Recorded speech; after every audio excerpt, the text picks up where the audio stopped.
This guy here is our protagonist.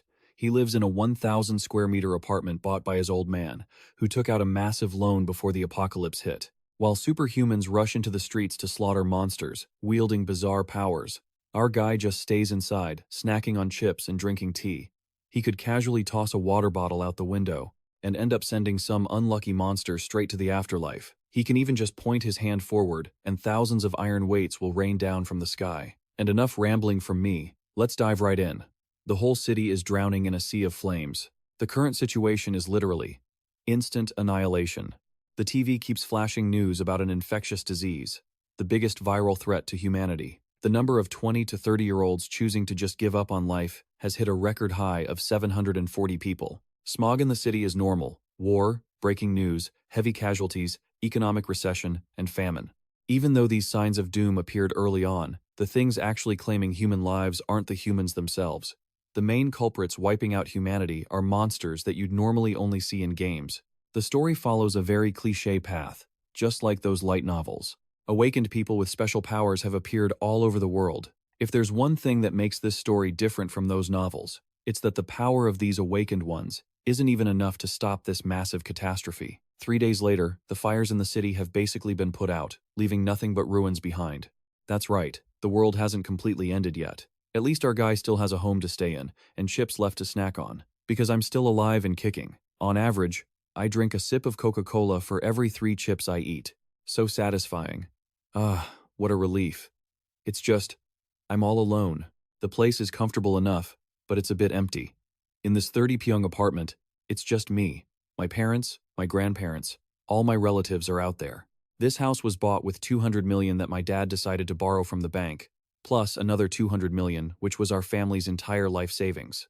A guy who isn't some rich kid like me living alone here is because, to get the tax break, you're required to actually reside here for over 2 years. So, I live here by myself, but now I'm stuck due to this sudden catastrophe. He grabs his phone, and the second he looks at it, his face turns pale. Here comes the headache. No network connection. Please check your connection status and try again. Living alone without internet is worse than dying. Suddenly, a sound catches his attention. What the hell? He looks up and sees a massive, monstrous bird flying overhead. It has 3 mouths full of sharp teeth, lunging in as if it wants to swallow him whole. Having never seen anything like this before, who wouldn't be terrified? Holy crap, I'm still alive. That was too scary. Damn it. But the monster is so huge it can't fit through the tiny hole of a door. The protagonist is screaming his lungs out in fear, but luckily, he's safe. After a while of screaming, he realizes he's still alive and dares to peek. Right in front of him, a blue system interface appears, showing a notification. Unauthorized entity attempting to enter. The monster just gets blocked outside. Lord of the house. House passive level 1. As long as the Lord doesn't give permission, no one can enter the house. He reads that and finally lets out a sigh of relief. So, no monsters can just jump in and eat him anymore. A huge weight is lifted off his shoulders. Right, he remembers now. The reason he's been able to survive this long is all thanks to this ability. But this is so absolute that even if he wanted to go out, he couldn't. It's completely impenetrable. Nothing can get in, and nothing can get out. He's been driven mad by being trapped in here. He bangs on the door, screaming, begging, please, just open the door. But it's all useless. The door is like an indestructible fortress. You could kick it until your legs break, and it wouldn't even budge. This is so annoying, damn it. Today is the 3rd day since the world entered the apocalypse. Thanks to this damn ability protecting me, I'm still stuck in here. The whole house is empty, with only the system's voice echoing. The Lord of the house cannot leave the house. It's so frustrating to hear. Lord of the house, my foot. Is it that hard to be a normal person? I can't do a damn thing. He looks down at the floor. Food is becoming a problem. The instant food packages are starting to get old, lying all over the floor. At some point, the electricity for the fridge completely cut out. Although food like side dishes managed to last this long thanks to the residual cold, it definitely won't last much longer. Now, there are barely any instant noodle cups left. What am I supposed to do? Suddenly, ding ding, the system notifies him. Level 23, Kelly Can eliminated. A large amount of experience points received. Skill level increased. He doesn't understand anything. Who did anything? Where did he even touch? Why this notification? In total confusion, he walks to the balcony to take a look. Just as the system said, that massive bird is lying flat on the ground, smashed to pieces. It's definitely dead. A bunch of green monsters are swarming around it. So, that's it. His brain finally clicks. He realizes, because it crashed into his house, it counts as him killing it? A series of notifications echo again. New skill learned. Eligible loot detected nearby. Summarizing loot. The crowd of monsters below is screaming and acting crazy. He doesn't get it. Why is it like this all of a sudden? The monsters, near the bird's carcass, are acting extremely erratic. Ding, ding. Loot summary complete. 2,203,241 has been transferred to the Lord of the House's wallet. What? Why is this happening? He stands there, dumbfounded, his brain struggling to keep up. Suddenly, the lights in the house flash on. Today is just one surprise after another. Power is back on. Lord of the House. As long as the Lord doesn't give permission, no one can enter the house. Lord of the House. Maintaining level. To maintain this level, all house functions have been restored. Lord of the House's wallet balance, 2,203,241. He reads it, and only vaguely understands that the house's functions have all been restored. That's more than enough to know. He quickly runs to check the fridge first. You can't live without food after all. This is great. The cool air is coming out, and even the tap has water. The induction stove lights up instantly. Now, there's definitely no fear of starving. He's absolutely over the moon, grinning from ear to ear. He's crying tears of joy, screaming. All right, it's back to normal, just like before the apocalypse. Could it be? He grabs the TV remote to check, but the status is still no network connection. Please check connection status and try again. Entertainment is still off the table. Damn it, still no internet? Suddenly, he spots a USB drive lying lonely on the floor, shiny and clean. The internet is down, but the computer can still connect to the USB drive. I open it up immediately. It's full of old family videos. From when I was just a tiny kid, being held in mom's arms, to my first day of school, happy family photos of the three of us, and birthday videos, a super happy family of 3. Looking back now, I feel so overwhelmed. It's like someone is choking my heart. The longing mixed with bitter frustration is unbearable. My eyes burn with determination. I absolutely must find a way to save my family and bring them back here. I clench my hands into fists, gritting my teeth as I look at the scene outside. I'm determined. Suddenly, the system screen pops up. King of the House Store, Level 1. You can purchase registered items in the shop at their base price. Current balance, 2,203,239. Register items? Would you like to register an item for the first time? King of the House Store. Level 1 purchase registered items at their base price. I need to look into this a bit. The store? Let me tap it to see what's inside. I look at my current balance. It seems linked to the King's Wallet skill. Since I'm registering an item for the first time, I try heading to the door to step outside. Immediately, the system warns. The King of the House cannot leave the house. Even stepping onto the balcony is blocked. I sigh, defeated as expected. It's a no-go. Sigh, even if the skill levels up, I still can't leave this place. But one thing is certain. Killing monsters levels up my skills. And I can even gain new skills. Just like when I killed that bird earlier. But in this situation, where I can't even get out the front door, how am I supposed to kill monsters? There are plenty of monster birds flying around outside, but they aren't all going to just crash into my house and die like that one did. Of course, I can't count on that happening again. But looking at the carcass lying there, a thought suddenly clicks. Wait a second. If I use a little trickery, maybe I can kill the goblins. I decide to act on it immediately. I grab a fairly heavy water bottle. Let's test this out. I lift it up high and throw it down with all my might. At this building's height, hitting the ground will definitely deal some serious damage. I might not be able to leave the house, but throwing things out? That's perfectly fine. Nice, it worked. Throwing things from inside is a viable strategy. In that case, let me grab the heaviest thing I've got and test that out. I'm talking about a handheld dumbbell. Just as I'm about to throw it, I look down and something feels off. The pack of monsters is shouting to each other, and then they all grab the bird meat and scatter. My face goes pale. If they run away, what am I supposed to throw at? Damn it, you guys aren't going anywhere. I have to throw it fast before they all clear out. Please, let this hit. Heaven doesn't ignore those with a will. My dumbbell lands squarely on a monster's head, blood splattering everywhere. They might be having fun, but they're terrified now they're done for. I'm sweating buckets. I'm the one who started this fight, but I only have one dumbbell left. What do I do now?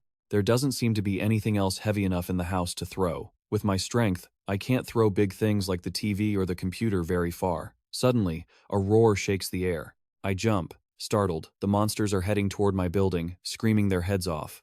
They're pointing and glaring up at me. These guys are coming for revenge. I'm literally scared to death. A second ago, I was afraid they'd run away, but now they're swarming my building like rabid dogs. They're as thick as ants, cursing as they run. My hands grip the railing, looking down. Wait. Suddenly, I see an opportunity. This distance isn't bad at all. I'm starting to understand the mechanics of this game. My eyes light up.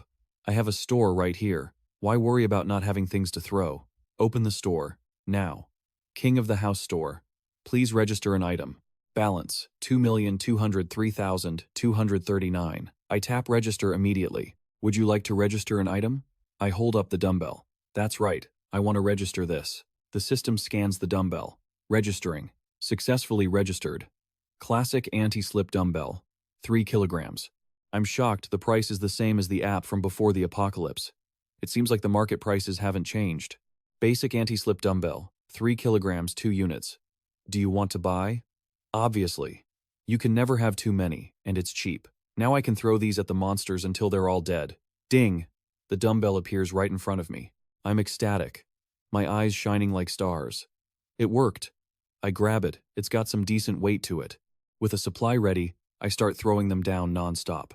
The more monsters crowd together, the higher my chances of a hit. Just dropping them randomly is bound to hit one. The system notifies me constantly. Ding, you have killed a level 7 goblin. You received experience points. 345 currency added to the king's wallet. It's just like earning loot in a game. This is insane. The monsters see their buddies dying and swarm around, some looking up at the building with pure rage. But before they can even curse, my dumbbells fall like rain. They scramble to get away. If they don't move fast, they're dead. They're getting smarter though, and now they know how to dodge. I can't hit a single one. It's so annoying. Man, I missed. That's a shame. I need to buy more. Ding! You have purchased 3 sets of basic anti-slip dumbbells. I just keep buying and throwing. This one's a hit. You have killed a level 6 goblin. 2,512 currency added to the king's wallet. My skill level is up, and I've learned a new skill. Every time this happens, I can't stop grinning. This is awesome. A new skill unlocked. King's Pantry. Level 1. A space used to store items. Looks like a storage inventory. Let me open it and see. I grab a dumbbell, and the system immediately asks, would you like to store this in the inventory? Yes. Ding. The dumbbell vanishes, sucked into the system. King's Pantry. Classic anti-slip dumbbell. 3 kilograms. 1 stored. Would you like to summon it back? This is great, incredibly convenient. Let me try calling it out. The dumbbell appears right in my hand. It worked. I can summon items from the inventory to a specific location. My eyes gleam with a wicked light. Time to play a little game with these monsters. Heh. From a distance, my room flashes with a bright light. I don't know what I'm doing, but I stand there and raise my hand. Ding, ding. Inventory summon. Summon dumbbell, summon dumbbell, summon dumbbell, summon dumbbell. In the blink of an eye, the air in front of me is filled with dumbbells, raining down on them. These monsters aren't just dying, they're being wiped out. A thundering sound echoes like an earthquake. The monsters watch in terror. There's nowhere to run. The leader looks completely stunned, frozen in place, its legs turning to jelly, unable to even decide which way to run. System notifications chime non-stop. You have killed a level 5 goblin. You have killed a level 6 goblin. You have killed a goblin. Received a large amount of experience points. 54,660 currency added to the king's wallet. Would you like to register a new item? Of course there is. The more items and monsters I take down, the more money I make. I could play this game forever. After opening the shop, I registered 10 items. From dumbbells to all sorts of snacks and meals, I've got it all. You've got to fill that empty stomach no matter what, including the dumbbell I used to crush those goblins. I registered all the cooking ingredients and daily necessities. After spending a fortune, I checked my King of the House wallet. 2,178,805 credits. Wait, what the hell? Why is there one missing? Does keeping my taste skill active cost money too? I quickly scanned my surroundings. Electricity, gas, and water are all still working. Maybe it's the fridge draining my funds. This is bad. So frustrating. Those damn goblins. Ever since the day I smashed a few of them with my dumbbell, they've just been running away from here. Since then, I've only managed to take down 2 more. Damn it, are there any other monsters left to kill? If I don't have any here, I'm basically unemployed, no way to make money. But I've been staring at the ground for half the day, and it's completely empty. Not a single soul in sight. I've got to think of something. It's driving me crazy. If only some stupid creature would show up. Just as I said that, my eyes widened in shock as I looked at the sky. Careful what you wish for, I guess. There's one flying right above me. It looks just like the last one, aggressively charging at me with its mouth wide open. I barely made it out alive last time, but seeing it again, I froze in fear. Once I realized what it was, I quickly calmed down and rushed inside to grab my gear. Good, turns out the gods haven't abandoned me yet. I tightened the string in my hand, made a makeshift slingshot, and took aim. But unlike the last one, this monster didn't just charge in, it kept its distance. Suddenly, my weapon started glowing brightly. The light immediately caught its attention. The monster shrieked and charged like a maniac, attacking just as recklessly as the last one, right into my range. I grinned, feeling absolutely ecstatic. Success! The beast dove straight in, unaware of the barrier, and bam! It hit the shield hard. I couldn't help but laugh as it kept slamming its head against it. At this rate, the game is basically over. I'm certain I'll level up once I take this thing down. But the shockwave this time, it was intense. I could feel the power radiating from it even from inside. Suddenly, the space went eerily quiet. What the hell? How did the monster disappear in a flash? Not even a feather was left. It was like it never existed. Just an illusion. I rushed out to check and was speechless. It was clinging tightly to the outer wall. No way it's still alive. It was intentionally hiding up there to bait me into coming out. It's smart enough to set a trap. My face went dark as a thundercloud. The monster tilted its head back to build up momentum. It used all its strength to slam into the system barrier, triggering a warning, unauthorized target attempting to invade. A loud, constant rumbling echoed through the air. This isn't good. If it actually breaks through, I'm done for. I'm terrified, but I have to hope the door can hold, right? I quickly summoned the shop interface. I need a plan. But other than the dumbbells, the shop is full of nothing but food. Also, the corpse has to be nearby to claim the loot. Over the past while, my goblin hunts haven't always been successful. The survivors would carry away the bodies of those that died, and the bodies that were dragged away wouldn't count for loot. Basically, if the distance exceeds a certain limit, I can't claim the rewards. This is so annoying. I'm clenching my teeth in frustration. This won't do. Isn't there a way to kill them in one hit? I looked at the system's item list, and suddenly, a bright idea hit me. Right, buy 10 jugs of canola oil, fast. Purchase confirmed in a heartbeat. I grabbed the pile of oil jugs, took a pot, poured the oil in, and cranked up the stove. I don't know what I'm planning, but I even grabbed a stick and tied a cotton ball soaked in alcohol to the end, dipped it straight into the boiling oil, then quickly opened the shop to register the items, pouring the boiling oil directly into the system. Ding! Canola oil successfully registered. Everything is ready. I grabbed the makeshift torch. The oil hit the fire and erupted into a massive inferno. The giant bird was still flying outside, right above the system display. It's time for it to die. I looked at the floating interface and shouted, "Summon canola oil." Immediately, a massive amount of oil rained down from the system, drenching it completely. I seized the chance, charged forward with the torch, and yelled, "Die." The monster got roasted in the flames. No way it's escaping this. Looks like I'm having roast bird for dinner. I couldn't help but grin with excitement. Success. The bird didn't even have time to gasp before it fell straight down. It looks pretty gruesome, but hey, this is the apocalypse. I have to do whatever it takes to survive. The bird thrashed in agony for a while before slowly dying. Ding, you have eliminated a level 27 Kelly can. You have received a large amount of experience. Skill level increased. Skill level increased. New skill learned. Loot satisfies proximity conditions. Starting loot collection. Loot collection complete. The king of the house's wallet has been credited with 9,347,487 credits. This one was worth way more than the last. My jaw dropped. 9 million? This is almost 10 million credits? Ding. Conditions satisfied. Starting house territory expansion. The whole house started shaking violently. I didn't even have time to react. What? What is this? The house is upgrading and moving on its own. I was scared out of my mind, not knowing what to do. I just stood still and watched. My room was traveling through the sky, and I could even see other people's houses. A family of 4 was sitting around a table, completely oblivious. I went pale. People? Are there other survivors in the neighboring units? My expression was grim, my body drenched in cold sweat. Something feels wrong. What's going on? That family of 4. I never expected there to be other people. I thought I was all alone here. The house suddenly jolted to a stop, and silence returned. I snapped back to reality, still clutching my face. Just now, information on those people appeared. The young man with glasses is Choi Hee-jun, aged 35 to 39. His wife, Park Hee-gon, aged 35 to 39. Choi Na-on, the eldest daughter, aged 6. Choi Se-on, the second daughter, aged 4. Ding! The system has detected individuals eligible for citizenship. Do you wish to grant citizenship? I ran over to check. If I don't, what happens? The system announced, if citizenship is not granted, they will be removed from the house. Are you sure you do not want to grant them citizenship? That sounds harsh. Then it hit me. If I don't grant them citizenship, they'll be left alone in the middle of a monster infestation. Right? I can't just abandon them.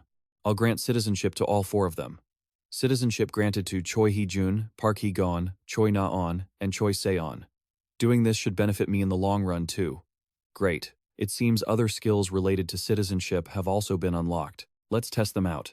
Just as I guessed, there's now a skill called House Lord, and Lord's Eyes level 1. Nothing in the house can escape the Lord's gaze. I took a look around to see where the section related to citizens was. Ding! House notification. Passive skill level 6. Without the king's permission, no one can enter the house. Found it. Oh, here it is. Let's click on it right now. Choi Hee-jun, level 9, loyalty 24. Park Hee-gon, level 5, loyalty 18. Choi Na-on, level 3, loyalty 33. Choi Se-on, level 2, loyalty 42. Total current population, 4,600 people. I was shocked reading that 4,600 people. Is that number exaggerated? All their skill levels popped up. Experience and reward split rates. Does this mean the experience points and loot are shared with me too? I can even adjust the rates myself. I've officially become a true capitalist. I couldn't help but chuckle. So this is how you level up? And I can even assign quests? Quest objectives, time limits, rewards, failure penalties, everything is there. This makes managing them so much easier. It just keeps getting more interesting. I can even customize the content myself. Since that's the case, he decided to try assigning a quest immediately. Quest objective, kill 1 goblin. Time limit, 168 hours. 0 rewards, a small amount of experience for a failure penalty. I won't assign the quest with these settings. Since there's a base reward, how high can I crank up the failure penalty? Setting the failure penalty to death. It actually goes all the way up to that. This is too cruel. I shook my head immediately. Not canceling the quest. I hold the power of life and death in my hands now. If I want to, I can kill a citizen at any time. Is this really my power? What should I do now? Suddenly, I muttered the name King's Eye. The entire space shifted violently, and my eyes turned pitch black. This skill allows me to see through walls and witness that family of 4. The wife looked at Choi Hee-jun anxiously. Honey, what should we do now? He grabbed his hair in frustration. What can we even do? We have to go out and get some water at least. You and the kids stay here and wait for me. The wife was startled. It's dangerous. He knows that. But there's no other choice. But what Park Hee-gon was worried about was, is there even any water left out there? He had calculated it. He wanted to check the nearby convenience store. That store is huge. Maybe there's something left. Just when things felt most hopeless, the 2 daughters whined, Mommy, I'm so thirsty. The wife turned to comfort the children. Children like this only added more pressure on the husband. If he didn't go, the whole family would die of hunger and thirst. He grabbed his wife's hand tightly. You trust me, right? I will definitely find a way to bring back water. Wait for me. The wife was helpless, biting her lip, trying to suppress her growing anxiety. What else could they do? After watching this, I felt as if my energy had been drained, and I deactivated King's Eye. The family was exhausted. The situation was more serious than I thought. I need to open the shop and check it out. There are still some essential items, enough to hold on for a bit, but not many. It would be great if I could add a few more things. I wonder if this will work. Opening the skill menu, I can still buy more. I was ecstatic and clenched my fists in excitement. I knew it. Ding! Would you like to upgrade the King's House Shop skill? Of course. Upgrade complete. The King's House Shop skill has reached level 2. The number of registerable items has increased to 20, and there is a 10% discount on all items. Reading through it, this looks good, right? Oh, Not bad at all. I still have 2 skill points left. In that case, let's invest in the shop and dignity maintenance. Maybe I'll meet more people later. Ding! The King's House shop skill has increased to level 3. The number of registerable items has increased to 40. It also unlocked an item repair function. This one too? The ability to turn old stuff into new? Great. Upgrading the shop to level 3 was worth it. Open shop. The level 3 King's House shop allows buying registered items at base price. I bought mineral water and tangerines first. The people next door must be very thirsty. After buying them, let's continue upgrading other skills. Would you like to upgrade the King's Dignity Maintenance skill? Yes. The King's Dignity Maintenance skill has increased to level 2. It unlocked the vassal registration feature. That name sounds strange. I wondered, vassals? What is that supposed to be? Next door, Choi Hee-jun was preparing his backpack to head out. His wife and children came to see him off, hearts heavy. Honey, he said, patting the 2 little ones on the head. Daddy has to go now. Be good at home. The 2 kids asked sadly, Daddy, do you really have to go outside? He rubbed their heads. That's right. Daddy is going to find water and food. During this time, you have to listen to Mommy. The little one was on the verge of tears, but squeezed her eyes shut and screamed in fear. There are monsters outside. The child remembered when the 2 sisters were playing in the park, and a bunch of massive, ferocious monsters charged straight at them. The 2 kids were terrified, faces pale. Don't go. They turned and ran like crazy. Daddy! Luckily, the parents arrived just in time, each grabbing a child and running for their lives. Thinking back, everyone was still terrified. Choi Hee-jun was scared too. The 2 kids were crying loudly, and the wife had to hug and comfort them. Children, be good now. Stop crying. This might be the last time we see Daddy. He bit his lip, his body soaked in sweat. Just then, there was a knock at the door. Choi Hee-jun quickly grabbed a baseball bat. The whole family went silent, staring at the door. What was that sound? Who's there? It was my voice calling from outside. Excuse me. If it's convenient, please open the door and help me. The people's faces turned grim. They were on high alert and didn't dare move for a moment. But could this voice be human? It could be a monster. It's very dangerous. But I called out again, hello. The whole family sat perfectly still, not daring to budge. I had no choice but to kick the door rhythmically. Then, silence again. Choi Hee-jun gripped the bat tightly, wondering, did they leave? Mustering all his courage, he calmly opened the door to see. He was startled, shocked, and quickly turned to hug his wife and children to shield them. No, honey. Daddy, please, have mercy on my wife and children. No one had done anything yet. I had to use a gentle voice to tell them. Sorry for the intrusion. I stood there, holding a bag of food, opening the door wider, smiling. He looked on, panicked and stammering. Who are you? I live in the room next door. My name is Kim Ji-hyun. I have some water and tangerines here. I'll share a little with you all. After eating, could you talk with me for a moment? The 4 of them were stunned, frozen in place, unable to react immediately. All 4 breathed a sigh of relief. I felt like an angel sent to save them water and food. They truly had no reason to refuse. Maybe this person really did come to help us. He tilted his body to the side, signaling for the protagonist to enter first.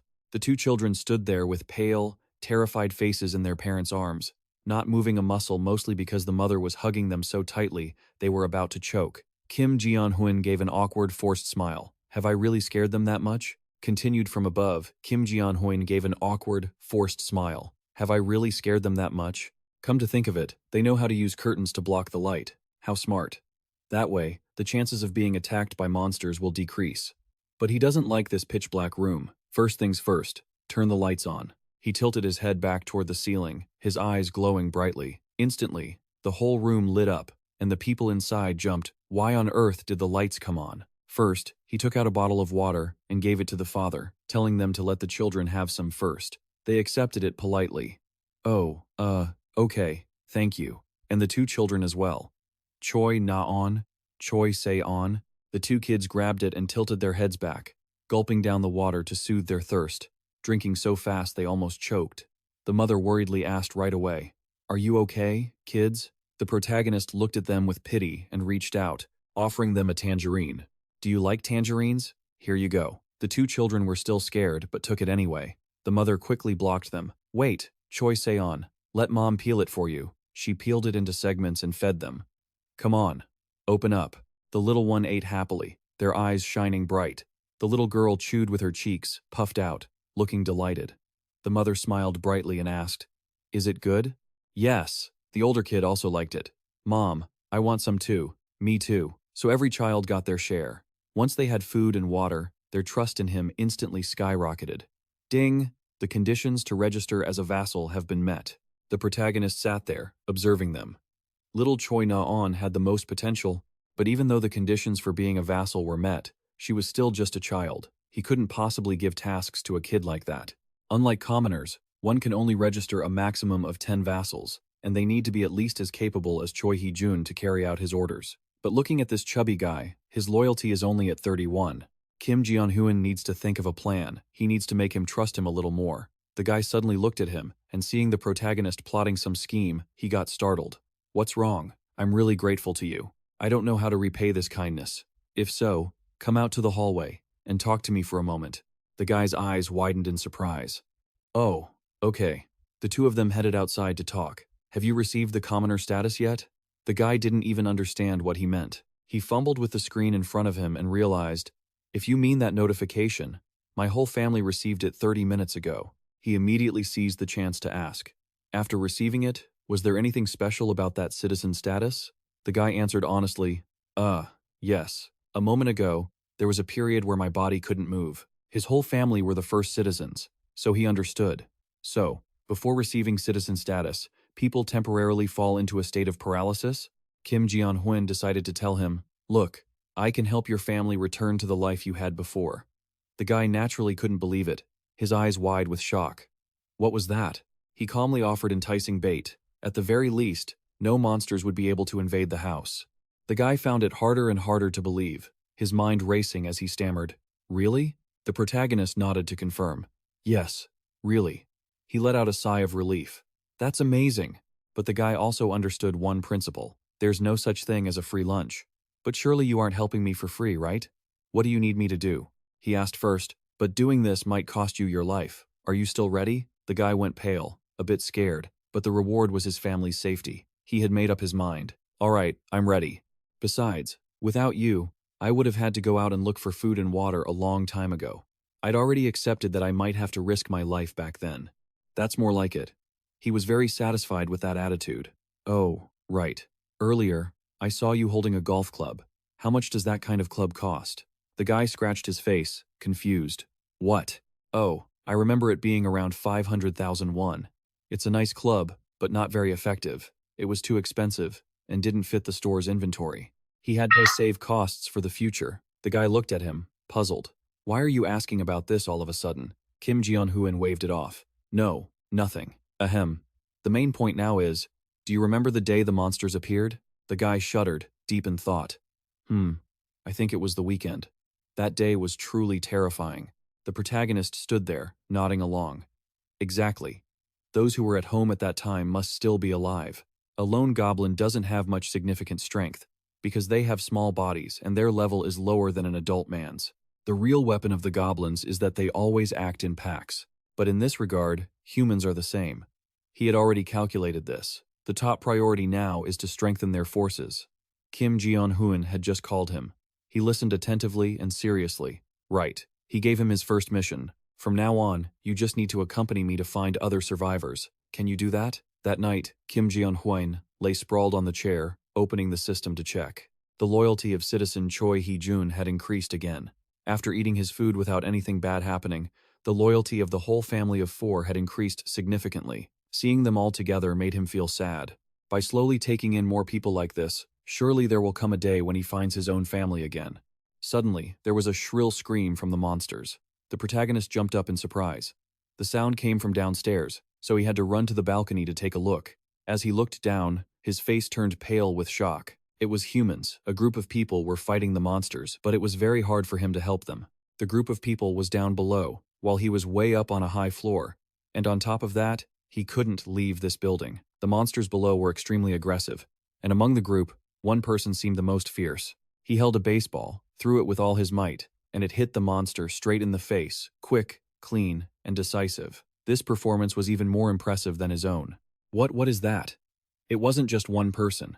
In the group, there was a girl in purple using a bow and arrow, who was also incredible. She shot one arrow and hit 2 monsters perfectly, piercing straight through their heads. And there was a guy with a baseball bat who looked like a real warrior. He let out a loud shout, leaped high into the air, and brought the bat down with both hands. A thunderous strike, crushing the monster's head.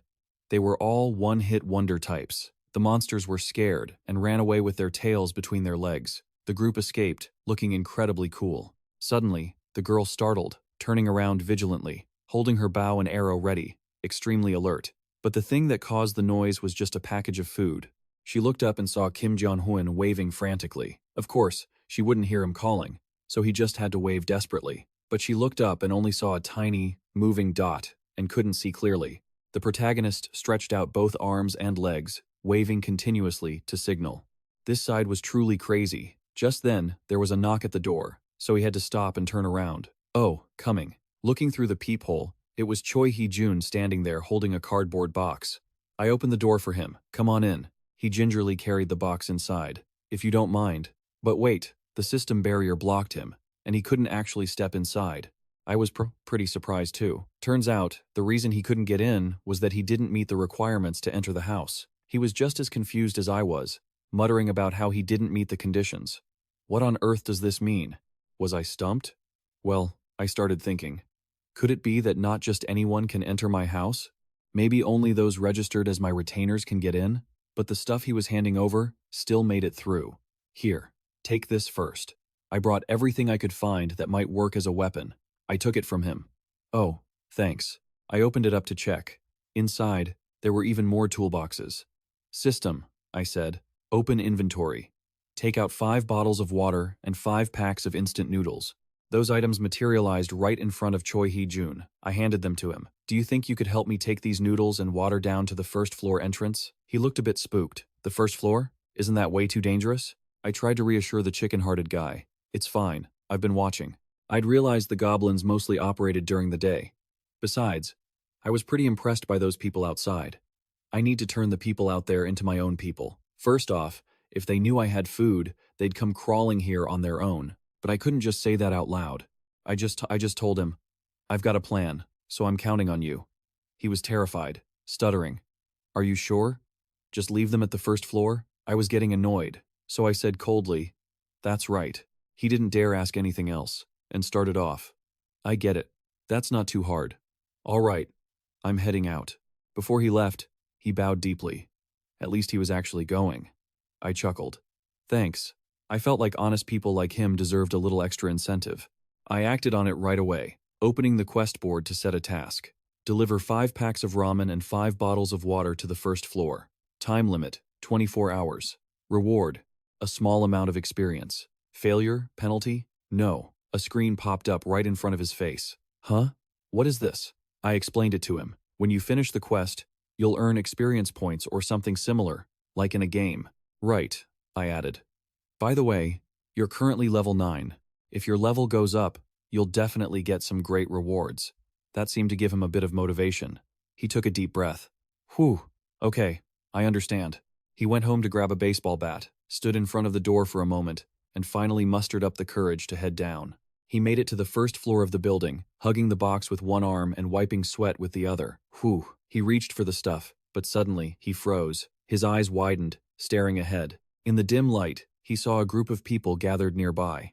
He couldn't see clearly and, in his panicked state, assumed they were those terrifying monsters. Before they noticed him, he turned around and muttered, "Run! I've got to run!" But then his foot tripped, and he went crashing down. The stuff in the box scattered everywhere, with a loud clatter as he sprawled face down on the ground. Honestly, nobody had even done anything yet, but he'd scared himself half to death. He went completely stiff, his legs turned to jelly, and he tried to calm himself down. "Get up, please, you have to get up." With a face pale as a sheet, he glanced behind him, unable to make a sound.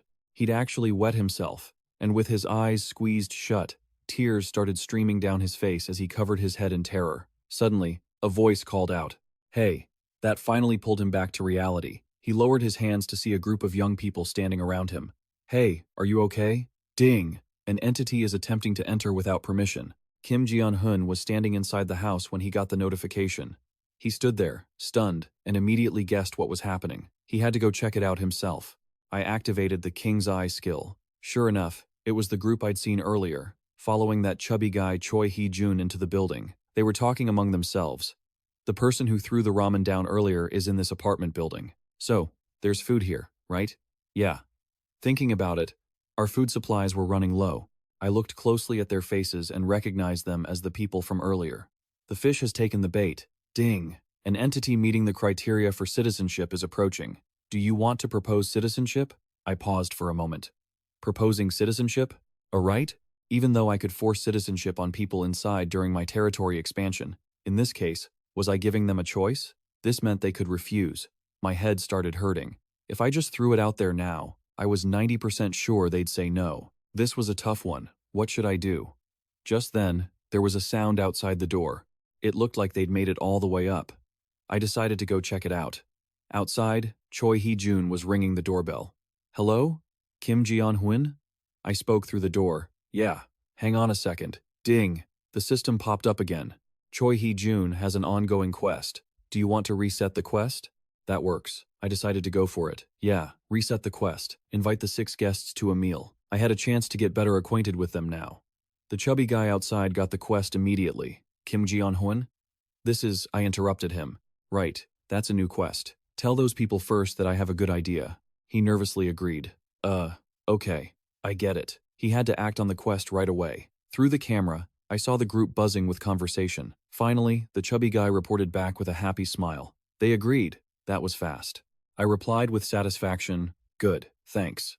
I immediately activated the system to propose citizenship to all 6 of them. Ding! Citizenship proposed for Ha Dong-gun, Kang Jae-soo, Kim Ga-dong, Yoo Hae-rim, Kim Ji-yeon, and Moon Byung-ho. Granted entry to the 30th floor for Ha Dong-gun, Kang Jae-soo, Kim Ga-dong, Yoo Hae-rim, Kim Ji-yeon, and Moon Byung-ho. Now they were finally able to enter. Ding! Number of citizens reached 10. Citizenship experience and bonus rewards increased by 10%. Nice. Kim Ji-yeon-hun's eyes lit up. Extra experience and bonuses. Not only did I have more manpower to go up against the monsters, but I also had a sweet deal like this. Of course, I welcomed them with open arms.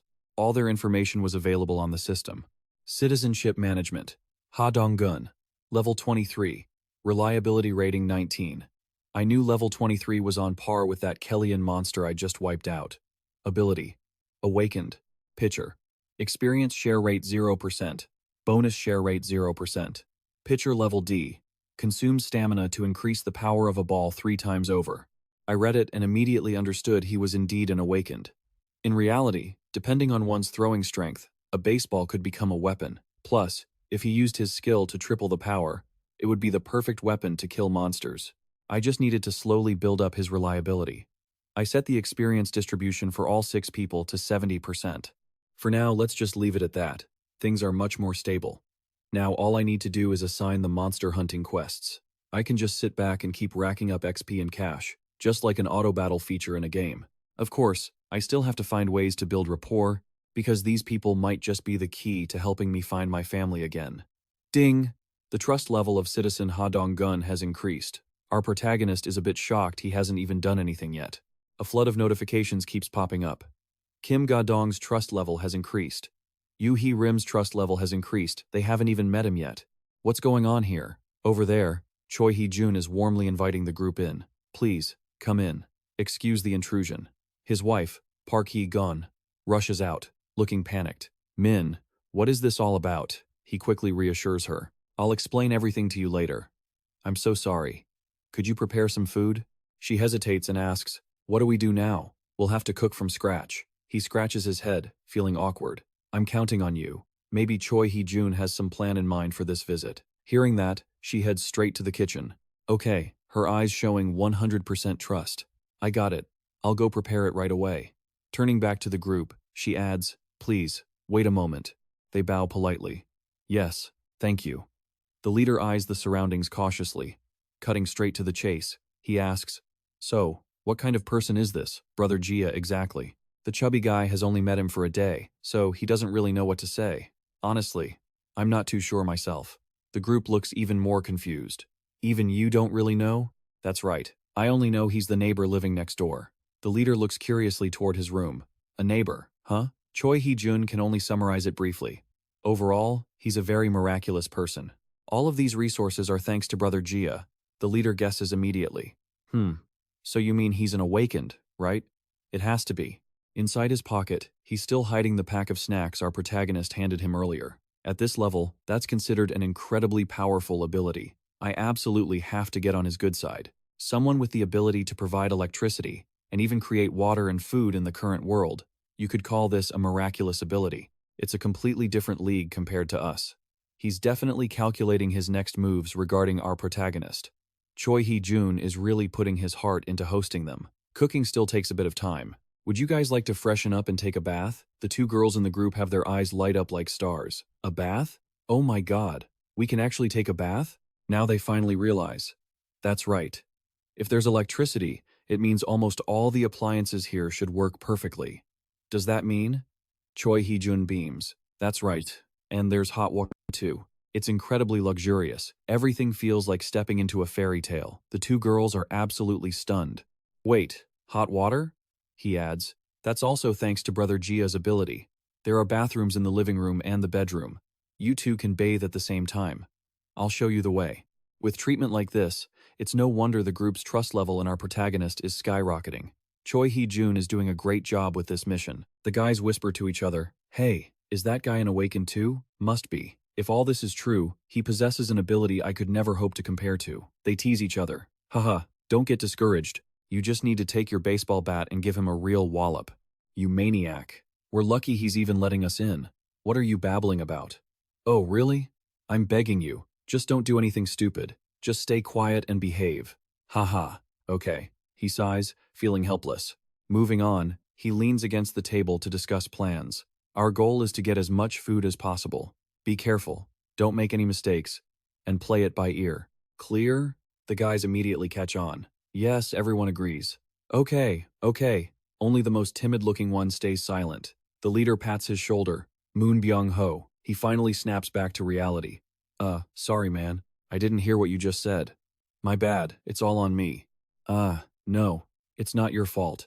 This guy seems really serious. No, I'm truly sorry. I shouldn't have been so impulsive and set up this housewarming party just to drag you here. Moon Byung-ho looks away, avoiding the gaze. It's fine, really. I wanted to come too. The leader makes a decision. After we get the supplies here, we'll go together to your grandmother's place. Yes. Thank you. Even saying that, Moon Byung-ho's expression remains terrible. Clenching his eyes shut, his face darkens as he sighs. It's already too late. Thinking about those monsters out there, he still wants to hope that his grandmother is alive. He bites his lip, trying to force himself to stay calm. The others chime in. It's really close by anyway. If we work together, we'll definitely make it. Just hang in there a little longer. What else could he say besides agreeing? Okay, but just then, a sound comes from behind. The whole group turns toward the door. The leader alertly grips his tennis ball. What is it? In that moment, we felt it perhaps this person was exactly what the group was hoping for. Kim Ji-hoon steps in and declares, "I'll help you all." The group stands there, stunned. He could lead us out of this desperate abyss and save us. They all pin their hopes on him, their only lifeline.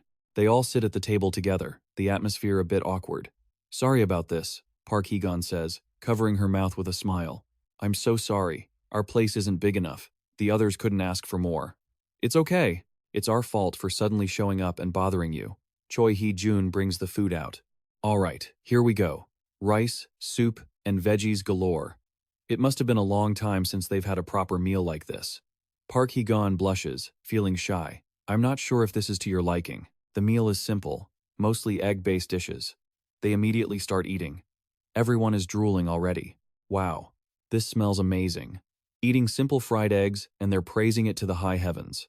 It's perfect. Absolutely perfect. "We never expected you to prepare such a feast." Park Hee-gon quickly waves her hand. "It's all thanks to the ingredients Brother Gia gave us. If it weren't for him, we'd only be serving you plain rice and tangerines." Ding! Our protagonist checks the system. Surprise. Surprise. He never expected her trust level to hit 50% even faster than Choi Hee-jun's. The group starts digging in. "I'm eating. So hungry." It's the best meal they've had since the world went to hell. They're eating too fast to even talk. The rolled omelet is so good. Is this the sweet-style rolled omelet they have at Japanese restaurants? Park Hee-gon beams. That's right. Everyone, eat up. Suddenly, a little kid walks over. "Mom, I want to eat the rolled omelet too. The woman strokes the child's head, her eyes welling up. Wait until the guests are finished, okay? The little kid starts crying right on the spot. One of the girls waves the kid over. Choi Se-on, do you want to eat the rolled omelet with me? Come here. The kid jumps into her arms like a flash. There you go. She fed him a rolled omelet. Choi Se-on, open wide. The little one enjoyed the meal happily, and everyone else felt a sense of relief.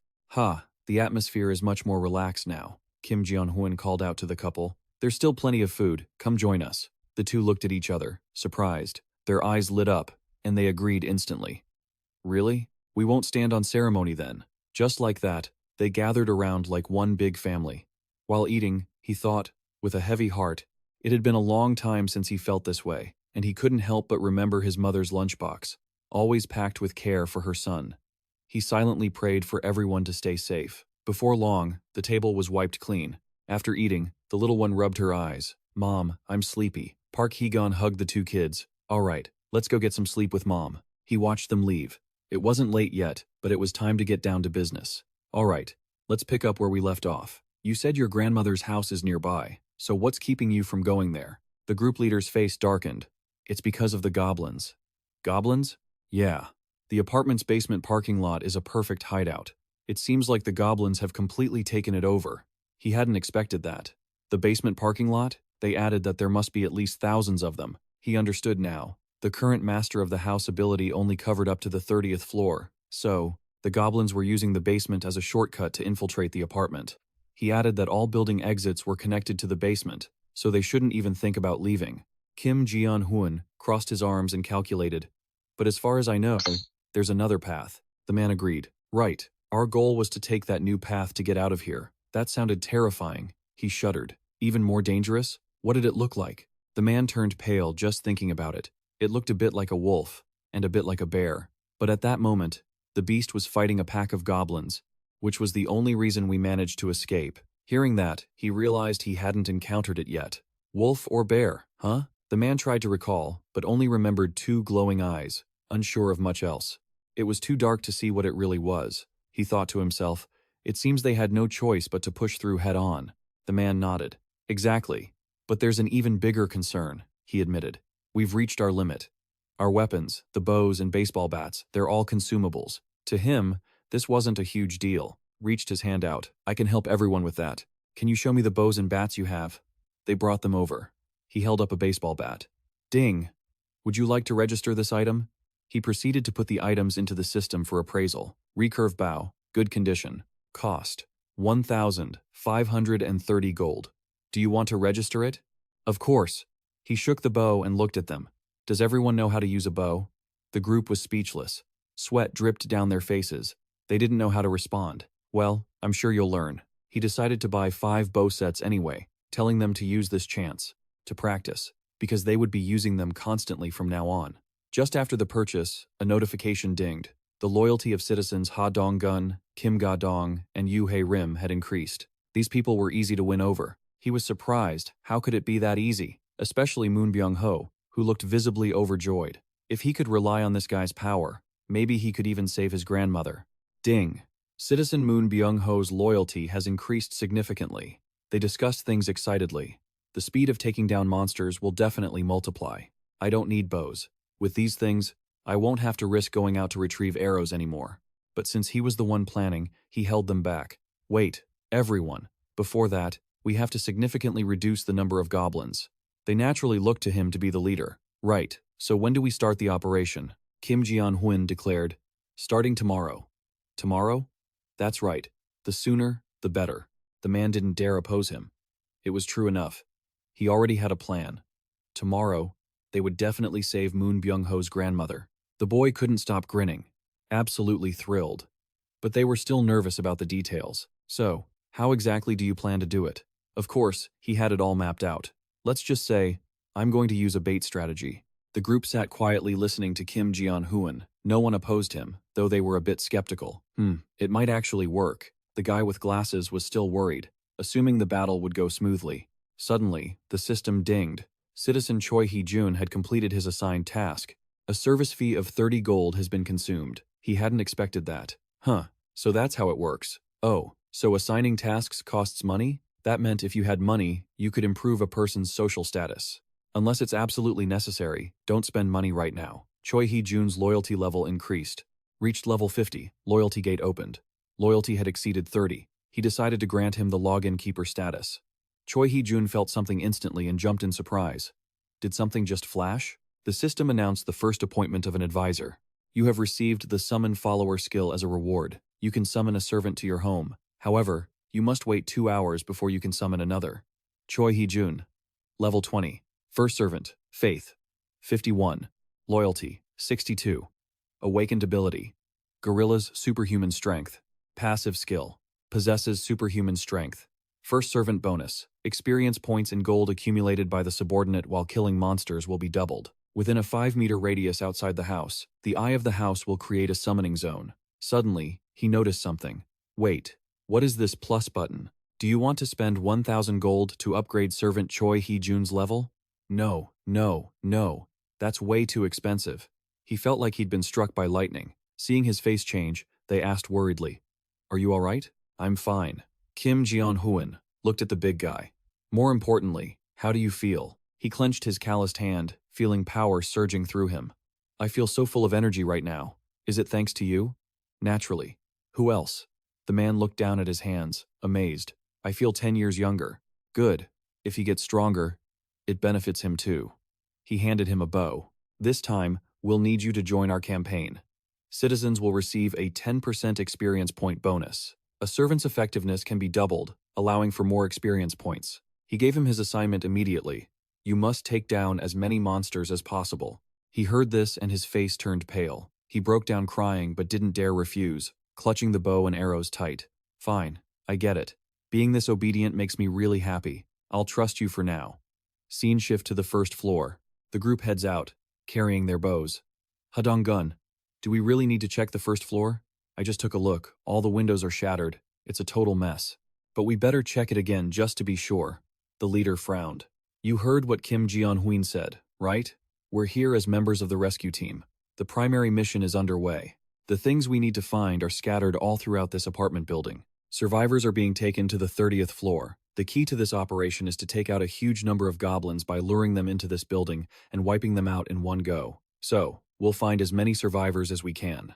Everyone got that?" The guy with the baseball bat grinned, showing no fear at all. All right, I get it." Hadong-gun called out to the group. "Let's start searching from room 101. Since we don't know when the goblins might appear, everyone needs to stay alert. Follow the plan and split up." Suddenly sensing something, Dong-gun gripped his baseball bat. On high alert, the group behind him turned pale, covering their mouths, frozen in place, whimpering. The two girls, especially, looked horrified as they stared at the scattered corpses and pools of blood. It was a tragic sight. They tried to stay calm, telling each other, "Let's get out of here fast." Over on the other side, the team following the guy with the baseball bat was also in shock. Everywhere they went, it was just more corpses. Damn it, there's no hope left for the first floor. Let's get up to the second floor, quick. But the second floor wasn't any better. The scene was just as shocking, and Dong-gun couldn't take it anymore. Damn it, I need to get to the third floor right now. The third floor is bound to be better. The group pounded on every door, calling out, "Is anyone inside?" They knocked on every single door, but were met only with silence. "Is anyone in there?" Finding nothing, the group gathered together and shook their heads. It's completely hopeless. Dong-gun bit his lip, his face turning dark as he headed upstairs. Still the same. Every closed door is just a flicker of hope. They called out loudly, "Is anyone there? We're here to rescue you." Suddenly, a door creaked open.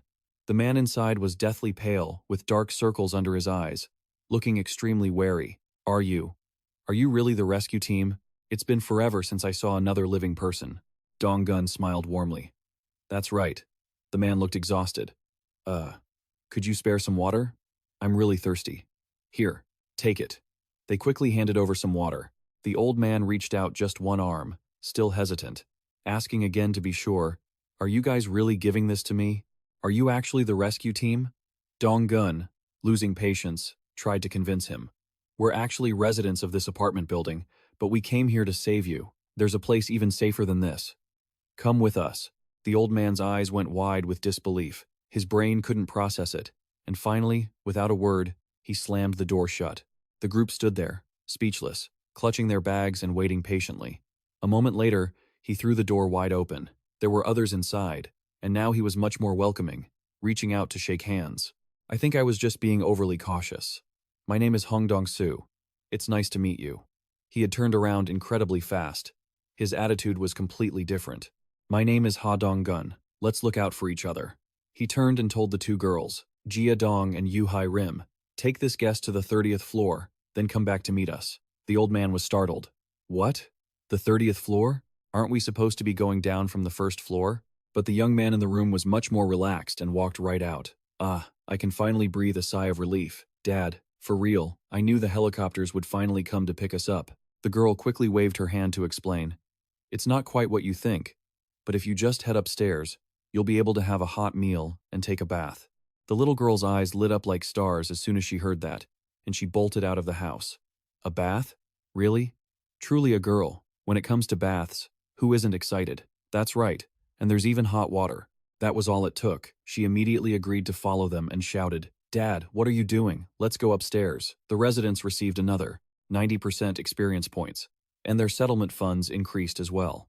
Kim Jeon-hoon, at home watching the system, noted that the number of citizens had reached 40. First, put the elderly and children at Choi Hee-jun's place. The other young people can just wait in the hallway for now, Dong-gun reported to him. We've finished searching for all 40 people. He asked, Is that really everyone? Dong-gun nodded firmly. Yes, we searched up to the 29th floor, but it seems like people left the apartment complex right from the start. If that's the case, then that's that. You all worked hard. Choi Hee-jun's place was almost full. That should be enough, right? He activated the King's Eye skill, his vision piercing through the walls to observe how those guys were doing. They were actually quite diligent. It looked like they had found everyone there was to find. There were no more issues. All right then. Dong-gun stood still, listening to his orders. Operation Stage 2. Let's start hunting those goblins. The group gathered in the hallway. All right, everyone pay attention. Dong-gun was still the leader. I'm going to give a quick summary of the mission. Our goal is to lure all the goblins hiding in the basement out. We'll start from basement level 1.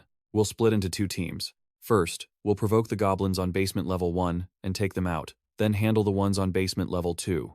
Suddenly, the guy with the glasses raised his hand. Yeah, go ahead, he asked. What if we run into a larger goblin army than expected?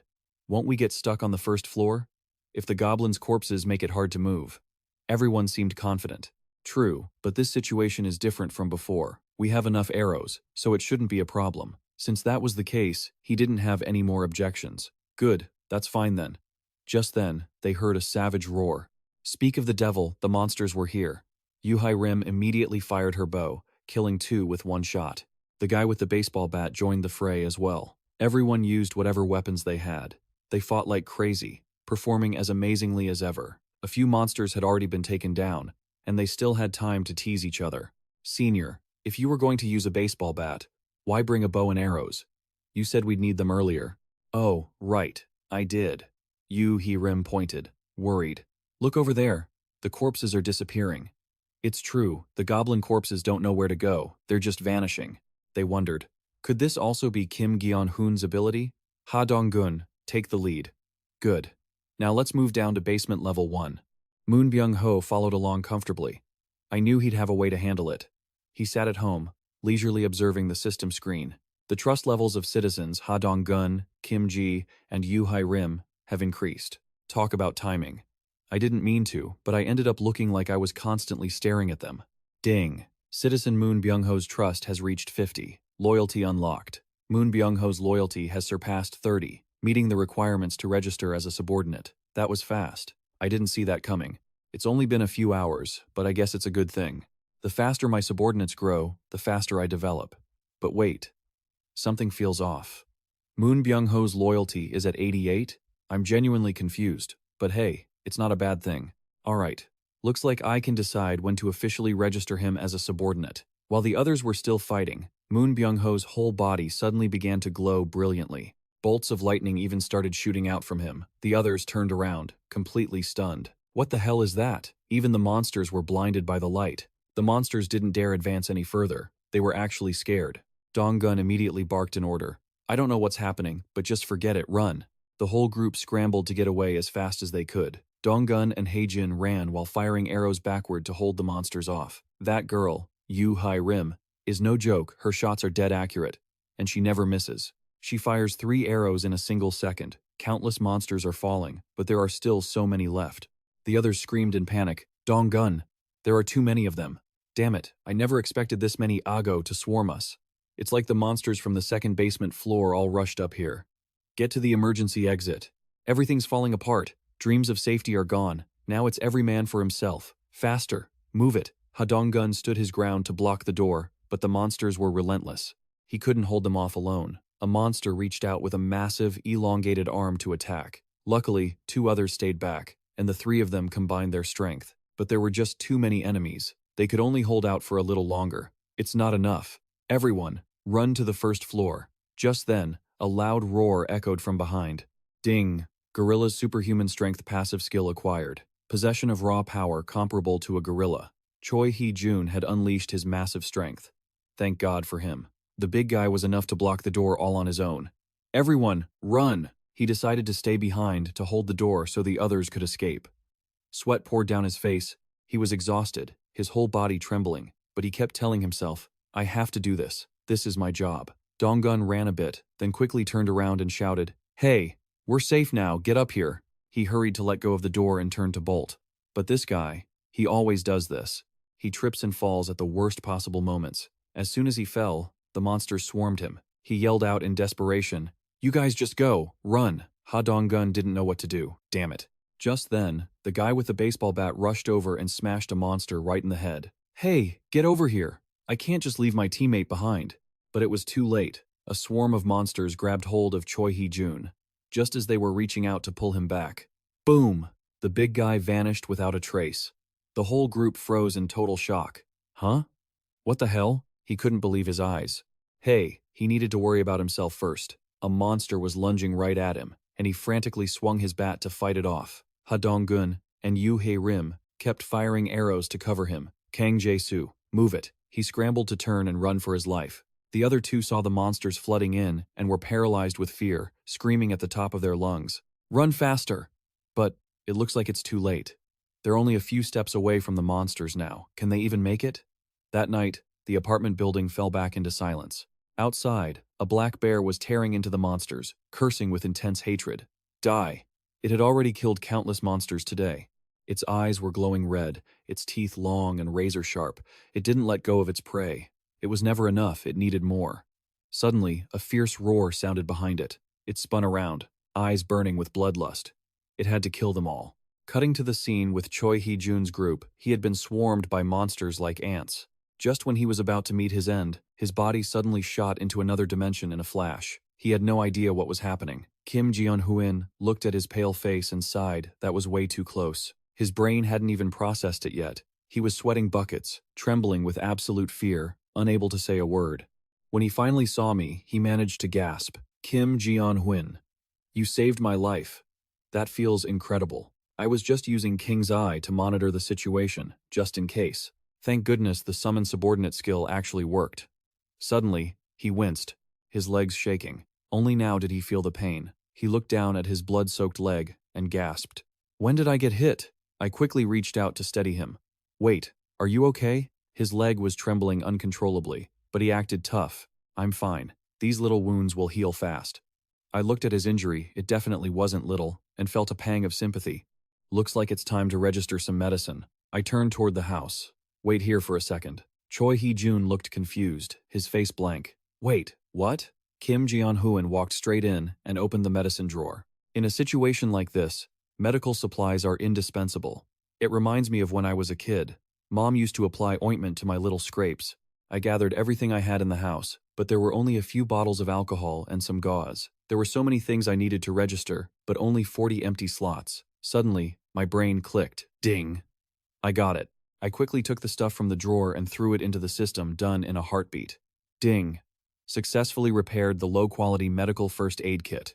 I had to hurry and get it to him. Let me see the wound. He rolled up his pant leg, revealing a bloody mess, still insisting, I'm really okay. Kim Jeon-hoon ignored him and gently grabbed the medicine. I'm going to disinfect it for you first. My movements were practiced. I didn't want him to end up losing his leg because of this. The alcohol stung his wound, making him grimace, but ding. Citizen Choi Hee-jun's trust and loyalty had increased. He endured the pain until it was finally over. He let out a sigh of relief. Phew, thanks, man. Seeing him injured like this made me wonder, are the others okay? I'm going to head back to my room for a bit. You stay here and rest. I've still got things to take care of. Let's check the situation downstairs. I closed my eyes and activated the King's Eye skill. A few people were running from the second floor down to the first. Yu Hai Rim was firing arrows frantically, taking down the monsters closest to her teammates. If she didn't help them, they were goners. Ha Donggun was shooting arrows while shouting, "Ju, run!" They were in a desperate situation. A swarm of monsters was right on their heels. They were all absolutely massive. Kang Jae-soo couldn't run fast enough. A monster was about to grab him by the rear. He gritted his teeth and pushed himself to run. No one dared to look back or lose focus for a second.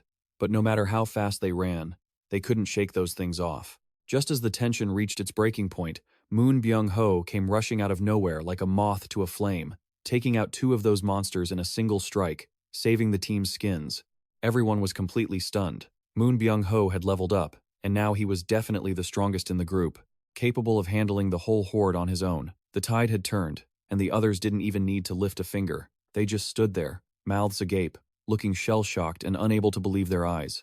What the hell was that? This is unreal. But had Moon Byung-ho always been this good at fighting? Kim Jeon-hoon watched the scene, finally feeling a bit more at ease. Excellent. They were doing great. He promoted him immediately. Name, Moon Byung-ho. Title, Second Retainer. Reliability, 55. Loyalty, 88. Awakening Power. Teleportation. It could only be used in open areas, and the mental energy cost increased based on the number of people being transported and the distance covered. He couldn't help but smirk in satisfaction. Registering retainers was definitely the right call. Just like that, they wiped out the monsters in a flash and moved on to the next objective. Hey, is the extension cord ready? What about the water tank? Everything was set on his end, too. Once prepared, Donggu turned back and called out to Moon Byung-ho. It's time. We can go in now. Hearing that, he turned and vanished in a blur of speed. Outside the stairs, the group had stacked up all their gear, along with a large, wobbling water container. It was a trap. Just as they calculated, when the monsters rushed in, the container tipped over and spilled everywhere. The whole horde was swept away by the surge of water, completely caught off guard. Donggu shouted, "Now, Teo Kian!" The guy with the glasses immediately hit the power switch.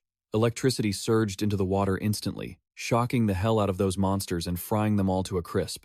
334,464 won was added to the housekeeping king's wallet. Skill level increased, and a new skill was learned. Kim Jeon-hoon was genuinely impressed. He didn't expect this crew to be so efficient. His investment in them was definitely paying off. His own strength was skyrocketing as well, especially that piercing eye skill. His field of vision was growing further and further. Ding! A target had been detected, and the cleanup began. Level 6, Goblin eliminated. Level 7, Goblin eliminated. The reason the monsters kept flooding into the building from the outside was finally becoming clear. Suddenly, one of the monsters froze and looked back, sensing that something was wrong. It actually had decent instincts. But as soon as it turned around, it saw a massive, giant black bear looming right behind it. The bear bared its fangs and charged. Dinner is served. It clamped its jaws around the goblin's neck, killing it instantly. The rest of the demons heard the noise and turned around, terrified out of their minds. They scattered like a broken hive, but the bear kept right on fighting. It grabbed every goblin in reach and slaughtered them. It unleashed a frenzy of attacks, its eyes glowing red. Those small fry goblins were no match for it at all, but there were so many of them, and they were vicious. They swarmed the bear, biting and clawing at it. The more pain the bear felt, the more berserk it went, fighting with even greater intensity. They were evenly matched and locked in a death struggle, when suddenly, the heads of the goblins started exploding one by one, splattered in blood. The bear stood there, dumbfounded, having no idea what was happening, since nothing had even touched them yet. It was a bizarre moment. Ding! A system notification chimed, announcing that citizenship had been granted. The bear shrank down, its fur disappearing as it slowly transformed back into a human. She was a beautiful girl, but she was completely exhausted and passed out right on the spot. Kim Jeon-hoon saw all of this unfold. He wondered, who was she? The system displayed her info. Name, Oh Yeon-ju. Level, 33. Reliability, 9. Awakening Power, Bear Human. Bear Human allows transformation into a beast man, maximizing all physical capabilities and regeneration. This girl was unexpectedly strong. Not only was she level 33, but she also possessed an A-rank ability. Suddenly, system notifications flooded in. Ha Donggun's reliability has reached 50. Loyalty unlocked. Yuhai Rim's reliability has reached 50. Loyalty unlocked. Ha Donggun, Yuhai Rim, and Kang Jae-soo had all hit 50 reliability. Citizen Kang Jae-soo's loyalty has exceeded 30. Conditions to recruit as a retainer met. Nice. After this battle, the group finally realized how powerful he was. They trusted him enough. They met all the criteria. Kim Jeon-hoon took the opportunity to register Kang Jae-soo as a retainer immediately. Name, Kang Jae-soo. Title, Third Retainer, Awakening Power, Steel Knight. He can summon full-body steel armor and a battle axe. He knew that a retainer's grade was determined by their awakening power. Choi Hee-jun had a C-rank ability, Gorilla Strength, so he was level 20. Kang Jae-soo had a B-rank ability, Steel Knight, so he was level 25. And finally, Moon Byung-ho, with his A-rank ability, Teleportation, was level 30. The moment they were registered as retainers, their levels were set based on their awakening rank, just like that. Suddenly, the system showed a box with a question mark, a random box. He guessed the grade was random. If Moon Byung-ho reached A rank because of his loyalty, then Choi Hee-jun, who had higher loyalty, should have received B rank instead of C. But then again, Kang Jae-soo, with 31 loyalty, received a B rank ability. He racked his brain but couldn't figure it out. If only he knew what conditions had to be met to trigger higher rank abilities, that would be great. This was a crucial issue. After all, he could only register a maximum of 10 retainers, so collecting as many high-rank people as possible would be to his advantage. The problem was, he still didn't know what would happen when he recruited an awakened person as a retainer. Awakened individuals could move freely through the stairs and elevator corridors. He walked to the elevator door and activated his skill. King's Eye, he wanted to see how the bear girl was doing. She was still passed out on the ground. The elevator was at the 30th floor. He turned around and called out, "Hey, Choi Hee-jun." He was right behind him. "What is it?" "We've reached the 30th floor." The elevator door opened. He told him, "I want you to bring that girl from the B2 basement up here." Scene shift. Ha Donggun's group was still dealing with the remaining demons. They had also just discovered a few goblins with their heads blown off. They asked each other in confusion, "What on earth is going on here?" A whole horde of goblins just appeared out of nowhere. Exactly. It feels like someone did this on purpose. Ha Donggun looked at the scene, feeling tense. Possessing such powerful abilities, he was certain that even thinking about it was terrifying. He shut his eyes tightly and bit his lip, trying to stay calm. He remembered their first day there. Choi Hee-jun had said, "Honestly, he's an extraordinary person." That's right. And there was even hot water. That was also Kim Jeon-hoon's ability. It was all thanks to the supplies he had brought. If it weren't for him, we'd only be eating plain rice and tangerines. He gulped hard, feeling a chill down his spine whenever he thought of him. It was definitely that man's ability, along with Moon Byung-ho's, that introverted kid. After meeting Kim Jeon-hoon, he had suddenly turned into a completely different person. This level of strength is truly terrifying. No matter what abilities a person possesses, the conclusion remains the same. He genuinely both respects and fears Kim Jeon-hoon. Cutting to the basement, Choi Hee-jun is sprinting, rushing to get that girl up to the 30th floor just as the protagonist wants. If you want to find salvation in this hellish world, you absolutely must be chosen by him. All of them understand this. They have to obediently follow his orders to get food and water and maintain the bare minimum for survival. In a small park before the apocalypse, a child is sitting and playing happily, laughing with eyes crinkled in delight as they look behind and call out, "Mom!" The woman standing there with a gentle smile is Oh Yeon-ju. Suddenly, a large shadow creeps up behind the child, and the woman's expression immediately shifts.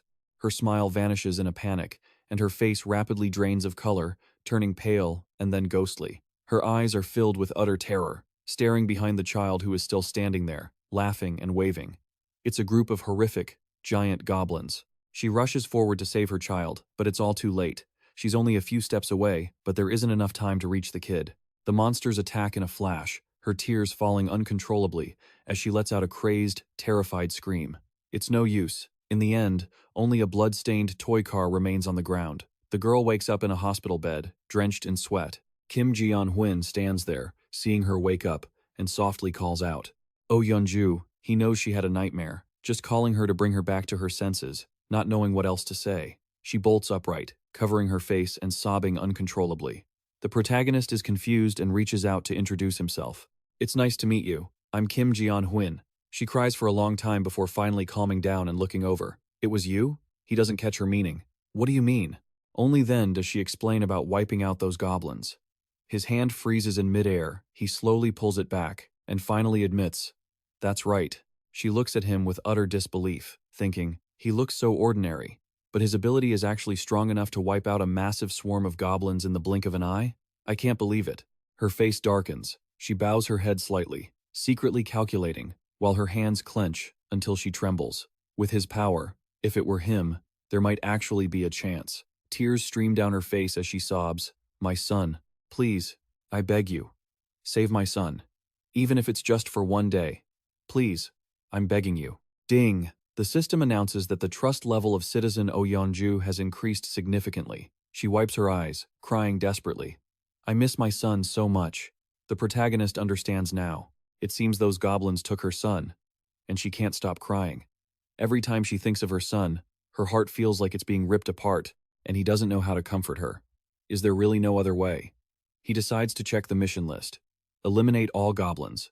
No time limit, no penalty, and the reward is resurrecting her son.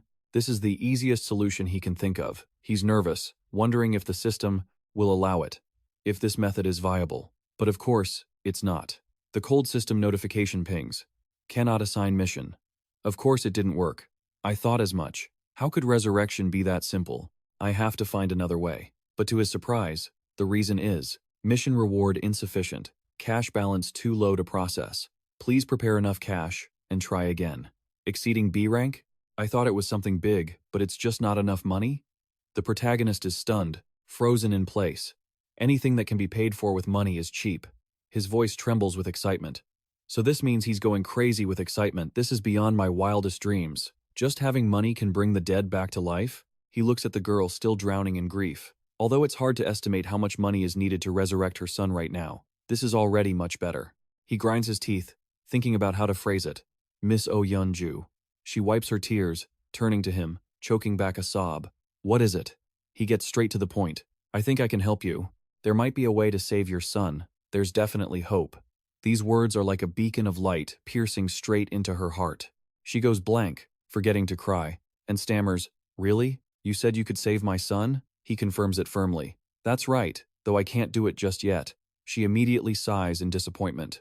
But as long as it takes money, that's fine. He doesn't want her to give up. However, I am very certain there is a way.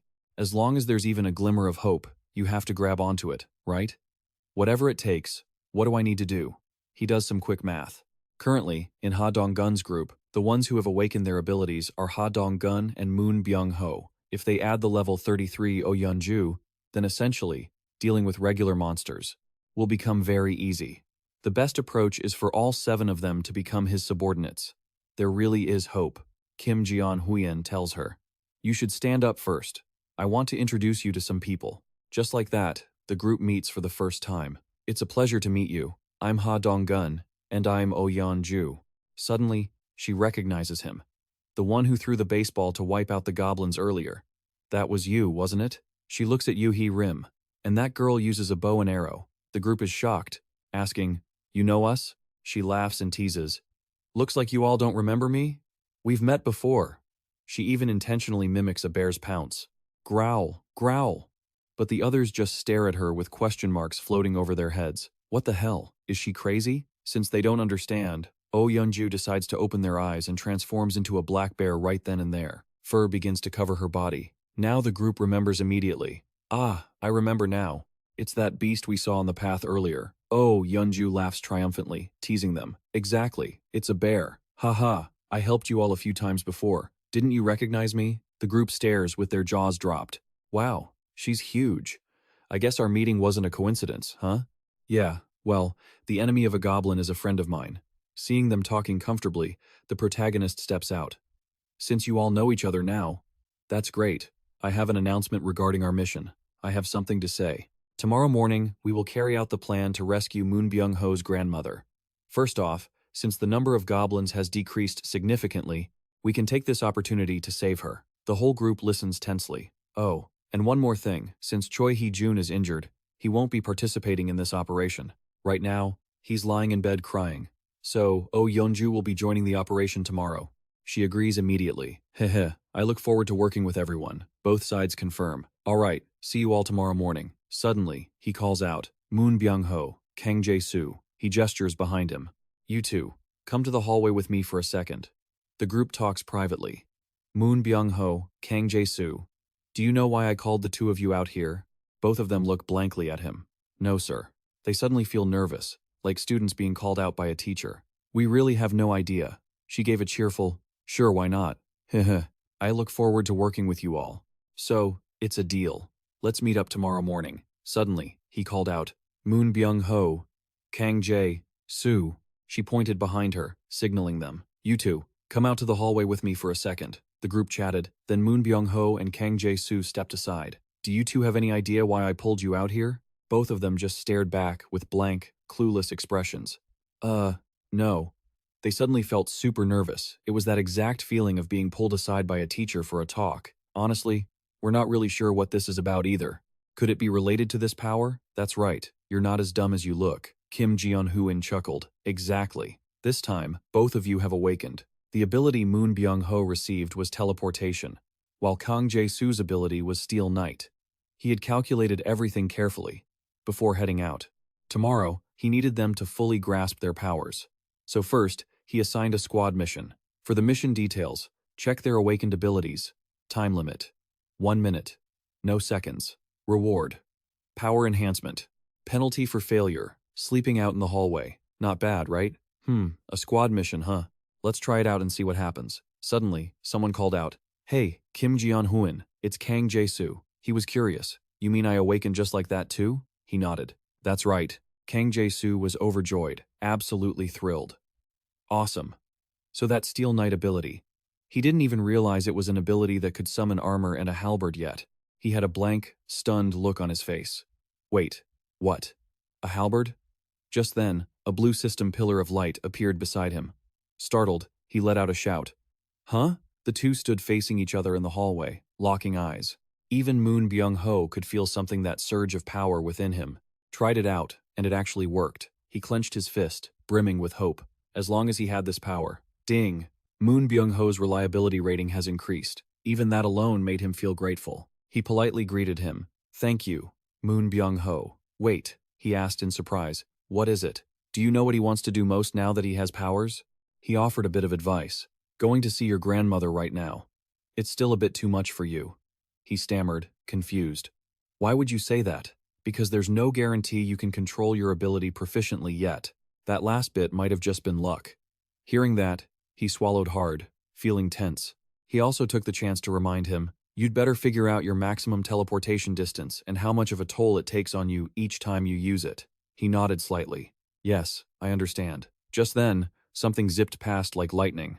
Glancing to the side, they immediately saw Kang Jae-soo, fully clad in armor with a massive weapon in his hands. He couldn't even put his joy into words, his eyes wide with disbelief. It actually worked? Of course. Ding! Kang Jae-soo's reliability rating has increased. Seeing this, how could he not trust the protagonist? Seeing that they could basically use their powers now, Kim Jeon-hoon told him, Byung-ho, can you use teleportation to get over there? That building right across the street. He was a bit stunned, looking uneasy. That spot? But he knew if he didn't try, he wouldn't improve. He firmly agreed. I'll give it a shot. He pushed the mission to the system as well. Mission: teleport to the rooftop of apartment 113. Time limit: 3 minutes. Reward: increased teleportation proficiency. Penalty for failure: sleeping outside. Ju, standing behind, cheered him on. Moon Byung-ho, you can do it. He stood by the window, took a deep breath, and focused on his power. In a flash, he disappeared. Whoosh! In the blink of an eye, even he didn't realize it, he just looked around and saw the other two at the opposite building. He'd changed positions. Overjoyed, he waved at them. Ding! Moon Byung-ho has completed the mission. Seeing him succeed, he let out a sigh of relief. But as he stood there waving, he suddenly swayed and collapsed on the spot. Both of them were terrified. If he passed out there, who would bring him back? The protagonist hurried to use a skill to summon Moon Byung-ho. Thankfully, he managed to bring him back. Who would have thought? He was sleeping on the bed, snoring away, looking like he was fine. He guessed he was just unconscious from overexertion. Kang Jae-soo stood by, worriedly asking, "Is Byung-ho okay?" Checking the system, he saw he just needed some rest to be fine. Moon Byung-ho was sleeping soundly. He was healthy, probably just fainting because he wasn't used to the power. "Now it's your turn. Never mind him for now. Do you usually work out?" He was stunned. Huh? He didn't waste time. He assigned the mission. Put on your armor and do 100 push-ups. 100 squats. Time limit. 10 minutes. Reward. Power enhancement. Penalty for failure. Sleeping outside. Of course, he had no choice but to start immediately. He was panting, exhausted, doing them while struggling for breath. Working out was hard enough, but doing it while wearing that heavy armor? Finally, he shouted, "Done! Ding!" Kang Jae-soo has completed the mission. He was actually surprised. He must have been in the sports specialty class. His stamina was definitely above average. Suddenly, the system popped up, but it didn't show anything. Kim Jeon-hoon was confused. What is this now? The other guy sat down, slumped. Hey, is it over now? That's when he remembered him and beamed. Yeah, you worked hard. You can go to sleep now. That was all he wanted. He dragged his body away, swaying. Yeah, you worked hard too. On the system interface in front of him, a notification appeared. Power slightly increased. At that moment, he felt dark energy rising from his hands. He hadn't expected this. They were the ones training, but his power was the one increasing? This was a sweet deal. He couldn't stop smiling. If that was the case, things had changed. The next day, in an alley in Busan, Ha Dong-gun's group was running for their lives, screaming, "Run! Faster!" They were being chased by a pack of goblins. Kang Jae-soo, furious, turned around and cursed them out. He was tired of running. He activated his armor skill and charged in to fight. "You bastards, take this." He was taking on the whole horde by himself. Using the chance to get used to his gear, the monsters got even more aggressive. He didn't show a hint of fear, fighting while cursing. "You bastards, come and get me," Moon Byung-ho hurriedly shouted. "Just leave those who are running away behind." Ju laughed. "Haha, got it." The two teamed up, one fighting close, one fighting from a distance. The goblins were cornered and didn't dare to charge anymore. Kang Jae-soo kept provoking them. "Come on, you bastards, step up." Just then, a deafening roar echoed through the air. The whole pack of goblins froze in fear. The bear sister had joined the fray. Let's see where they run now. The goblins were crying for mercy now, being attacked from all three sides. The group seized the opportunity to keep attacking, trying to eliminate as many monsters as possible. Ha Dong-gun shouted at Moon Byung-ho, "Use this chance and go." He finally realized. Ha Dong-gun kept yelling, "Go on, go find your grandmother. We can handle the monsters in front of us." He hurriedly took off. Thanks. Kim Jeon-hoon was at home, eating instant noodles while watching. Ding! Odu has completed the mission. Evaluating mission. Evaluation complete. 132,966 coins have been deposited into the Home King's wallet. He still didn't understand how the heck this system operated. So, rewards again? This one's different from last time. Since Oh Yeon-ju got a buff before, does that mean all future rewards are just random? Makes sense. I mean, the mission difficulty keeps going up, so the rewards probably scale with it. The system just announced that Moon Byung-ho finished his mission. Moon Byung-ho's daily mission limit is tapped out. Starting the mission evaluation. This is the moment our protagonist has been waiting for. Alright, let's see the loot. Whoa, what the hell? That actually startled me. Jackpot, congratulations. Ding, we hit the big one, congrats on receiving skill points. Kim Jeon-hoon nearly choked. What? Jackpot? You can even get skill points here? Skill points are one thing, but this keeps getting better. He chuckled to himself. Not bad at all, huh? Meanwhile, Moon Byung-ho burned through his teleportation skill. He was exhausted, but he couldn't afford to stop. Finally, he reached the small house. He rushed inside, frantically calling out for his grandmother. When he finally found her lying in bed, he nearly lost his mind and ran over to check on her. Grandma! Luckily, she started to open her eyes. She even recognized him, gripping his hand tight. Huh? Byung-ho? Is that you? Moon Byung-ho? He broke down in tears. Thank God he made it in time. She was still alive. The two held onto each other, sobbing. Thank goodness. Grandma, I'm so sorry. I'm so late, aren't I? He was moved to tears, but he didn't forget about our protagonist. Kim Jeon-hoon, thank you. Seriously, thank you. Ding! Moon Byung-ho's loyalty has increased to 100. The limit for the number of vassals has increased. Kim Jeon-hoon was definitely winning here. Sitting at home and getting stronger without lifting a finger is pretty sweet. All three vassals were upgraded at once. Our hero clapped a hand over his mouth, trying not to laugh. Haha, I didn't expect to be able to upgrade them like this. Let's see how much it costs to upgrade Moon Byung-ho. Who would have thought he wouldn't have enough cash? 100 million required to upgrade vassal Moon Byung-ho. Please deposit more cash and try again. That is highway robbery. 100 million? Forget it. Sorry, Byung-ho. I'm gonna have to pass for now, but I'll still keep sending you on missions. Suddenly, there was a sound from outside. Kim Jeon-hoon tensed up immediately. The elevator bell? Who could that be? He activated his piercing eye skill right away. There was a young couple standing in the hallway. They were carrying a cardboard box. They knocked on Choi Hee-jun's door. Excuse me, is anyone home? The wife answered quickly. Yes, coming. May I ask who is there? The girl smiled and introduced herself. Hello, I'm Kim Ga-bin, and this is my younger brother, Kim Min-ho. We live in apartment 1701. Park Hee-gon greeted them politely. Oh, I see. Is there something you need? They sighed suddenly. We came over because there's something we'd like to ask of you. Park Hee-gon looked confused. Ask. Of me? The girl's face darkened, looking troubled. I know this is incredibly thick-skinned of me, but would you mind if we used your shower? Is that it? Park Hee-gon was stunned. They came all the way here just for that? She confirmed it. Yes, just a shower. Park Hee-gon finally let out a breath of relief. I thought it was something serious. Of course, come on in. Thank you so much. The brother, Min-ho, carried the box in. Where should I put this? Oh, what's this? Turns out they brought some gifts as thanks for letting them shower. We brought a few cans of food and some odds and ends. Seeing what was inside, it actually looked pretty good. Park Hee-gon tried to play it cool. Oh, you really didn't have to be so formal. Thank you. The two went back and forth. It's nothing, really. It's already awkward enough barging into someone's house with such a weird request. A little thank you gift is the least we can do. Suddenly, Kim Ga-bin froze, staring at the bows and arrows in the corner. Sorry to ask, but do those bows and the baseball bat belong to someone living here? Park Hee-gon explained with a smile. Oh, those don't belong to anyone in this building. Someone from another building brought them. It's a bit complicated. They kept chatting away like that. Kim Jeon-hoon saw everything. For now, they didn't seem like bad people. He decided he'd head over there later to see for himself and strike up a conversation. Plus, maybe he could get them to help rescue other survivors in the apartment complex. 39,783,200 gold has been transferred to the house owner's wallet. Skill level up.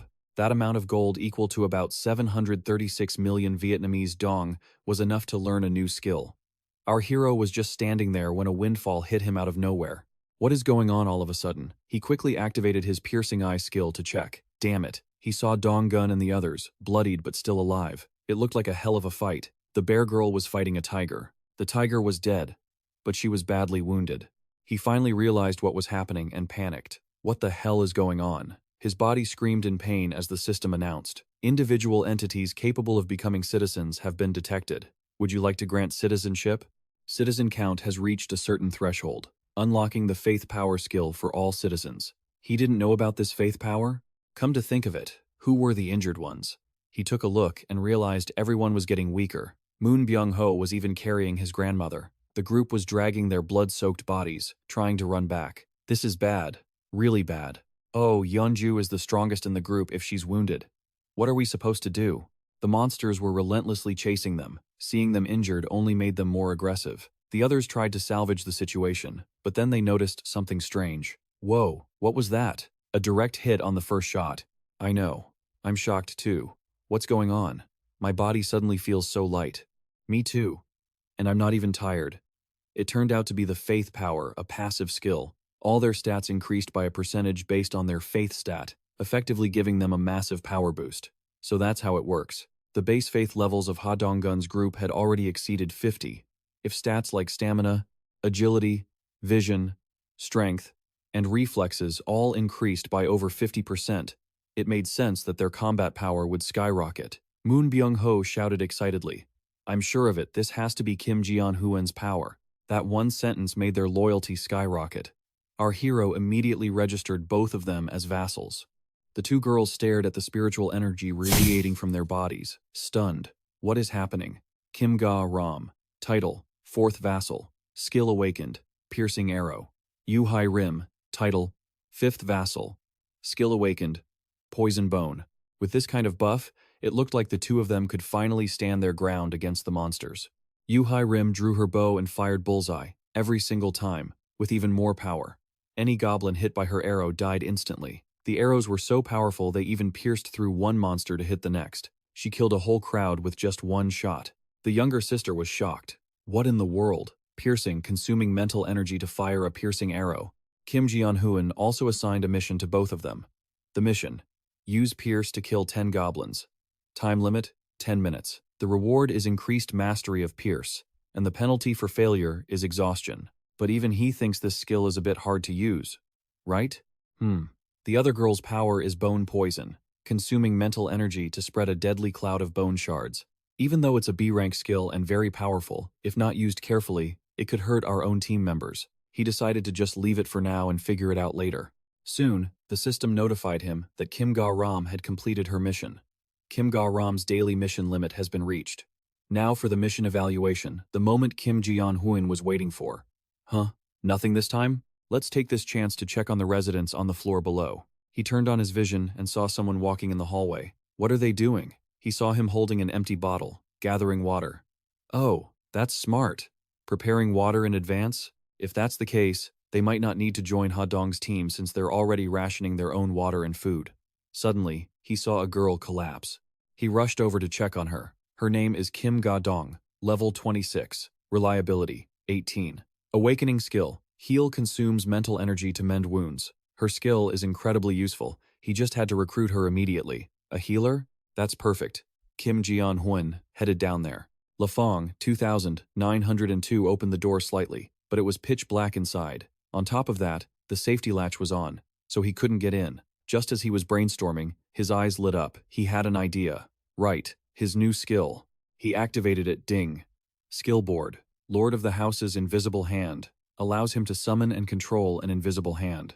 Good. He clenched his fist, knocked on the door, and focused his mind on how to break in.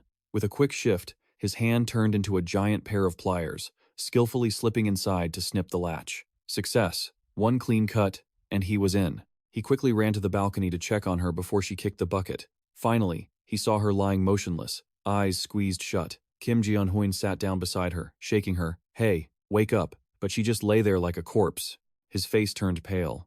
Damn it. Her condition was worse than he thought. She looked like she was suffering from severe dehydration. He scanned the room, wondering if there was anything useful around. Suddenly, he froze in confusion. What is this? This makes no sense. Why? There was still bottled water in the room, so how could she be this dehydrated? Whatever, he had to find a way to save her.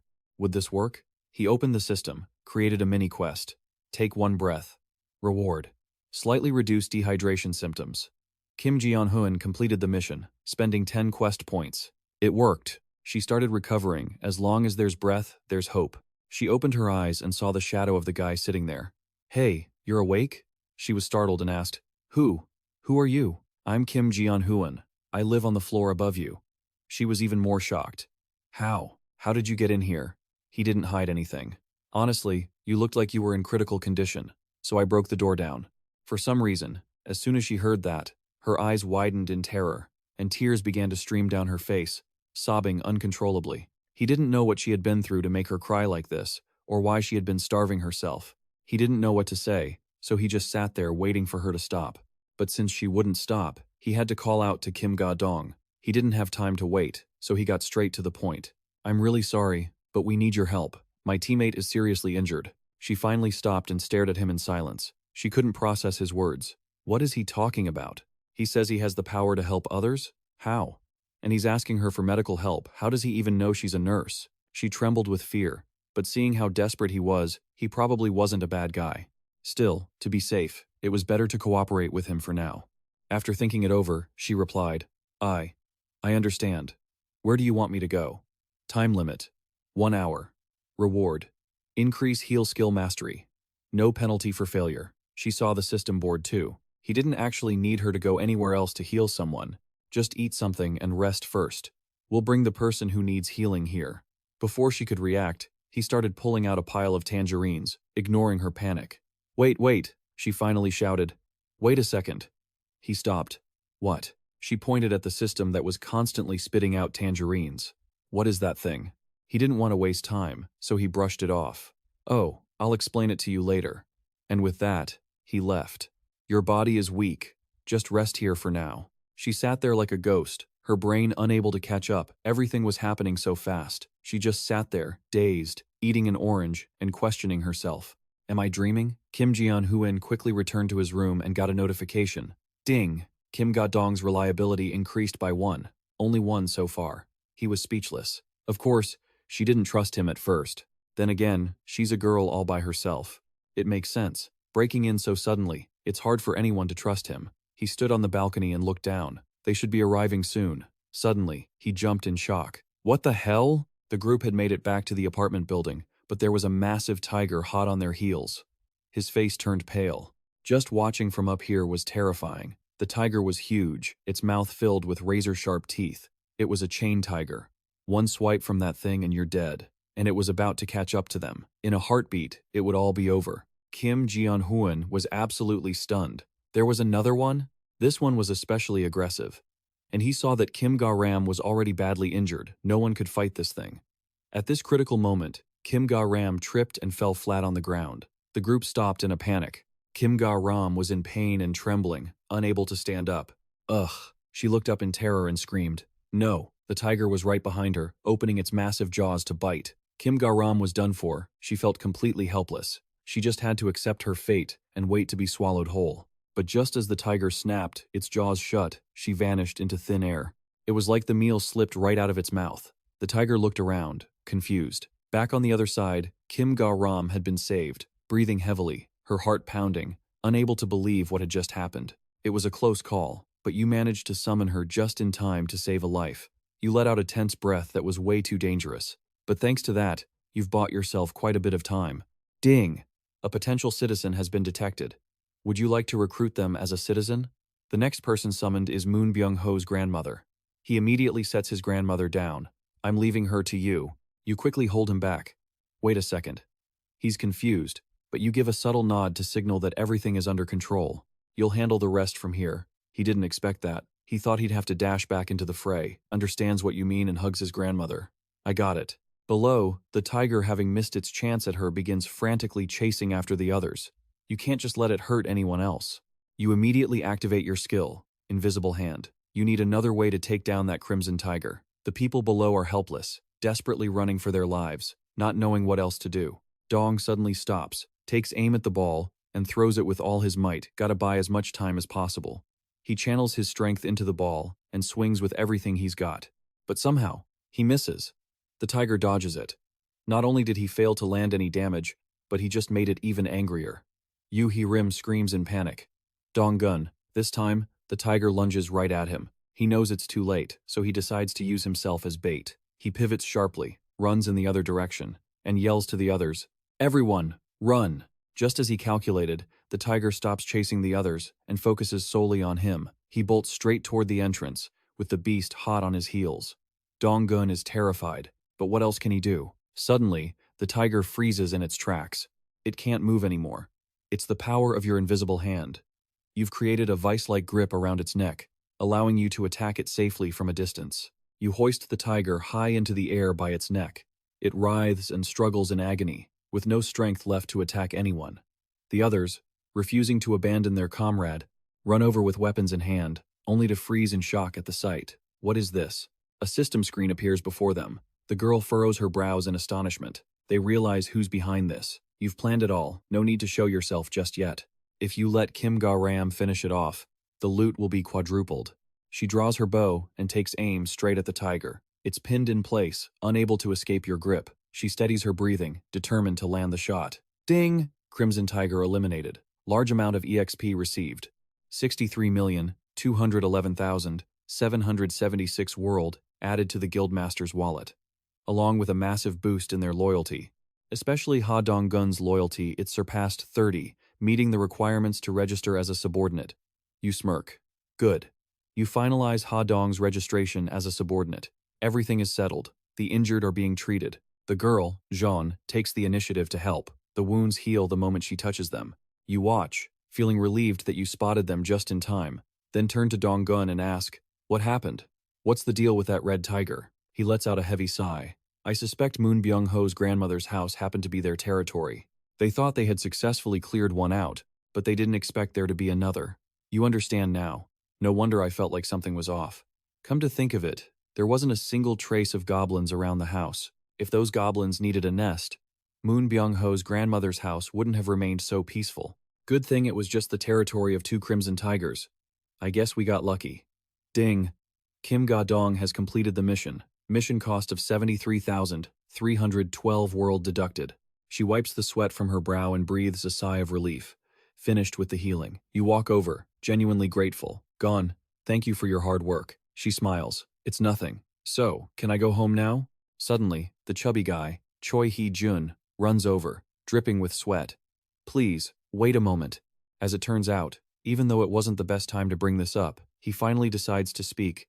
You don't plan on keeping everyone huddled at my place forever, do you? Haha.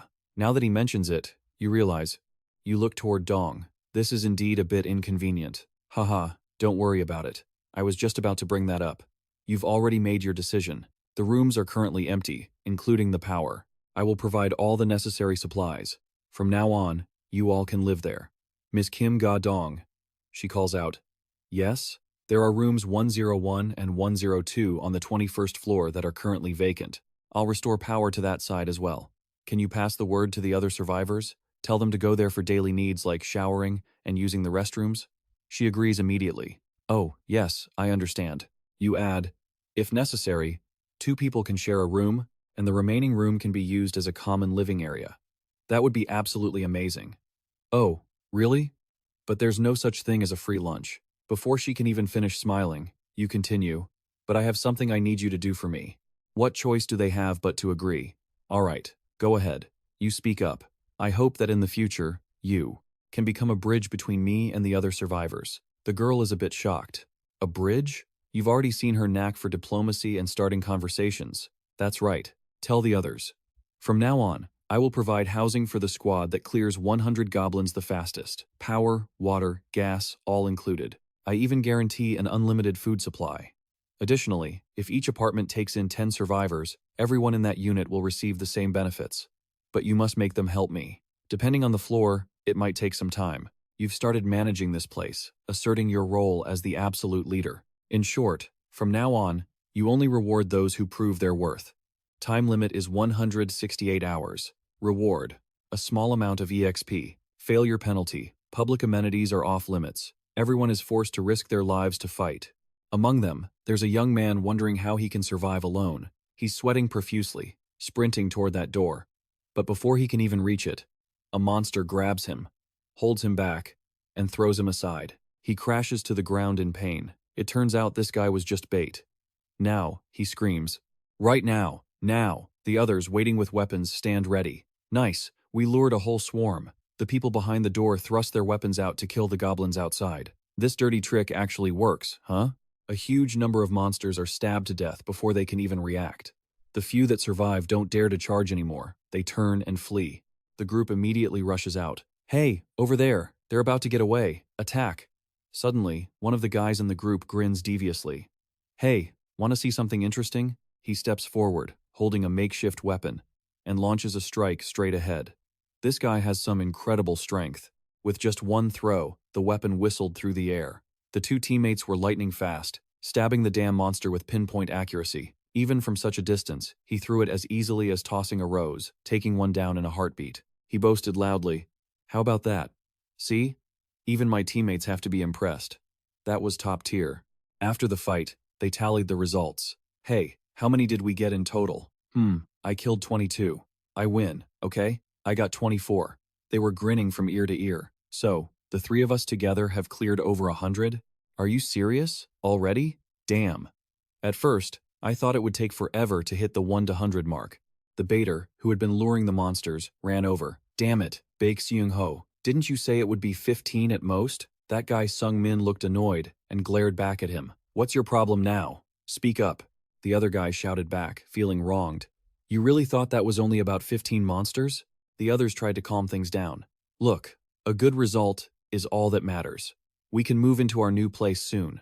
But the guy wouldn't let it go, veins popping on his forehead. What did you say? You almost got me killed. Baek Sung-ho was hit where it hurt. He was speechless and couldn't argue back, but he still tried to play tough. His face turned beet red as he glared, trying to be intimidating. Who came up with the way to wipe them out? Wasn't it me? I planned the strategy, and the twins made the spears. Didn't you say yourself that you were confident in your speed? The guy was cornered and couldn't retort. Things escalated, and Baek Sung-ho turned hostile. If you're not happy, just leave the group. Even without you, we're more than capable of handling things. The twins quickly stepped between them, trying to mediate. Oh, come on, Baek Sung-ho, calm down. Sung-min did a great job just now too. Yeah, his role as bait was perfect. He was crazy fast. The guy still wouldn't let it go and kept threatening him. He was the one who provoked me first. How dare he talk back to his older brother? The blonde twin turned to the other guy. Hey, Sung-min, that's enough. Talking back to your older brother is pushing it. Apologize. Now. Sung-min finally gave in. Fine. I'm sorry. The argument finally died down. Baek Sung-ho turned sharply. Forget it. Let's get to the 21st floor. It's time to claim our new home. But when they arrived to claim it, Kim Ga-bin stopped them. I'm so sorry, but another team has already claimed the reward. They, of course, weren't having it. What? Are you telling us some other team cleared 100 monsters faster than us? The girl nodded. That's right. Jung Reo wouldn't accept it. Hold on, Kim Ga-bin. Stop joking around. Just give us the house. She had no choice but to explain clearly. I'm not joking. Right at that moment, someone approached. Ah, they're right on time. She pointed toward the group. These are the ones. They were the first team to wipe out 100 goblins. Baek Sung-ho stood there, stunned. He couldn't say a word. The others stared with wide eyes as Kim Ga-bin and her sister spoke. How did it go? Everything settled. Even though they decided to give up the new house, in return, their home and their uncle's home would be provided with electricity, food, and other resources. Plus, the girls wouldn't need to go on missions. But aren't Jiho's daughters minors? Minors aren't supposed to go on missions anyway. The couple smiled broadly, explaining. They've all grown up now. Haha. Our girls look like children because they take after their mother. They're just like me, so their archery skills are top-notch. You should worry more about the kids. Oh, right. He also promised to provide both of you with bows and arrows. Why would we need bows and arrows? Planning to keep hunting goblins? Yeah, June personally asked us to help clean out the goblins around here. I don't know where these disgusting things keep coming from, but no matter how many we kill, they never end. They were so busy talking they didn't even care about Baek Sung-ho standing there. His face turned black with rage. Wait! He had heard everything. He shouted, Aren't you guys abusing your power? You're just friends with him, so this is completely unfair. At that, Min-ho remembered. Oh, right. Because he was worried someone might think it was unfair, he said he prepared equivalent rewards for the second and third place teams. He'll be waiting for you on the 30th floor. Ga-bin was surprised. Oh, is that so? She smiled brightly at them. You heard him, right? That's great. You should take your team to the 30th floor. He'll be waiting for you there. Baek Sung-ho was still furious, but didn't say anything else. As they took the elevator, they started mocking him. So that's the guy named Kim Jeon-hoon? I heard he's even younger than us. Everyone uses honorifics when talking about him. Doesn't that seem ridiculous? The twins joined in. Yeah, exactly. I thought he was some kind of god. Haha, god my foot. He looks more like a cult leader to me. Just some brat playing with tricks. Haha. Only Sung-min felt uneasy and muttered, We were protected thanks to his abilities. Do we really have the right to say things like this? Besides, aren't we on our way to get on his good side right now? The other three were hit where it hurt. They went dead silent and glared at him. Baek Sung-ho, already annoyed, was provoked further. Hey, you little bastard. Just then, the elevator reached the 30th floor. The doors opened, and Baek Sung-ho still wouldn't stop, threatening him before they walked out. I'll deal with you later. They didn't expect Kim Jeon-hoon to be waiting for them. He smiled brightly and greeted them. Hello guys. Their faces turned as dark as a pot, and it took a lot of effort for them to get a word out. Hello. The guy stepped forward. I'm Baek Sung-ho. They shook hands. I saw your fight. I saw the excellent performance of you, Baek Sung-ho, and your teammates. The strategy of using defensive walls to clear the goblins was also brilliant. His face turned pale. How do you know about that? He didn't answer, just smiled. I will provide electricity, water, and gas for units 1,301 and 1,502 right now. He was stunned, completely frozen. Wait, seriously? Guess he's feeling guilty after talking behind our backs earlier. Kim Jeon-hoon nodded. Yes, of course. They asked, how on earth did you do that? He spoke to them bluntly. First of all, you managed to wipe out 100 goblins, so you qualify. Also, for the record, I am not a cult leader. He looked straight into their dumbfounded faces. And I don't want to become a god, either. The whole group felt ashamed and wished they could disappear. They were beyond embarrassed. He added, "Oh, one more thing, since things have turned out this way."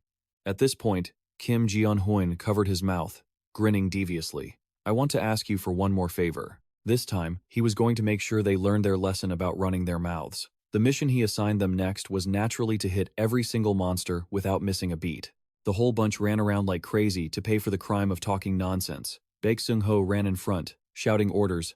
"Throw it! Hurry!" This group is working alongside Ha Dong-gun's team, but their job is exactly the same as Sung-min's acting as bait to lure the monsters in. Ha Dong-gun gripped his weapon tightly and grinned triumphantly. "All right, here we go." He raised his spear and took aim. He is now Ha Dong-gun, the 6th vassal, holder of the spearman title, with an awakened ability that grants a 200% experience distribution rate. His throw skill consumes mental power to boost attack damage by 5 times.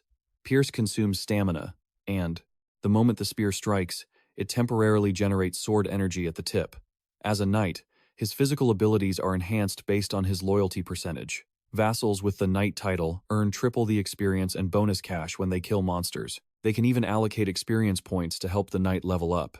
His spearman proficiency is currently at 11%. The higher the proficiency with the spear, the greater the attack power. He's actually got a pretty good aim, doesn't he? His throw landed right in the center of the giant monster's chest. The others kept charging in and attacking. Seeing their comrade die only made them more aggressive.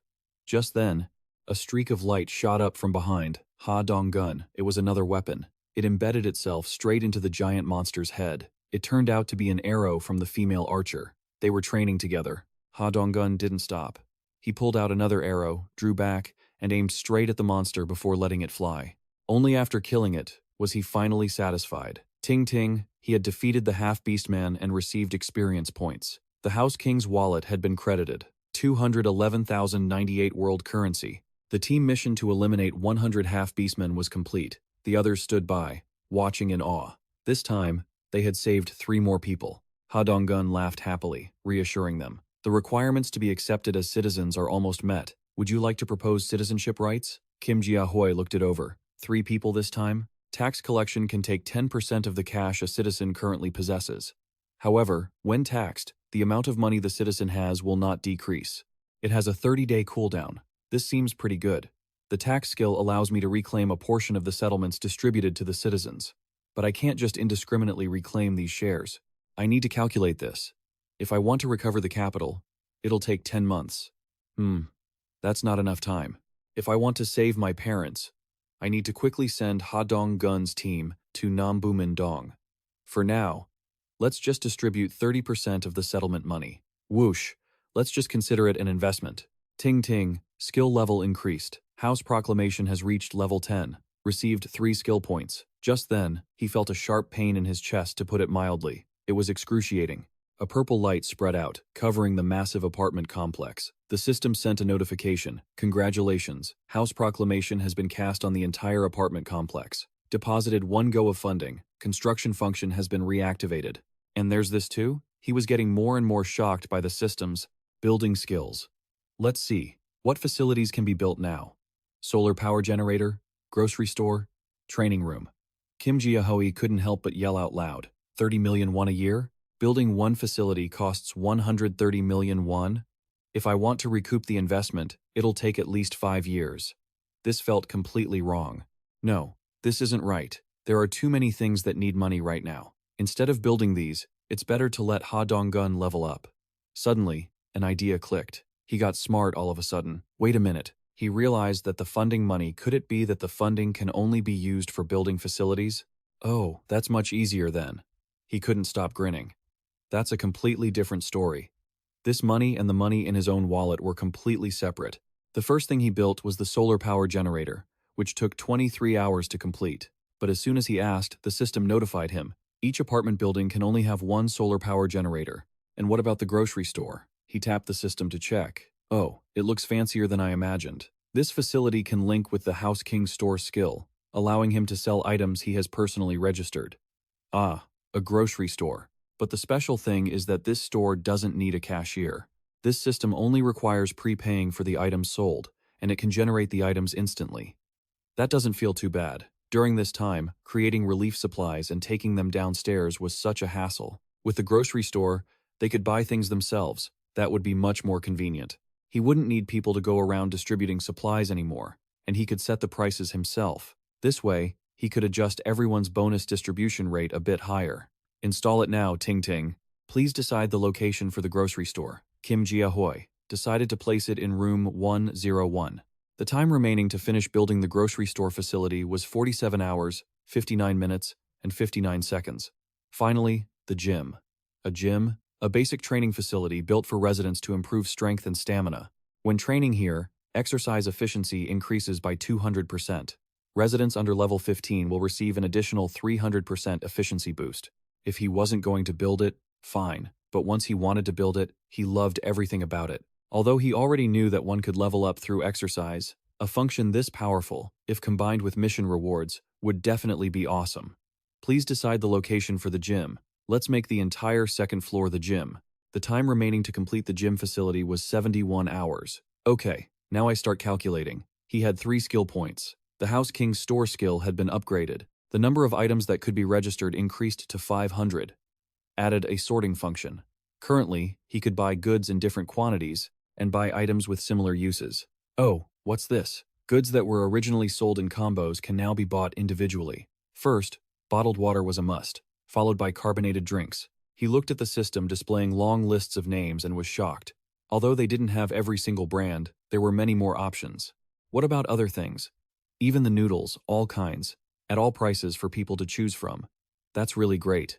Kim Jae-hui had to admit this was truly useful. On the other side, they were also wearing armor and fighting. One guy was fighting a giant monster alone, and there was someone behind him too. The two of them asked each other, "If we throw that thing outside, what would happen?" Zhou only just noticed the weapon in his hand. "This? Why are you suddenly asking that?" Ha Donggun asked immediately. "Let me borrow it for a second. I want to test something." Not letting him have a chance to agree, he just grabbed it. "What is this?" Wait, this guy, Ha Donggun, was truly thick-skinned. Even without permission, he still took it, raised it, prepared to throw, and let it fly straight. His strength was high. Combined with the power of the blade, it shot forward as fast as lightning. Kang Jae-soo went crazy, standing there in shock. "Hey, how could you actually throw it away like that?" Ha Donggun just stood there nonchalantly with his arms crossed. "Alright, now try unsummoning it and calling it back out to see what happens." Oh, the guy actually hadn't thought of that yet. That's a fresh idea. Let's give it a shot. Mana surged from his body, glowing bright. Unexpectedly, the spear actually flew right back into his hand. Kang Jae-soo was ecstatic. "That's so strong. Donggun, are you some kind of genius?" The guy turned away, trying to look cool. "What are you making such a fuss about?" Just then, the girl ran over and shouted, "We have to go. I'm running low on arrows." She suddenly froze in her tracks, startled. Right as she finished speaking, a fresh quiver of arrows appeared nearby. It seems like the capitalist system won't let her leave until the job is done. That's insane. How long are we supposed to keep fighting like this? She's totally losing it. And honestly, fair enough. The moment she complained, the supplies appeared. Kim Jian-huan is definitely keeping a close watch on them. Multitasking eyes allows the use of other skills within the range of the king's eyes. With a weapon in hand, it's time to get back to the fight. Half-beast defeated, experience points gained. 201,338 has been deposited into the home king's wallet. The guy at home noticed it. Immediately turns out, completing mission rewards really does boost stat levels. Now, he can finally see a glimmer of hope. He hasn't forgotten his original goal. This place is about 10 kilometers from his parents' house. It'll probably take him 3 hours to get there. He stepped outside and stood on the highest floor, looking down at the city. The charred, crumbling buildings were a tragic sight to behold. He has to push himself even harder. He needs to pick up the pace. Should he start with Ha Donggun's team first? Level 33. Raven Control. Even though Kim Ji-yeon's C-rank skill is super useful for scouting, Oh Yeon-ju's awakened ability is Bear Person, and Kim Ji-yeon's awakened ability is Healing, Blessing, and Magic Armor. It only makes sense if he recruits both Oh Yeon-ju and the healer Kim Ji-yeon. But unlike Kim Ji-dung, who registered as a family retainer, Oz's loyalty isn't high enough yet. He realized that those who possess awakened abilities from the very beginning truly have efficiency that completely overwhelms everyone else. Now, there is only one way to increase her loyalty. It really does come down to just that one thing, right? It is. A mission reward specifically, reviving her son. But the system still notifies him. Insufficient cash balance to cover the cost. Please earn more cash and try again. Is it still not enough? First, let's try increasing the mission difficulty. Mission goal. Despair. Eliminate monsters level 40 or higher. Level 40 monsters are extremely powerful, so the rewards are bound to be generous. Time limit. 24 hours. And the penalty? Unexpectedly, he sets her penalty as death. Ding. Mission reward. Resurrection. Insufficient cash balance to cover the cost. Please earn more cash and try again. He tried everything, but it was still the same. Is it completely impossible with his current funds? Suddenly, another window appeared. Level 18. Orc defeated. Experience points gained. 278,221 won has been deposited into the Home King's wallet. Only then did Kim Jeon-hoon remember there was still a team mission. If he relies on this, the mission content is eliminate one monster level 40 or higher. Time limit, 24 hours. Reward, revive son for 1 day. Failure, penalty, death. He's calculated everything. He has to make Oh Yeon-ju completely his person first. Just then, his door was pounded on violently. Hey, open up, Huynh, open the door. He didn't rush to speak, just walked silently to the door. As soon as he opened it to ask who it was, Oh Yeon-ju lunged inside. She was panting, breathless, tears streaming down her cheeks in a panic. Was that you? He understood what she was asking. He nodded. That's right. Although there's a time limit, I'm sure you can complete the mission. She collapsed to her knees, crying tears of joy, covering her face. Thank you. She kept sobbing uncontrollably. Even if it's just 1 day, as long as I can see my son. Ding. Her loyalty immediately exceeded 30, meeting the requirements to register as a family retainer. He looked up at the ceiling, staring without blinking. The air grew tense. Suddenly, the light bulb began to flicker. It turned out he was testing his own power. And it worked. Next, he looked at the water faucet, his gaze intensifying. Immediately, the faucet began to drip, and finally, water gushed out without anyone touching it. Ding. Skill. Dignity maintenance activated. He was ecstatic. Very good. I'm gradually getting the hang of this. I feel like a wizard. First, he can now precisely control 3 resources: electricity, water, and gas. Ding. Daily revenue for the convenience store has been tallied. 320,981 won has been added to the Home King's wallet. That's only 20% profit, and it's already 320,000 won. This means the convenience store's revenue for today alone exceeded 1.5 million won. Let's activate King's Eyes for a bit. Every corner of the building was clear to him. The people walking around were asking each other, hey, how much more money do we need to earn next? This bow costs 150,000. Today we only made about 10,000. It'll probably take us half a month, right? Hey, you idiot. Didn't you think about the fact that we still have to buy water and instant noodles for the next half month? Fine. If you're so smart, you go figure it out. He witnessed these kinds of arguments a lot. Just by splitting the payment, the atmosphere had completely shifted. Ever since he built the mysterious space, the convenience store on the first floor of the apartment, starting with the bit of money he got after defeating goblins, it had sparked everyone's desire to hunt monsters.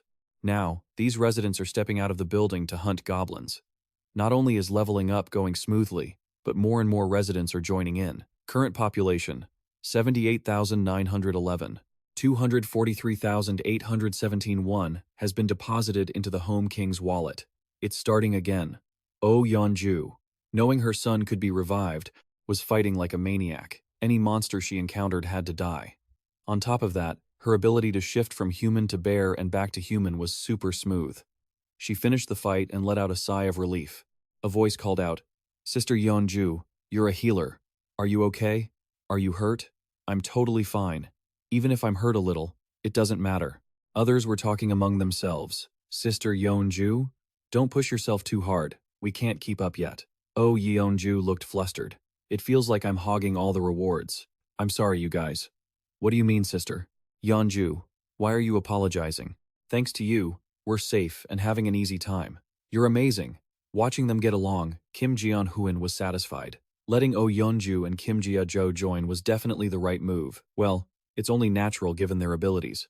Everyone's capabilities have increased significantly. Just then, a savage roar echoed out. All three girls looked over, startled. In the long, pitch-black hallway, they couldn't see what kind of monster it was, but the sound of it alone was already terrifying. Everyone immediately stepped back, on high alert. It was a massive goblin, and it was even armed. It looked like a seasoned fighter. This was going to be a tough one. The three girls were absolutely terrified at the sight of the monster. It was huge, and honestly, it looked almost human. It had hair, and with those weapons and armor, it was clearly a major threat. Oh Yeonju immediately transformed into a bear, not forgetting to call her teammates to join the fight. Right now, only this bear girl had the strength to go toe-to-toe with that monster. Both girls shouted in worry. Oh Yeonju, wait! But she ignored them. She just wanted to dive in and finish this. They clashed immediately. The bear roared, mouth wide open. The monster rushed in with its weapon, likely shocked that one of these three girls turned into such a bloodthirsty bear. The two were perfectly matched, trading blows, neither giving an inch. The weapon in the monster's hand was surprisingly agile, too. Yuhi Rim stood back, bow ready, aiming carefully. But with them fighting so intensely back and forth, it was impossible to get a clear shot. If she accidentally hit her teammate, they'd be screwed. But she was a professional archer, after all. She didn't hesitate and fired a straight shot, wherever it might land. The arrow flew like a bolt of lightning, piercing through the air toward the pair. The monster was quick, raising its weapon just in time to block. The bear girl took the chance, lunging forward to land a massive hit, sending the monster tumbling to the ground. Oh Yeonju lunged, jaw wide, ready to bite down. One chomp from those jaws would be game over. Money was deposited into the Kim family's account. Oh Yeonju had eliminated the goblin leader. Requirements met. The outpost category has been added to the construction menu. Safe zones can now be established outside the home. Once activated, it can temporarily utilize influence equivalent to the territory granted by the family's proclamation. However, it can only be activated if a citizen with the title of knight or higher is residing there. If an unauthorized individual occupies the facility for more than a day, it will be destroyed. Kim Jeon-hoon stared at the system interface at home, completely stunned. Ding. During the construction of this facility, you must gather 3 citizens with the title of knight or higher. Wait, he just realized. If that's the case, during the construction of the outpost, Oh Yeonju, Kim Jeon, and Ha Dong-jun would have to stay there for a whole week. The biggest loss for me would be the time. Staying there for an entire week? I can't afford to waste that much time. Besides, thanks to the active efforts of Ha Dong-jun's team and the citizens, most of the monsters near the station have been wiped out, so building an outpost isn't strictly necessary. It's a shame to give it up, but hey, at least I got a decent reward. If I could build this outpost in my hometown, I'd feel a lot more at ease. It would guarantee the maximum safety for my family in that territory. Honestly, bringing my grandparents here won't be easy. Just mentioning his family made his heart ache. He squeezed his eyes shut and prayed, "Please, I just hope they're still alive." You've made up your mind. If that's the case, tomorrow I'll send Ha Dong-jun's team back to my hometown. Scene shifts to a long, dark tunnel. Kim Jeon opened his eyes wide, staring intensely in that direction. He looked at those bloody, mangled remains. It was surreal. How could someone tear things apart with their bare hands? He watched Oh Yeonju, in her bear form, ripping the monster to shreds. Oh, right. She wasn't exactly human, was she? That made sense, of course. After all, she was incredibly strong even before receiving the blessing from Kim Jeon-hoon. He couldn't quite wrap his head around it. How did Kim Jeon-hoon manage to convince her, anyway? Before this, she was clearly obsessed with just killing goblins. Did she get some kind of new ability too? A squad mission notification appeared on the screen. Return. Time limit, 1 hour. Reward. Small amount of EXP. Failure penalty. None. He had just received the mission when he saw Dong-jun and his group approaching. They called out that it was time to go. He was startled. Oh, all right. He let out a long whistle, and immediately, a black crow flew toward him. Kim Jeon held out his arm, letting it land, smiling comfortably while coaxing the bird. Good job, little black. Dong-jun patted his shoulder, assigning him a task. We'll leave the scouting to you, he agreed immediately. Yes, senior. Kim Jeon stroked the bird's beak. Be careful on your way. The bird's eyes glowed, signaling it understood, then took flight, soaring high. It flew from one place to another, exactly as Kim Jeon commanded. It was incredible that he could actually see what the bird saw. This scouting skill was amazing. Everything seemed fine. It looked like they could make it out directly. Dong-jun finally relaxed. Thanks. Let's go. The 6 of them left the place one by one, just as a rat scurried by. It made a noise, causing Kim Jeon to jump and spin around to look. Ah, What the hell was that? Just a rat? He even knelt down on the floor to check, but it was nowhere to be seen. He didn't notice that in the shadows, the rat's eyes were glowing as it stared right at him. Once they left, it jumped out. The movement of this rat was incredibly fast and strangely intelligent. It even knew how to look left and right, peering around just like Kim Ji-yeon's bird, especially with those pitch-black eyes. On the other side, Kim Ji-yeon bowed deeply, earnestly asking for their help. I hope you all can help me. The six of them looked at each other, confused. No one spoke, they just exchanged knowing glances, needing to discuss it. He continued, I know the chances are low, Dongjun asked, troubled. Is your family in that apartment complex too? He hadn't been able to contact them in a long time, so he felt helpless. I can't guarantee anything. The person he had helped to save their grandmother immediately put a hand on their chest and shouted, Let us help you. Everyone turned to look. They said firmly, No, it should be, Let us help you. Dongjun nodded with a smile. That's right. Besides, we're only alive today because of Kim Ji-yeon. Kim Ji-yeon, we're ready to help. Just tell us what you need. He hadn't expected them to be so enthusiastic. He was moved to tears. Thank you, everyone. The goblins occupying the station have been completely wiped out. We just need to follow the subway tracks towards Saman Station. Lachi Station is the closest one to my hometown. We just need to exit through Gate 2. Once we're outside, I'll show you the specific direction. I'm not asking you to rush to the destination all at once. I know that's asking too much. Let's just make reclaiming Soman our first goal. Dongjun nodded. I understand. Getting them is a good start. Kim Ji-yeon bowed deeply again, thanking them once more. Everyone, get some good rest today. Tomorrow morning, we'll start the operation immediately. Suddenly, Oh Yeon-ju stepped forward. Wait a second. I have something I want to ask you. Her curiosity was understandable. Isn't there any way to use your ability to bring my family here? If I could, I wouldn't choose such a cumbersome method. Of course, I've tried that already, using quest rewards to teleport objects. She can teleport super fast, and the range is quite far, so if things went well, maybe there'd be a chance to bring my whole family here at once. But the system coldly notified me that I can't use this quest reward, and as a result, it's completely impossible to pull off. Although this is just my guess, perhaps it's because where Moon Byung-ho's grandmother is located is outside my range of influence. If that's truly the case, then if my parents ran into trouble, there's nothing I could do, because they would definitely lose their lives outside my influence. Damn it, this is such a headache. I have to be honest and say, I'm sorry. I'm not omnipotent. There are things I can do, and there are things I cannot do, but you don't need to worry too much, because I will definitely keep my promise to you. He knew this was exactly what she wanted to hear. Oh Yeonju's loyalty increased. She smiled with satisfaction. Thank you for being honest with me. That was all. They greeted each other. Yeah, thank you all too. For now, everyone should just get some rest today. The group left in silence. Dong stayed back to speak on their behalf. Well, we'll head back now. Get some rest and take care. Just then, the system pinged. Unauthorized subject attempting to infiltrate. Detected individual capable of becoming a citizen. Do you wish to grant citizenship? Of course I do. Proposed citizenship, but he had to use his God's Eye skill to see who was asking for citizenship from Seo Ye-jin. Seo Ye-jin accepted the request. Name: Seo Ye-jin. Level 31. Reliability: 7. Awakened ability: Rat Queen.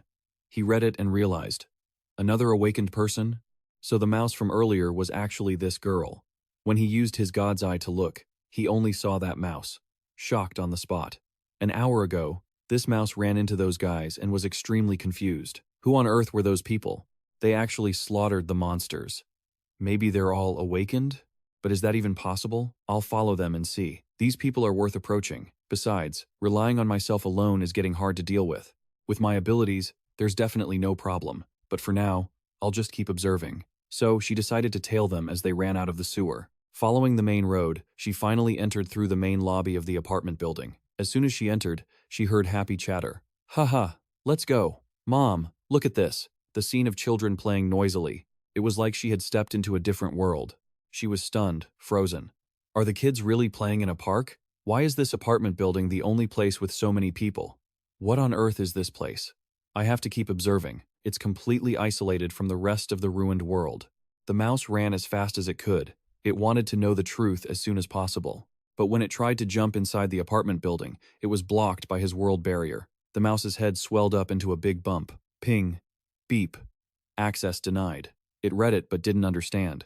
Do you want to accept citizenship? It was incredibly eager. Yes, yes, but coming from the mouse's throat, it only sounded like squeaks. It was speechless. It stared at the system with a blank mouse face and sighed deeply.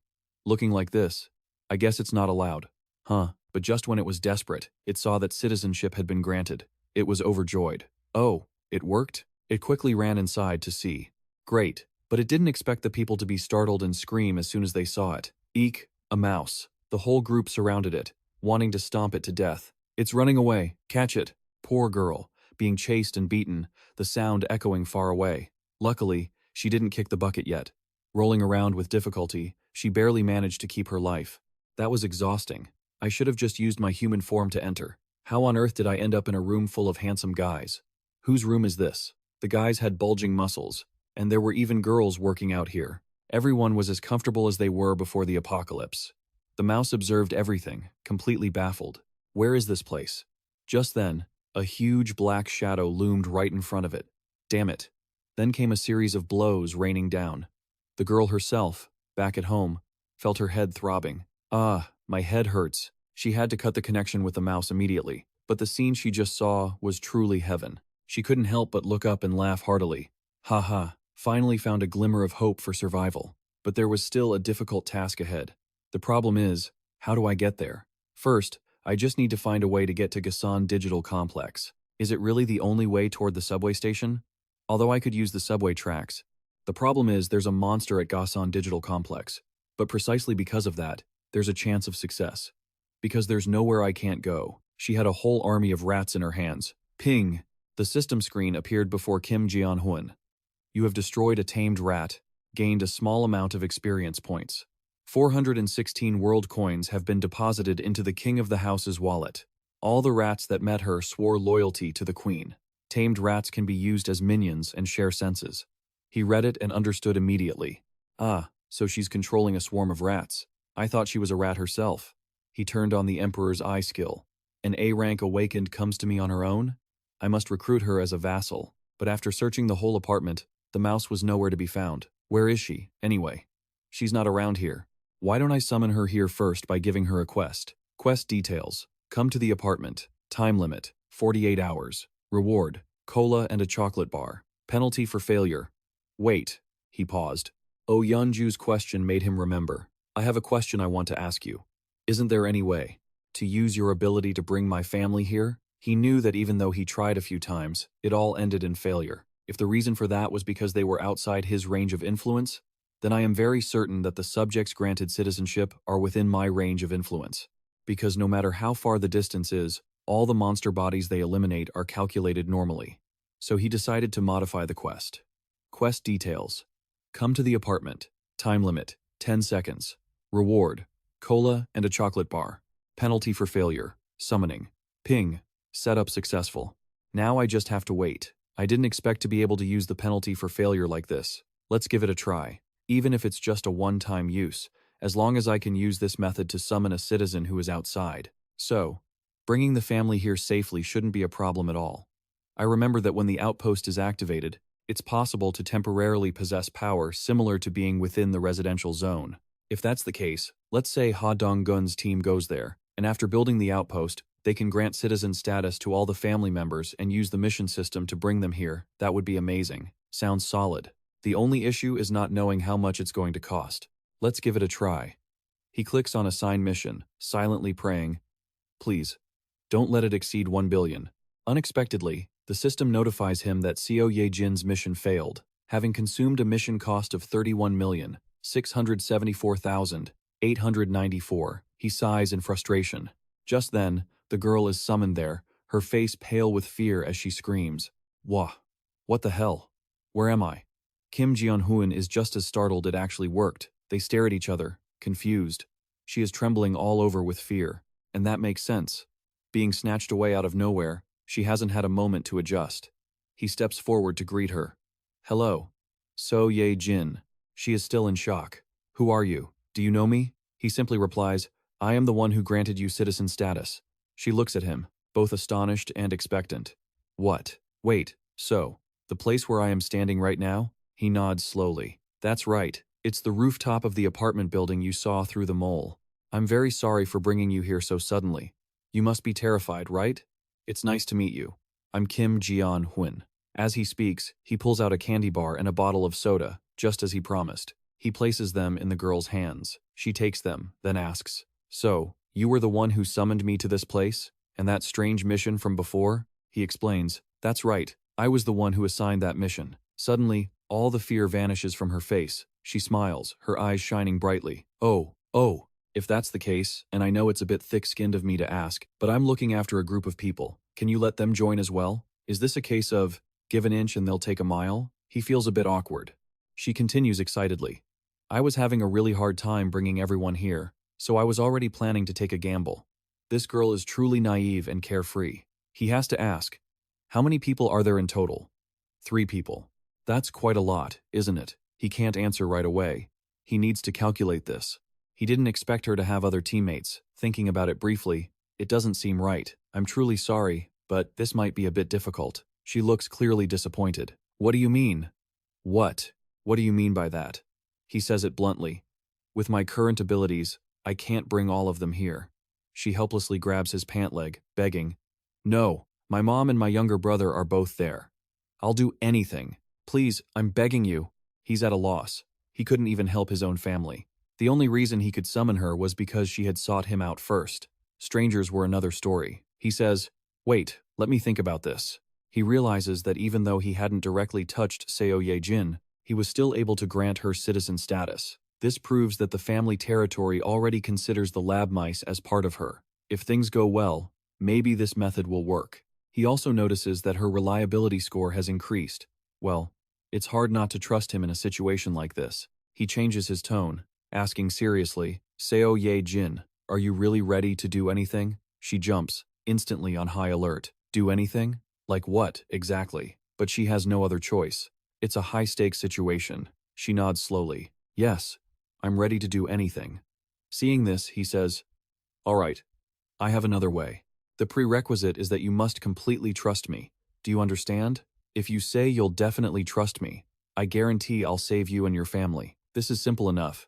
But how can trust just happen instantly?" Sweat pours down her face. This girl seems like the type to keep her word, though. Her reliability score increases sharply. It reaches 50. The loyalty threshold to register as a vassal has been met. He didn't expect her to reach it so fast. He feels satisfied. The system adjustments are great. Let's try this. Register as vassal. Immediately, a surge of power envelops her body. Name: Seo Ye-jin. Title: 10th Servant. Reliability: 52. Loyalty: 33. Awakening Power: Queen of Lab Mice. The Tamer's ability stats increase the tamed target's loyalty percentage. The growth rate of all tamed targets increases. Tamed targets can continue to evolve when reaching a certain level. First, he asks if there are any lab mice already tamed in the place where her family is staying. She nods her head. He speaks immediately. "Right now, take this mouse to your family. Now, whatever he says, she will do. I understand." She sits cross-legged on the ground, eyes closed, focusing on controlling her power. Kim Jian-hoon also activates his King's Eye skill to monitor her. I see it. The level 2 tamed mouse is running straight toward the family. The group is confused, saying to each other, "That mouse. Isn't that Seo Ye-jin's mouse?" The mouse stands there, squeaking repeatedly to signal them. Through the mouse, he commands the system to deliver a pile of food and water. The group is shocked, their jaws dropping. "Oh my god, wow." Suddenly, a pile of food appeared. Did she send this? Just this alone makes her reliability score skyrocket. Kim Jian-hoon smiles to himself. Very good. Just as he thought, Seo Ye-jin's ability, combined with the King's Eye, is truly incredible. In the future, thousands of mice crawling in the sewers will become his eyes. Just thinking about it makes him excited. He has the best scouting team now. Suddenly, he remembers. Hey, the Nambu Mindong area you mentioned. Is that near Songdo Beach? Yes, exactly. That's great. What a coincidence. Seo Ye-jin has been to Nambu Mindong, where his hometown is. How lucky. Of course, her participation will be very beneficial for Ha Dong-gun's team on their first visit there. Furthermore, just sending mice is enough. That alone is enough to confirm whether his family is alive or dead, and it's also easier to send relief supplies through them. Before he can even finish, the girl is beaming, placing her hands on her chest, assuring him, "Just leave it to me." Her reliability is soaring. He takes the opportunity to ask, "So, can I ask you for a favor right now?" She answers comfortably, "Of course, that's no problem at all. If so, I hope you can move along the subway line. You mean Booze Line 1? That's right. I intend to utilize that route in future rescue operation plans. However, the moment she hears that, her face turns pale, and she screams in fear. That's not possible. He is also caught by surprise. Hmm? Why? Only then does she dare to say it's because there is a monster at the SOM station. A monster? She nods repeatedly, her expression still filled with terror. A monster? Suddenly, he feels worried. First, he needs to see what kind of monster it is. Can you send a mouse to where that monster is? Yes. Sungi Station. A mouse scurries away quickly. She suddenly froze in her tracks, startled. Being in this place made her feel more on edge than usual. It turned out she'd run straight into a monster. The atmosphere was gloomy as hell. The gargantuan beast was still busy chewing on a goblin. Its body was long like a snake's, and it gulped the goblin down with one big swallow. The mouse-like creature watched, terrified, trying to scramble backward to retreat. But it seemed too late. The monster shot a glance its way and spotted it. The little creature curled up, shivering as it pressed itself into a corner by a pillar to hide. But the monster wasn't about to let it go. It slithered closer, inch by inch, until it was right there. It opened its massive maw, revealing rows of jagged fangs that looked absolutely disgusting. The little creature was trembling violently, paralyzed with fear, unable to move a muscle. The beast lunged in for the kill. Terrified, the little creature scrambled around, ducking and dodging frantically to get away. Thanks to its tiny, nimble frame, it narrowly escaped death. But the monster wasn't giving up. So the little creature kept running for its life, like a maniac. Kim Ja-hyung watched the scene from home, feeling uneasy on its behalf. That thing was impossibly huge, he couldn't even tell what level it was. It might have been well over level 40. After showing him the footage, she asked, "You saw it too, right? Can't we skip Sonam Station, or maybe bypass one station and head straight toward Gonagon? I've seen what your team is capable of, so I know for sure. With their strength, clearing a path definitely won't be a problem," he agreed. Seo Ye-jin wasn't wrong, so he nodded. "All right, let's do that." He suddenly flashed a playful grin and tilted his head. "Just head to room 2701. She panicked, wondering if he was thinking something else. He specifically added that she should stay there from now on. "Oh, and you'll need to tidy up a bit." She didn't dare refuse, and shakily got to her feet. "Yes. Thank you, sir." She crept away as fast as she could. "Well, I'll be going then." "Yeah, go get some rest." He watched her leave, thinking that if he were in her shoes, he probably would have come up with a similar combat strategy. I mean, back before we became teammates. Solar power generator facility, construction time remaining. 23 hours, 59 minutes, 59 seconds. 5 years? This efficiency is great, but it's still not enough to meet the needs of nearly 800 residents. If I want to raise capital and build more infrastructure, I need to increase the workforce.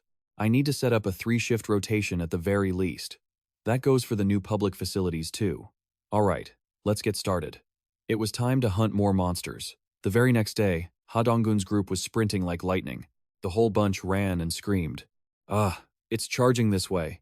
Damn it, we're in trouble again. We're always being chased by monsters." This time, it was a flock of jagged-toothed bats, flapping their wings with a deafening swoosh. The group stopped and pulled out their bows to shoot. Since the bats were flying so high, they didn't know how else to fight them. Whoosh! 3 arrows flew at once. The monsters shrieked in pain as they were hit. Some died, but others kept diving in like moths to a flame. Ha-jin hurriedly looked back. "Everyone, are you all okay? Did anyone get hurt?" "Yeah, we're fine." Kim Ga-ram asked nervously.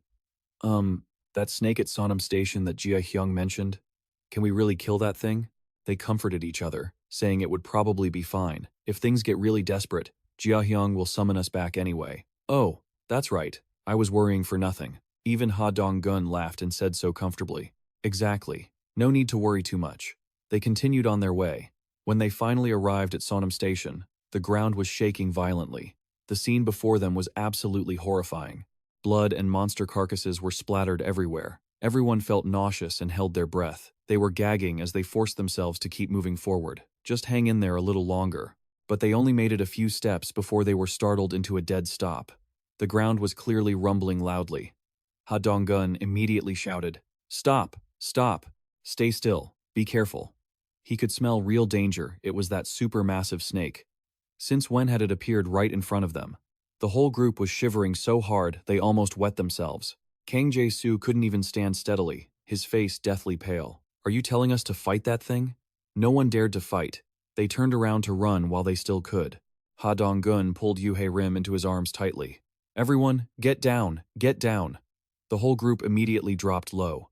Luckily, their reaction was quick enough to save their skins. Ding! Right at that moment, the system popped up. Party quest. Slay the giant python. Time limit.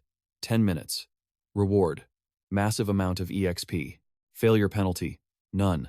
The ground rumbled violently, and everyone was terrified. The group looked up, dazed. Ugh, what's happening? I feel so dizzy. Is it an earthquake? Ding! A screen appeared in front of Ha Dong-gun, specifically naming them. Mission assigned to Ha Dong-gun and Oh Yeon-ju. Slay the giant python. He read it and was shocked. What on earth was going on? The mission was assigned to them. Slay the giant python? It was demanding they kill the snake that even he was holding his breath in terror of. But what the hell? He looked again and again. The python was lying motionless on the ground. What was going on? Hadn't anyone done anything yet? Had anyone even touched it? He stood there with a blank expression, confused, wondering, what's wrong with it? A massive, bloody wound appeared on the snake's body. The group looked at each other and signaled with a nod. The python is already this weak. Even if I don't know what's happening, we have no choice but to fight, he shouted. Be careful, and threw a ball straight at it. The monster shrieked in agony. Usually, it would use its venom to thoroughly neutralize an opponent, constricting them, squeezing the life out of them before swallowing them whole. However, that only applied to large prey of a certain size. When faced with a mouse much smaller than itself, it didn't even bother and just swallowed it whole. The little mouse escaped death, darting away like a flash, jumping with such momentum that its whole body glowed with a sparkling pink light. The snake never imagined in its wildest dreams that the mouse it swallowed without a second thought would cause such consequences. It had fallen right into Kim Ja-hyung's trap, hadn't it? The mastermind grinned triumphantly. Open storage. There were 2 skills he could use. He reached out, opening both his storage and the shop simultaneously. Summon poisonous gas inside the python's stomach. The python's belly immediately bloated to a gargantuan size. Then, he summoned burning toilet paper, burning its stomach from the inside out. The belly bulged and spasmed. The python couldn't do a thing. It could only suffer in agony. Finally, its whole body burst into flames, and the mouse died too. Seo Ye-jin was affected as well, her head throbbing. The mastermind asked with concern, "Are you okay?" Haha. Oh, I'm fine. Just a bit startled. Anyway, thanks for your hard work.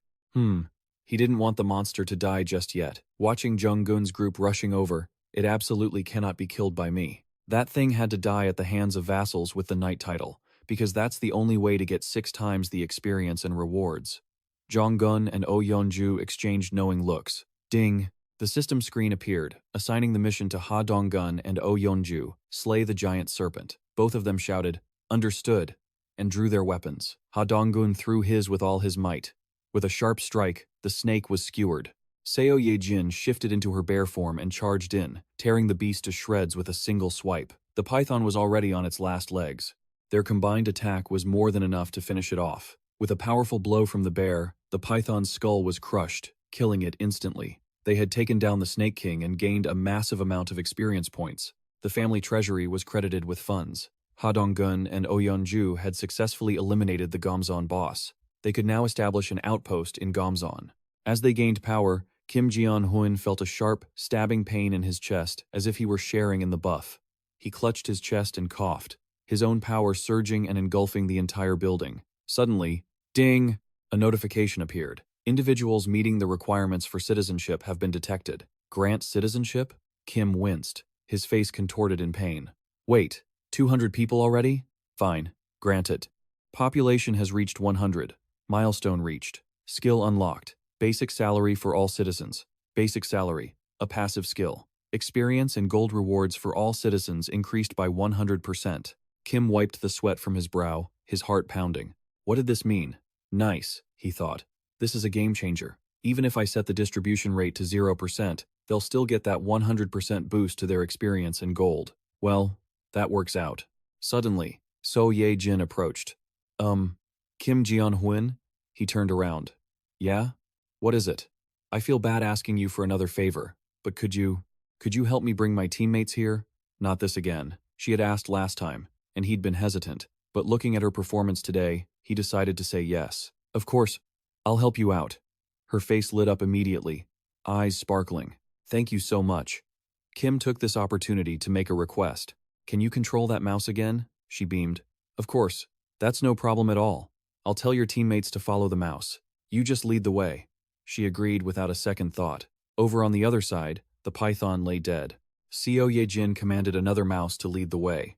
Ha Dong-gun and the others stumbled along after it. Suddenly, he froze in shock. Oh Yeonju turned to look. Is everyone here? Oh Yeonju asked, while Seo Ye-jin quickly shook her head to explain. It wasn't me. It was already like this when I got here. The group turned pale. Was this territory controlled by the beastkin? There were corpses and blood everywhere they looked. Even though they'd taken down the boss and the immediate danger had passed, they couldn't let their guard down. Other monsters might still be lurking. Suddenly, the mouse stood on its hind legs and waved at them. Hurry up! The group was speechless. Man, how is a tiny little mouse this smart?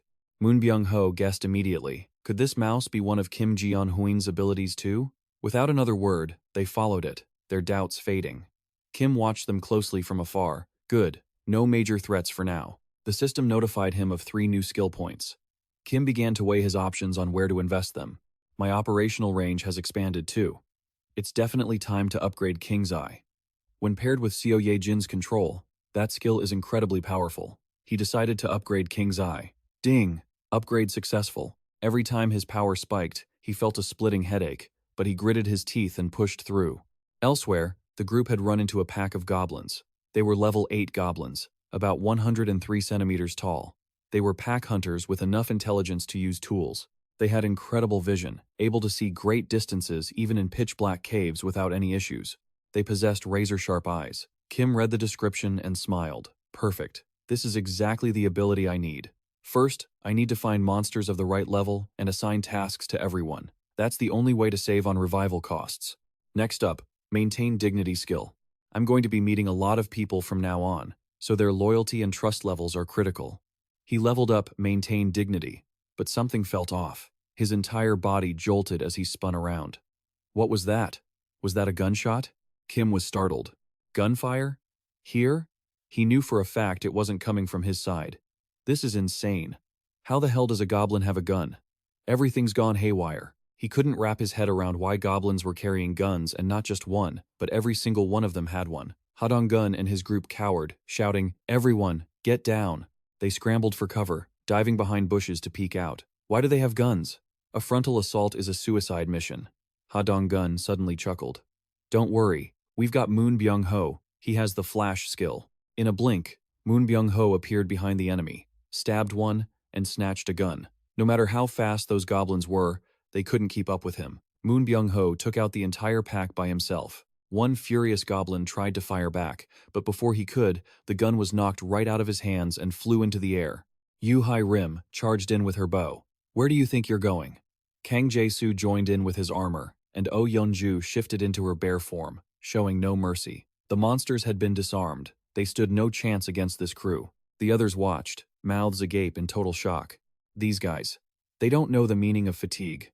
Kim quickly gathered the guns and registered them as items. He even found 100 rounds of real .38 caliber ammunition. Kim couldn't believe his luck guns. He knew he couldn't put them up in the shop though, even if selling them had its benefits. Doing so would not only encourage people to hunt more aggressively, but it would also give ordinary citizens under level 10 a fighting chance against ORCs. The experience and gold the citizens earned would skyrocket, but he couldn't trust everyone blindly, especially if they were holding guns pointed right at him. Even I think my current process for accepting citizens is a mess. There are no standards. If I just take everyone in without any vetting, I can't be sure I'll be able to control them when things go south. Sure, a larger population has its perks, but if I put guns in their hands, the situation changes entirely. I can't guarantee that out of all these people, they're all completely harmless. Resentment, jealousy, grudges, any reason could lead to a disaster. Worst case scenario, people die because of it. That's why I can only hand out weapons to vetted citizens, and only to those with high enough loyalty. And I've already decided who gets the first ones. The first person he chose was Moon Byung-ho. A gun dropped right in front of him, and he picked it up immediately. Kim Jong-huang, cảm ơn anh. Cả nhóm tiếp tục lên đường, nhưng chỉ đi được vài bước thì lại phải dừng lại. Ngay trước mắt, họ là một cánh cửa đóng kín. Mở cửa ra, một đám người đang run rẩy, ôm chặt lấy nhau ở bên trong. Giải cứu được họ, Seo Ye-jin cũng thấy nhẹ cả lòng. Chà, thật tốt khi bên trong lãnh địa vẫn còn chỗ để đi dạo.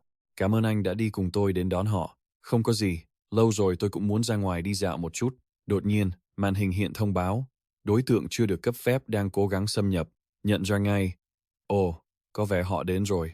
Vừa chấp nhận cho họ vào, anh đã nghe thấy tiếng gọi. Seo Ye-jin cũng bất ngờ gọi lớn. Mẹ, mấy người họ ôm chầm lấy nhau. Seo Ye-jin, con chạy đi đâu mà không nói tiếng nào vậy?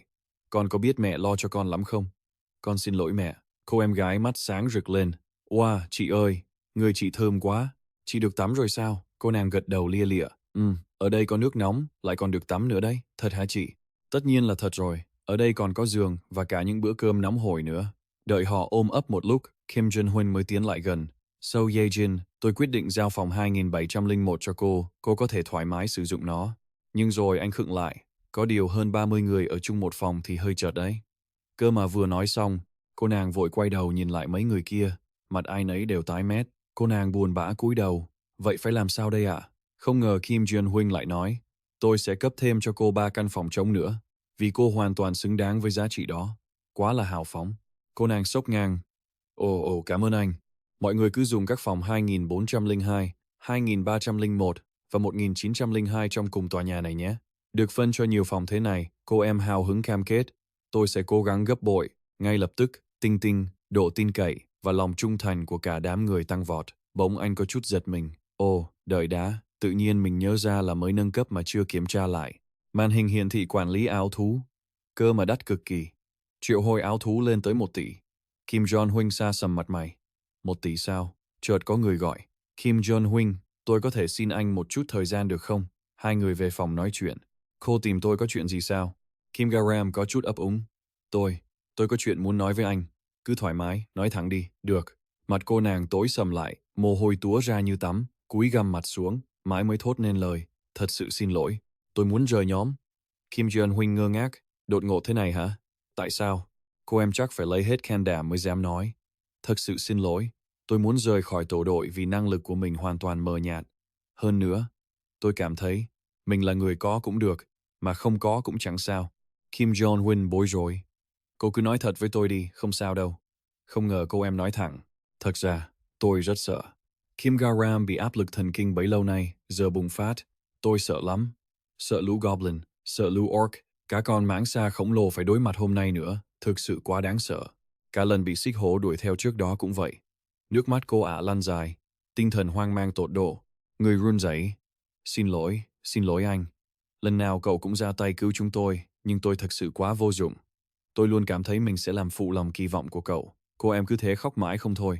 Việc này Kim Jong-un cũng đoán ra được. Thực ra từ trước anh đã nhận ra nỗi sợ hãi của cô ấy rồi. Từ lúc đi cứu bà của Moon Byung-ho, cả lúc thảo phạt lũ orc nữa. Thậm chí lần trước trong cuộc truy đuổi với xích hổ, cô ấy còn suýt mất mạng.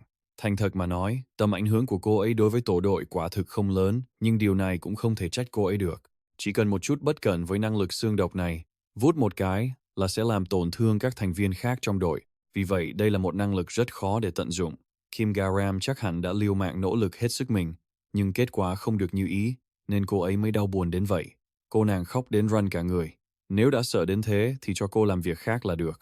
Thế cũng tốt, tôi cũng đang cần thêm người. Anh hỏi. Cô biết Kim Gabin đang làm ở khu tiện ích công cộng tầng 21 chứ? Cô ấy phải xử lý mọi việc một mình. Thực sự quá vất vả. Ngoài ra, tôi định xây dựng khu tiện ích ở mỗi tòa nhà, nên đang cần một người đáng tin cậy để giúp đỡ. Nếu là cô, tôi có thể yên tâm giao phó. Cô bằng lòng giúp tôi chứ? Nói đến đây, anh khựng lại một chút. Tôi nghĩ rằng chỉ cần có khả năng hành động thì bất kể là ai cũng sẽ không bao giờ là người vô dụng. Hơn nữa, năng lực của cô rất mạnh. Cô sở hữu khả năng điều khiển độc tố. Tôi tin chắc rằng sẽ có ngày cô tỏa sáng rực rỡ.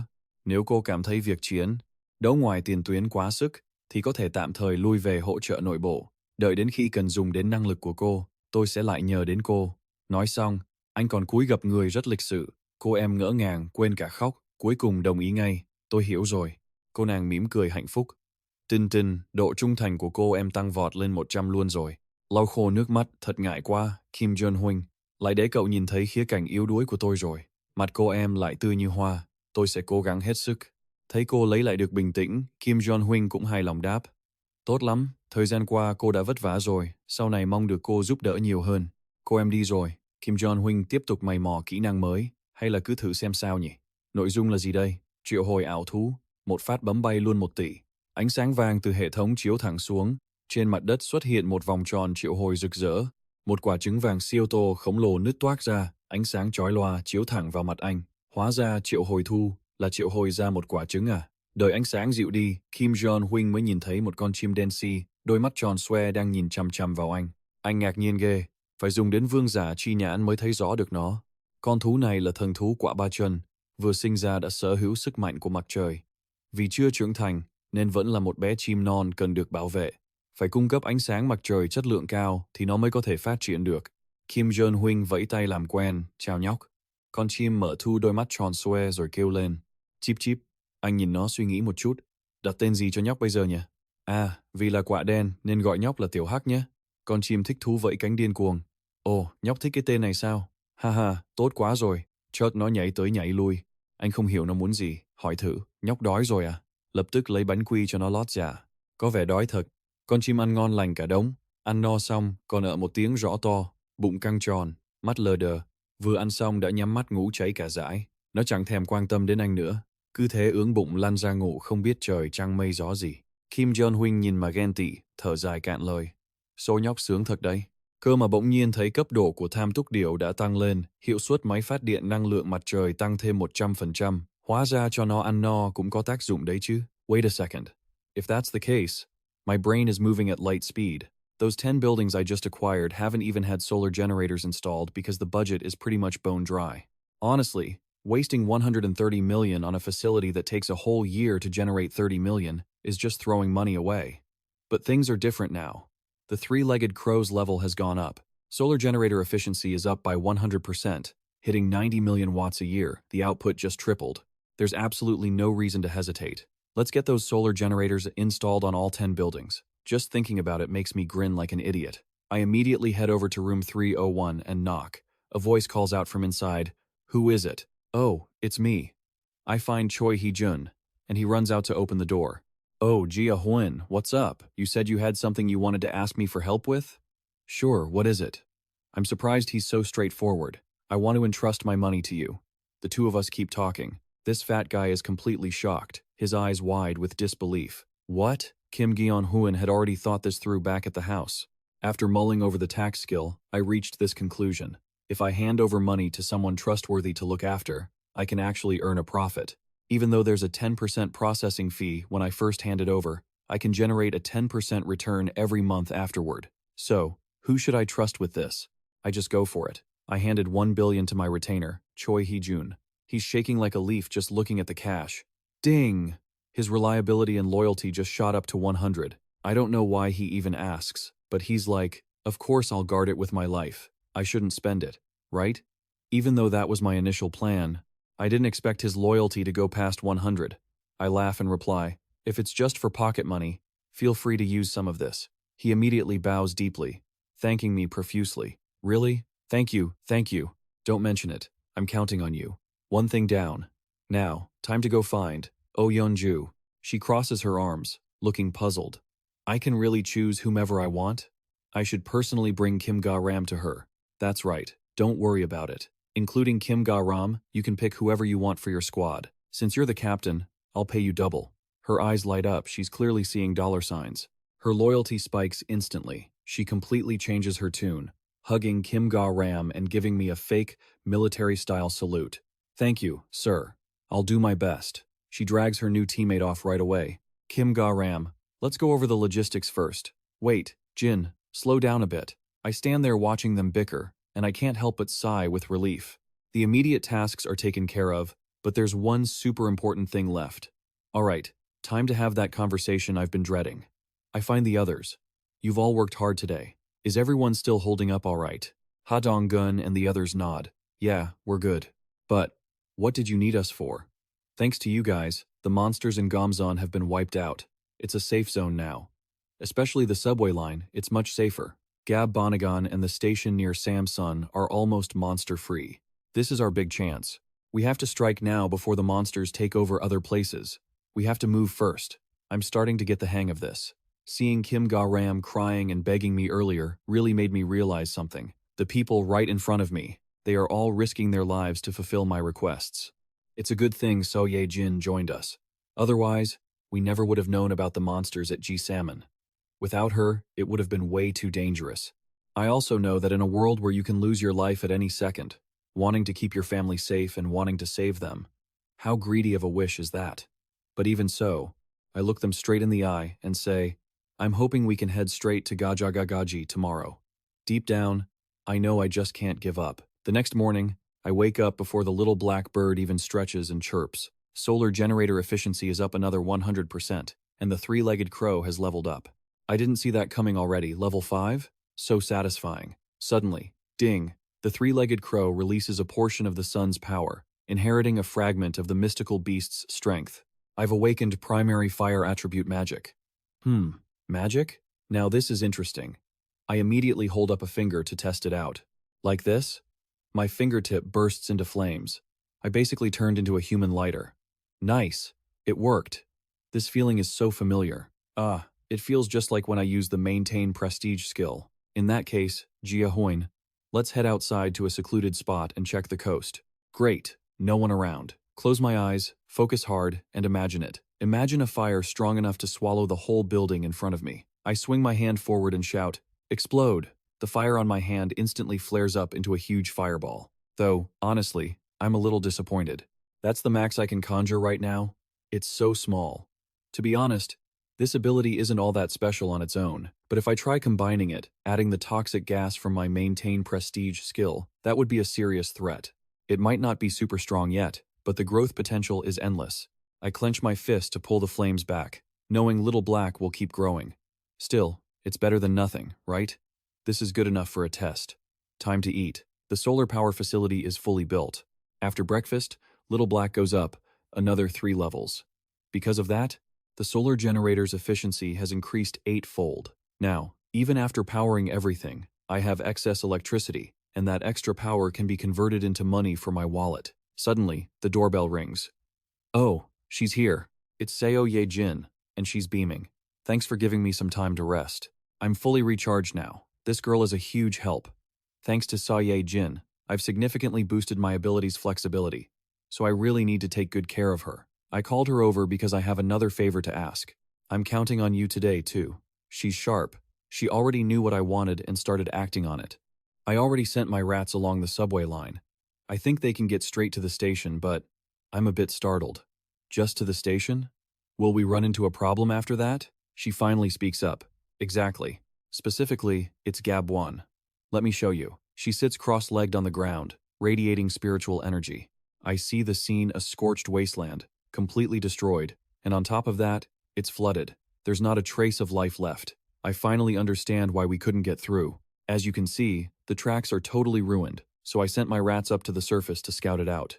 She closed her eyes and headed deeper inside. The place was still in ruins, an absolutely heartbreaking sight. It only made Kim Jeon-hwan more anxious. None of the surrounding buildings had been spared. They had all collapsed. What on earth happened here? Suddenly, the scout rat stopped in front of a massive hole. He widened his eyes, taking it all in.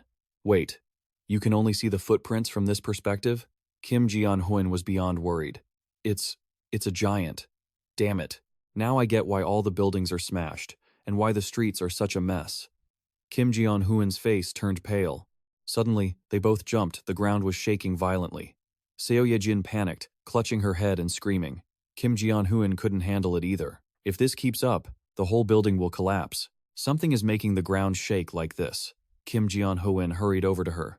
Seo Ye-jin, are you okay? Take a deep breath. Yeah, just leave me for a second. What's going on? Even he didn't really understand. The shaking had just stopped when someone started pounding on the door. Kim Jeon-hwan, you need to come out and see this. The two exchanged a panicked look. Let's get out of here first. What's wrong? The chubby guy burst in, looking terrified. Kim Jeon-hwan, I'm sorry, but you need to come to my place first. They rushed over. Kim Jeon-hwan had a bad feeling about this. From Choi Hee-jun's place, you could see the entire station. The massive noise from earlier, plus him rushing me over here. Could it be? His fears were confirmed. The couple next door was pointing toward the site, and Kim Jeon-hwan felt his heart drop. Damn it. Why do my bad feelings always turn out to be true? Before his eyes was a giant, colossal monster wreaking havoc on everything. His heart was in turmoil. This is insane. The monster was enormous, brutally crushing everything in its path. Kim Jian-hoon shouted, "Summon Guardian. Everyone from Ha Dong-gun's group, appear immediately." Huh? What's happening? Why are we here? It must have been the earthquake from earlier. When they looked over, their faces turned ashen. They were terrified out of their minds. A massive, giant monster with a single glowing red eye and razor-sharp fangs. The group couldn't even comprehend what they were looking at. Suddenly, the monster slammed its fist into the ground. The chubby guy shrieked, "Ah, it's coming! It's heading this way!" Donggu panicked. What the hell is going on? Kim Jian-hoon knew they had to stop it, but the real question was, how? Could his abilities really withstand an attack from that monster? His whole body trembled. He couldn't figure out what to do. Suddenly, someone called his name, Kim Jian-hoon. It was Oh Yeonju, full of fighting spirit, stepping forward to volunteer. "Give me a chance." Her determination was aimed squarely at the giant. With her fighting spirit blazing, Kim Jian-hoon was conflicted, but she was the strongest one they had. He tried to stay calm and asked, "Can you really do it?" Time limit: 24 seconds. Reward: resurrect his son for 1 day. Failure penalty: immersed in extreme pain for 1 full day. All right, I'm going to give brief battle instructions. Everyone, listen up. He spoke for a while before finally concluding. Does everyone understand? Yes, the group shouted in unison. Group 1, Oh Yeonju, Ha Dong-gun, Kim Jia-dong, Kang Jae-soo. Group 2, Moon Byung-ho, Kim Gun. And finally, Group 3, myself and Seo Ye-jin. Leave this area to me. Everyone else, move to your battle positions immediately. I'm counting on you all. With that, all 6 of them rushed to the front lines. Just as they left, someone called out to Kim Jian-hoon. It was Gagang. "I've done as you asked. I gathered everyone with military experience at the main gate and directed the other residents to the basement parking lot. Thank you. You should get to the basement too." But she clenched her fists and pleaded seriously. "I want to help too." She sounded tough, but her hands were shaking. Kim Jian-hoon saw it all and had to ask, "Are you sure?" Her face was pale, but despite her fear, she spoke with resolve. "I'm scared, but I've made up my mind. I'll find the courage." Seeing her determination, Kim Jian-hoon didn't want to refuse her, so he finally agreed and turned away. "Fine, then come with us to the main gate." Scene changed to District 23, Giano. The countdown echoed, 98, 99, 100. Out of over 1,200 residents, only 101 had military experience. It was way too few. Sung-min raised his hand. So what should we do now?" Someone else asked. "Where are Baek Sung-ho and the twins?" Sung-min turned red and looked away. "Well, it looks like they've already run away." Kim Jian-hoon felt the veins in his head throb. Those jerks, hundreds of residents, including Baek Sung-ho, had played dumb and hidden in the basement parking lot. Furious, he gritted his teeth. A bunch of cowards. The people here hadn't risked their lives out of stupidity. They gathered because they knew if they didn't stand up and fight, everyone would die. They chose to stand up to protect their precious families and to protect themselves. Of course, everyone was scared. They were literally shaking, but these able-bodied young men had chosen to hide. Someone once told me, courage isn't the absence of fear, but the ability to face it without giving up and to keep pushing forward. To survive in this world full of terror, we need more people with courage. Forget those scumbags for now. He looked at the people in front of him. Thank you all for being ready to gather here. He made a decision. He bought 101 pistols and ammunition. Furthermore, he increased the experience point and reward multiplier for everyone present by 100%. Please, take the guns and ammo in front of you. The crowd got excited. Real guns. With these, maybe we have a chance to win. Kim Jian-hoon has it all figured out. I will grant special treatment to those who decide to face their fear. Suddenly, he turned his head and activated his skill. Monarch's eyes. On the other side, the massive, giant monster was lunging forward with its mouth wide open. Ha Dong-gun stood to the side with his weapon, waiting for an opening. He decisively threw the rod in his hand high into the air, aiming precisely for the monster's thigh and stabbing it deep. The monster roared in pain, its eyes widening. It glared right at him. Ha Dong-gun had successfully pissed it off, just as it was about to attack in a blind rage. Oh Yeonju rushed in from behind and landed a direct claw strike on it. The monster's eyes glowed crimson as it shrieked in agony. It started stomping the ground madly, shaking everything. Two massive monsters began to clash. But Oh Yeonju took a direct kick from the giant, and her whole body went flying into a large building. That looked like a painful hit. She was covered in blood. The monster showed no signs of stopping. It headed straight for her. Just as it was about to deliver a finishing blow, a voice rang out. Kang Jae-soo is screaming at the top of his lungs with a megaphone. "You stupid, stinky monster. Just die already." I don't know if the monster actually understands him, but it seriously stopped. I looked over, speechless, and suddenly it glanced down at its own leg, where an arrow was embedded. Kang Jae-soo froze, looking like he'd been turned into stone. What the hell? Why is he making that face? It turns out, the monster thought the arrow in its leg was the spear Kang Jae-soo was holding. His rage toward the guy just skyrocketed. It lunged to attack immediately. The guy was scared out of his wits, he thought. Shouting with a megaphone would keep him safe. But who knew it would trigger an attack instead? He frantically changed his tune. "Wait, hold on." The monster didn't care at all and charged right at him. Kang Jae-soo's face turned pale with fear. It really was like being struck by lightning on a clear day. He couldn't fight it, and he couldn't run away in time. What was he supposed to do now? The monster reached him in just a few steps. Kim Jeon-hoon was watching from afar. "It's time," he shouted urgently. "Everyone, take your positions. It's almost here." So, the plan was for Kang Jae-soo to act as bait and lure the monster toward them. Who would have thought the monster would be that fast? Poor Kang Jae-soo. He was wearing super heavy armor, running for his life and sweating buckets, nearly dying a few times. He barely managed to dive into the protective barrier just as the protagonist shouted, "Now is the moment."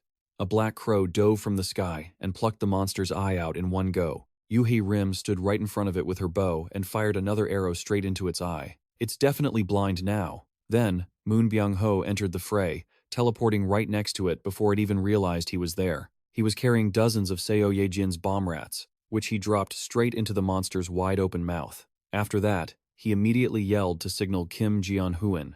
Everything was going according to plan so far. The next step was for him to summon poisonous gas. They had to take it down while they still could. They needed to finish it off as soon as possible. He activated another skill, Primary Fire Attribute Magic. The entire monster burst into flames.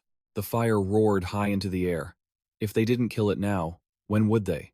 The monster was being pushed to its absolute limit, its strength fading fast. Everyone inside the protective barrier held their breath and watched. Everyone was terrified. "Huh? Oh, everyone, step back. The giant is heading this way." The protagonist quickly tried to calm them down. "Please, everyone, stay where you are. Do not move." He knew everything was going almost perfectly according to plan. Next, they just needed the citizens to focus their firepower on its head once it collapsed against the defensive wall. It would be great if the vassals could deliver the finishing blow. Well, it would be best if Ha Dong-gun or the others were here to do it, but they hadn't arrived yet. So, at the very least, So Ye-jin, who holds the title of knight, should be the one to finish it. Suddenly, the fat guy started trembling. "Kim Jeon-hoon, behind you." He wasn't too scared. He turned his head as he spoke. "Oh, don't worry, it's going to fall from the top of the defensive wall anyway." But reality didn't go as planned. His face turned dark instantly. What? The massive giant was right there. Its eye, which had just been pierced, was already healed as if nothing happened, and it was staring straight at him. Even the protagonist was shaking now. How? How is this possible? It withstood that attack? And now it was slamming its hands down, trying to crush them all. It raised both fists high, preparing to strike with everything it had. It was paying them back for everything they'd done to it. But just as the monster touched the barrier, the system issued an alert. Beep. Unauthorized target, attempting to breach. Kim Jeon-hoon was startled, and hadn't quite recovered yet. He didn't expect it to be blocked. Choi Hee-jun, the fat old guy, immediately ordered everyone to open fire. The whole group raised their guns and started shooting.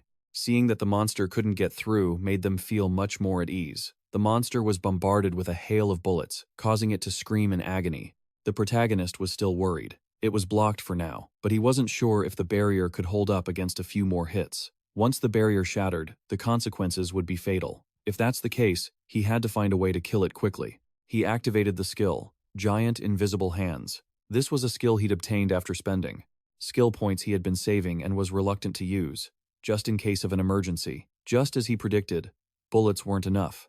The monster clenched its fists again, preparing to strike. The crowd shrieked in terror. "It's attacking again!" Everyone watched in horror as the giant fist came crashing down. The system kept blaring warnings. Unauthorized target attempting to breach. Unauthorized target attempting to breach. It didn't work this time either. The group let out a sigh of relief, their eyes crinkling with joy, and quickly raised their guns to fire again. We held off the giant's attack. Everyone, open fire! The monster was hit by another rain of bullets. The protagonist stood there, watching it closely. It wasn't like it was completely unharmed. Whether it was the bomb rats or the citizens' gunfire, they were actually leaving wounds on it. If they kept attacking, they were sure to kill it, but they still needed a method to land a critical blow. Right at that moment, 3 arrows from Yuhai Rim flew in from afar, piercing the monster's body. Donggu and his group appeared. With them here, they could land a finishing blow. After all, they deal more damage than just shooting guns. They arrived, all 3 of them. The bear girl wasn't too badly hurt either. The monster opened its toothy mouth and roared. Kim Ji-hyun decided to activate his skill. Summon Basic Spear. I'm counting on you, Donggu. He grabbed the weapons the protagonist pulled out, frowned, his eyes glowing, and threw them with all his might. Swish! A series of spears pierced deep into its flesh. It worked! The monster wailed in pain. Yuhai Rim also ran over with her bow. I'm here to help too. The two fought together, utilizing a fraction of the illusion beast's power. The primary fire attribute magic had evolved into intermediate fire attribute magic. The 3-legged crow sensed an enemy encroaching on its territory. The 3-legged crow demanded to unlock its power. He didn't expect this to happen too. Unlock its power? The enemy encroaching mentioned here must be the one-eyed giant. But what could that tiny creature actually do? Still, he had to try everything he had. Let's see what happens. The protagonist decided to spend the money and unlock the bird's power. Brilliant golden light burst forth, but it was incredibly painful for his wallet. 3 million? If it didn't do anything useful, he would probably cry a river. The light spread out like a shining sun. The protagonist stood there, mouth agape, looking up. Is this heading toward my house? It really was. Something flew out from his room. Kim Ji-hyun looked in that direction, startled. It was a sharp raven's beak, the little black bird. Little black, but it looked completely different. Its body was huge, its power surging. It was nothing like the bird that just ate and slept before. As long as it was useful when it mattered, then it was worth the money. The bird opened its beak wide and lunged at the monster with lightning speed. The beast couldn't react in time. It had barely turned its head before it got hit point blank. The bird might be small, but its power is no joke. A long-range fire blast, and the monster went crashing down to the ground. That did the trick. This is exactly the high-damage, decisive blow he needed. It's his first time seeing the monster in this much agony, with blood gushing from its mouth non-stop. The group with Lee Ha-dong-gun was still standing there, stunned, when a brown blur shot past them. It was none other than the bear girl. She was fast as a flash, seizing the chance to finish off the monster once and for all. As long as she succeeds, her beloved son will return. The monster is toast. It didn't even have time to struggle. After the bird's strike, it was the bear's turn to land a devastating blow. In the blink of an eye, Kim Ji-hyun annihilated the monster, gaining a massive amount of experience points. The protagonist's skill level surged suddenly. His body couldn't keep up with the transition. Electricity radiated from him, and he clutched his chest in pain as a colossal surge of power engulfed the entire building. System notification. Congratulations on casting the building declaration across the entire residential Sector 1.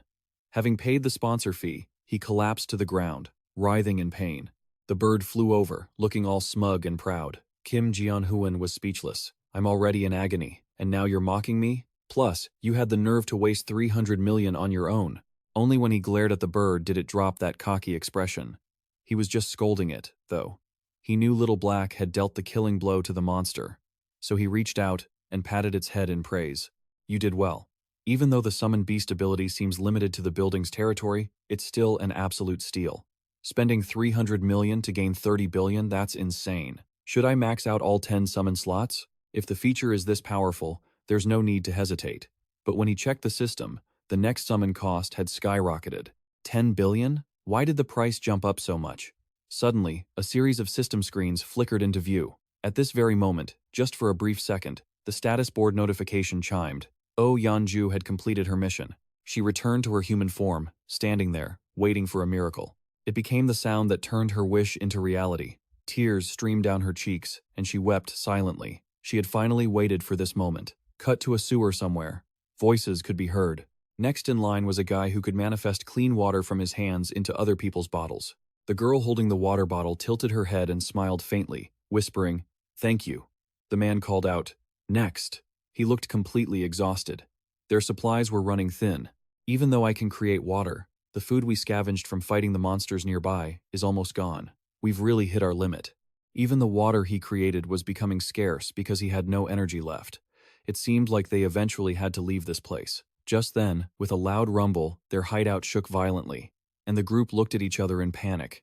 What was that? An earthquake? Someone burst through the door, shouting, "Lee Jun-hyuk, go upstairs and check it out. It's bad. The monster." The guy who came to report looked terrified, barely able to get the words out. They rushed to the rooftop, and the moment they saw it, their eyes widened in shock. Their expressions mirrored the protagonists back then. When they saw that monster, they all thought, "Damn it, to hell with this." He hurriedly told the shivering guy beside him to keep everyone in the basement and not to wander off. The guy was practically wetting his pants. "Lee Jun-hyuk, what are we supposed to do now?" "Forget it." His face was flushed with fatigue as he clutched his hair. "What do you mean, what do we do? We can't possibly fight a monster like that." The other guy kept mumbling, but he snapped back, enraged. "You still don't get it? There's nothing we can do." Right then, a streak of golden light shot straight toward the monster. They were still arguing, saying, "The only thing we can do now is pray," when the protagonist had already finished off the monster completely. "Don't come over here." Hearing the noise, they fell silent and turned to look. What? No way. He couldn't believe it. One look was all it took for him to know. That's an awakened one, and he's on an entirely different level than I am. He called out urgently, "Hun-chan, I'm absolutely sure about this." He trusted his own judgment. "Hey you, go gather everyone." Even though he didn't know who that was, Hun-chan asked in confusion, "Wait, you're not actually thinking of going there, are you?" He had never seen Kim Ji-hoon before, but he was a sharp guy. He decided, if we want to survive in this hellish world, we have no choice but to rely on that person. As the group walked, they argued, "Lee Jun-hyuk, is this really okay? What if the other party is a bad guy?" "We have no other choice," he replied. "Our food is running out. Staying there just means waiting to die." Lee Jun-hyuk's decision was firm. The rest was left to fate. Lee Jun-hyuk, the leader of the group, was too tired to talk, just heading toward the protagonist's building. "It should be around here." Sector 2. Hun-chan looked around, puzzled. What's going on? The world has gone to chaos, so why is this building still so pristine? He was still wondering when thud he walked right into a barrier, and the whole group was blocked, completely confused. "That hurts. What is this? We can't get in?" The system popped up in front of them. "Would you like to accept citizen status?" Before they could react, another prompt appeared. "Citizen status accepted. Accept the mission assigned by Kim Ji-hoon. Find building 114, floor 30. Time limit, 1 hour. Reward, small amount of EXP. Failure penalty, unknown." Finally, they were allowed in and found Kim Ji-hoon's room. He was there to welcome them. "Lee Jun-hyuk, it's a pleasure to meet you. I'm Kim Ji-hoon." As soon as the man saw him, his whole body began to tremble. He knew this was the man. The one who made that massive giant kneel on the ground was standing right in front of him. His instincts were screaming. He reached out to shake Kim Ji-hoon's hand respectfully, even bowing his head low as he shouted clearly, "I am Lee Jun-hyuk." He had made up his mind. "I absolutely cannot let go of this opportunity." He told him he hoped for his help. Kim Ji-hoon was speechless. People like him are rare, he thought, replying awkwardly, Sure." In another part of the room, Oh Yeonju sat at a table filled with food. With a gentle gaze, she whispered, "Sigu, is it delicious? Your mother is finally back." The child sat in her lap, laughing. "Yes, it's delicious. But mommy, whose birthday is it today?" The woman was confused. "What? It's nobody's birthday." The child wondered curiously. "Then why is there seaweed soup?"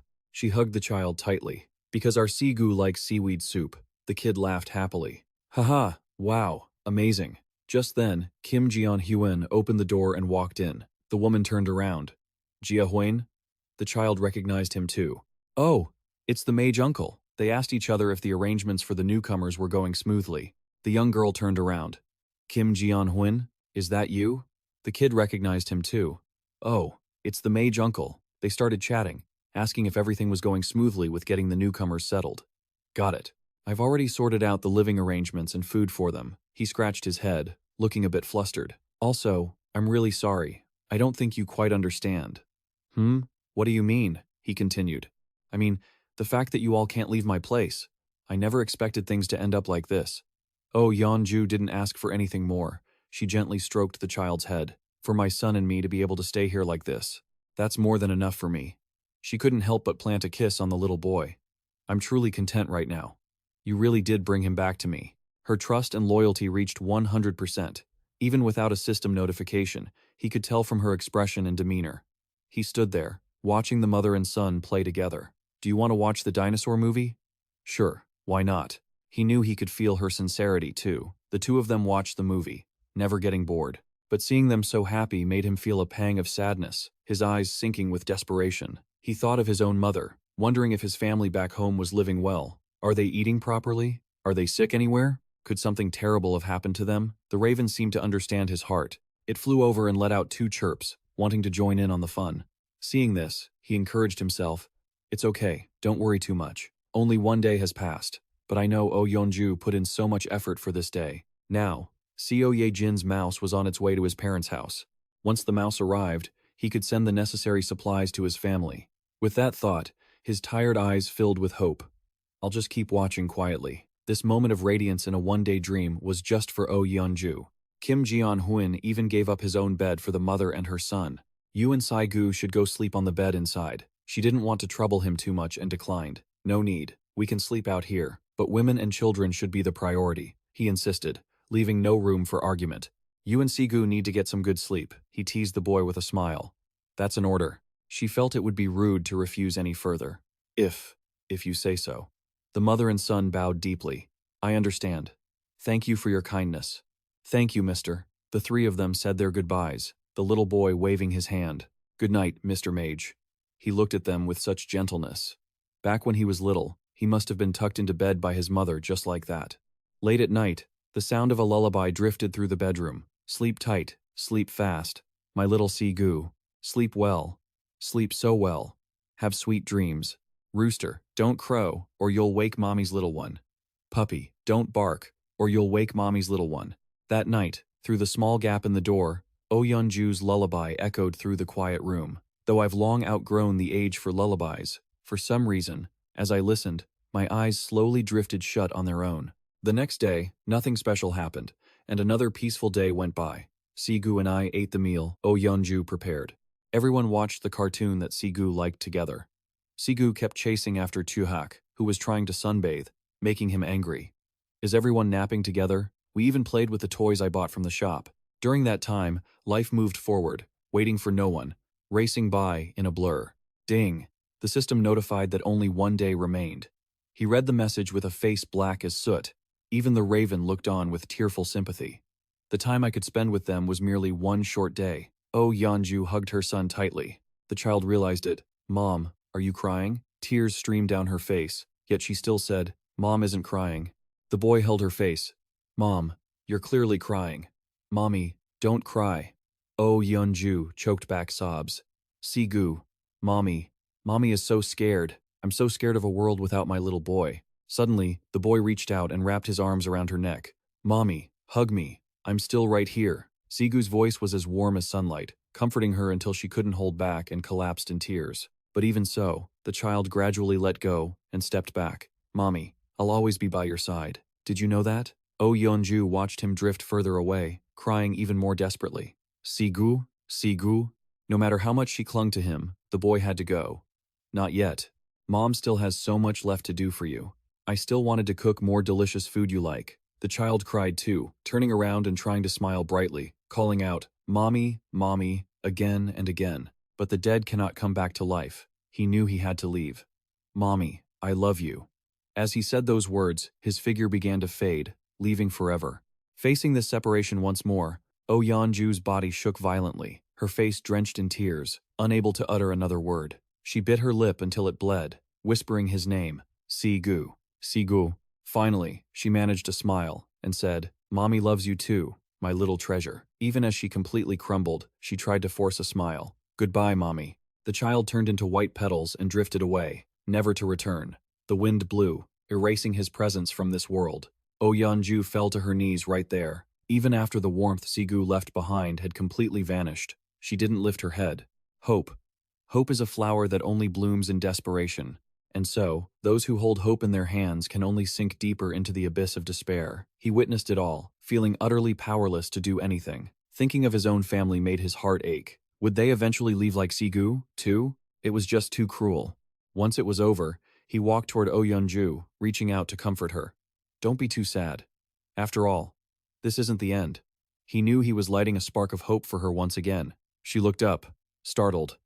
Really? Are you sure? I promise. As long as there's a chance, I will definitely help you bring him back.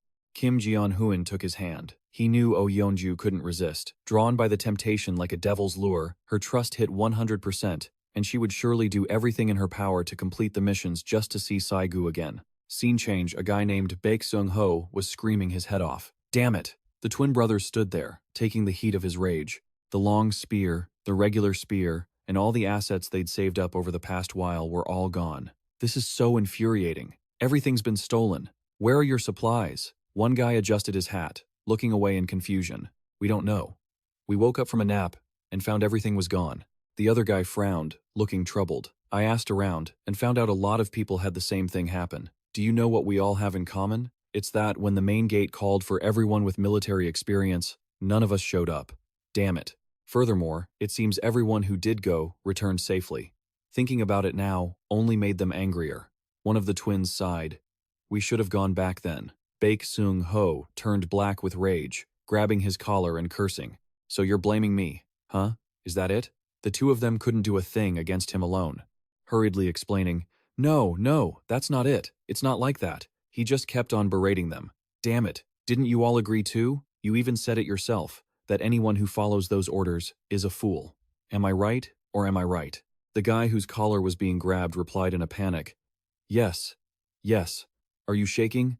I'm sorry. I'll stop now. He shoved the guy aside with a jerk.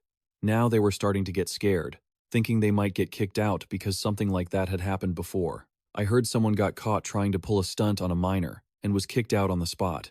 Not long after, they found that criminal's corpse on the street. Furthermore, after the giant was defeated, the survivors all flocked to our apartment building. There was plenty of manpower now. If he kept defying him, he might be the next one kicked out. The more he thought about it, the more he felt both angry and afraid, grinding his teeth. Damn it, this is way too good for Sung-min. Just heading straight to the assembly point. He even has a gun. The more he thought about it, the more his head throbbed. How did things end up like this? You have no idea what kind of punishment I have in store for you, Baek Sung-ho, and how you'll be treated among the survivors from now on. And what's more, the three people standing there jumped in shock.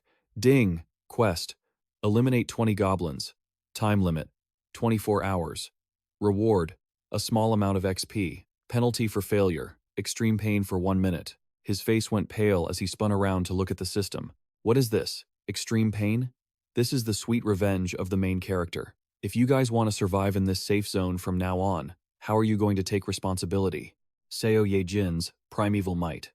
This is one of Oh Yeonju's A-rank skills, which greatly boosts regeneration proportional to the severity of the wound. He pondered and studied the system board. Unexpectedly, the reward for reaching 100 affinity was the skill that the target possessed. This skill didn't seem very useful to him right now. After all, I won't be going to the front lines myself. Since I can't leave the house, there's almost no chance of me getting hurt. However, the fact that the reward for 100 affinity is a skill is still very notable. Moon Byung-ho's affinity is also about to hit 100. If I could get Moon Byung-ho's awakening skill, teleportation, that would be great. It allows you to move anywhere within your line of sight. If so, what if I wait until the outpost is activated and combine the Emperor's Eye with teleportation? Theoretically, as long as my mental power is high enough, however, it can only be activated when a resident with a title of Knight or higher resides there. If an unauthorized subject occupies the facility for more than a day, it will be destroyed. Kim Ji-hoon has everything calculated. I'll be able to teleport there. Looks like I need to increase my mental power. The quest rewards should be used for strengthening mental power instead of skill proficiency from now on. Suddenly, he heard her calling him. Kim Ji-hoon, thanks to your suggestion, my mood has calmed down a lot. Please take me there now. She officially and voluntarily declared, I will personally go to save your family. I know the operation was supposed to start yesterday. It was because of me that it had to be delayed by a day. She knew everything, and sincerely said, thank you for giving me this precious time. I will definitely repay your kindness. After all, he did everything just to hear her say this. Her words hit the nail on the head regarding my thoughts. He shyly scratched his face. Was my anxious mood that obvious? It really made me feel grateful, yet a little embarrassed. She understood and comforted him. It's okay. If I were in your shoes, I would definitely be worried too. After all, for anyone, family is the most important thing. I truly understand the value of the day you gave me. He knew that even though the method wasn't perfect, perhaps it was because he let her meet them. Her eyes lit up. Please allow me to express my gratitude to you once more. In Oh Yeonju's eyes, the flame of anger was gone, replaced by steady trust. Seeing her like this made him happy. Thank you for understanding. Then, please wait in the room with Ha Dong-gun's team. I'll come down to find you guys later. She bowed deeply to accept the order. Yes, I understand. The main character started calculating the rescue plan. There was a reason why I didn't let them set off for G-Zone immediately. Because of that damn giant, part of the subway tracks in G-Zone had collapsed. Not just the subway tracks, but most of the underground space of G-Zone was also destroyed. I have to find a new route. So, since yesterday, So Ye-jin had been continuously sending out rats to scout the preliminary route, and he activated his skill. The Emperor's eye merged into the rat's eyes, and he felt a jolt. The condition of the rat was unbelievable. Now her rat had become a giant rat. Giant rat, tamed, level 7. He just found out this was even possible. Did the rat evolve? Was it the influence of the skill received after Sao Ye-jin registered as a subordinate? But what was chasing it? He could only vaguely see some white legs. They were all zombies. Truly, the longer you live and the more places you go, the more monsters you encounter. Zombies. They were all humans who had turned, and they were chasing the rat.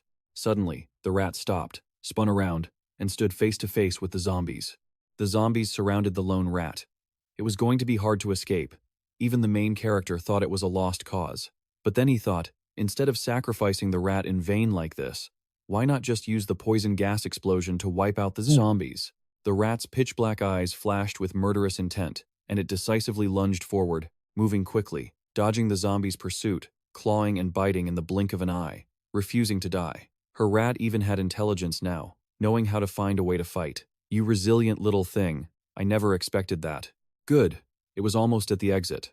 The rat managed to keep its life and kept running. Almost there, come on.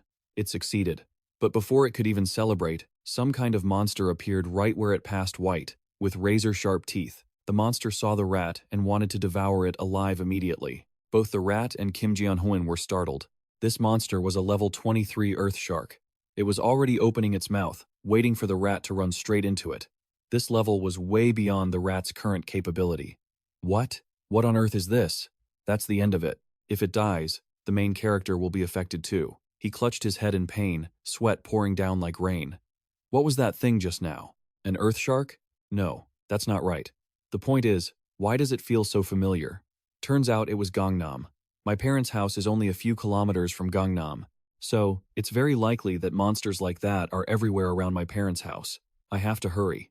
Over there, Kim Ga-bin was busy organizing some cardboard boxes in the hallway. Managing this place all by herself was exhausting. She wiped the sweat from her brow and let out a long sigh. Suddenly, someone called out, "Team Leader Kim, you've been working hard." It was Kim Ji-hoon coming to find her. Even though she was tired, she stood up, hands on her hips, and flashed a bright smile. "Hard work? I'm just getting paid to do my job, that's all." "Heh. But what are you looking for me for?" Suddenly, he looked really flustered, sweat dripping down as he got all tense. He stuttered, unable to finish his sentence. "Oh, it's just..." Kim Ga-bin had never seen him like this before. It was so surprising. Was Gia-hoon actually hesitating? His behavior made her even more anxious, and her face turned bright red. "Can you just say it straight?" Gia-hoon didn't feel right about this at all. What was he planning to ask her? He cleared his throat for a while before finally calming down. "Well, it's like this. I need to borrow Kim Ga-ram for a bit." Kim Ga-bin froze. "What? You mean..." Her face went pale. She was shocked, completely unable to believe it. "You're expecting me to handle all the work by myself for the next while?" But he had already thought it through and made up his mind for her. "So, the next 2 days are in your hands, Team Leader Kim." She was furious, her face darkening.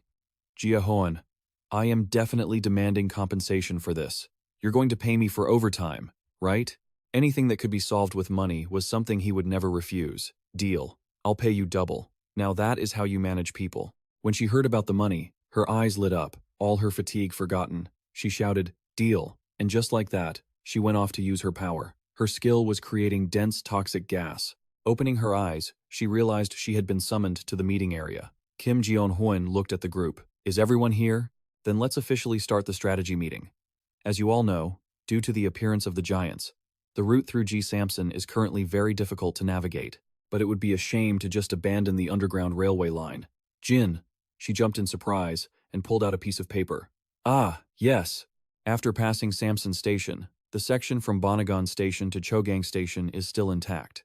Since the monsters haven't occupied that area yet, we can pass through smoothly. Therefore, our top priority is, she shoved the map in front of everyone, breaking through the route leading to Gabon. The proposed route is to travel along the main road. Looking at the hand-drawn map, everyone else froze, their brains stuck in a loop. Even a normal person couldn't find their way with this. The protagonist had to step in. Wait a second. Oh Yeonju forced a fake smile. Seo Ye Jin, your drawing is really something. Heh. She actually thought he meant it and beamed with joy. Thank you. The protagonist was speechless. He cleared his throat. Anyway, let me continue the explanation. He pointed to the station before reaching Gonagon. We need to be careful here. A pack of orcs has turned the Grand Supermarket into their base. We estimate there are at least 500 of them. Ha Donggun asked, do we really have to face them head-on? Seo Ye-jin nodded. That's right. After all, our goal is to get into the Bonagon station and use the subway tracks. Don't worry, everyone. I've confirmed through my mice that the route is free of orcs. We'll just need to take out the monsters we encounter on the way and quickly get into the subway. Kim Jeon-hwin had calculated everything. Before carrying out the plan to exterminate the giants, he had spent a large sum of money to upgrade the Ha Dong-gun team members as much as possible. So, right now, they had all reached level 30.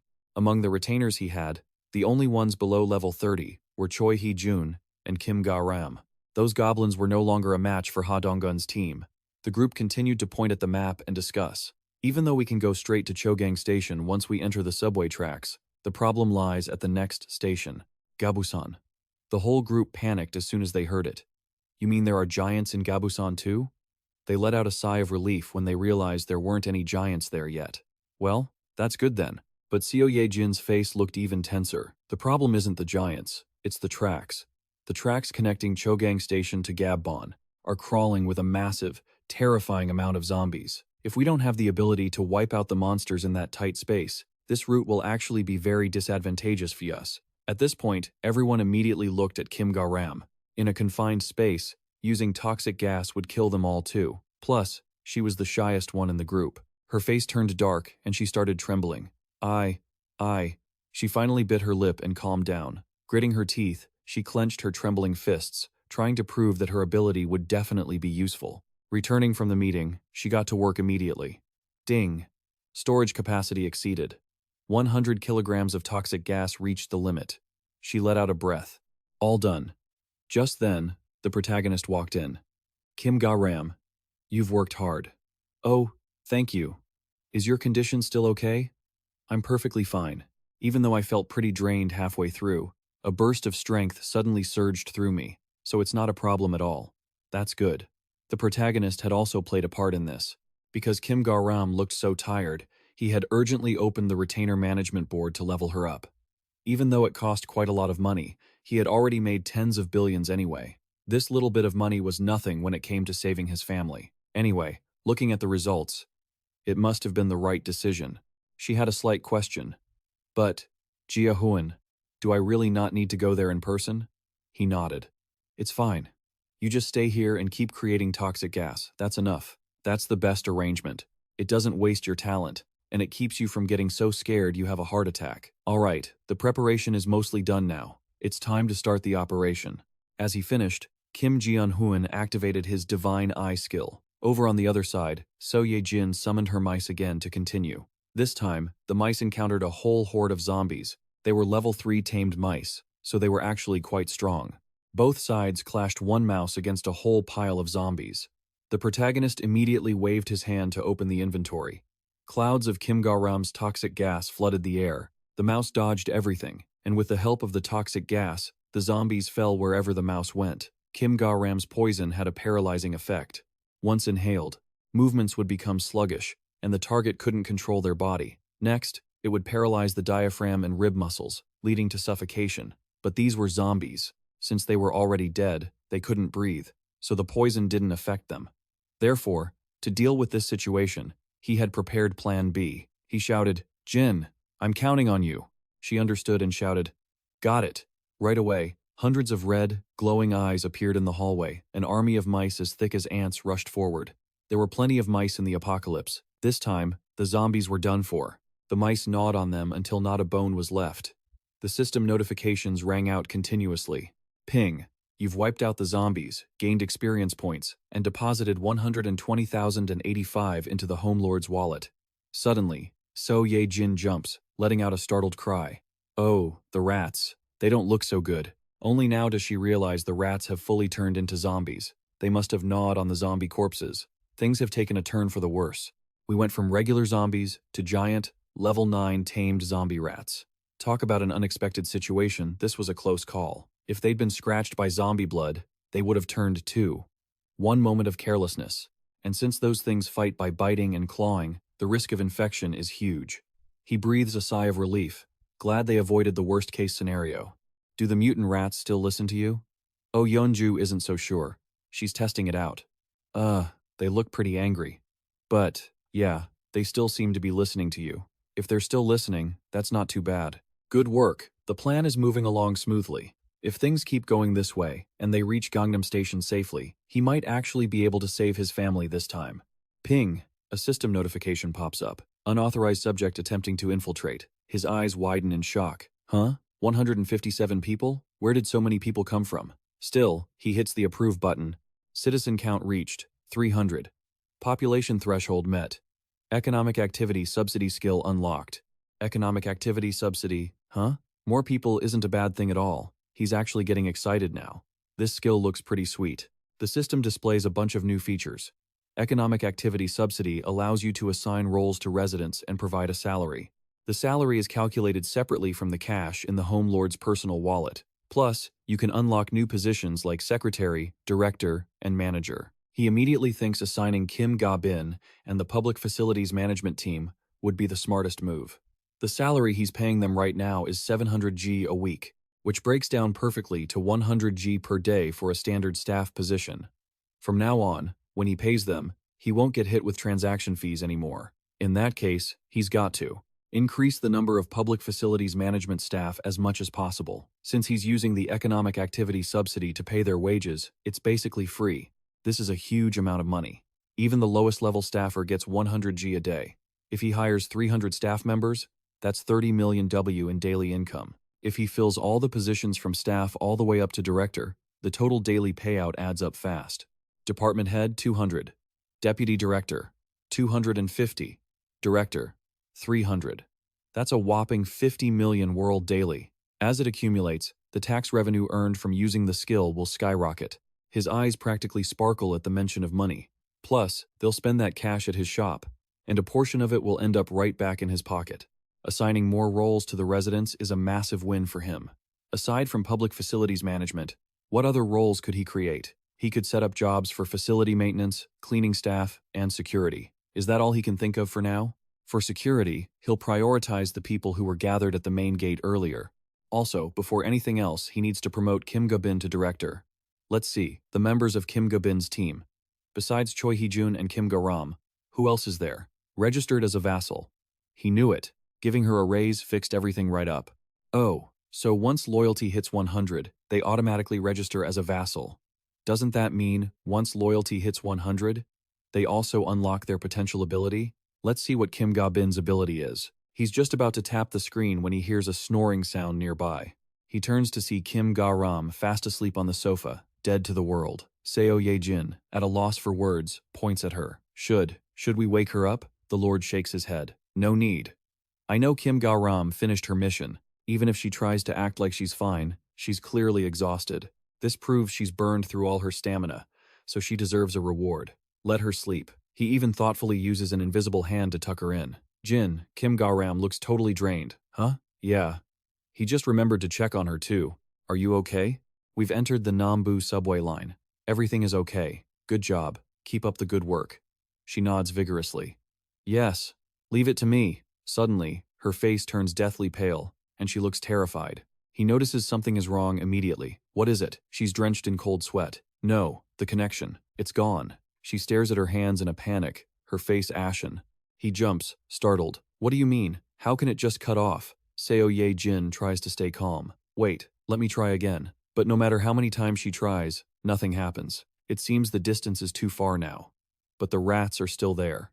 Wasn't the connection perfectly fine just a moment ago? Seo Ye Jin explains. If the connection is already established, it can hold a little bit past the range, but the connection range seems to be limited to the area around Jung'ang Station. What do we do? Even he is at a loss, biting his lip in pure frustration. Why now of all times? We were so close, just a little further from Jung'ang to our home, and we would have made it. I was planning to use Seo Ye Jin's rats to scout the situation at home first. He clenches his fists in rage. Damn it! Seo Ye Jin? I know it's a pain, but try to re-establish the connection from Jung'ang Station. She agrees immediately. Okay, I'll try. She sits cross-legged, closing her eyes in deep concentration. I have to do this. The rats are still running wild out there. They're turning into zombies, without anyone to control them. God knows what kind of trouble they'll cause now. He is incredibly tense. I have to try everything I can. Until then, please, please, everyone, stay safe. The group led by Ha Donggun is currently getting close to the rats. At Jung'ang Station, the group makes their way from the underground station up to the street level. The scene before them is utter desolation. High-rises have collapsed, and giant footprints are still stamped into the ground. Everyone is terrified. My God, this is insane. Yu Hai Rim pats him on the shoulder. Kim Jian, go scout ahead. Yes, Yu Hai Rim. With that, he sends his crow flying into the sky. Through the crow's eyes, he sees no sign of monsters nearby. They assume that since a giant rampaged through here, the other monsters are too scared to come close. Kim Jian agrees. Seems that way. Even the monsters probably wouldn't dare get close to a place that looks like this. Jian suddenly feels uneasy. But it's getting dark. Is it safe to keep going? Or should we find a safe place to sleep for the night? Wait until morning to head out. Yu Hai Rim turns to reassure him. Don't worry. Based on goblin behavior, nighttime is actually safer. They tend to hide once the sun goes down. Come on, let's keep moving. Besides, if we get into real trouble, the Lord will summon us. Just then, a rat runs up, squeaking as if it's trying to say something. They caught on immediately. Oh, it's the mouse sent by Seo Ye Jin. Let's follow it. Just like that, the mouse led the group, and the further they went, the more terrified everyone felt. My God, Gab Busan has turned into an entire lake. How did this happen? Is this also the giant's doing? Probably. It looks like a crater formed when buildings crashed into the ground. Before anyone noticed, something began to emerge from beneath the lake's surface. Gon was the first to spot it. What is it? I just heard some kind of noise. He pointed toward the mound in the middle of the lake. What is that person doing over there? Is that a human? Seems like a woman. Wait, no. Hold on. She has a fish tail. It's clearly a mermaid. No way. Just as everyone was in a state of panic, a ear-piercing scream echoed through the space. They were all startled and hurriedly covered their ears tight. Everyone cover your ears. That siren, that fishy witch, was throwing her head back and screaming violently. The look of it meant trouble was coming. Everyone pressed their hands hard over their ears, teeth gritted, trying to endure it. But no matter how tight they covered them, they were still affected. Their eyes flashed with a purple light, teeth grinding. What is happening? I can't control my body. Their entire group was lifted into midair, and finally, as if thrown by some invisible force, they were slammed straight into the water. The two of them, Du and Kang Jae-soo, took the brunt of the hit first. Both were thrown and submerged, unable to react in time, looking at each other in panic. That guy Kang Jae-soo had already passed out cold. Oh Yeonju hurriedly swam over. No, this won't do. At this rate, Kang Jae-soo is in danger. But just as she swam away, dozens of fish hands reached out from under the water, trying to grab her legs and hold her back. She was startled, terrified. The swarm was clinging to her lower body, but Oh Yeonju couldn't stop. Gotta risk it all. I have to swim. But there are too many monsters, and they're underwater too. This situation is looking rough for her. Plus, Shu is still passed out, while the people on the shore are clutching their heads in agony. Damn it. Gon tried to fight back, using magic to block the splitting headache, casting a magic barrier toward his teammates. Just like that, the barrier neutralized the impact of the screech, and everyone let out a breath, feeling much better. Suddenly, they were able to hold their ground again. Kim Ga-dong. What is this power? She collapsed to the ground, exhausted, barely able to say, "Ugh, hurry and go save Shu and Oh Yeonju." She had no strength left. Suddenly, the group saw a monster emerging from the water. Wait, What is that? There are several of them, and they're carrying weapons. They were acting crazy, like they were rabid, charging straight at them. Ha Dong-gun hurriedly raised his weapon and shouted, "Everyone get ready to fight. They're attacking us first. They're here. Watch out." A fishman suddenly leaped from the ground. Ha Dong-gun's face was flushed red, teeth gritted, clutching his weapon tight. That fishman fought just like a human. He had a weapon and knew how to block attacks. The two clashed intensely, and right then, an arrow pierced the monster's neck. More monsters kept leaping out. Yu Hai Rim was shooting arrows until her arms were tired. Damn it, there's no end to these things. In a blink, the whole group was surrounded by fishmen. Dong-gon's face turned purple, teeth gritted. Damn it, no time to waste here. I have to save Oh Yeonju and Kang Jae-soo. Right then, water splashed violently from the lake. The monsters were startled, jumping back as they saw Oh Yeonju transformed into a bear, hugging Kang Jae-soo and leaping straight out of the water. She looked furious. Now that she's in bear form, those monsters are as good as dead. Thankfully, Shu was still coughing up water. I actually thought I was a goner. The others looked on, unable to hide their joy. Sister Oh Yeonju, Kang Jae-soo. He was saved, trembling as he gave a thumbs up. Kang Jae-soo, thank you. I only survived because of you. She laughed brightly. No problem at all. I owe you a lot of favors too. The monsters watched them reunite, burning with rage, eyes wide as they screeched loudly. Seeing them charge again, the group was speechless. These things didn't give them a second to breathe. Fine then, we'll unleash all our skills at once and fight them to the bitter end. Let's take them on. Kang Jae-soo, fully armored with regenerative power, swung his sword, and the bear woman took on several monsters by herself.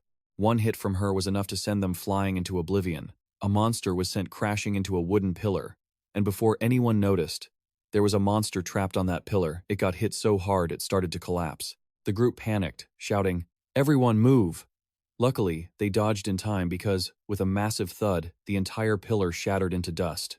Worried, they asked each other, "Brother Dong-gun, are you okay?" "Yeah, I'm fine. But what was that thing that just crashed down?" The group looked over and was shocked. Is that a goblin? It's so strange to see even the monsters tied up on these pillars. Now, they finally noticed. Wait, look up. Everyone looked up. My God, it's horrifying. There are so many pillars like this, and on each one, a goblin is tied up. Dong-gun stood there, mouth agape, frozen stiff. He was so focused on the ground earlier that he didn't notice these bastards. Whether it's magical beasts or humans, how many lives have they actually taken? In front of them was an entire forest of pillars. Suddenly, Yu Hai Rim was so shocked she dropped her bow, her body trembling, face deathly pale, unable to speak. Ah! Ah! Her eyes widened, hands covering her mouth. That's Dad. Just as she was in shock, a monster seized the opportunity and charged straight at her. Dong-gun was speechless upon hearing her call for her father. The monster struck, and she didn't react or even notice. The group yelled in a panic, "Yu Hai Rim!" Dong-gun screamed in alarm, "Yu Hai Rim!" Just then, someone pulled out a gun and shot the monster dead, saving her life. The monster dropped down dead. Moon Byung-ho asked anxiously, "Yu Hai Rim, are you okay?" Ha Dong-gun let out a sigh of relief. Byung-ho, nice work. He finally realized. What happened?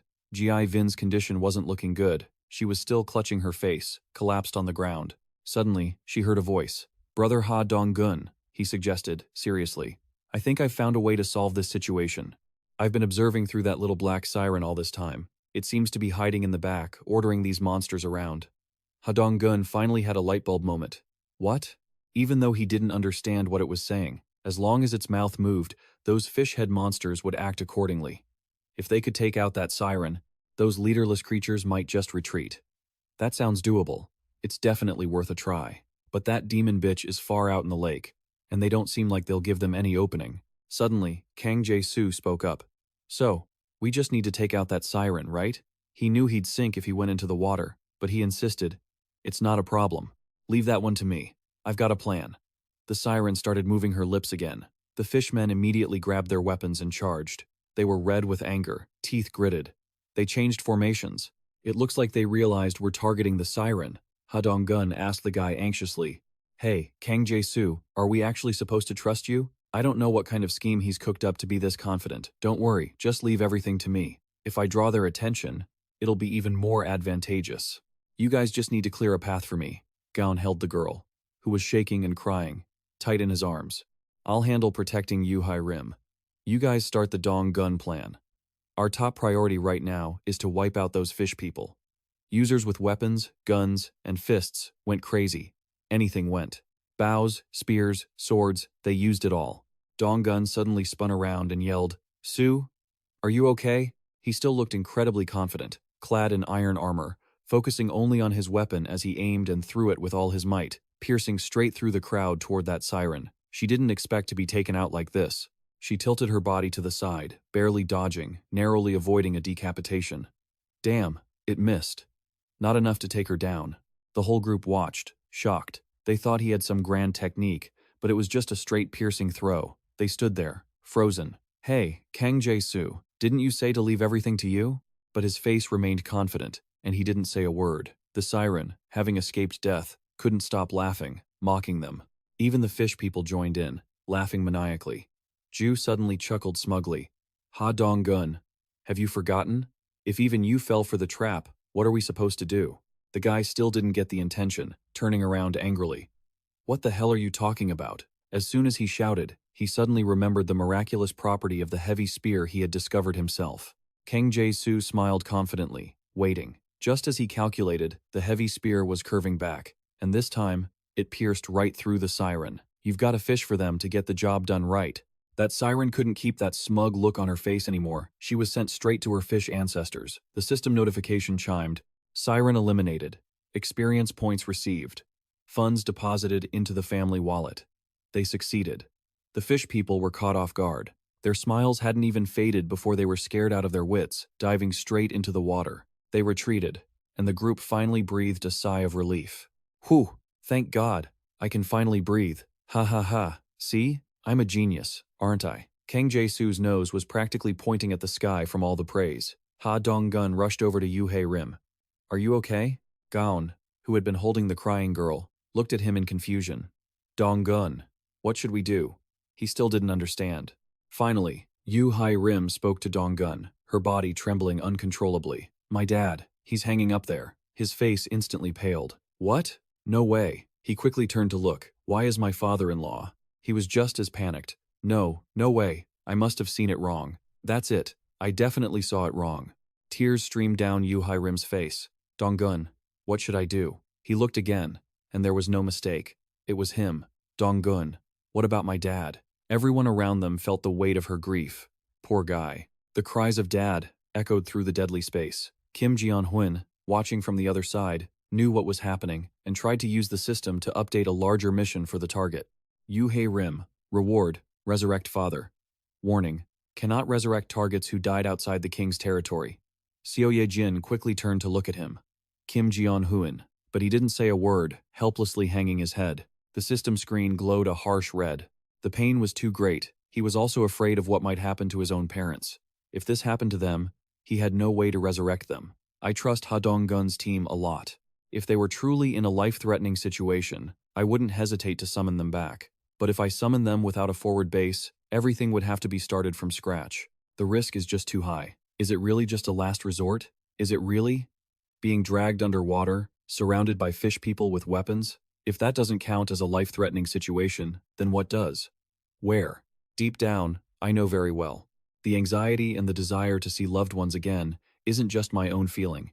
They have their own families, and of course, they worry about them too. Actually, I knew it all along. I was just too selfish, wanting to prioritize saving my own family, so I pretended not to know. You all gave up your chances for me. I knew. Clearly, I knew it all. His hands trembled as he clicked to execute the mission. No. He decided to choose the team mission. Mission content. Build a grave. Time limit. 1 hour. Reward. A small amount of experience. Failure penalty. None. The system screen appeared before Yu Hai Rim, bringing her back to reality. She looked at it, feeling even more desperate, biting her lip and clenching her teeth to endure. The dead were gone, but the pain was too much. She collapsed and couldn't stop crying. Kim Ji-on-hun was in a tough spot too. He held his head in self-reproach. Damn it. I shouldn't have given them that mission right now. He really just wanted them to take care of things quickly so they could proceed with the original plan. The graves for the departed were built. They stood there in silence for a long time, until Dong-gun asked tentatively, Yu Hai Rim, are you really okay? She could only say, Dad would have liked this place. My dad was a workaholic, and he was very proud of it. He once said that even when he died, he wanted to be buried next to the tracks. She placed his nameplate on the grave. That was from when I was a child. Back then, I thought that wish was ridiculous, but I never thought I'd actually be the one to fulfill his dying wish. Kim Ji-hoon heard every word, and it felt like a knife to his heart, because he thought about the possibility that he might face the same tragedy she did. He didn't want their pain to be repeated. Therefore, he couldn't let them suffer anymore. He needed stronger people, with greater potential. Scene change. Lee Jun-hyuk was using water to fight monsters. He checked his info. The loyalty of citizen Lee Jun-hyuk has passed the 30 mark, meeting the requirements to register as a vassal. Kim Ji-hoon clicked. Agree immediately. Register, vassal. Lee Jun-hyuk, the girl behind him, suddenly pointed in fear. Brother Lee Jun-hyuk, your body is glowing.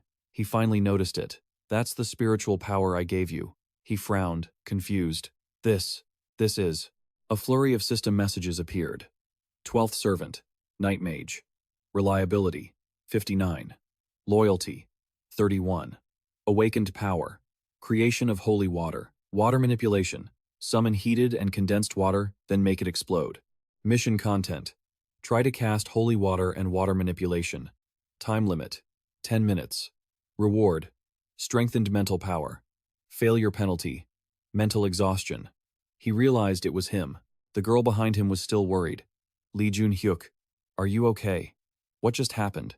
He cut her off. Wait a second, he smiled with great interest. Kim Ji-hoon, I get it now. And it just so happens there are practice targets all around here. Looking around, it's just a whole bunch of goblins, perfect for some training. He reached out his hand, and a water orb manifested instantly. Thanks to the system's power, his water orb was massive, its destructive force multiplied several times over. The monsters, completely baffled, stood there frozen, not daring to charge anymore. He shouted, Water Knight! With a loud boom, the water orb blasted the goblins away. The damage was immense, taking out multiple monsters in one hit. But he didn't stop there. He had to test more water control skills. In the air, a series of gigantic water orbs rained down. Everyone watching was left stunned. Whoa, Lee Jun-hyuk, was that you? This power. He was absolutely thrilled, having never felt this cool before, unable to stop grinning. Ha ha ha.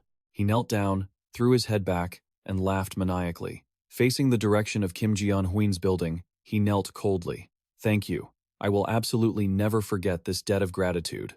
The crowd was dumbfounded, having no idea what was going on. What is he doing? Why did he suddenly go crazy? Thank you. Thank you. Is that right? Was it because of that light just now? Ding. Citizen Lee Jun-hyuk's reliability has increased significantly. Loyalty has increased significantly. Kim Ji-hoon was surprised too. He hadn't expected him to awaken an S-rank ability. So, after Oh Yeonju, the second powerhouse with an S-rank ability had been born. To be honest, because I initially heard the ability was B-rank, consuming mental energy to create water, I hadn't expected it to go this smoothly. Is it because of the high level? It doesn't seem like mere luck. Regardless, a good result is all that matters. Then again, how should I utilize his ability next? Should I have him join Ha Dong-gun's team? No. Ha Dong-gun's team is already very well balanced. Having Lee Jun-hyuk join Ha Dong-gun's team isn't a good choice, because the people who follow Lee Jun-hyuk are always tightly knit around him. Once he leaves, those people will likely become a disorganized mess. It's better to let Lee Jun-hyuk and his teammates stay together for now. Ding, you have eliminated a level 6 goblin. Experience points received. A series of notifications rang out non-stop. Kim Ji-hoon didn't recognize which name it was yet. It was so late. Besides Lee Jun-hyuk's team, was there another group working hard to kill monsters, and on top of that, their skill levels were increasing. Announcement. The shelter has reached level 20. 3 skill points received. New skill learned. Territory has been expanded. Every time something leveled up, his whole body would suffer from painful discomfort. He clutched his throat and groaned. Seo Ye-jin was startled and jumped up. What's happening? Seeing him in agony, she panicked and kept calling his name. Kim Ji-hoon had no idea his power was rippling outward on the outside. His vision went dark, and it hurt so much. As he barely opened his eyes, he saw her standing there, frantically calling out, Kim Ji-hoon, Kim Ji-hoon, are you okay? He was incredibly exhausted. This pain was incomparable to anything before. It felt as if his entire body was being pierced by sharp nails.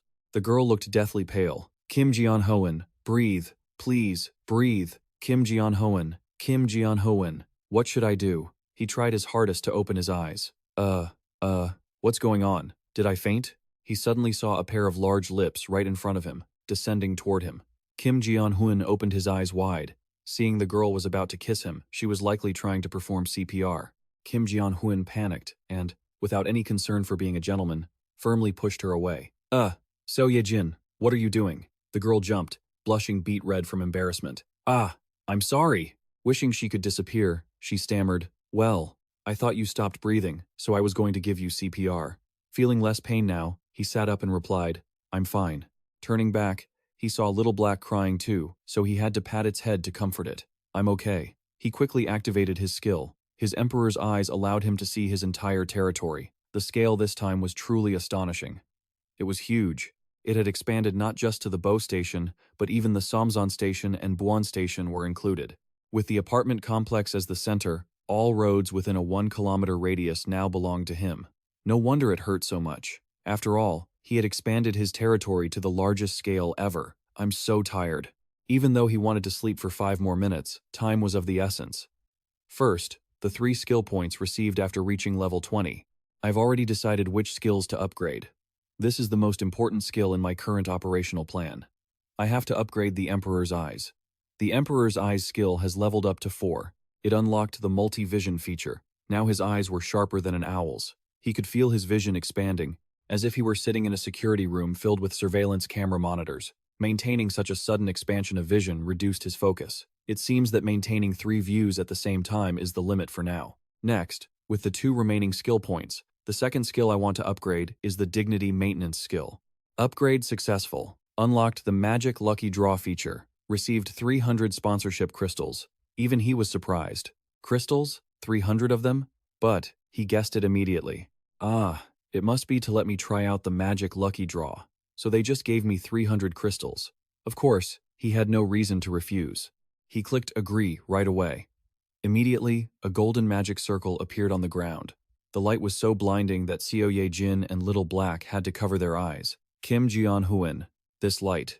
Even he couldn't handle it and didn't know what it was. The golden light flooded the room, as dazzling and brilliant as the sun right outside the window. A ring appeared smaller than the communication ring, but larger than the ring that could transmit the clan leader's voice to his retainers. Kim Jeon-hoon picked it up and tried it on. It was a perfect fit. A communication ring? A ring that can transmit voices? Not bad. Combining this with Kim Ga-bin will be extremely effective. He suddenly remembered that Kim Ga-bin had also been registered as a retainer. He opened it to check. Retainer Management, Kim Ga-bin. Title, 11th Attendant. Reliability, 77. Loyalty, 100. Awakened ability, telepathy. Great. How lucky this ability and her job are a match made in heaven. Just then, there was a loud shouting outside. You're telling the 50 of us to all live in the same apartment?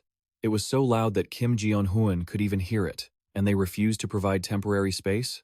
Do you think we're chickens being kept in a coop? I just looked, and there are clearly plenty of empty rooms. I walked around and saw them all. Are you trying to lie to me? That's not right. At the very least, you have to give people a place to sleep. At least give the kids a proper place to sleep. The crowd ganged up to bully Kim Ga-bin. Don't be like that. Give us a few more empty rooms. We just need a place to crash. That's all we need. The girl could only say, I am truly sorry, according to our principles. Kim Jeon-hoon watched this and his face turned black with anger. A bunch of people who only know how to demand I have to teach them a lesson. Ding. The clan leader's door can connect to doors located within the territory that have received the clan proclamation.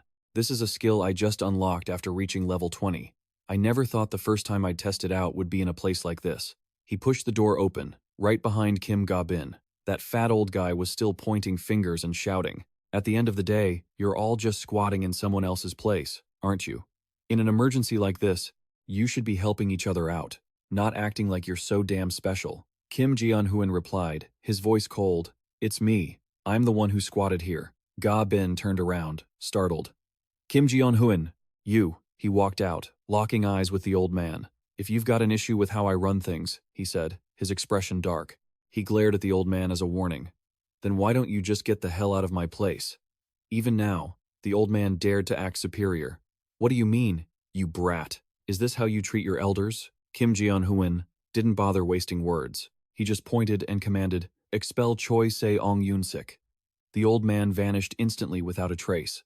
The rest of the crowd was terrified, pissing themselves and scrambling backward. He remained as calm as could be, his gaze cold as death as he looked at each of them. Finally, a little peace. "All right. Does anyone else have a problem?" The whole group stayed deathly silent, not daring to make a sound. He continued, "From now on, I'm cutting off the electricity, water, and gas you've all been using." The group freaked out, shouting in panic. "What? How could you do that?" He looked at them with total indifference. "That's exactly what I should be asking you. What is the situation here, anyway?" He exposed their shady true colors. "You only showed up at this residential complex right after we took down that giant. Is this just a coincidence? Or did you come here looking for a handout because you thought this place had the power to take down monsters like that giant? Well, hundreds of people with the exact same mindset come here every single day. You get what I'm saying? First, the vacancies will run out, and eventually, we won't be able to take in any new residents. Second, the people already living here are bound to get frustrated. And third, once you give people an inch, they'll never stop making demands. Take this chance to listen carefully. There are no basic rights or welfare benefits here like you think. Open your eyes and look at the world. The South Korean government has collapsed, and I am not a government representative." The crowd's faces turned ashen. They were as tame as puppies now. They probably thought this was the tyranny of someone abusing their power. But the world has become too brutal to keep living in fantasies about basic rights or welfare. He had to show these bastards some manners. If you want rights, start by proving you're actually worth something. The other survivors are gritting their teeth, adapting to this hellish environment. To make the most of the space, they're willing to sleep in 3 shifts and take advice from those who got here first. Even in these harsh conditions, there are people willing to take care of the elderly, the women, and the children, all trying to hold on together. Yet you people don't even try to find a solution. You just blindly make demands. He didn't need them anymore, and glared threateningly. "Get back to your assigned living quarters right now." "Oomph. A bunch of ungrateful leeches. If you don't want to lose even more, get lost." The group was terrified after hearing Kim Ji-hyun. They didn't dare say another word. Finally, they turned tail and ran. Ga-bin breathed a sigh of relief. "Phew, Kim Ji-hyun, thank you. I was saved because of you." He smiled at her. "Thank you for what? This is what I should do. If anything, I'm the one who should be thanking you." She clearly heard him, but her mouth didn't move. She was startled. "Huh?" Seeing that, he loved teasing her even more. "Are you surprised?" "Yeah, that's right." He started teaching her. "You can use the same skill, too. You know, telepathy? Just think of the person and say what you want to say in your head." Ga-bin tried it, closing her eyes. It actually works. Speaking without opening her mouth. Whoa, whoa, whoa. Is it like this? You did great. As for the conditions and limitations, you can get used to them as you go. Thank you. Wait, how did you do that? But just as they thought everyone had left, they saw someone standing there, hand raised, trembling. That. Kim Ji-hyun. Both of them were startled and looked over. It was a young, chubby guy, bowing his head in fear, stammering. That. Kim Ji-hyun realized what he wanted to say. "You still have something you want to tell me?" He kept his head bowed, not daring to look up. I know this is really shameless of me." He bowed lower the more he spoke. "But, could you forgive the guy who was kicked out earlier, just this once?" Kim Ji-hyun asked him straight out. "Why should I forgive him? Actually, we're all responsible. I don't think only Choi Se-ong Yoon-sik should be punished. I'm ready to accept any punishment. So please, I beg you, have mercy and forgive him just this once." Actually, Kim Ji-hyun had already considered this. "I was already thinking about whether or not to let Choi Se-ong Yoon-sik come back later. I can't sacrifice someone's life just to set an example." Luckily, Choi Se-ong Yoon-sik seemed to have stayed right outside, knocking on the door. After thinking it over, he asked, "What's your name?" "My name is Han Kyung-hoon." "All right, Han Kyung-hoon. I'll restore Choi Se-ong Yoon-sik's residency. Also, except for gas, I'll restore the electricity and water to your place." It was even better than he expected. The chubby guy was shocked. "Really? Thank you. I saw your sincerity, which is why I decided to forgive him this once. But there won't be a next time. Do me a favor and tell the others." The chubby guy bowed deeply, sincerely. "Thank you, sir. Thank you so much." System. Restored residency for Choi Se-ong Yoon-sik. The reliability of citizen Han Kyung-hoon increased significantly. This was the lightest punishment he could give them. Although he thought about the kids in that group, he wanted to provide gas for them. but then it wouldn't be a punishment anymore. At the very least, they had to experience the misery of taking cold showers or lying on an icy floor. He looked at the girl and called her Bin. She beamed at Kim Ji-hyun. You really seem like a warm-hearted person. I'm surprised. Me? Yeah. Thanks for thinking so highly of me. Oh my god, are you shy? All right. Enough fooling around. Let's get to the main point. Okay. Let's stop talking about this.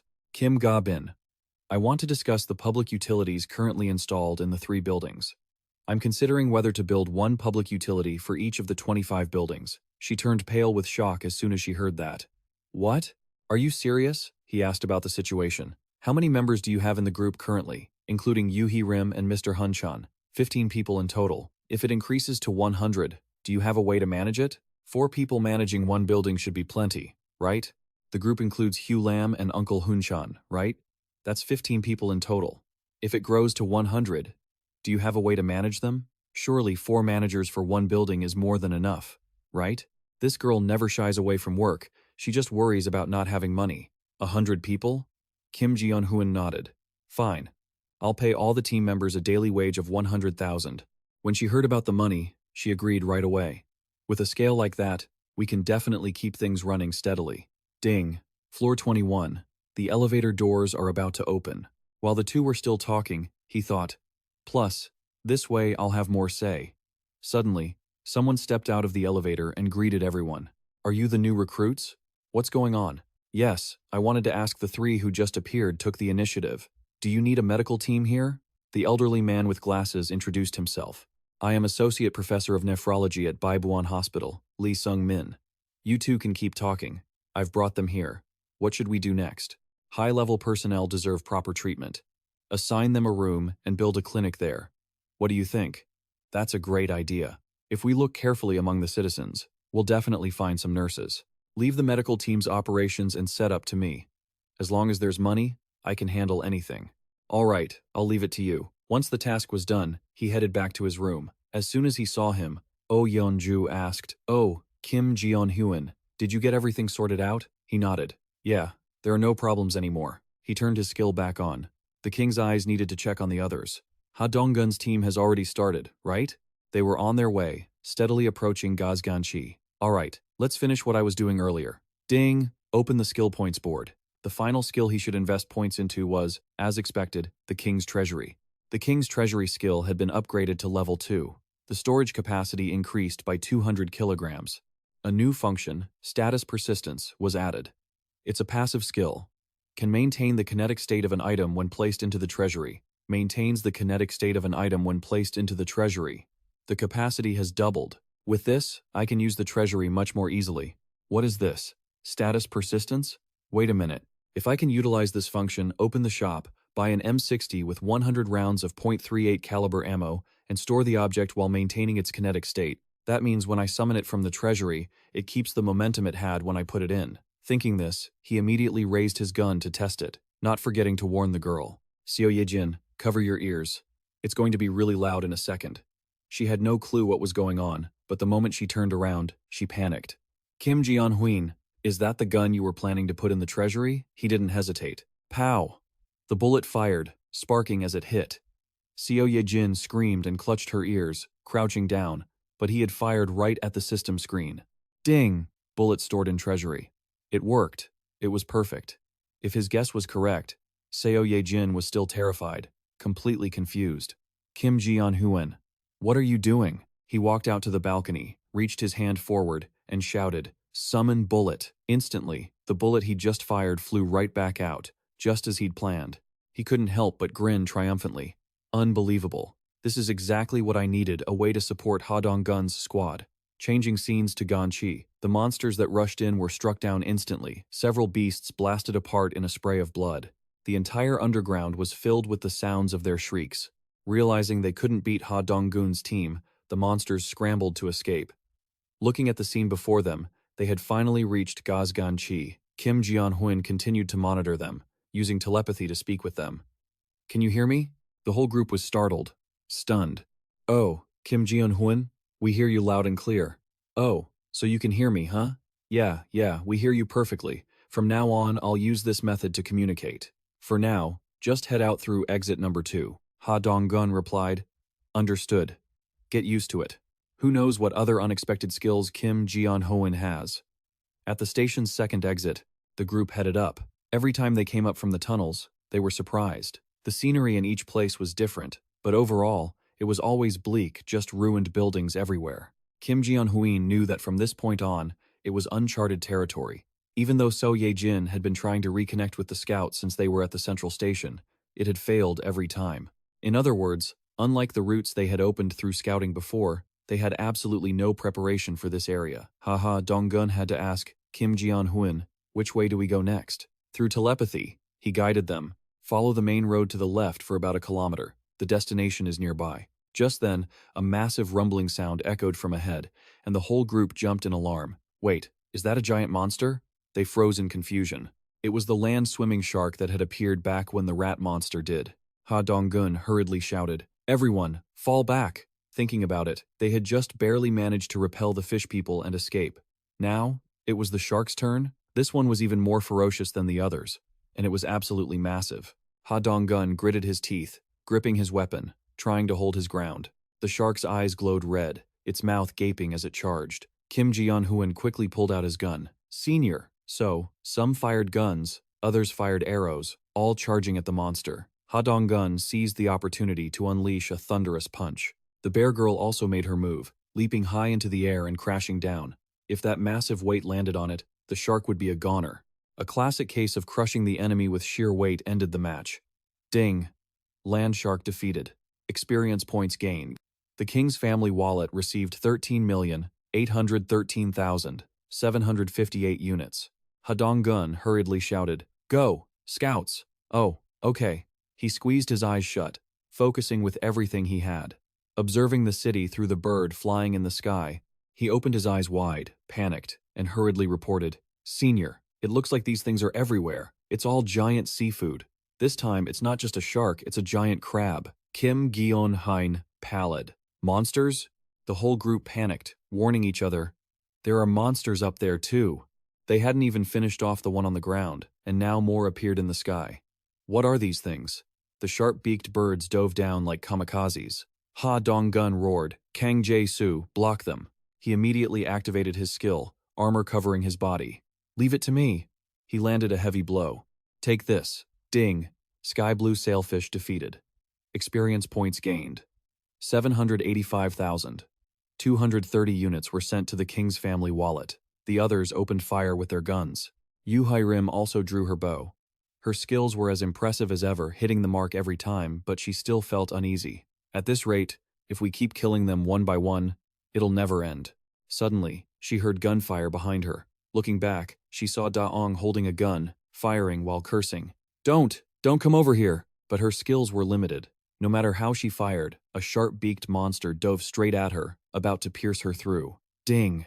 The system window appeared. Summon treasury. Bullet. It was Kim Jeon-hoon who took the lead, firing around the moment the monster appeared and killing it instantly. This saved the girl's life, but because he used his own bullet to finish it off, the reward was significantly reduced. He looked at Seo Ye-jin and handed her the gun. "Stop trying to connect. Just help me shoot." She looked startled. "What? You want me to shoot?" He didn't waste time, shoving the gun into her hands. "That's right. Hurry up." She looked panicked. "Where am I supposed to aim?" But his instructions were simple. "Aim anywhere. Hurry up." Terrified, she squeezed her eyes shut and fired wildly. Every shot fired was automatically stored in the inventory. That's not enough ammo. He kept barking orders. "Keep shooting." As soon as a bullet was fired, she would pull the trigger. He stood to the side, continuously summoning and converting items for actual combat. A barrage of bullets was stored, then summoned back toward the monsters, killing countless of them. Seo Ye-jin screamed, "I'm out of ammo!" But he kept shouting, "Reload and shoot faster." He gritted his teeth, cranking up the output sixfold. Even though he felt bad for Seo Ye-jin, he had no other choice. Gunshots rang out incessantly. Kim Ga-ram woke up and rushed over to check. "What's going on? Why is there gunfire?" She stared at the two of them, completely confused. What the hell is this? She thought it was just a weird dream. Why couldn't she wake up? Elsewhere, the rest of the group was struggling to take down a giant red crab. The bear girl and Ha Dong-gun were having a miserable time trying to finish it off, feeling utterly helpless. "This is insane. We have to win." The monster was massive and had too many claws. Its shell was harder than iron armor. How were they supposed to break through that? The crab charged aggressively, sending the group into a panic. It's coming again! With a single slam, the whole group scrambled like mad. Getting hit by that would mean instant death. The tiger girl yelled to signal for a buff, and she immediately sprang into action. All right, get the buff ready.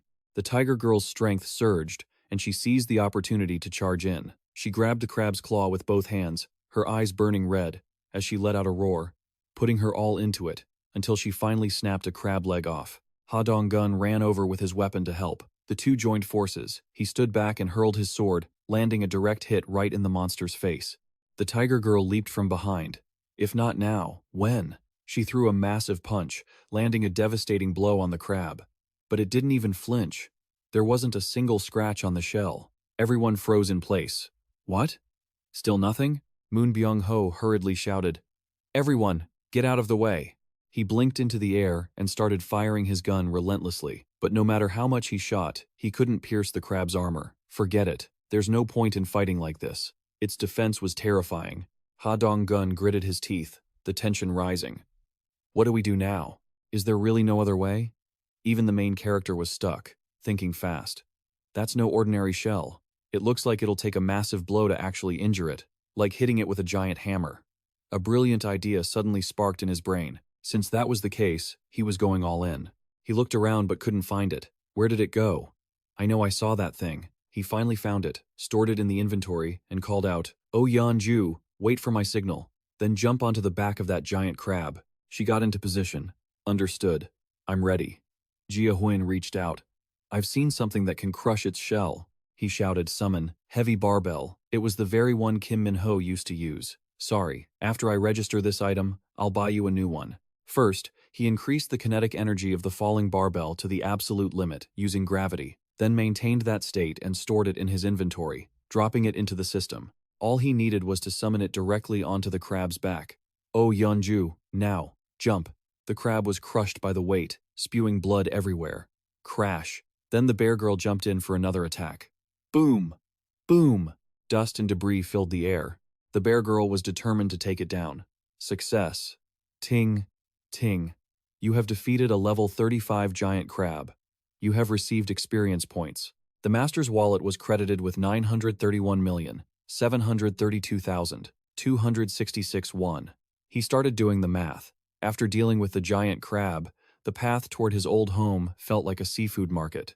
Even though they had fought off all kinds of fish and shell monsters to keep moving forward, they had encountered several close calls. If it weren't for his support, they would have been in serious danger. To be honest, I can feel it too.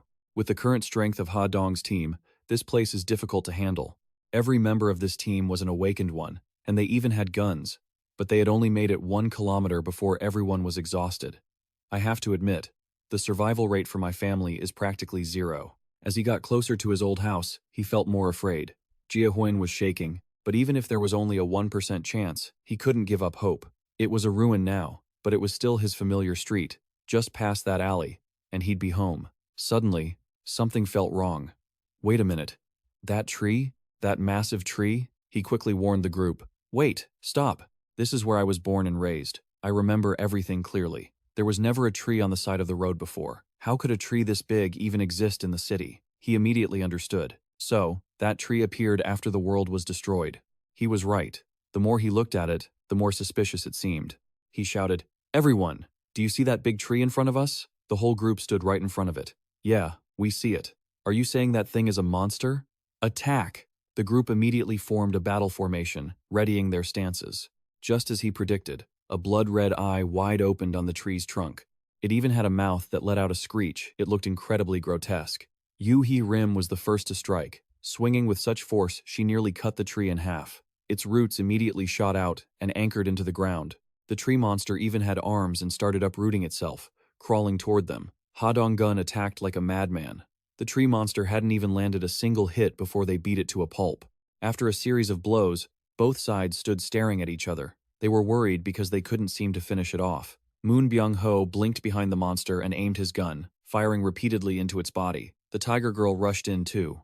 They kept trading blows, but the monster extended long roots to defend itself. The bear girl was huge, but she dodged nimbly. slipping past every root while relentlessly smashing the tree. The tree hadn't caused any damage yet, but its roots were growing at lightning speed, bursting up from the ground with a roar. The bear girl kept dodging, but finally, it caught her. The roots wrapped tightly around her, and the group watched in horror. They all shouted, "Watch out!" The roots lifted the bear girl high into the air, and another sharp root prepared to strike. How are we supposed to dodge this? The girl was terrified, shaking in her boots as she turned back. But suddenly Moon Byung-ho flashed right in front of her. A hero saving the damsel, but get out of the way. He gritted his teeth, terrified himself but standing his ground, determined to save her life. Suddenly, the monstrous tree root froze right before his face. Ha Dong-gun quickly seized the chance. Moon Byung-ho, now's our moment. He immediately teleported to safety, naturally taking the beast girl with him. Kim Jeon-hoon realized something too. For a split second, the tree monster stopped attacking. It took a moment for him to understand, but he quickly issued an order. Ha Dong-gun, tell Oh Yeonju to fall back. The rest of you, keep attacking. He was completely lost. Oh Yeonju? Yes. Kim Jeon-hoon confirmed, and now he was certain. I understand. He quickly relayed the order to the others. Listen to Kim Jeon-hoon.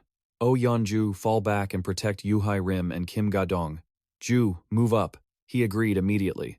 That's not a problem. But do I have any way to deal with this thing? You're the tankiest one here, after all. He was speechless, just grabbing his weapon. Fine. Whatever. Huh? The tree suddenly lowered its branches. It clearly had no intention of attacking. The whole group stood frozen in place. What the hell is with that guy? Ha Dong-gun couldn't make heads or tails of it either. Kim Jeon-hoon, what's going on? The tree monster is heading back to its original spot. They watched as it closed its eyes, acting just like an ordinary tree again. He wondered, does it not attack humans? He only just realized that the tree monster had only started attacking after Oh Yeonju transformed. And even then, it only went after her. Does that mean Oh Yeonju's transformed state is what provoked it? And now that she's back in human form, suddenly, the monster's eyes snapped open. The whole group jumped in alarm. It was standing up again. Right then, a shark-like monster lunged at it with its jaws wide open. The tree fought only the monster, and the two crashed into each other with a deafening roar. In a flash, the tree strangled the shark to death. Kim Jeon-hoon was convinced. Just as I thought. I don't know the reason, but this thing doesn't attack humans. Since it doesn't seem to have any hostility toward us, let's just leave it be and keep moving. They were actually able to walk past the tree without incident, but they stopped cold after only a few steps. Huh? Ha Dong-gun furrowed his brows. Over there, Kim Jeon-hoon and the others saw it too. The whole group whispered to each other. Was that spot? Where Kim Jeon-hoon's house used to be. He wondered in confusion if they had come to the wrong place. But deep down, he knew there was no mistake. It couldn't be. His hands clenched and trembled. That was supposed to be his home, the place where his parents and grandparents were meant to be, not a place for some freakish tree. He was furious, completely forgetting that it didn't harm humans. Losing all reason, he barked an order. I'm going to kill it right now. That's the only way to settle the hatred in my heart. I'll pump it full of poison and blow it to smithereens. I'll just use the divine summoning to call Ha Dong-gun's team back. I have to destroy that monster tree immediately. Just then, ding. The system notified him. Detected relatives of the king of Jia nearby. He froze in shock. Suddenly, someone shouted, "Who's there?" A light flashed directly in their faces. "Who the hell are you people?" 3 old men stomped over, glaring and shouting, "How dare you bully our Bob B?" They looked absolutely livid, grinding their teeth as they scolded. "Are you all just old folks living around here, calling that tree monster by a nickname?" The old men huddled around the tree, comforting it. "Oh my God, what should we do? It's been punctured with a hole. That must hurt, right? Bye-bye, are you okay? If the village chief finds out, he's going to be so heartbroken." The group stood there, breaking out in a cold sweat, too terrified to say a word. An old man roared, "Hey, is this the good work you people do? Seriously? You really went and hurt a child that didn't do anything to you?" The group hurriedly bowed their heads. We're sorry." Suddenly, a voice called out, "Hey, look at this." Another old man ran over, waving his hands happily. Little Bobby caught another monster. Oh. They walked over with their canes while others were busy dissecting the shark from earlier. Wow, this one's pretty fat too, but it doesn't taste that great. In our situation, do we really have the luxury to be picky? If it doesn't taste good, don't eat it. No, that's not what I meant. They didn't even bother looking at Ha Dong-gun's group anymore, crowding around to look at the fish. Kim Jeon-hoon watched the scene and finally understood. So that was it. Everything made sense now, why the tree didn't attack humans, and why this giant tree occupied the site of his house. Ever since he was a small child, his house had been filled with plants. The flowers in the yard would change their outfits every season. The plants on the terrace would bloom and bear fruit right on schedule. After his grandfather retired, he started gardening on the terrace. Vegetables he'd grown himself were always on the dinner table. If the tree that didn't attack humans and the giant tree occupying his home were rooted in someone's awakening ability, and that person had power equal to his. He understood now. Grandfather. So, you were awakened too? He finally let out a sigh of relief. Thank goodness. Thank God. I thought everyone had already lost their lives. Monsters level 25 and above wandered the streets, and the sky was full of monsters level 15 and above, flying in swarms.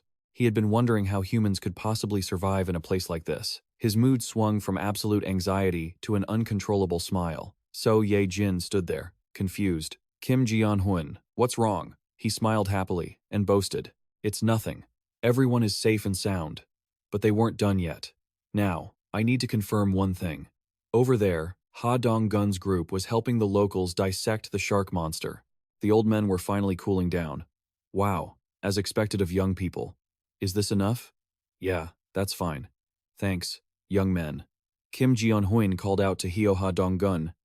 Kim Jong-hoon, you want me to ask them what the village chief's name is? He agreed immediately. Sure. He turned and asked the question. Uncle, if you don't mind me asking, could you tell me the name of the village chief here? The old man was surprised. Huh?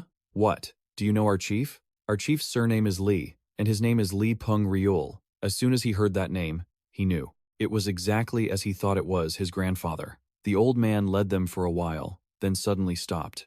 Before we go see the chief, I'm taking you all here first. Life seemed peaceful here. The old folks were sitting around chatting. They had more fresh fish than they could eat, and life seemed generally prosperous, not bad at all.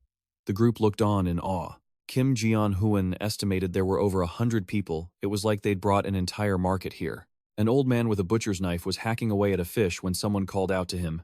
Hey, Park, there must have been over 100 people. It looked like they had brought the entire marketplace here. An old man was holding a butcher's knife, cleaning fish, when someone called out to him. Hey, Park. Hey, I heard Bob managed to catch another huge haul. Don't even get me started. It was unbelievably massive.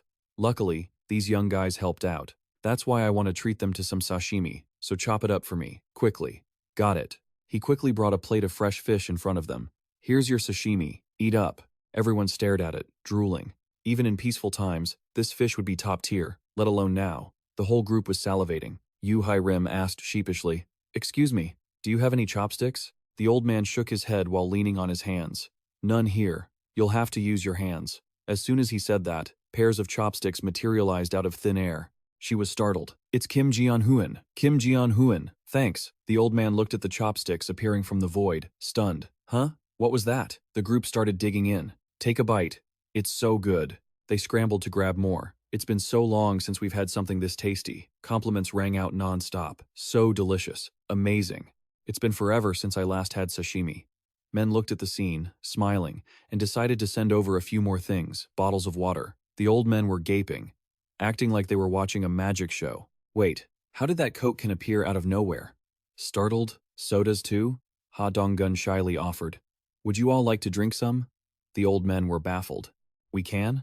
And it didn't stop there. There was even instant ramen. Refreshing ramen soup. The old men were losing their minds. Wait, what are these things? Ramen? Canned fish? Canned fish? Are these all for us to eat? Ha Dong-gun replied with a grin. Seems like it. Probably a gift from Kim Ji-hoon for everyone. They were bewildered. Is this guy named Kim Ji-hoon some kind of deity? Should we bow before eating? Just then, a voice called out. What's all this commotion? It was an old man standing on a large tree root. Ah, the village chief. Men's eyes widened as he stared at him. Tin Hin. System. Show me the information for the World Tree Guardian. Passive skill. Mythic. Chosen by the World Tree. Life force of the World Tree. Blessing of the World Tree. Protection of the World Tree. The old man stood there with a stern face, looking down at the group. He slid down the tree trunk, landing perfectly and smoothly. Kim Ji-hoon was shocked. He looks much healthier, doesn't he?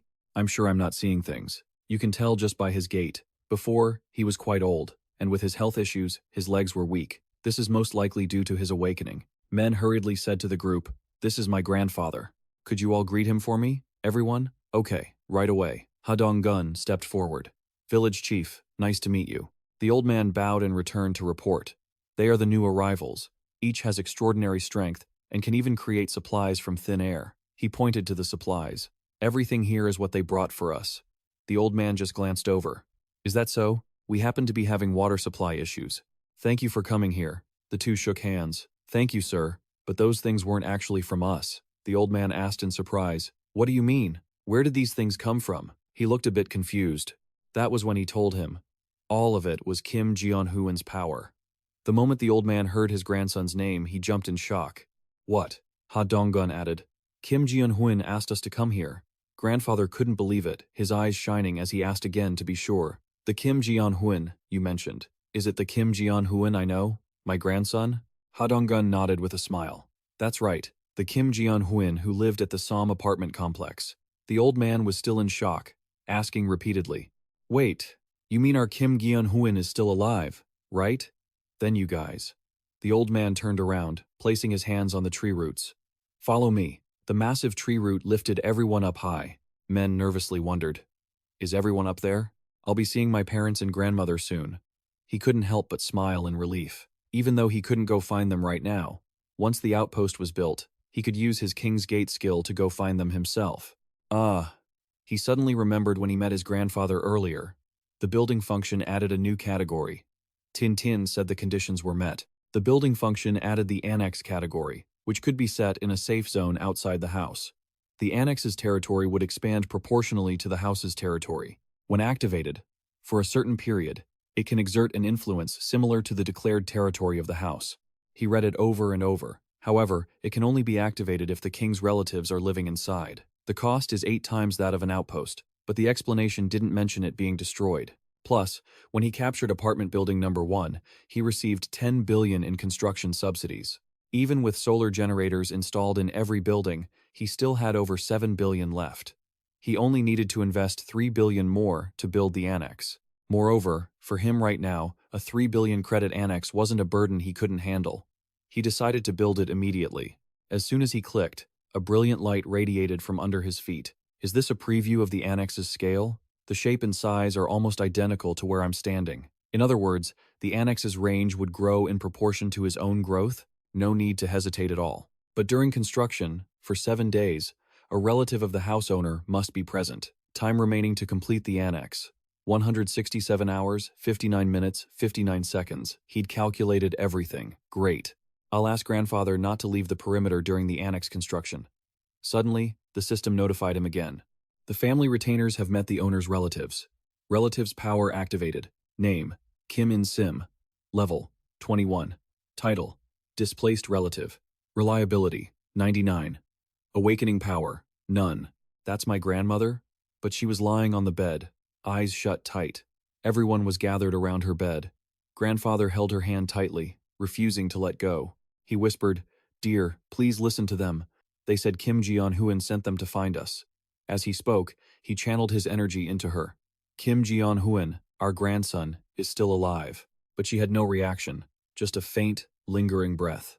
Kim Jeon-hoon watched the scene, fear rising in his heart. He hurriedly called out, Everyone, help me ask grandfather what happened. Oh Yeon. Ju stepped forward, confused. Grandpa, Kim Jeon-hoon wants to know what's going on. The old man turned around, startled. Kim Jeon-hoon? How does he know? She explained. He's sharing his vision with us. Now he understood. Don't worry, Kim Jeon-hoon. I'm here with Grandma. She was just hit too hard by everything. The old man remembered that since that day, she had been in a coma. Ever since the monsters appeared and started destroying the world, she had fallen into a deep sleep. Men watched this, feeling extremely sad.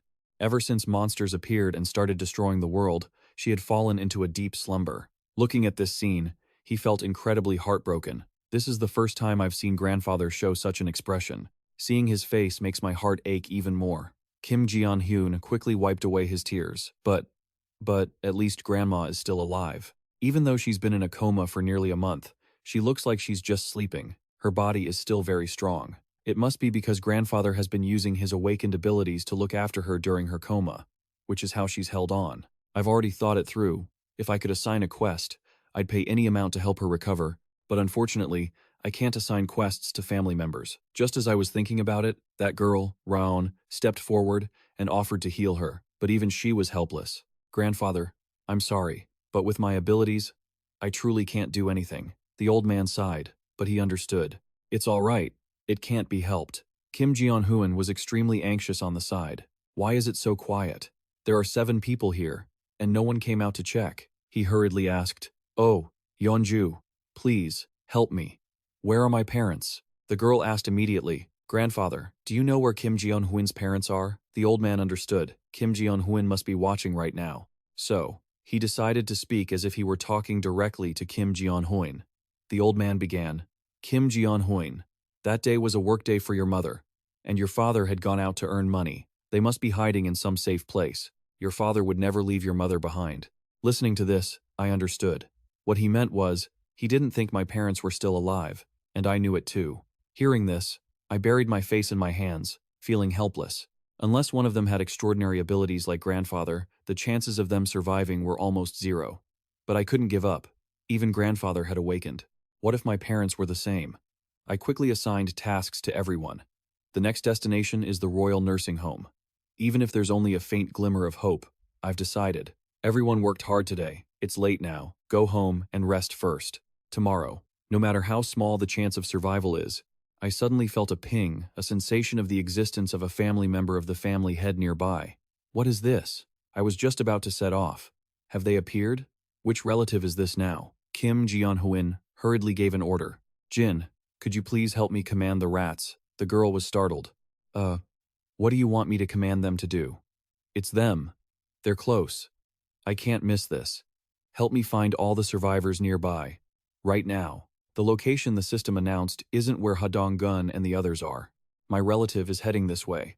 There's no need to ask who it is. It's my parents. It has to be them.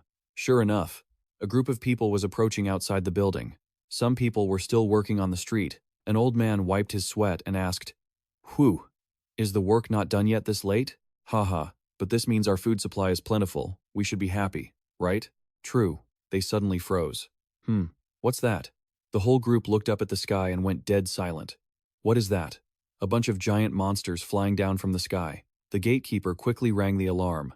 "Monsters. Monsters are heading our way. Move all the seafood to the warehouse. Pull the shutter down. Quickly." Everyone moved smoothly. It wasn't their first time facing these monsters. Someone ran into the command room, reporting, "Village chief, this is bad. You need to come out and see this right now." The people in the room turned around. "What's going on?" The old man only managed to utter 2 words. "Monsters." Countless monsters are attacking this way. They really are everywhere, both on the ground and in the sky. Grandfather stood at the front, fearless, with his hands behind his back. The others were panicked. "Are all those really monsters?" The old man raised his hand. "Everyone, fall back. I'll take care of this bunch of monsters myself." Only now did he notice the kid, Bobby, looking so injured. The whole group of Ha-dong-guns felt awkward and hurriedly stepped forward. "Let us help out too." The old man shook his head. "No need. The monster's target isn't us." "What do you mean? Do you see these monsters looking like they want to attack us?" "From what I can see, they have no such intention. They look like they're fleeing. But with so many monsters passing by, they're bound to cause damage. That's why we still have to be prepared." No matter if they fight or not, the old man prioritized protecting this place. These monsters were huge and numerous. But they could see it now, the monsters were indeed heading straight past them, though they still couldn't avoid conflicts with the monsters on the ground. It was hard for the old man to deal with so many monsters alone. Ha-dong-gun spoke up again.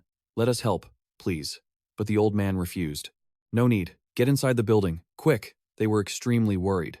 It was too difficult for him to handle so many alone.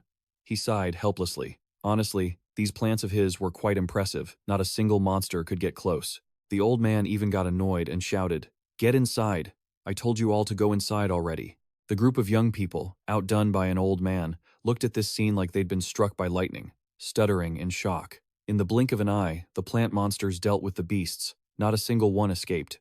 The old man even used another skill. He could handle it all by himself. Ping. You have defeated the Earth Shark. Level 24. Received experience points. You have defeated the Sawtooth Ray. Level 23. Received experience points.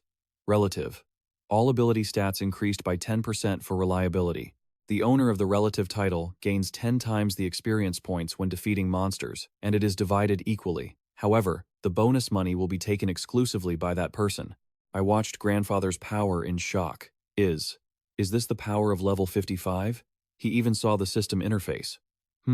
What are these? I thought at first that grandfather was just brave but foolish, but I never expected that with one stomp he could eliminate hundreds of monsters. And here I was earlier, volunteering to help. What a joke. Not getting in the way was a blessing enough. Grandfather is no different from a monster himself now. On top of that, the system notifications were constant, and the old man's skills were leveling up too. I was startled. What? Leveling up that fast? Wait, I'm not ready yet, but it's too late. I was leveling up, and had to go through excruciating pain. Thunder rolled across the entire city. My territory expanded rapidly. I was incredibly exhausted. Damn it. My whole body felt like it was exploding, and I had to feel that pain slowly. No matter how many times I experience this, I can never get used to it. Ping. A subject has been detected that meets the requirements to be recognized as a citizen. Do you want to grant citizen status? I quickly checked the list. But scrolling through, were my parents not there?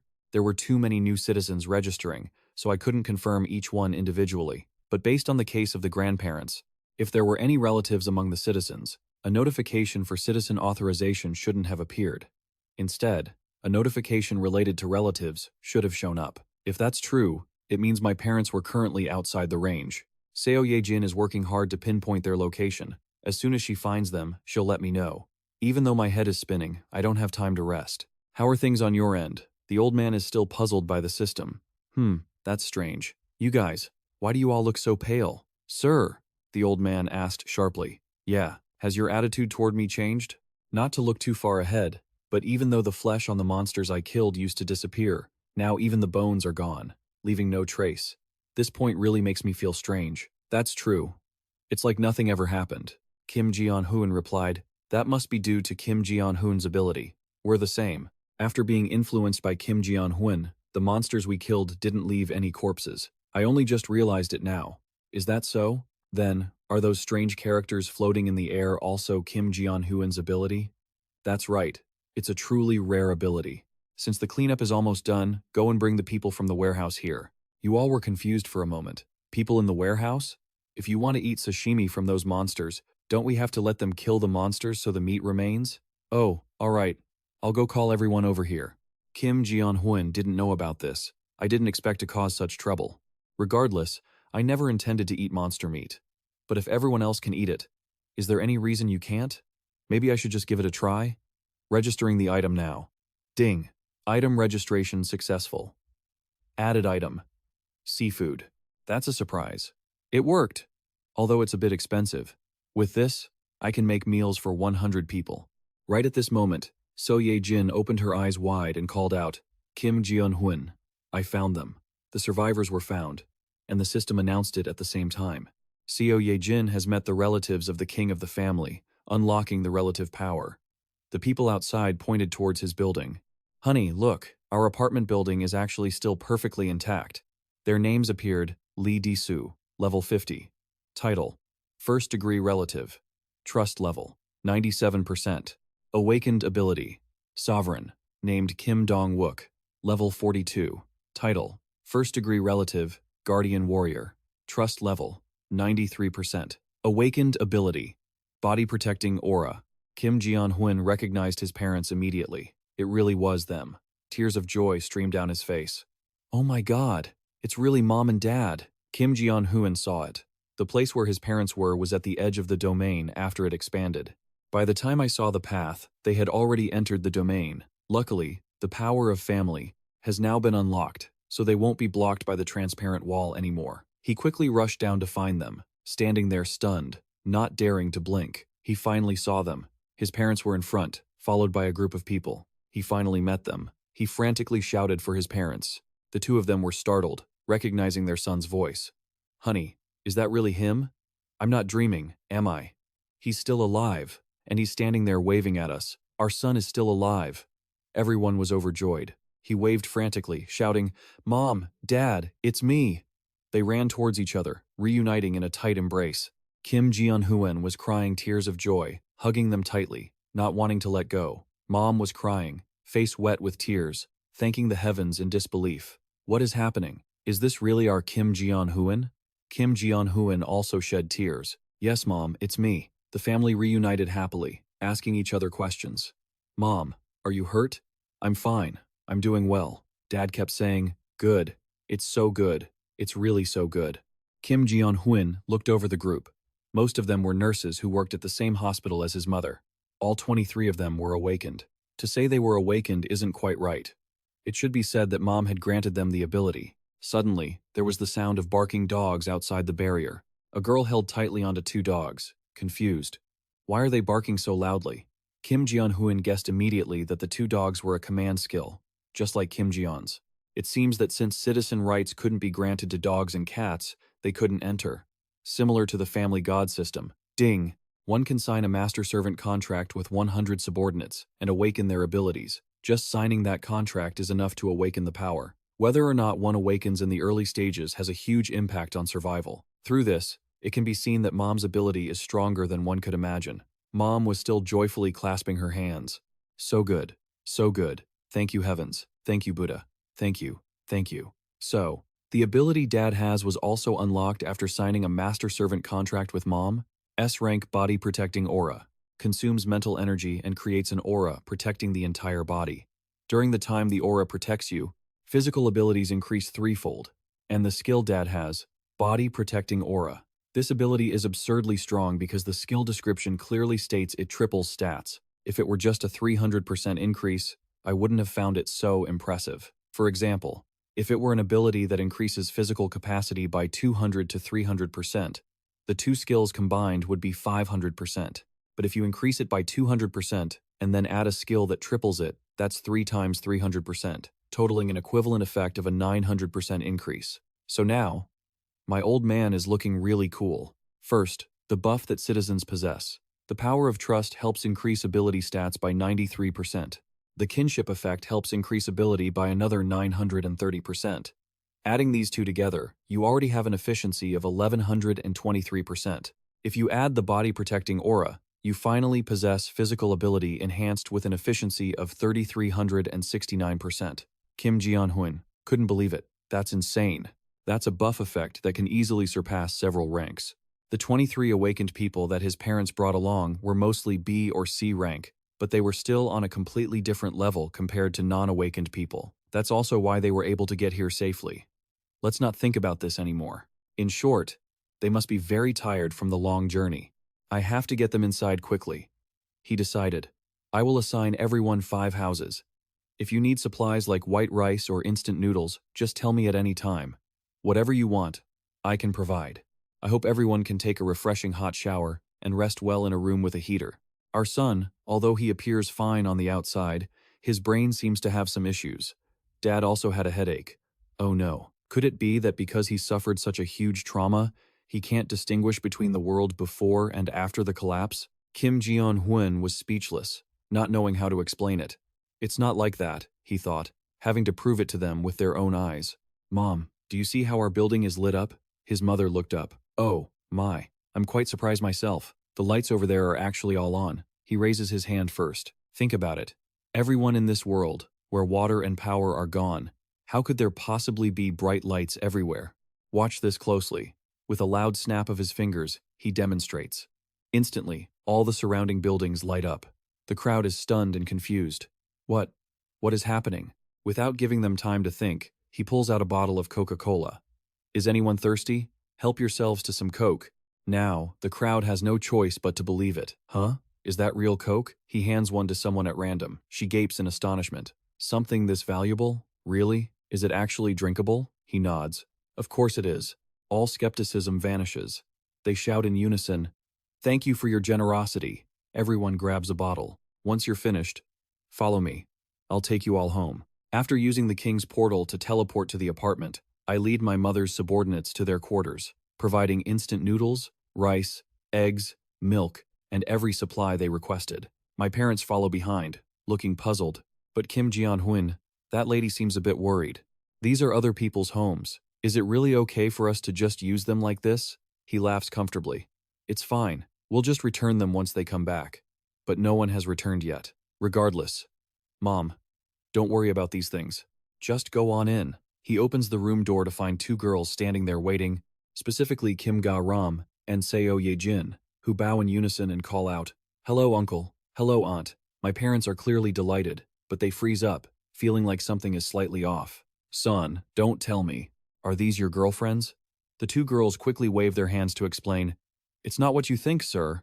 We will do our absolute best to serve you both." As they say this, they keep tossing their hair, acting overly dramatic. Kim Ji-hoon is startled. "No, no. Why do you need to serve my parents? You've done enough. You can head back now." The two girls look dejected. "Oh, all right." My parents are left whispering to each other. After sending them off, it's just me and my parents. Once they finish showering, I ask what happened during this time. My dad was a taxi driver, always on time to pick up mom from work. That day, Dad arrived at the company right on time. When the monsters appeared, they protected each other. In the end, both of them were safe. Furthermore, as I expected, my mother was the one who awakened her powers. I explain everything that has happened lately. I tell them about the abilities I've gained, how I've been living, and how Dad has been by Mom's side protecting her. We talk late into the night. Even though there are still many problems to solve, having my family by my side makes my heart feel much lighter. It's been so long since I felt this kind of warmth from my family. The scene shifts to Nagasaki, Japan. On the beach, it's raining cats and dogs. People in raincoats ask each other in panic, "What on earth is that?" His face turns pale with fear. "Oh my God. It looks like some kind of monster. This is terrifying." The monster stretches its long, dragon-like body out of the water, but instead of coming ashore, it moves sideways. The people are clueless. They don't know what it is or what it's planning. It's gone. Well, we should be glad we're still alive. No one knows where that monster is going, but wherever it passes, it leaves behind destruction and ruin. The next morning, Kim Ji-hoon sends a video to the others. "Grandpa, I've already shared the news about Mom and Dad." Seeing that they are alive, Grandpa jumps for joy. "Mom and Dad are safe here. Don't worry." Grandpa sits next to Grandma, rewatching the video over and over. My parents stand behind, impatient. "Kim Ji-hoon, can we see the video of your grandparents?" I asked them to record one. After watching the video of my grandparents filmed by Ha Dong-gun, Mom can't help but shed tears.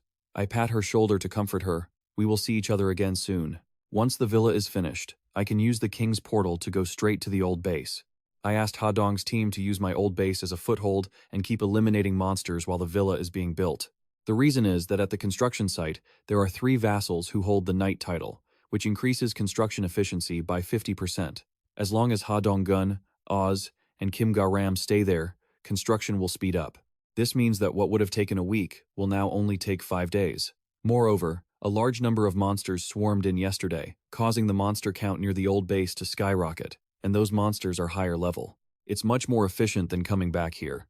Besides, here you have to walk 1 kilometer just to find a monster. Since the domain expanded, the frequency of monster hunting by the residents has dropped significantly. Because the residents don't know the domain has expanded, they keep going to their usual hunting spots but find nothing.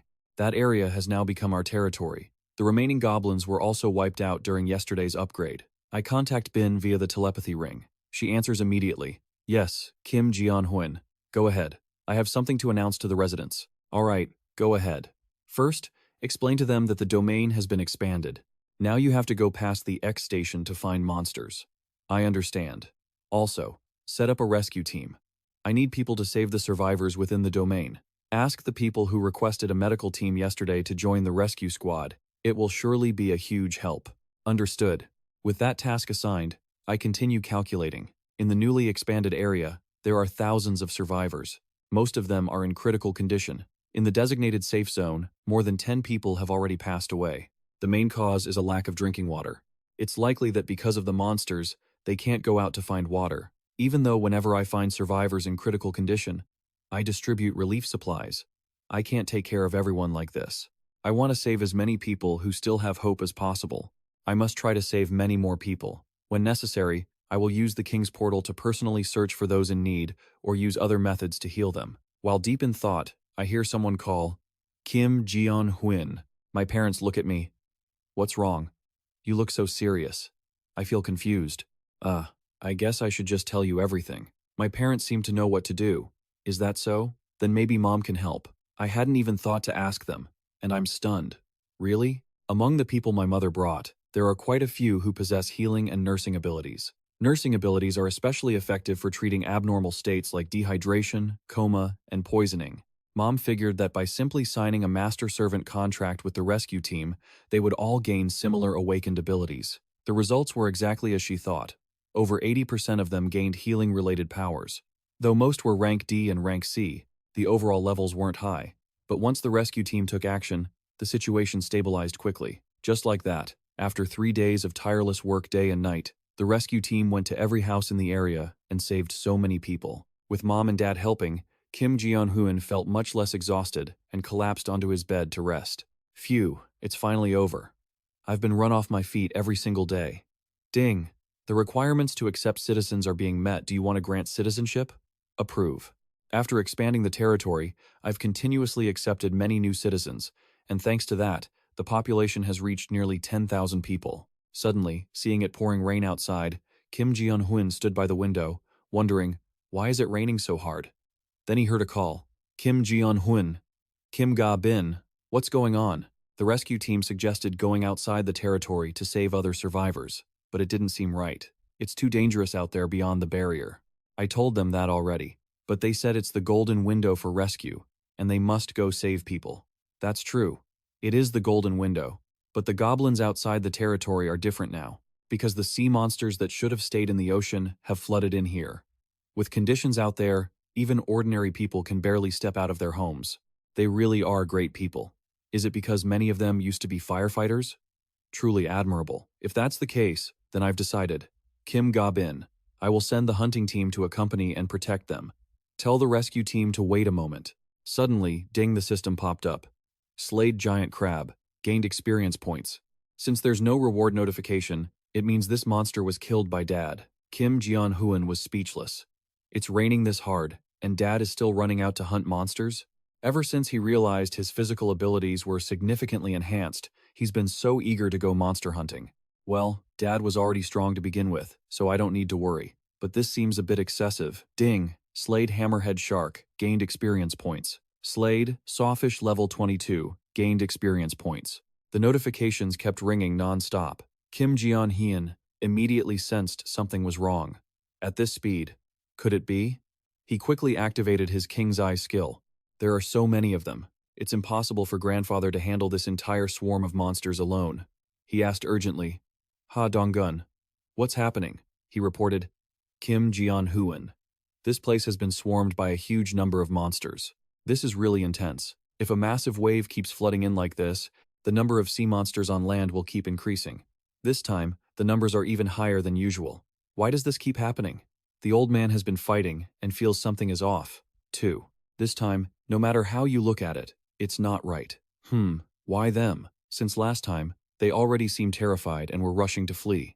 Kim Jeon-hoon also noticed something unusual at the same time. Those monsters are afraid. What on earth are they afraid of? The answer arrived. The rain poured down, and the boss monster appeared. That supermassive giant dragon. The old man's jaw dropped in fear. Kim Jeon-hoon panicked too. What is that? No one has ever seen this monster before. It looks especially terrifying. The massive dragon roared in front of them. Even Grandfather was rattled, shrinking back in fear. Isn't that a dragon? That's exactly what it looks like. Kim Jeon-hoon froze. If he used Summon Familiar now, he could save Ha Dong-gun's squad, but Grandfather is the protector of the World Tree and cannot leave it. Doing that would put him in danger all by himself. I can't do that. But I can't let them go and face the white dragon either. Sending them to fight that kind of monster is no different from telling them to go die. The system notification showed the time remaining to complete the guest house. 38 minutes and 21 seconds. He had calculated everything. Just wait for the guest house to be built and the territory to expand, and he could chop that monster's head off. But even with 50% increased efficiency and construction moving 5 times faster, with 38 hours remaining, they had to hold out for over a day. The more he thought about it, the more he panicked. This was impossible. Is there really no other way? The giant dragon still stood there towering. Suddenly, Kim Jeon-hoon's whole body jolted. His eyes widened as he watched. Huh?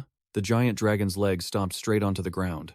It was pressing in on the group step by step. Grandfather tried to stay calm and organize them. Even I would find it hard to deal with that monster alone. I'll buy some time. You guys hurry and take the others away.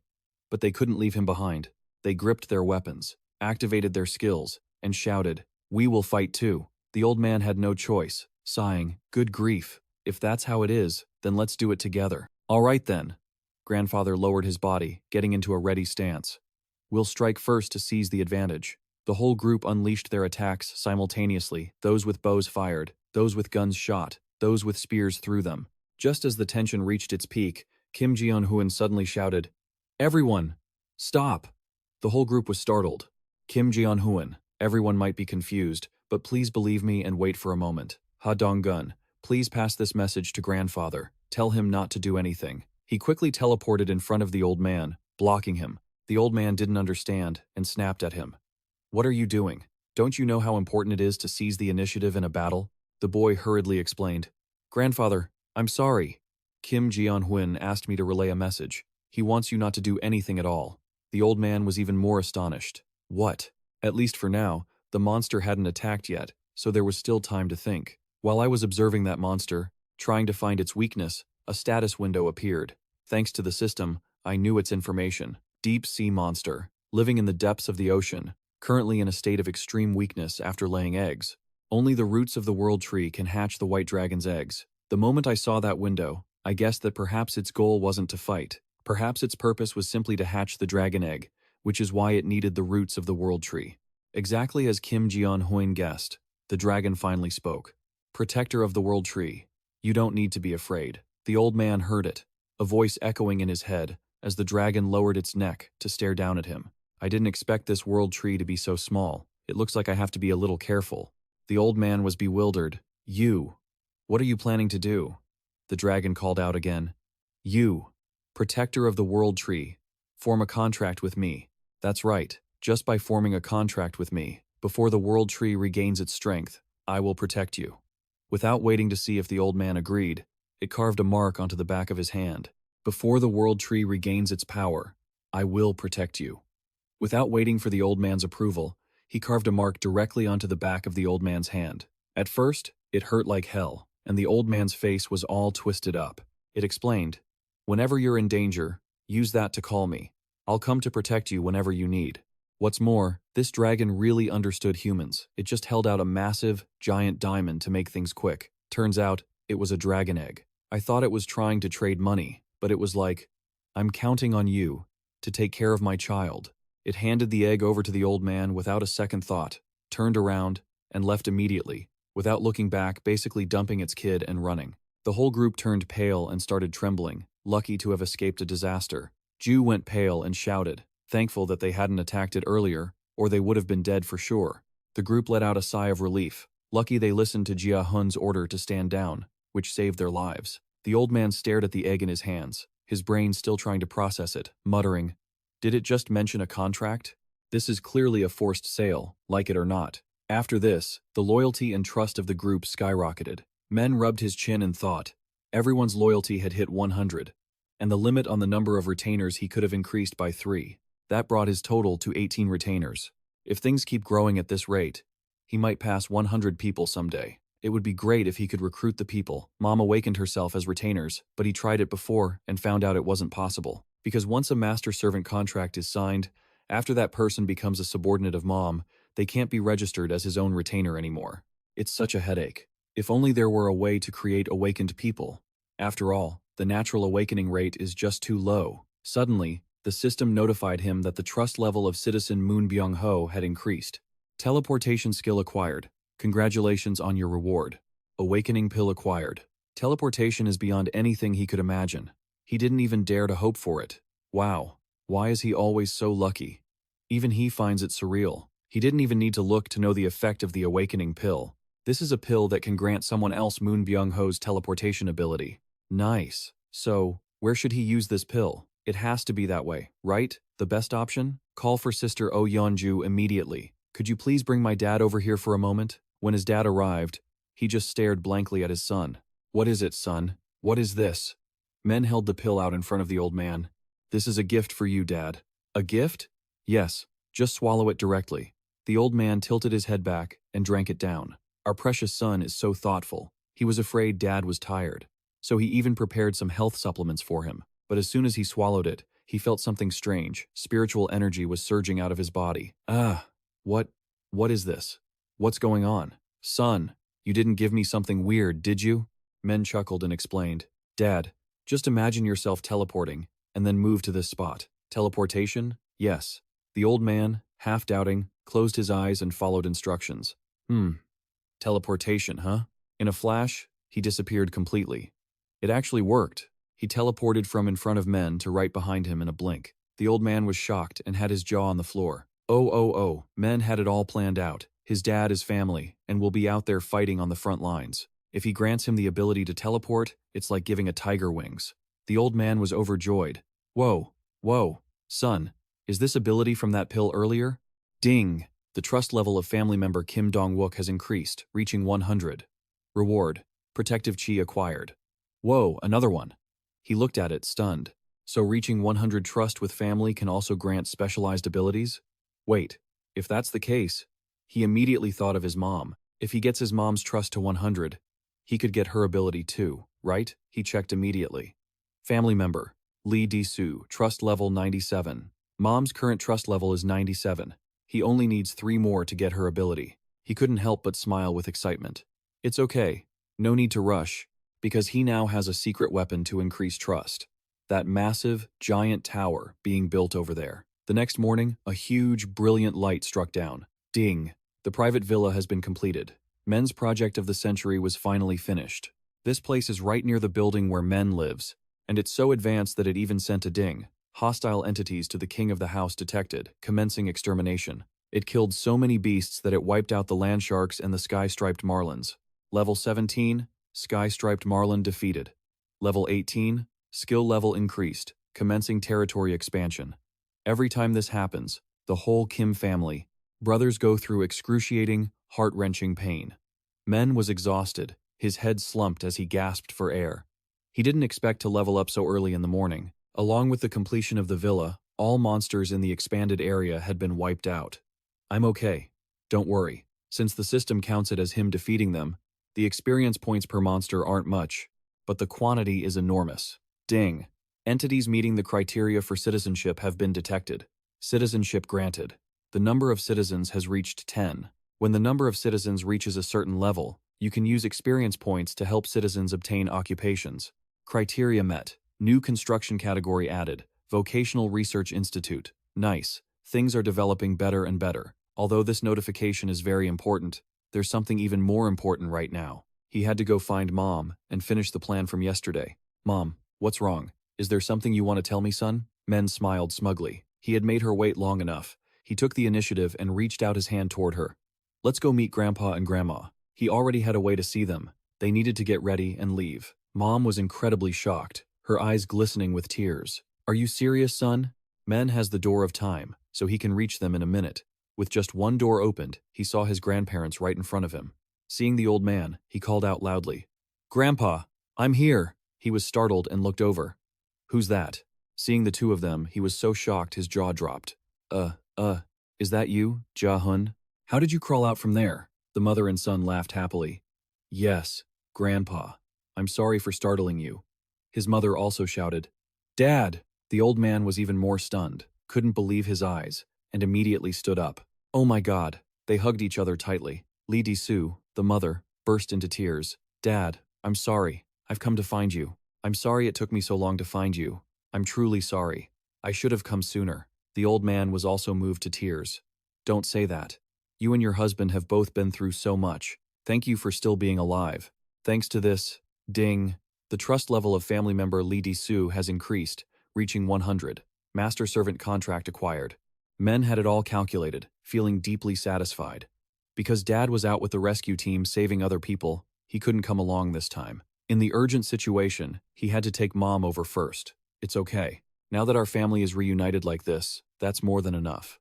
The group chatted together in his garden. So this tree isn't right. Did the world tree grow around our house? Yeah. I was just as shocked when I first saw it too. But what about electricity and water? A structure like this can't possibly provide utilities, right?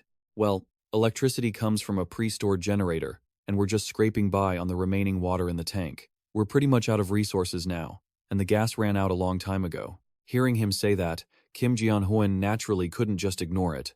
Grandpa, wait a second. I think I have a way to solve that. The old man asked in surprise. How do you plan on fixing it? Kim Ji-hoon looked up at the water tank. Let me show you. It was better than any magic trick. The tank was bone dry, but in a split second, Kim Ji-hoon filled it right to the brim. The old man was left speechless, completely stunned.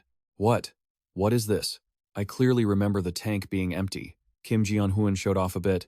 I did it. The electricity and gas are all topped up now, too. Plus, from now on, we can live a normal life like before, and no monsters will be breaking in anymore. The old man still couldn't believe it. Is this all your ability? Yes. Your power is truly miraculous. That's just the tip of the iceberg, though. Although he really wanted to explain the details about his power and the familiar summoning system, these concepts were still too hard for his grandfather to grasp right now. I'll tell you about it slowly later. If you'll excuse me, I'm heading down first. The old man nodded and followed behind. All right, watch your step on the stairs. Got it. Once Kim Ji-hoon finished up there was still more to do. He activated his Royal Eyes skill to test out what he'd just gained. First, he used the Royal Eyes to project the room where his mother and grandmother were. Next, he used his new skill, teleportation. It really was like magic. It worked perfectly. In the blink of an eye, he was right behind his mom. I'm pretty good, nailed it on the first try. It actually worked. It turns out he could use the teleportation skill through the Royal Eyes perspective, which would significantly increase his mobility. Right then, his mother felt him there and turned around. Oh my, Kim Ji-hoon. I thought you went up to the roof?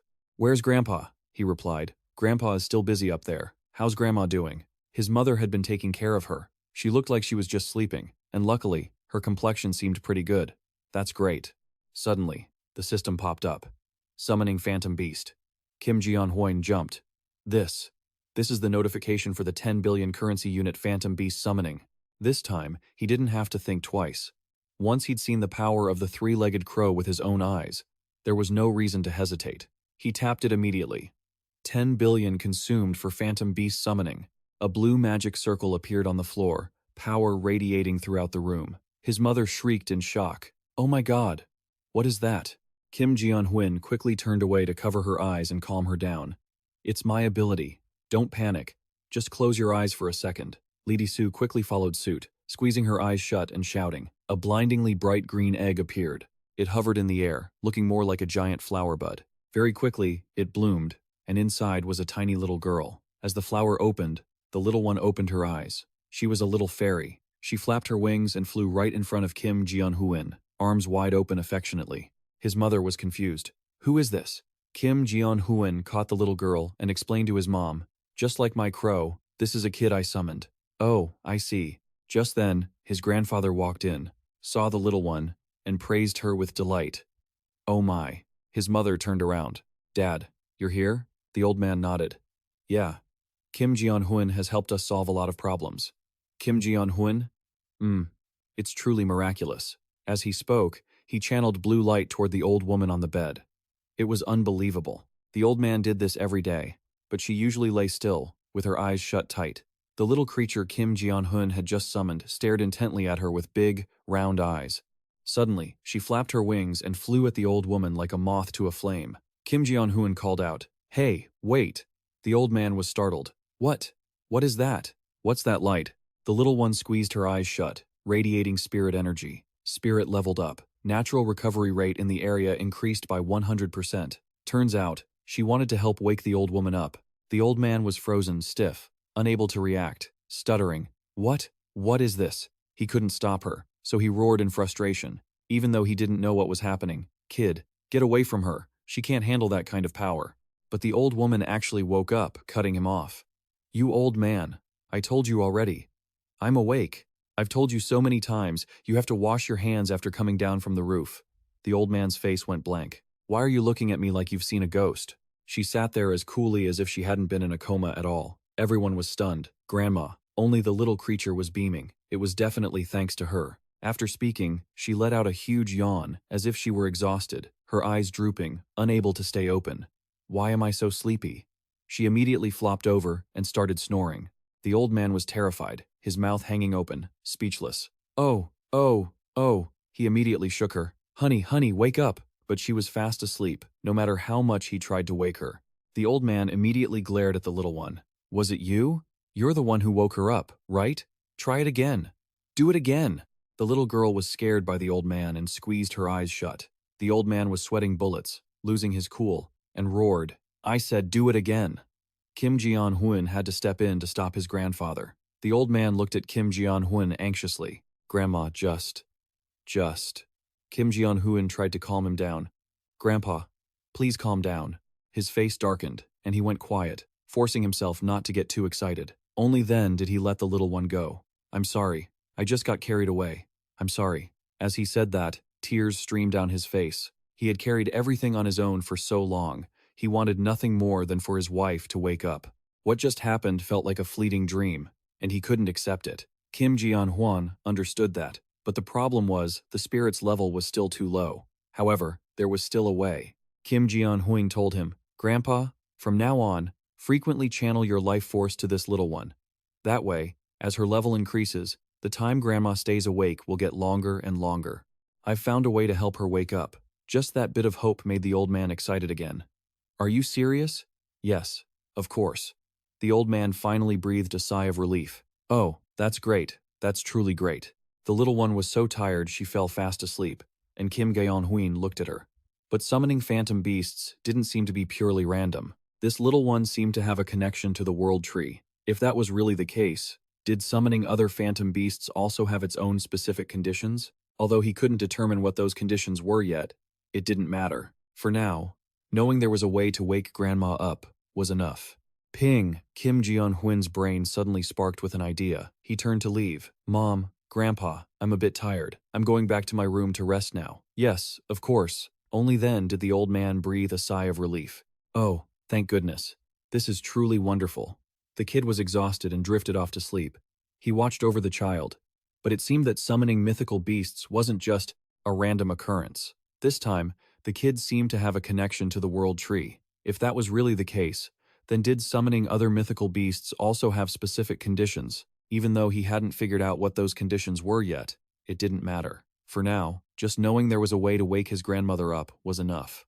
Ding! His mind suddenly cleared. He had an idea and turned to leave. Mom, Grandpa, I'm a bit tired, so I'm going back to my room to rest. He nodded immediately. Sure, that works. If you need anything, just call for the others. Kim Ji-hoon headed back to his room. But the moment he stepped inside, a notification pinged. Citizen Thumb Can Track has passed away. It was a death report for a citizen, likely someone sheltered in the newly built annex. Regardless, the apartment complex already had a rescue team treating everyone. The more he thought about it, the more he feared that hundreds more would lose their lives. He desperately wanted to bring them all here, but the rescue team was already worked to the bone. Whether here or elsewhere, people were dying. Life and death simply depended on where they happened to be. It wasn't just here, undoubtedly. People across the country and the entire world were slowly perishing. Some were killed by monsters, some were trapped in their homes until they died, and others died while fighting. Countless people were fading away. While some survived thanks to accidentally awakening powers, others had to die simply because they possessed none. Is this it? He had never felt so helpless. Did those with power have to bear even heavier burdens on their shoulders? The world wouldn't give him the answer, so he had to find it through his own strength. If that was the case, he would have to find the answer himself this time too. This was a responsibility that someone with such great power should bear. Kim Ji-hoon made up his mind. I have to save our country. At the very least, I'll give it my all, and try to save as many people as I can. That was the answer he had reached for now. The number of people he could grant citizenship to at the moment was 22,000. Yet, the number of people he had already granted citizenship to was only 1,000. The top priority now was to try and take in more citizens, then continuously level up and build more annexes. That way, he could at least save South Korea. Come to think of it, when the number of citizens exceeded 10, he remembered getting a feature called Jobs. It said it would allow citizens to take on jobs, but the management dashboard didn't show any particular changes. Could it be that he had to build a job research institute first? So, the system for researching citizen jobs? Citizens can freely take on jobs for which research has been completed. Current researchable jobs, hunter can obtain byproducts from prey. So this was the newly added construction category. Building a job research institute would require preparing a separate, spacious area, wouldn't it? There was a perfect spot. He just needed to use the area flattened by that giant monster earlier as the center and build the research institute there. Construct Job Research Institute. Building time, 7 days. Requires 30 citizens. This was simple, perfect. He could just ask Kim Ji-bin to help find those 30 people later. Cultivate yourself, set your family in order, govern your state, and bring peace to the world. First, cultivate your own character and keep your family harmonious before you can govern and bring peace to the world. He understood this principle perfectly. Since that was the case, the first thing he needed to do now to save the country was to find the families of his retainers. They had always given their all for him, so now it was his turn to work for them. He activated his King's Eye skill to see how they were doing. Meanwhile, Ha Donggun's squad was heading toward Gasan Digital Complex. They were on their way to find Henje's mother in Gasandong. Even while the annex was under construction, they had kept trying to push toward Gasandong, but because monsters kept appearing, they were in a situation where moving even 1 kilometer was incredibly difficult. He still couldn't leave this place, blocked by the protective barrier, only able to stand and look outward. Is this as far as I can go? All right then. Ping, he activated telepathy. Can everyone fall back here first? Summoning Moon Byung-ho was the fastest way he had super speed and could return in a flash. He looked panicked. Kim Ji-hoon, I heard you calling, so I ran here. But why are you in this place? A quick greeting. Then he caught his breath. Long time no see. Was that swarm of monsters that just died in Lalit you're doing? Yeah, that's right. Where are the others? They're on their way. They'll be here soon. Donggun understood as soon as he returned. So, your territory has expanded all the way here, right? Kim Ji-hoon nodded. That was one way to put it. With the safe zone expanded this far, it would be much easier to execute his battle plan. It's not just that. The others stood in surprise, listening to him. What do you mean? Kim Ji-hoon had already thought about the reason he had Ha Donggun's squad stay behind. It wasn't just to speed up construction. The monster wave had made the path into Gasandong incredibly dangerous. Furthermore, even if they used the subway line, it would be very difficult to cross the distance from her parents' house to the station. But now that the annex was finished, the situation had changed. He informed them immediately. Today, everyone will be able to reach Gasandong, the place where Yu He-rim's family was staying. She stood stunned, stuttering. Is this actually possible? Even though the safe zone had expanded, he reassured them not to worry. He had a way. While he was at it, he got straight to work. Also, I want to offer you all a suggestion. Now that the annex construction is complete and the territory has expanded to Gasan Digital Complex, we can use the subway directly. Plus, we just need to bring So Ye-jin here to use the rats for the poison gas tactic again. As for the Job Research Institute, he had already notified Kim Ga-bin. The manpower had been fully supplemented. Everything was ready now. Only one thing remained. Kim Ji-hoon looked at his teammate, So Ye-jin. I'm counting on you. She nodded. Understood, let's move. She closed her eyes to focus, currently scouting the route from Gasan Digital Complex to Gasandong. But if he let them go straight through there, it looked like they'd be done for. It was true looking through the rats. He saw an insane amount of monsters there. Kim Ji-hoon hadn't expected the situation to be this complicated. Because the monster wave had surged to the surface, he'd thought there wouldn't be any underground. But he was well prepared now. He clicked his tongue and smiled. No matter. Since it was an enclosed space, it was finally time to use Kim Ga-ram's skill. He would take everything in that space, and through the two-dimensional space connecting to the rat, wipe them all out with Kim Ga-ram's poisonous bones. Ping, you have annihilated the armored eel. Experience gained, and a massive amount of money earned. Kim Ji-hoon couldn't stop grinning. This was a huge profit. The reward money earned from using Kim Ga-ram's poisonous bones to kill monsters had increased. Kim Ji-hoon realized the power he had gained from the mother. The moment he signed the master-servant contract, Kim Ga-ram immediately gained the knight title and increased the bonus money received. It wasn't just Kim Ga-ram who changed. So Ye-jin did too. She evolved from the knight title to the baron title. Even though the ratio for splitting experience and money didn't change, when a retainer holding the baron title kills a monster, the amount of experience and money gained increases threefold. But the stat-boosting effectiveness based on loyalty has increased significantly. Furthermore, it didn't just shift from physical stats to all stats, the boost itself has doubled. On top of that, So Ye-jin received a new ability, Trokong O Yeonju Forcement. After being empowered, she can run much faster, and under normal conditions, she's basically unkillable. She finished the mission quickly, clearing out the entire subway line. Ji-hoon nodded. All right. Of course, I didn't just sign master-servant contracts with them. I want to make a proposal to everyone. Ha Donggun asked. A proposal? He looked at them seriously. Yes, it's nothing too difficult. I and every member of Ha Donggun's team have already signed master servant contracts and had our stats boosted, but the problem is, you guys can't get out of here. Acting as the commander, he sent a message to everyone. Everyone is ready.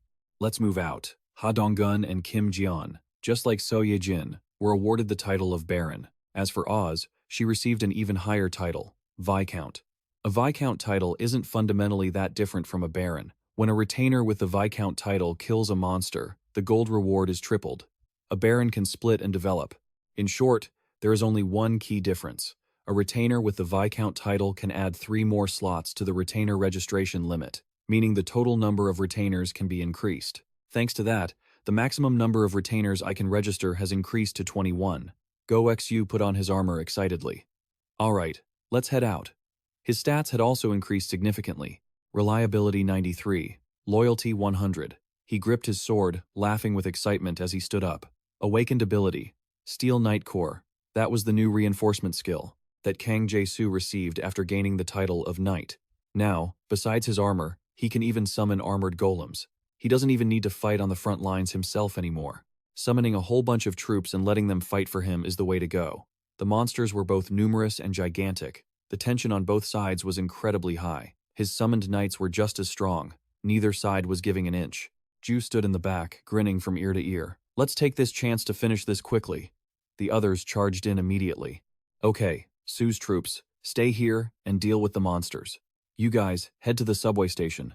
Jiahoin, we've reached the exit of the station. He told them, I've cleared the path for you. You can go straight to COG station without having to fight anymore. Everyone was ecstatic and sprinted ahead. This is great. The path to COG station was about 3 kilometers long. With their current stamina, which far exceeded that of ordinary people, it would only take them 10 minutes to get there. Finally, they arrived safely. This was Yuhai Rim's hometown. She was panting, drenched in sweat, but they had actually made it in just one day. Kim Jian asked, So, which way do we go now? She knows the way, of course. We just need to go out of exit 2 to reach our neighborhood. Let's go.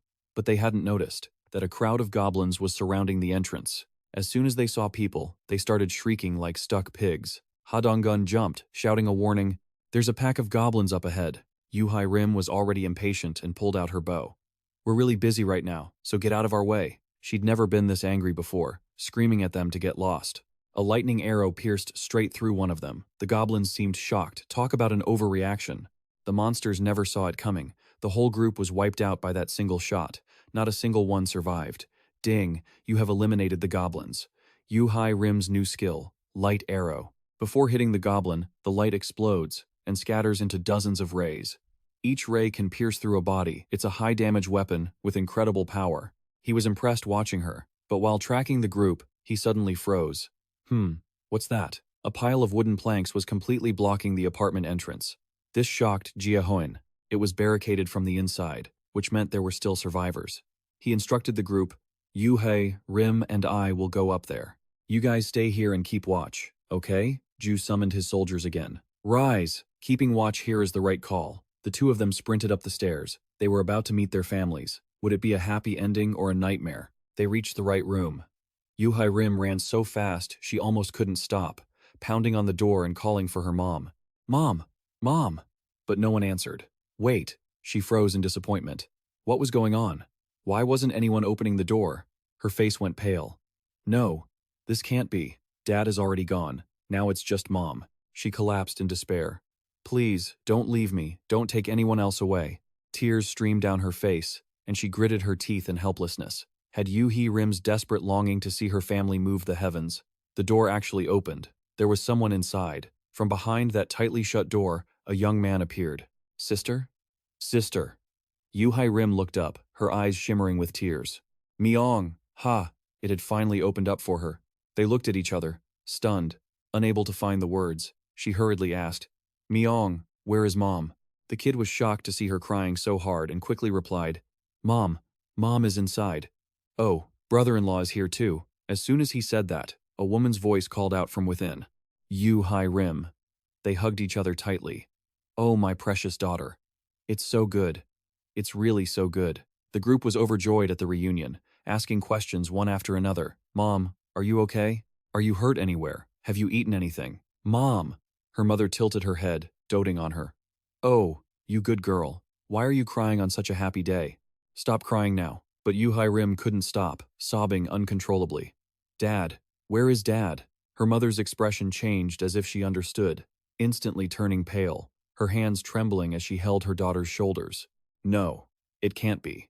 Before Yu Rim could finish her sentence, tears gushed out again. The joy of the reunion hadn't even fully settled before the pain of losing her husband overwhelmed her mother's reason. It can't be.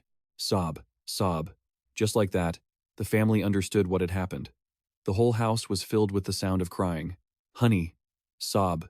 A reunion marked by the absence of one person, the family sank into despair, shedding tears of sorrow. Their grief would last for a long time. That was the Yu Rim family situation resolved. Now it was time for the remaining men in the group. The next targets were the families of Ha Dongge, Kang Jae-soo, and Kim Jian.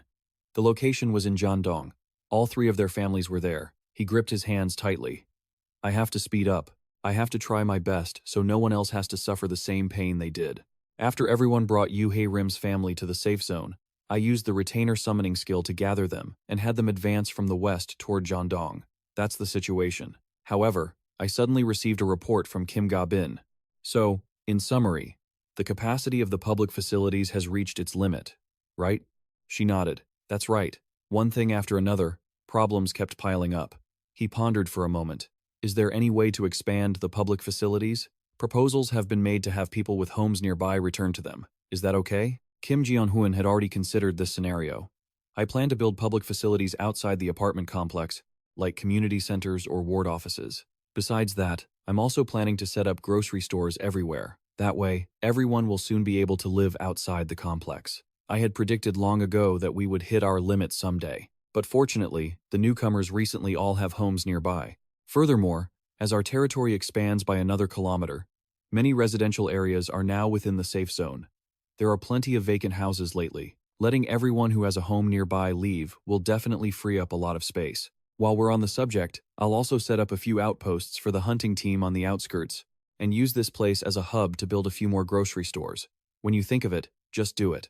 I'll tell Oh Yeonju, you help me gather everyone. I want to find a few people responsible for managing the newly established outposts on the outskirts. She agreed immediately, and just as I assigned the task, Kim Ji-hoon suddenly heard a ding from the system notifying him of a build mode update. Do you agree to build a new grocery store at the selected location and provide basic utilities like water, electricity, and gas? Of course I agree. Quickly wrapping up these tasks. Alright, now, I'm more interested in what the others are doing. Let's see how Ha Dongge's team is doing. They've already reached the G station? They're moving fast. At this rate, things must be going smoothly along the way. Kim Ga-ram's toxic mist tactic can only be used up to the G station. After that, they'll have to clear the path themselves, because the subway route from Do to Dongna has a section that runs above ground. But the good news is that Jian sends his bird up into the sky. Little Black, bite them to death. The bird is huge now. It flies straight up, and the team runs into a group of goblins. Naturally, they have to jump into the fight. Can't let them get away. Moon Byung-ho fires his gun continuously. Now the group even has new skills. Moon Byung-ho, with his new skill, invisibility, the combat power of Ha Dongge's team has increased many times over. Donggun shouts the order. Everyone stick together. Our night squad will break through this area with minimal losses, so everyone follow the plan. The goal is to get to Ha Dongge's house as soon as possible. No need to kill too many monsters. Up in the sky, Jian's bird handles things. Suddenly, Donggun raises his hand to signal a stop. The road ahead is blocked. The building is in ruins. There's nowhere left to go, so he has to climb in with difficulty. It seems there's no other way. Let's move downward. Although it's 3 stories high, with an average level of 35, that's not a big problem for them. The real issue is that I suddenly feel like something is wrong. Who broke that bridge? How many creatures could possibly have the strength to smash this concrete bridge? Looking at the fact that there are no giant footprints around, it probably wasn't done by a troll. But regardless, this shows that there's a monster nearby strong enough to destroy a whole bridge. No matter what kind of monster it is, we have to be extremely careful. I immediately warned them. Everyone, proceed with caution. Got it, I understand. Kim Ji-hoon couldn't take his eyes off them. The spot where Ha Dong's team jumped down is near Dongna Station. To reach their destination, Jiangzhou Dong, they have to pass through Myeongnon Station, Onchejiang Station, and Busan University Station. The remaining distance is 4 kilometers.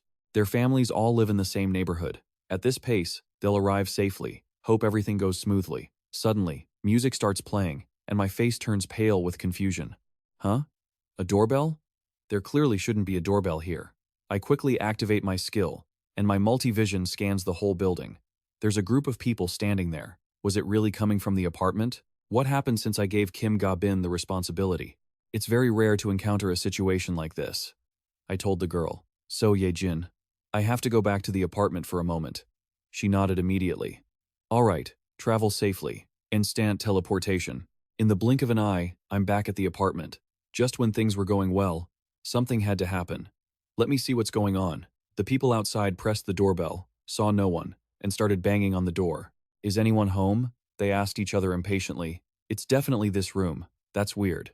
It's clearly this room. As they were talking, the door suddenly opened, startling the leader. I looked at the group coldly and asked, is there a problem? For some reason, the moment they saw me, the system notified me. The group's trust level spiked. I don't even know what's going on. They just saw me, and their trust level increased. Usually, only newcomers have this status. The leader asked, are you Kim Ji-hoon? Kim Ji-hoon? We have a favor to ask you.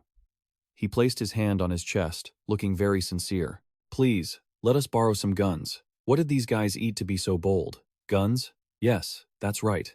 I don't even know who they are. Naturally, I refused immediately. I'm sorry. I can't just lend guns to people. Everyone is already in the safe zone. Why do you need guns? He interrupted, looking troubled, placing his hand on his chest to look reliable. It's not like that, Kim Ji-hoon. We don't intend to use them here. We want to go outside the safe zone. He even took a few more steps forward. We want to go outside our territory. Kim Ji-hoon asked, confused. To kill monsters? But he shook his head.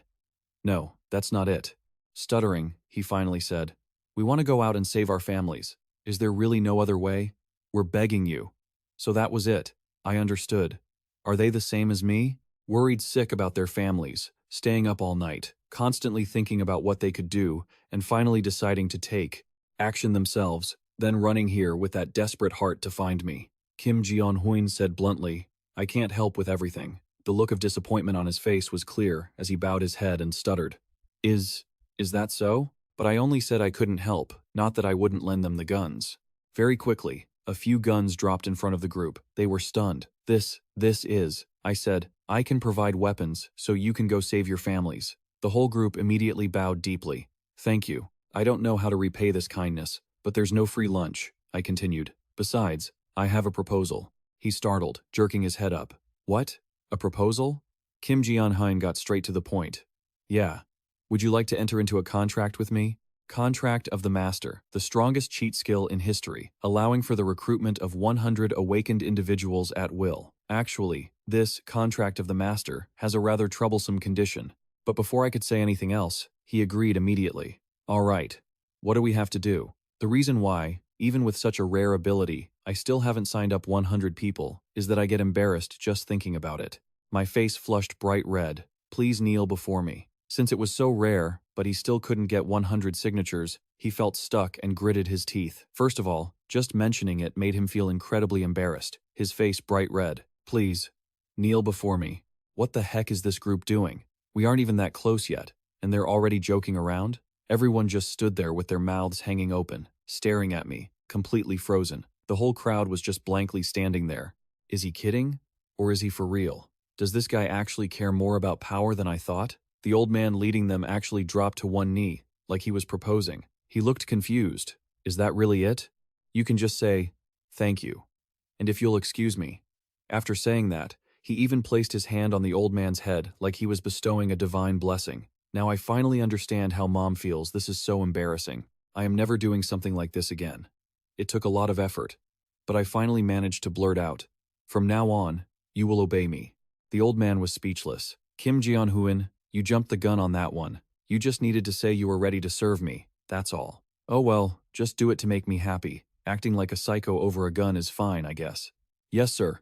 I am ready to serve you. And just like that, it was done. Ding. Name, Jang Sung-run. Reliability, 48. Awakening ability, psychokinesis.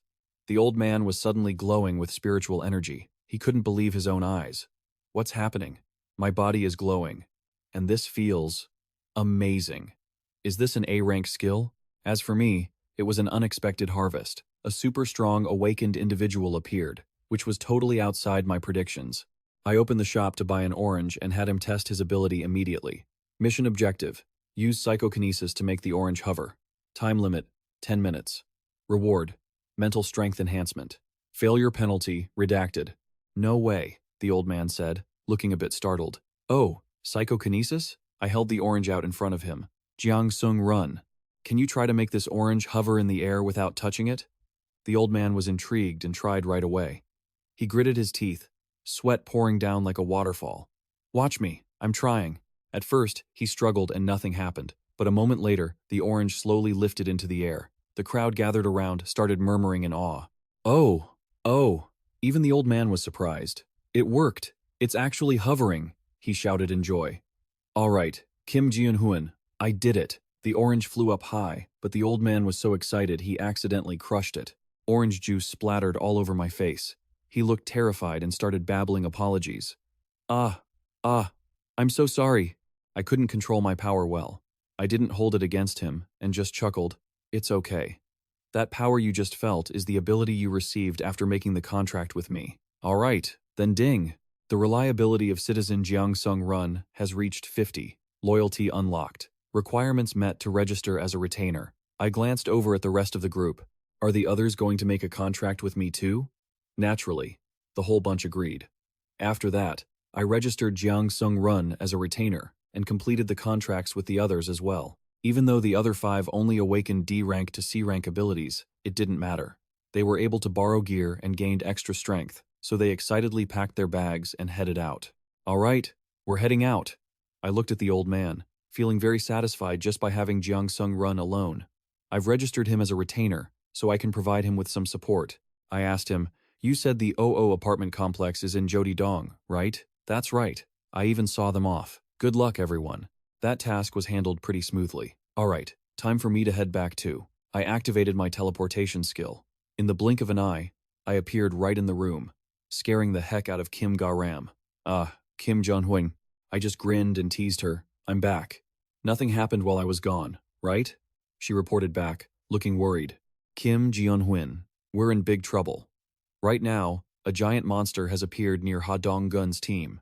It was a massive monster. A 2-headed beast with horns on both heads. It looked like a real headache. Even I was shocked at first sight. It was the size of an entire house. No mistake about it. Now I understood. This was the thing that destroyed the bridge. The monster was attacking the group like crazy. Even Jeon's bird had to swoop in to help. It flew around, acting as a decoy, pecking repeatedly, and even managing to blind one of the monster's eyes. Moon Byung-ho seized the chance, used teleportation, and instantly appeared above the monster's head. He held his guns with both hands and fired, blasting the side of that beast's face. Reishu summoned his troops to fight urgently, but his soldiers were too small. They could only cause tiny scratches on the monster's legs. The monster was furious and stomped its feet. Boom! It was practically an earthquake. A single hit from that thing would wipe out Shu's entire army. He cursed in frustration. Damn it! Our attacks aren't even scratching them. If only we could find a weak spot, we could definitely take it down. I was on the other side and quickly jumped in to help. I summoned a barbell, sent it through space via the system, and smashed it straight onto the monster's head. Sorry I'm late, everyone. The group looked overjoyed, their faces beaming. Having me there meant things were looking up. I declared, from now on, let me support you all. Everyone let out a sigh of relief. They cheered my name in unison. The monster took the barbell hit and collapsed on the spot. Too fast, too dangerous. Kang Jae-soo asked, looking confused. Is it over? Ha Dong-gun sighed. Kang Jae-soo, be careful. I knew that even though I'd hit it with the barbell, the notification window hadn't appeared yet. That meant, oh, hell, this wasn't good. I yelled urgently. Everyone, watch out! Just then, we heard a ferocious roar from the beast. It wasn't over yet. The monster was still alive, and it looked even more vicious than before. I called out to the bear girl. Oh Yeonju, do you have any way to slow down its movements? She stared at it intently. Slow down? Let me try. I gave the go-ahead. She had to pull this off.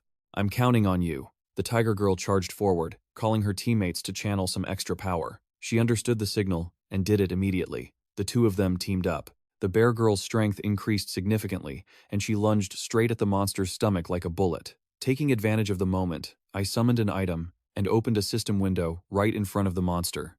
I summoned bullets, and thousands of them fired straight into its body. The bear girl also reached it at that exact moment, her eyes glowing red, using her strongest move, grabbing the timing perfectly. She finally landed a hit that made the monster bleed, causing it to collapse to the ground. I shouted, "Now's our chance. You Hey Rim, lift your bow and fire." Got it. I monitored every single second. Now, all it would take was a few light arrows to finish it off. The others also gripped their weapons, preparing for the final strike. I roared, "Fire!" Yu Hai Rim held the bow, ready to release, but what the heck? She froze in place. What? The monster had lightning-fast reflexes. It threw a car straight at the group, so dangerous. But Yu Hai Rim didn't give up. She still tried to fire that arrow.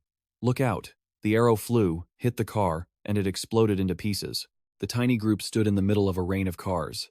If those piles of scrap metal fell on them, there was no way they'd survive.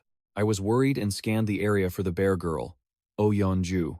She was attacking from behind the monster, but this thing lived up to having two heads. It was both fast and cunning. Before she could even touch it, she was sent flying by a direct hit to her stomach.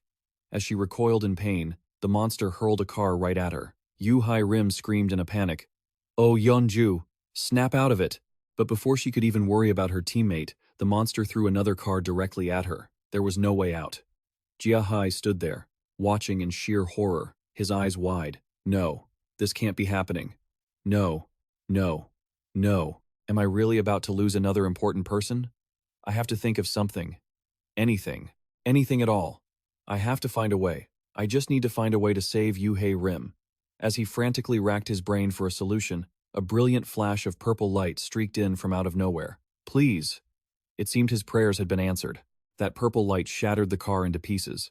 Yu Hai Rim narrowly escaped death, though she was completely rattled. She stood there dazed, surrounded by sparks of black fire. What was that? Everyone turned around to look. A hand was still wreathed in black and purple flames. The one who had saved her was none other than her husband, Ha Dong-gun. He growled, his face flushed with rage and murder. "Get out of the way! I'm going to kill that thing." Having his path to his family blocked and his wife nearly killed was enough to push anyone over the edge. Seeing this, Jia Hui finally let out a sigh of relief, collapsing to the ground. His heart had nearly stopped. Everything had happened so fast he barely understood it. "What just happened?" Jin asked, rushing over anxiously. "Jia Hui, are you okay?" Although he could breathe easier for a moment, he replied dismissively, "Yeah, I'm fine. Just a sudden relief. Let's keep watching and see what happens." He knew for a fact that wasn't one of Ha Dong-gun's awakened skills. What the hell was that black energy? The two-headed monster hoisted another car, aiming it at Dong-gun.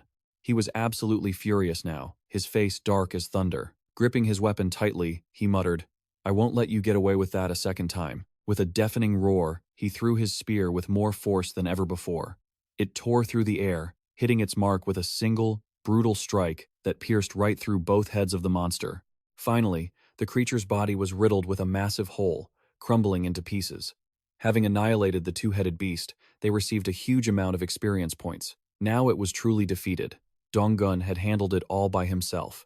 Everyone was stunned. "It's dead!" The crowd cheered in excitement. Yu Hai Rim quickly called out, "Oh Yeonju, are you all right?" She saw a giant bear-like arm give a thumbs up. It was shaky, but alive was good enough.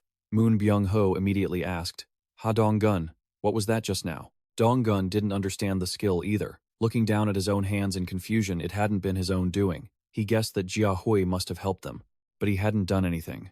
Jia Hui fell into deep thought. Did those black sparks only trigger in specific situations? No, that didn't feel right. Was that really his power, or Dong-gun's? Everything remained a mystery. But the biggest problem right now wasn't that. That familiar, agonizing pain was returning. Ding! Skill level increased. The entire building echoed with his miserable, gut-wrenching screams. He sounded like a pig being slaughtered. It was pathetic. After enduring the same agony as before, everything returned to normal, as if nothing had happened. Jin looked terrified, almost on the verge of tears. "Jia Hai?" He clutched his chest, reassuring her, "I'm okay. I'm almost used to it." Only he knew that the monsters in his territory had been converted into experience points, and citizenship had been granted to those within the area. But this time, something was different. While he was wincing in pain, the system flashed a notification, "Dungeon discovered." This was the first time he'd found a dungeon. He received a reward of 100 crystals, and he jumped in surprise. What? A dungeon? But wait, if crystals were the reward, that meant the dungeon was related to crystals. The location was near the Hoanglin mountain ridge behind the apartment complex. I'll send Lee Junhyuk's team there. As long as he formed a master-servant contract with him and his team, their combat power would surely be enough. I need to find out where Lee Junhyuk is. He activated his skill to locate him and saw the man standing there, pale as a ghost and stuttering. What's going on? The monsters had suddenly all died on their own. Jiahui looked at the corpses of the goblins. It seemed that as he expanded his territory, the monsters they were dealing with had died due to his influence. He had to call Lee Junhyuk. The man recognized the voice immediately. Jiahui sent a telepathic message. Lead your team to my place. I have a favor to ask of you. After telling Lee Junhyuk to head to the apartments, he and Seo Ye-jin passed through the Emperor's Gate to return to the complex. Since Ha Dong-gun was nearing his destination, Seo Ye-jin's job was essentially done. He told her to go. You've worked hard. She looked up, hesitant and confused. Jiahui, can I really go rest now? Do you need me to help with anything else? She was a tireless worker. He laughed. You've done everything you could. If I need you, I'll let you know. For today, just go rest well with your family. She was thrilled. She tried to act professional, but she was eager to go. If you say so, then I'll head out first. With a bright, beaming smile, she turned and left. They waved goodbye to each other. Yeah, see you later. Thanks. After seeing her off, he turned back toward the house. All right, so Ha Dong-gun's team should be arriving soon, right? Last he checked, they didn't need his help anymore. Anyway, everyone had leveled up, so they could overcome most obstacles. Plus, the most troublesome regional boss had been taken care of. From here on out, everything should go smoothly. Indeed, they had managed to reach the apartment complex. Seeing this, Jiahui felt relieved and smiled with satisfaction. Right, this was the apartment complex where the families of Ha Dong-gun, Kang Jae-soo, and Kim Gun were staying. Finally, the ones who had just seen the building burst into tears, shouting, "We found the place!" Dong-gun ran even faster. "Let's hurry inside and save everyone." Kang Jae-soo was just as excited. "Let's bring them back safely." They sprinted like the wind, using every ounce of strength they had. Everyone was filled with hope. Good, just a little further. Jiahui couldn't help but feel happy for them. Almost there, just a bit more, and they can finally reunite with their families. Once that's done, everyone can go back to the safe zone and live a happy life. But suddenly, their faces froze, and their running feet came to a jarring halt. Everyone stopped in their tracks. Dong-gun, running behind them, asked in surprise, "Hey, what's wrong? Why did you stop?" Kang Jae-soo's face turned ashen, his smile vanished, and his eyes widened in terror. Ha Dong-gun and Yoo Hae-rim caught up and were shocked. What the hell? He felt his hands trembling and gripped his weapon tightly. Kang Jae-soo gritted his teeth, barely able to speak. "We might be." Now Ha Dong-gun took a good look at what was in front of them. They were one step too late. Inside the apartment building, hordes of monsters were waiting. The entire building had been overrun. These monsters were level 31 dark orcs and several orc warriors. Every single one of them was ruthless and cruel. Before they could even enter, the monsters stepped out, weapons drawn, ready to challenge them. Kim Jeon-hoon just saw high-level monsters, level 30 and up, pouring out of the basement parking garage. Jo-shu could only gasp. This is pure insanity. On-men was panicked, and it was obvious what this meant. He roared, "How is this possible? The survival rate in this building is effectively 0. Waving his hand, he summoned his army, ordering them to rise and slaughter every last one of them. He was so filled with fury that he wanted to rip them all to shreds right then and there. Men saw this and realized what was happening. The people staying in the same building, including the families of Ha Dong-gun, Kang Jae-soo, and Kim Ji-an, were all locked in a brutal fight. Yoo Hae-rim looked at Dong-gun with worry. This scene was a massive blow to him. She called out to her husband in confusion. Dong-gun? His entire body was now erupting with black and purple flames. His eyes were wide, nearly losing all reason, with only one thought in his head. He had to kill every last monster. He fired a massive, glowing purple blast straight into the sky. The monsters froze, looking up, having absolutely no clue what was going on. Dong-gun gathered his strength into that searing ball of fire, crashing it down directly onto the heads of the monsters. Killing them wasn't enough to quench his rage. He declared war. None of these bastards would get out alive. They had to pay for what they'd done.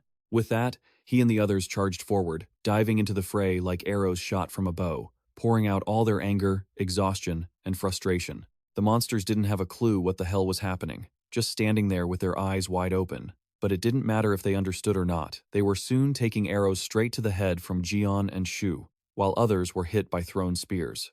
Everyone used whatever offensive skills they had left. Shu alone took down several demons at once. Onmen pitched in too, summoning supply drops. Through his system window, he poured every bit of ammunition he had onto the monsters. The low-level shadow orcs were easy enough to deal with for Donggun's team, as they had been grinding constantly to get stronger. The monsters were no match for them. However, the real problem wasn't these low-level ones. The real danger was the warrior-class orcs. Each one looked like a super soldier, with rippling muscles, glowing eyes, and razor-sharp fangs.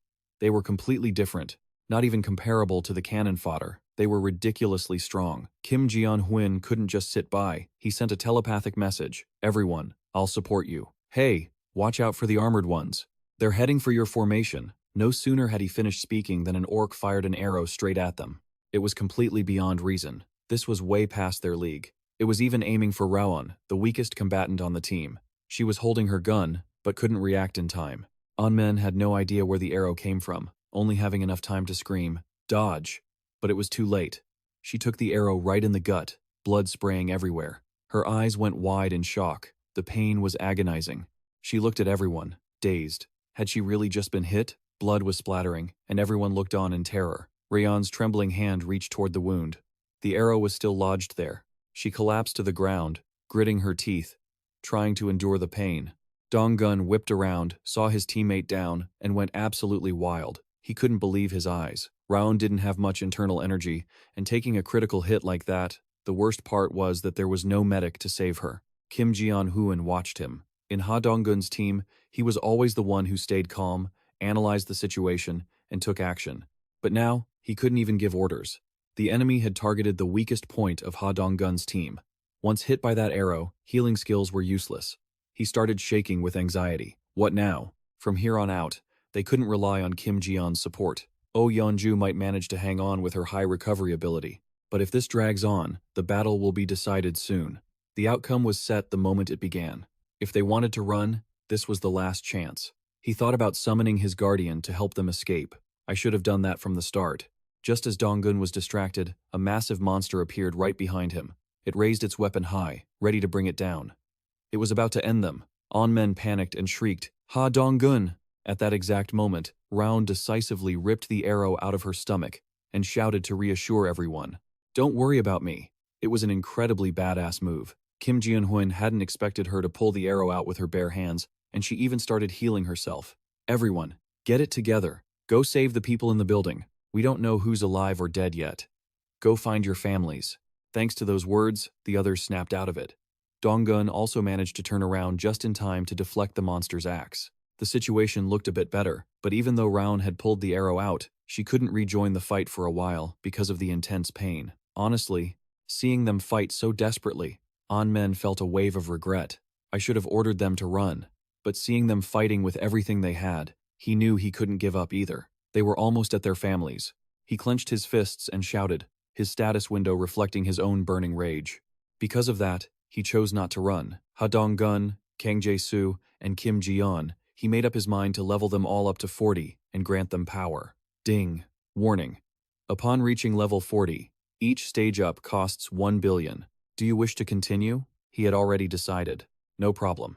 Today, I'm going to make sure they win. The levels of Ha Donggun, Kang Jae-soo, and Kim Ji-yeon hit 40.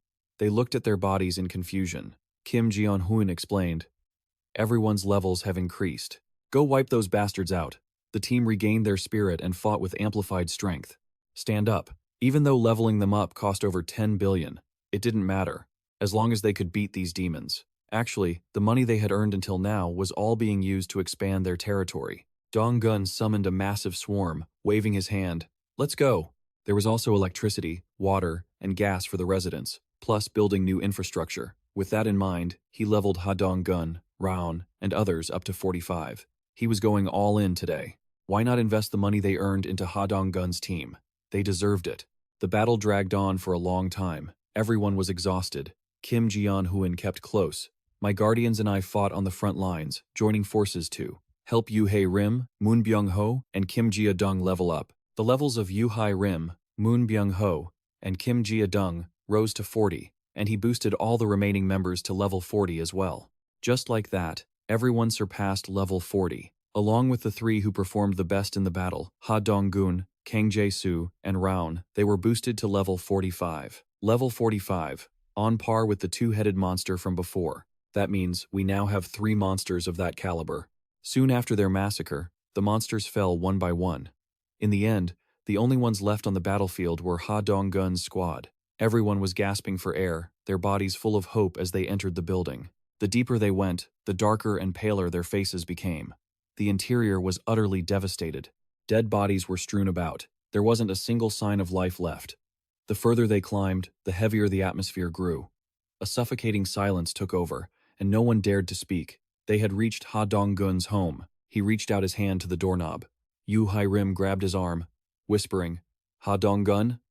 He stood in silence, not answering, his tension at a breaking point. There was a 99% chance that no one had survived, but he still wanted to hope. He threw the door open. The inside was empty, drenched in blood. Bloody footprints were scattered everywhere, and a blood-stained knife lay abandoned on the floor. As he ventured deeper, Ha Dong-gun's expression grew gloomier. He didn't give up, checking every single room in the house in a desperate search. The others stood outside the door, stunned by the sight. Blood was everywhere, yet the house was completely devoid of life. Ha Dong-gun just remained silent. Gradually, he didn't even know what he was looking for anymore. But he couldn't stop. Finally, he spoke up.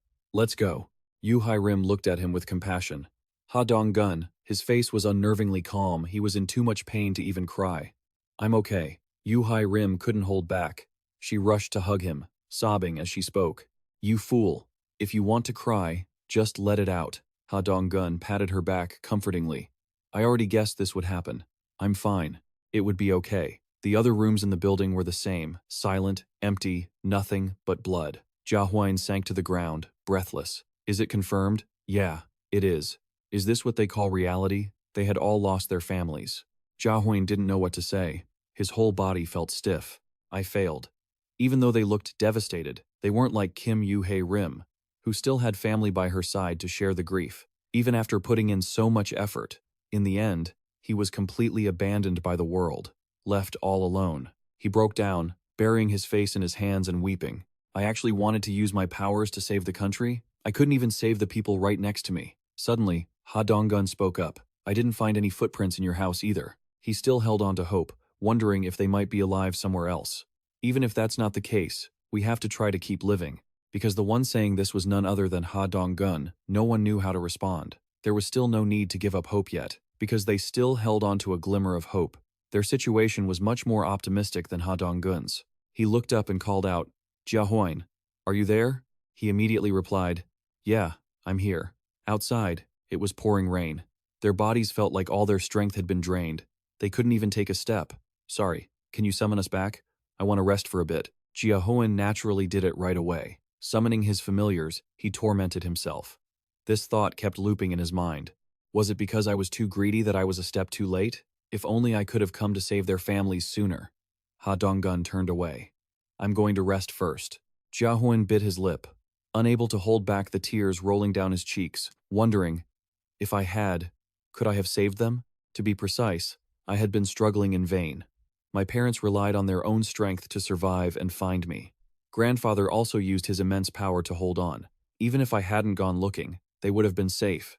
Although they didn't say anything, maybe deep down they were harboring resentment toward me for the outcome. To them, I am actually the perpetrator who caused the death of their families. He couldn't bear the torment. He immediately hunched over, sobbing. "I'm sorry. It was me. It's all my fault. It's all because I was too greedy." He sobbed, repeating that phrase. "It's all because of me. Because I was too greedy. I missed the chance to save everyone's family. I'm so sorry." Ha Dong-gun didn't say a word. He stopped and walked straight up to Jia Huan, who was hunched over, weeping bitterly. He looked at him for a long time without a word. Finally, he said, "Jia Huan, stop it. This isn't your fault." His whole body was trembling violently. They said that, but they couldn't handle the overwhelming sense of guilt. Ha Dong-gun placed a hand on his shoulder. "Jia Huan, can you lift your head and look around? Including me, everyone here was saved by your powers. We don't have to worry about food, water, or monsters. It's all thanks to you. If it weren't for you, Moon Byung-ho's grandmother and Yoo Hai-rim's family wouldn't have been saved. They spoke sincerely. You are our salvation. Furthermore, without you, I wouldn't have been able to see with my own eyes the fate of my family, nor would I have had the chance to take revenge on those monsters. Jia Hoin was stunned. The sudden hoarseness in Ha Donggun's voice reached his ears.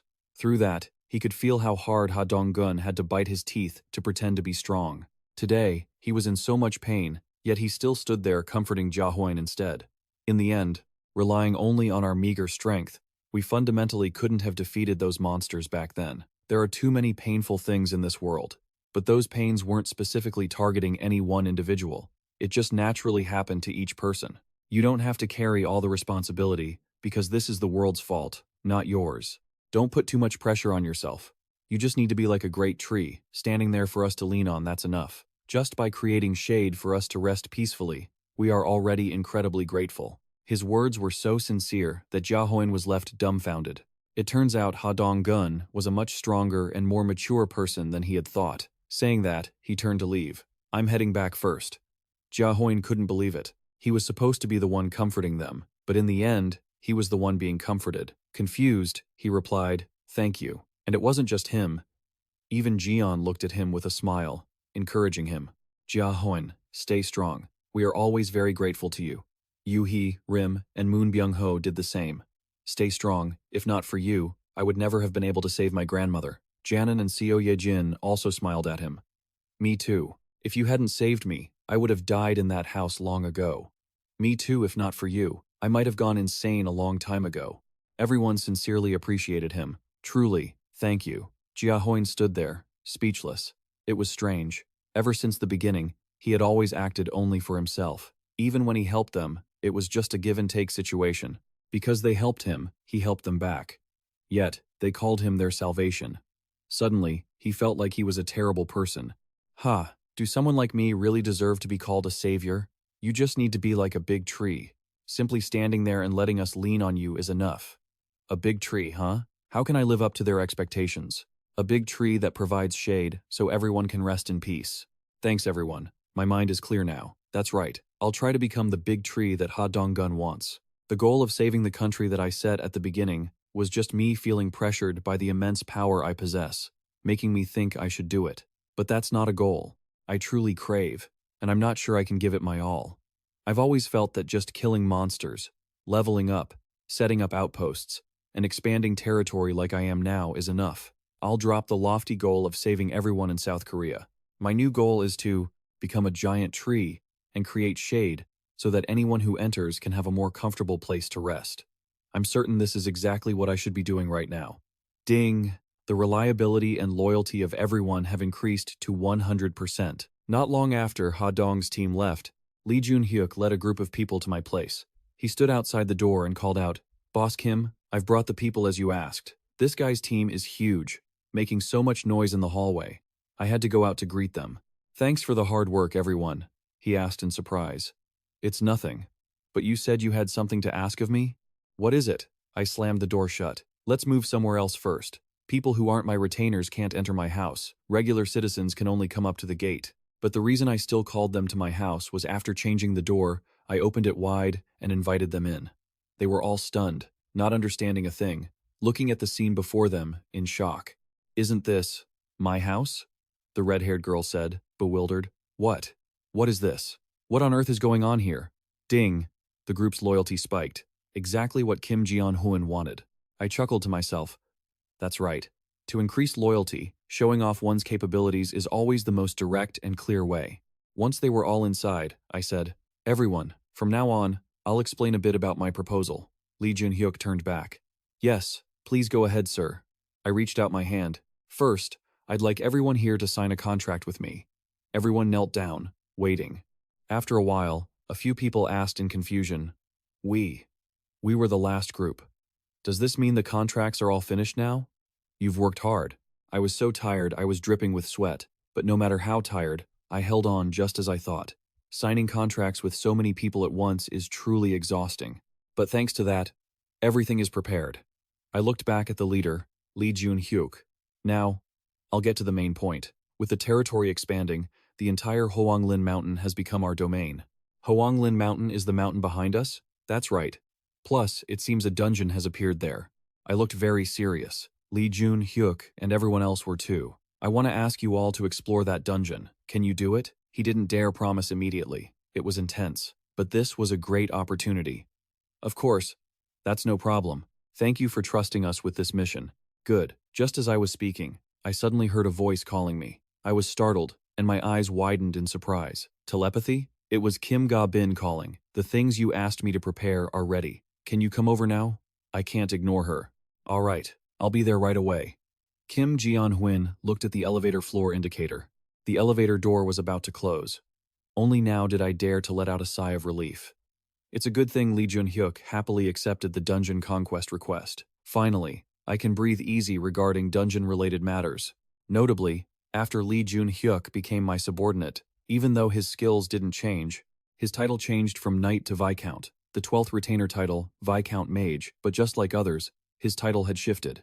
Additionally, in Lee Jun-hyuk's team, the people who could be called officers, like Lee Hyo-chan, Shin Arang, and Kim Ji-ta, unlike most other members who were only at D to C rank, they had all reached B rank.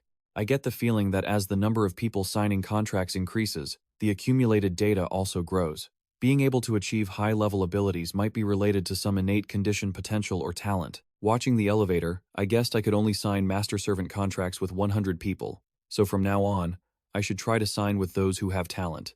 As I spoke, I walked into the elevator, and it started moving. It turned out I was going to find Ga-bin. When she saw me, her eyes lit up.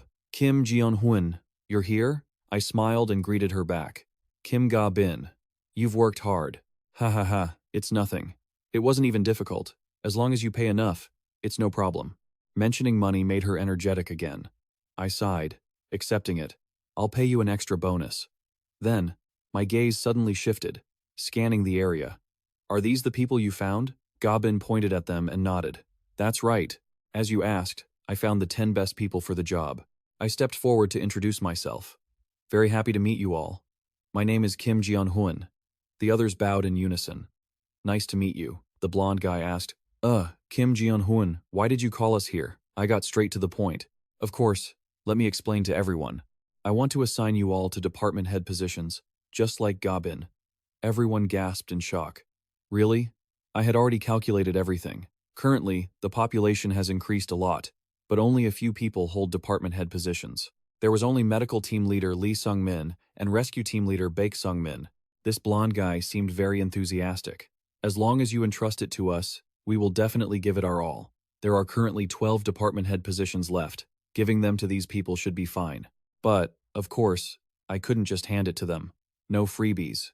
Kim Jeon-hwin spoke directly to the group. However, I have one condition. The crowd started buzzing again. What condition? I calmly explained. The reason I chose you is simple. Once new people join, countless big and small problems will inevitably arise. Only those who can propose solutions to me will I grant this position. All right. As I said that, I held out my hand. Let's begin. Whoever is ready, please step up one by one and present your plan. The candidates' presentations went on for quite a while. Many ideas were brought up, including waste management in the area, as well as issues related to internal road maintenance. They proposed solutions to many different problems, and for the most part, I was quite satisfied. Very good. We are constantly receiving many great ideas. Not surprisingly, Kim, Dane has truly handpicked a stellar group of people. One guy who looks quite cocky raises his hand. It's my turn to talk about my plan, right? Kim Jeon-hwin immediately says, go ahead. All right, tell us. I believe our internal affairs need a dedicated department to maintain security. Even though there haven't been any major incidents yet, if there's no one to keep things in check, something bad is bound to happen sooner or later. He catches on instantly. You mean creating a department like the police? Exactly. Just as they're talking, one guy walks up. Sorry to interrupt. Hearing you both mention the police just reminded me of something. Go ahead, tell us. Now he speaks up. Do you two know that police station armories keep various types of weapons in storage, including rifles? How would you know that? He's startled, eyes widening. You're saying the police station has guns? Aren't those only for the military? The guy scratches his cheek, looking flustered. That's right, but you know, since South Korea is technically still at war, police armories are stocked with enough weapons to handle unexpected situations. But at the end of the day, it's just a police station, so the scale isn't that huge. It might not be huge, but it's dangerous enough. You'd better think this through carefully. He asks again. So if we can get those weapons, it'll help with setting up the security department, right? The closest one is the Buanan police station in Samson. Can I get your name? He finally introduces himself. Oh, I'm Gyang Di-ho. Upon hearing this, the boss has to act. Immediately. Before someone else gets their hands on that stash. Got it. Gyang Di-ho, I'll leave it to you to lead a team to that station. He's shocked. Wait, me? You want me to go personally? The boss assures him. You'll be safe, don't worry. He adds some encouragement. Don't stress. The territory's range has been expanded. The police station should be within our territory now. If it's outside, don't force it, just turn back.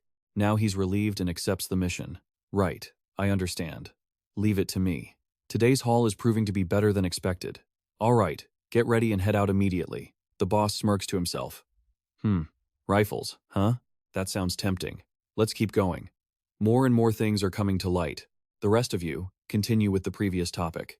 The very next day, after the department head was successfully elected, Jiang Diho's team actually brought the guns back. Everything went smoothly until he used the Monarch's eyes to confirm, and immediately registered them in the shop. However, the weapons they scavenged were just 2 rifles, 3 bullets, and an empty magazine.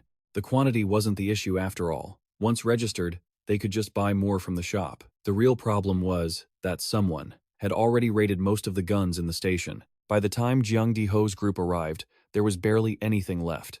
Based on the size of the armory, hundreds of guns must have vanished. This means that somewhere out there, there's a large, heavily armed organization of survivors. This is quite a headache, but a group that large would definitely be conspicuous. You wouldn't even need to dig for information to hear about them. Yet there hasn't been a single report. That means they aren't near our territory. I'll worry about that later. There's something more urgent to deal with right now. The immediate priority is to distribute the rifles to those who need them. Switching scenes, the goblins are swarming the streets. Voices ring out. Say, run. What do we do? It's the old man's group from the other day, cowering behind a tree. There are just too many of those monsters. Damn it, we barely made it this far. Nobody dares to jump out and fight, and they're almost out of ammo. Screw this. What do we do? Say, run. Make a decision. The old man doesn't know what to do, but his teammates are pushing him. What now? After a long battle, everyone is exhausted. Ammo is running dry, and with their current strength, they can't handle such a large horde. Damn it. Is there any way out of this? Just as they're at their most desperate, Kim Jianhuin's voice echoes in his head. Jiangse, run. A system window pops up instantly, and the boss supplies them with tons of high-end guns and ammo. The whole group stares in disbelief. This is. Watching their desperate situation turn around, he can't help but smile smugly. Looks like I made it just in time. Here's your reinforcements, use them. The group breathes a massive sigh of relief. Kim Jianhuin, thank you. Thank you so much. They quickly grab 1 rifle each. Focus up. Se-run looks around, gauging the situation. Is everyone ready? The others, now armed, feel their confidence skyrocket. Yes, ready. They charge out like moths to a flame, shouting at the top of their lungs, charge. The monsters finally turn around as the 2 sides clash. Se-run fires his rifle wildly, hitting whatever he aims at. These guys are surprisingly good shots. No matter how many goblins there are, they're getting wiped out. The monsters are crafty. Realizing they're losing, they turn tail and run. Everyone cheers. They're running! We did it! Let's go. Let's save our families. Keep firing and push forward. Ding, ding. Notification sounds play repeatedly. Demi-human defeated. Experience points gained. The boss, watching the whole battle, is amazed. Is this the power of a rifle? He hasn't even used any abilities. Just with rifles, they've pushed back the demi-humans. It means that just by knowing the basics of how to use a gun, you can generate enough firepower to crush ordinary monsters. Good. So, Truong Than Tuan's team is okay for now. The rest is up to them. I wonder how Lee Junhyuk's team is doing. On the other side, there's no trouble yet. They're walking through the forest, breathing a sigh of relief. Finally found it. Before them lies the D-rank dungeon, Lizard Man's Swamp. It looks pretty dangerous. Runhook takes the lead, checking the dungeon entrance. Ah, it's full of water. This is bad. How are we supposed to get in? But water is exactly his specialty. He reassures his teammates. Don't worry. He activates his skill. Water control. Instantly, the water in the dungeon parts, creating a dry path down the middle for them. The others are in awe. Whoa, that's insane. Runhook leads the way. Is everyone ready? He turns back and gives them a smile. Let's go in. Ding ding! Lee Junhyuk's team has entered the dungeon for the first time, received double experience points and rewards. The boss tracks their progress. Since the interior of the dungeon is unexplored territory, who knows what dangers might appear. So, after distributing rifles to Kang Sung-jun's team, I immediately handed out weapons to Lee Junhyuk's group as well. Just like that, Lee Junhyuk's team had some decent firepower. Clearing the dungeon shouldn't be too much of a problem now. Still, I was looking at the system screen, trying to make sense of it. What are these numbers next to the dungeon info? I initially thought it was the participant limit, but that doesn't seem right. The deeper they go, the more magical things get. Whoa, it's all water inside. It feels just like being in an aquarium. I thought the exact same thing. It's just like those underwater tunnels at an aquarium. Suddenly, one of the team members flinched, raised their gun, and shouted, having spotted 3 enemies closing in from the 11 o'clock position. This guy is sharp. Those monsters were moving incredibly fast, so everyone immediately went on alert, aiming in the direction he pointed. 11 o'clock, you say? Isn't that underwater? The water started churning violently, as if it wasn't obeying Lee Junhyuk anymore. White foam splashed everywhere. Watch out, it's a mutant, the white-haired guy screamed, warning Lee Junhyuk behind him. It was a level 21 lizard man, and it looked like a serious threat. With sharp fangs and glowing yellow eyes, it lunged to attack. Lee Junhyuk barely managed to pull out his weapon in time, seemingly blocking the strike. Damn it, it wasn't just one, others were charging in too. Lee Hyo-chan shouted while holding his gun. Focus fire, there are 2 more. The whole squad started blasting into the water, firing non-stop. They landed a few hits, but it wasn't enough to finish them off. The group was getting frustrated. Damn it, these things are moving too freely under the water, they cursed. It's too hard to aim. If only we could force them out of the water. Suddenly, Kim Min-ta had a light bulb moment. I've got an idea, he said with a smug grin. Water is my specialty, after all. But before he could even act, Lee Junhyuk suddenly stopped him. Everyone, wait. He's got the hang of it now. With a single move, he drained the water away from the monsters. At the perfect moment, he gave the signal, and they all opened fire. The plan worked perfectly. Ding! Lizardmen eliminated. The monsters were finally dead. Lee Junhyuk felt we were lucky. Lizardmen usually use their environment to make things difficult for us. After all, moving inside a flooded dungeon is tough enough as it is. Those who can move freely in the dark, murky waters like the lizardmen, are basically grim reapers. But Lee Hyo-chan has the mini-map ability, allowing him to grasp the terrain within a 100-meter radius and clearly distinguish friend from foe. Plus, Lee Junhyuk also has water manipulation powers, which completely turned the tide. It looks like I don't need to provide any more support. Honestly, with this level of strength, there's no need to send Lee Junhyuk's entire team. Just Lee Junhyuk, Lee Hyo-chan, and a few fire support members are more than enough to conquer this dungeon. Everything seemed to be going smoothly, and they headed straight to the end of the tunnel. Lee Junhyuk asked in surprise, "We're here already?" The boss room was blocked off by a wooden door. They had finally arrived. The group walked straight in. Suddenly, something felt wrong. This was the only place without any water, and there was no boss in sight. As soon as he said that, Lee Hyo-chan got incredibly annoyed and snapped. Hey, every time you say that, something happens. Suddenly, everyone's face turned pale. Wait, I feel a tremor. Lee Hyo-chan was the first to notice something approaching them. It was rushing towards them at high speed. Watch out. Right then, water erupted from the cave with a deafening roar. The whole group jumped in shock, screaming as they were caught completely off guard. Ah! Everyone, get behind me. Lee Junhyuk stood at the front, trying to hold his ground, using his water-splitting skill again. But this time, it wasn't as easy. He was visibly shaken. It's finally here. A massive lizard man, holding a trident, stood atop the crest of the wave. It was the boss monster, looking quite menacing. The group swarmed around the monster, pointing their guns. At this point, they had no choice but to fire. The whole team opened fire, but this was a boss. It wasn't going to be that easy. It waved its arms to control the water, creating a solid shield. The team panicked, whispering, "It's using water to block our bullets. Our attacks aren't hurting it at all. What do we do?" Lee Junhyuk, who had been controlling water for so long, was having his eyes opened by seeing someone else do it. So that's how you can use water, he thought. Let's treat this as a skill training session. Everyone, stay put and wait for my signal. The others asked, confused. Huh? What do you mean? Lee Junhyuk didn't say much and just dashed forward. I'll take care of this quickly and be right back. Everyone was worried and tried to stop him, but it was no use. Lee Jun-hyuk lunged right onto the wave to attack the monster. The two stared each other down. The boss held a trident, while Lee Jun-hyuk had nothing. Was he crazy enough to fight without a weapon? No. He was using the water itself to strike back. They were evenly matched, neither willing to back down. But it seemed like he had figured out how to win, and he teased the monster with an amused grin. Since you're using physical strength to block my attacks, that must mean you can't move within the water I control, right? In a flash, Lee Jun-hyuk was suddenly right behind the monster. He activated his water manipulation skill, encasing the monster's neck in a water orb. This is a guaranteed win. Goodbye. Water bomb. Boom. The monster's head shattered, and blood mixed with water splashed everywhere. The onlookers stood there with their mouths wide open, never having seen a fight look so cool. Dungeon cleared. Ding. Lizardman Chief Level 3 defeated. Experience points received. Citizen Lee Jun-hyuk has defeated the Lizardman Swamp Boss and received a reward of 10 crystals. First time dungeon completion successful. Received a reward of 100 crystals. I was still closely monitoring this battle. When Lee Jun-hyuk's team finished the dungeon and left, the dungeon information had changed slightly. That number must be the remaining limit for dungeon runs, so there are 9 times left? As long as we clear it for the remaining count, we can pull a divine item reward. That means I can get another divine item just like the communication ring. I couldn't miss this opportunity. I called Lee Jun-hyuk immediately. How's your current condition? He still looked like he was in top shape.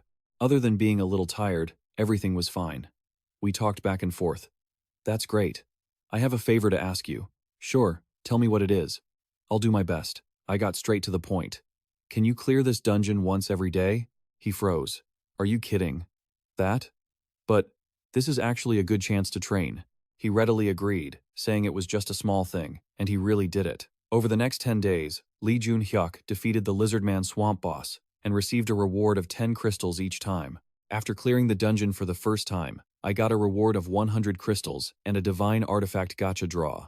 I spent 300 crystals on a single draw, leaving me with 100 left. Man, that felt so good. Everyone, thanks for your hard work. Go get some rest. After I dismissed them, I checked my inventory and realized I had enough crystals left for another divine artifact pull. Perfect.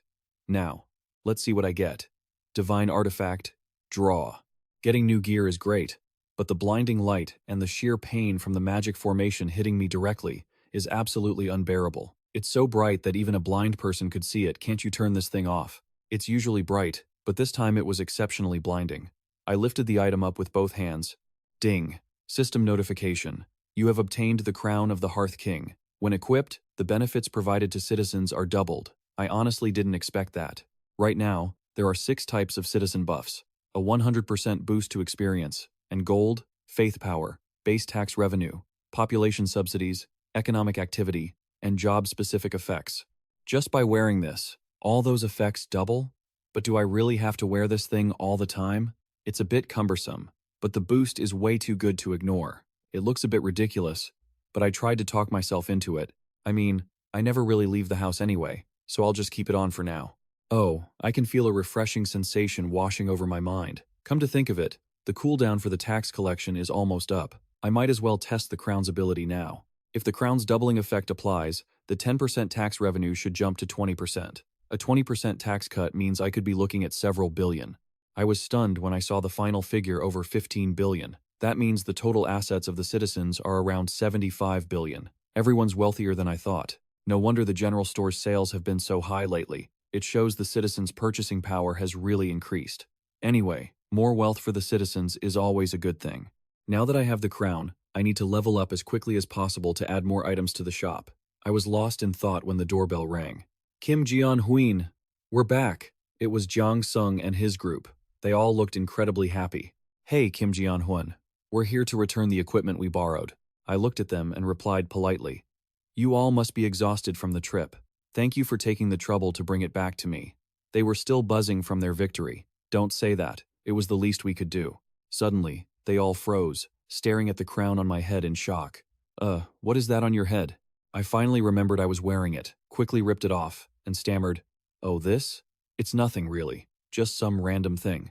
Anyway, congratulations to you all.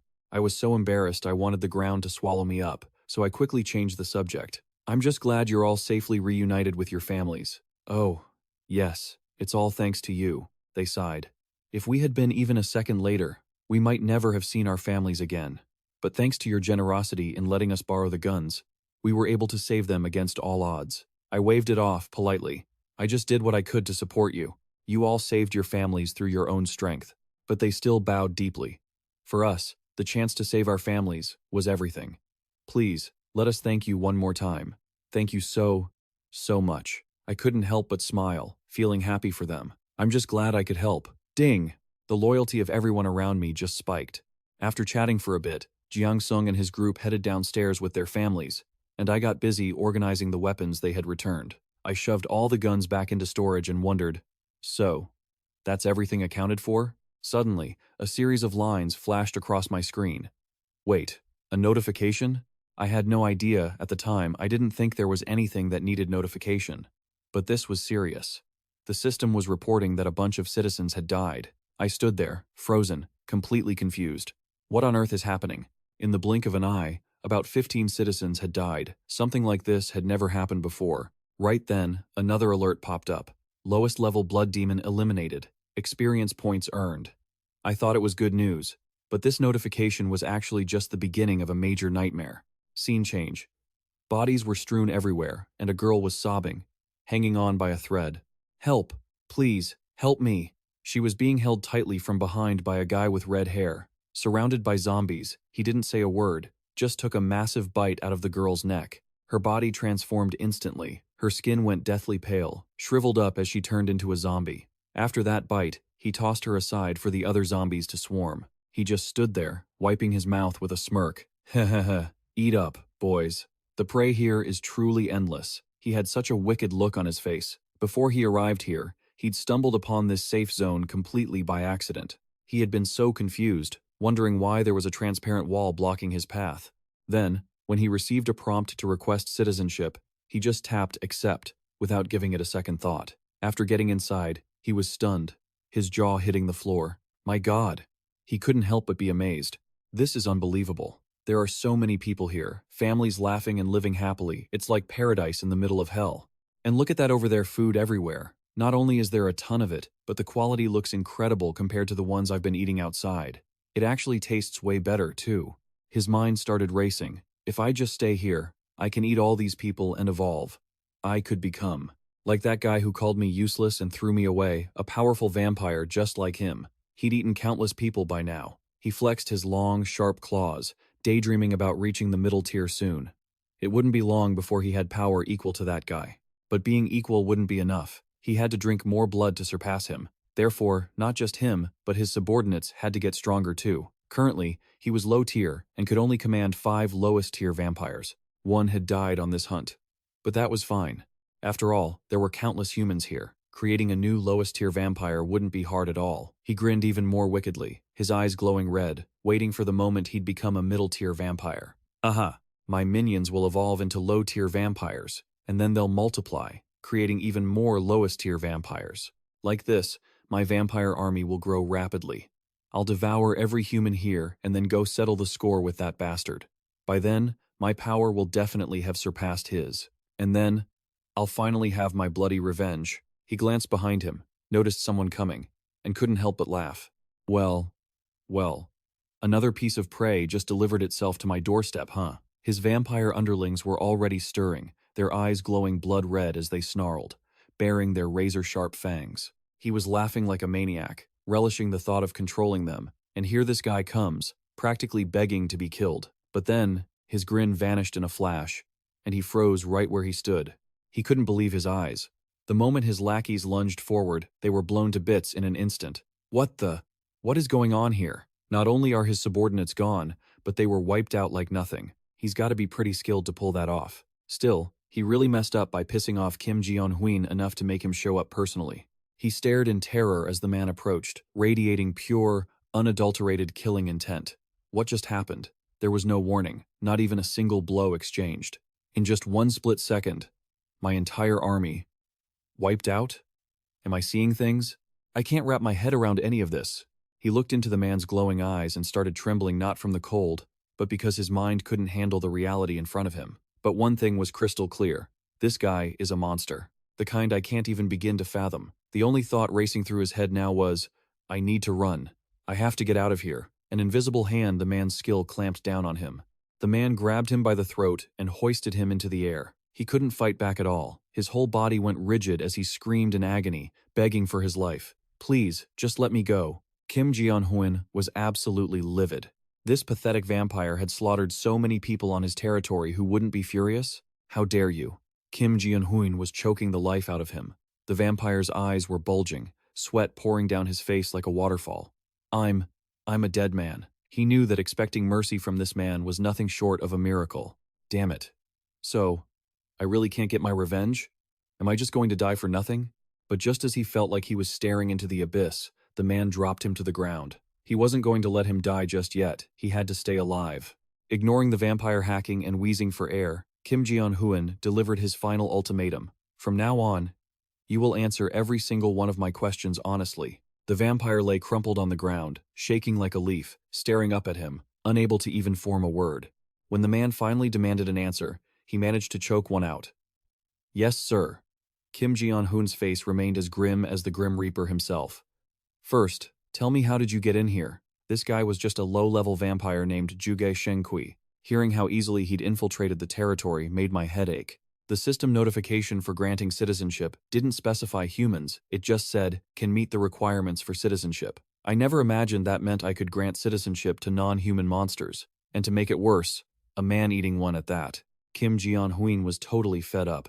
So, were you human to begin with? The vampire knelt on the ground, terrified to lie. Yes, that's right. Before I was bitten by a vampire named A Sang-hook. He tried to make excuses, adding, I was always a normal human. Now it clicked, that must be why I was able to grant him citizenship in the first place. Keep talking. In the early days, after I turned into the lowest level vampire, my memories were so hazy. Later, I had to resort to hunting humans just to evolve into a low-level vampire. Wait, what's the difference between low-level and lowest level? That's how our ranks work. The lowest level is like a wild beast, only instincts remain, with just enough intelligence to understand commands. But after becoming a low-level vampire, human consciousness begins to form, and you can even command your own squad. Kim Ji-hoon took the chance to ask about that A Sang-hook guy. The mere mention of the name made the vampire snap. He's a mid-level vampire. Kim Ji-hoon understood. The low-level vampire, Song-gu, was currently level 28, so a mid-level vampire had to be higher than that. Even though the exact ranking structure was still unclear, it was safe to assume there were definitely high-level ones out there. High-level vampires must be extremely powerful. He pressed on. Last question. You said that mid-level vampire is named A Sang-hook, right? That's correct. Kim Ji-hoon's face darkened, his voice dropping to a menacing growl. Tell me where he is. The vampire was still kneeling, stuttering out the location. He was drenched in sweat. The only thing he feared in this world was Kim Ji-hoon. Spit it out. In Ji-on-dong. He's in an apartment complex in Ji-on-dong. Kim Ji-hoon had the info he needed and tossed out a cold, I see. The vampire suddenly pleaded desperately. Wait! I have an idea. Let me lead you to him. Please, you have to go yourself. Zhang Zi, the mastermind behind all of this. Wait. I didn't expect his loyalty to go up. The more Kim Ji-hoon looked at him, the more disgusted he felt. That desperate, pathetic look of someone just trying to survive. Has anyone's loyalty ever made me feel this nauseated? Regardless of whether he was human before, I don't need a monster who eats my citizens swearing loyalty to me. I've got the info I need. Naturally, he had no intention of keeping him around. Kim Ji-hoon pulled up the system interface. Since he wanted revenge so badly, he'd issue a quest. He wasn't planning on letting him live, so he slapped a brutal mission on him. Quest content. Eliminate a Sang-hook. Time limit. 24 hours. Reward. A small amount of XP. Failure penalty. Death. How about you do it yourself? Kim Ji-hoon glared at him, his eyes fierce. I don't need you to lead the way. You go kill him yourself. The vampire, Song-gu, was clearly terrified out of his mind. He yelled back, Wait, just let me drink some human blood. If I evolve to mid-level, I can take him out easily. Kim Ji-hoon was done with him. The audacity to ask to kill more humans pushed his anger to the limit. Consider this a warning. If you dare touch even a single hair on a human, I will personally see to it that your head is severed from your body. The vampire was so scared he slumped to the ground, screaming in terror. Ah, no! He still didn't realize that this mission was effectively his death sentence. but he couldn't let him get desperate and go after other people. He opened the shop and bought an M16 with 100 rounds of ammo for him. The vampire was stunned. What? A gun? Kim Ji-hoon wanted to play a little game of cat and mouse. He wouldn't let him die that easily. He'd give him a glimmer of hope. All right, Song-gu, I'm giving you a chance. The vampire scrambled like a dog to pick up the gun. A chance to take revenge on the one who turned you into this. He gripped the gun excitedly. With this, I can definitely do it. I'll try my best. Kim Ji-hoon told him to use everything he had to wipe out all the vampires. And I'll repeat myself one more time. If you use this gun against anyone other than a vampire, I will kill you on the spot. Understood? Now get moving. The vampire wouldn't dare disobey. He scrambled away, running for his life. With that settled, Kim Ji-hoon clicked his ring to call Seo Ye-jin. Can you hear me? The girl's voice answered immediately. Oh, Kim Ji-hoon, what's up? I need you to send a mouse to tail a guy. Can you come to my place later? Sure. Kim Ji-hoon wasn't heading home just yet. If there are man-eating monsters around here, I have to wipe them all out for the sake of the people's safety. I've got it all planned. I'm forming a vampire extermination squad. The ground all around this place is littered with corpses. You're too late. I thought this area was completely safe, but in the end, they were slaughtered like this. Damn it. Shortly after, I asked Kim Ji-bin to send a rescue team to help clean up this gruesome scene. The girl asked sadly, Kim Ji-hoon.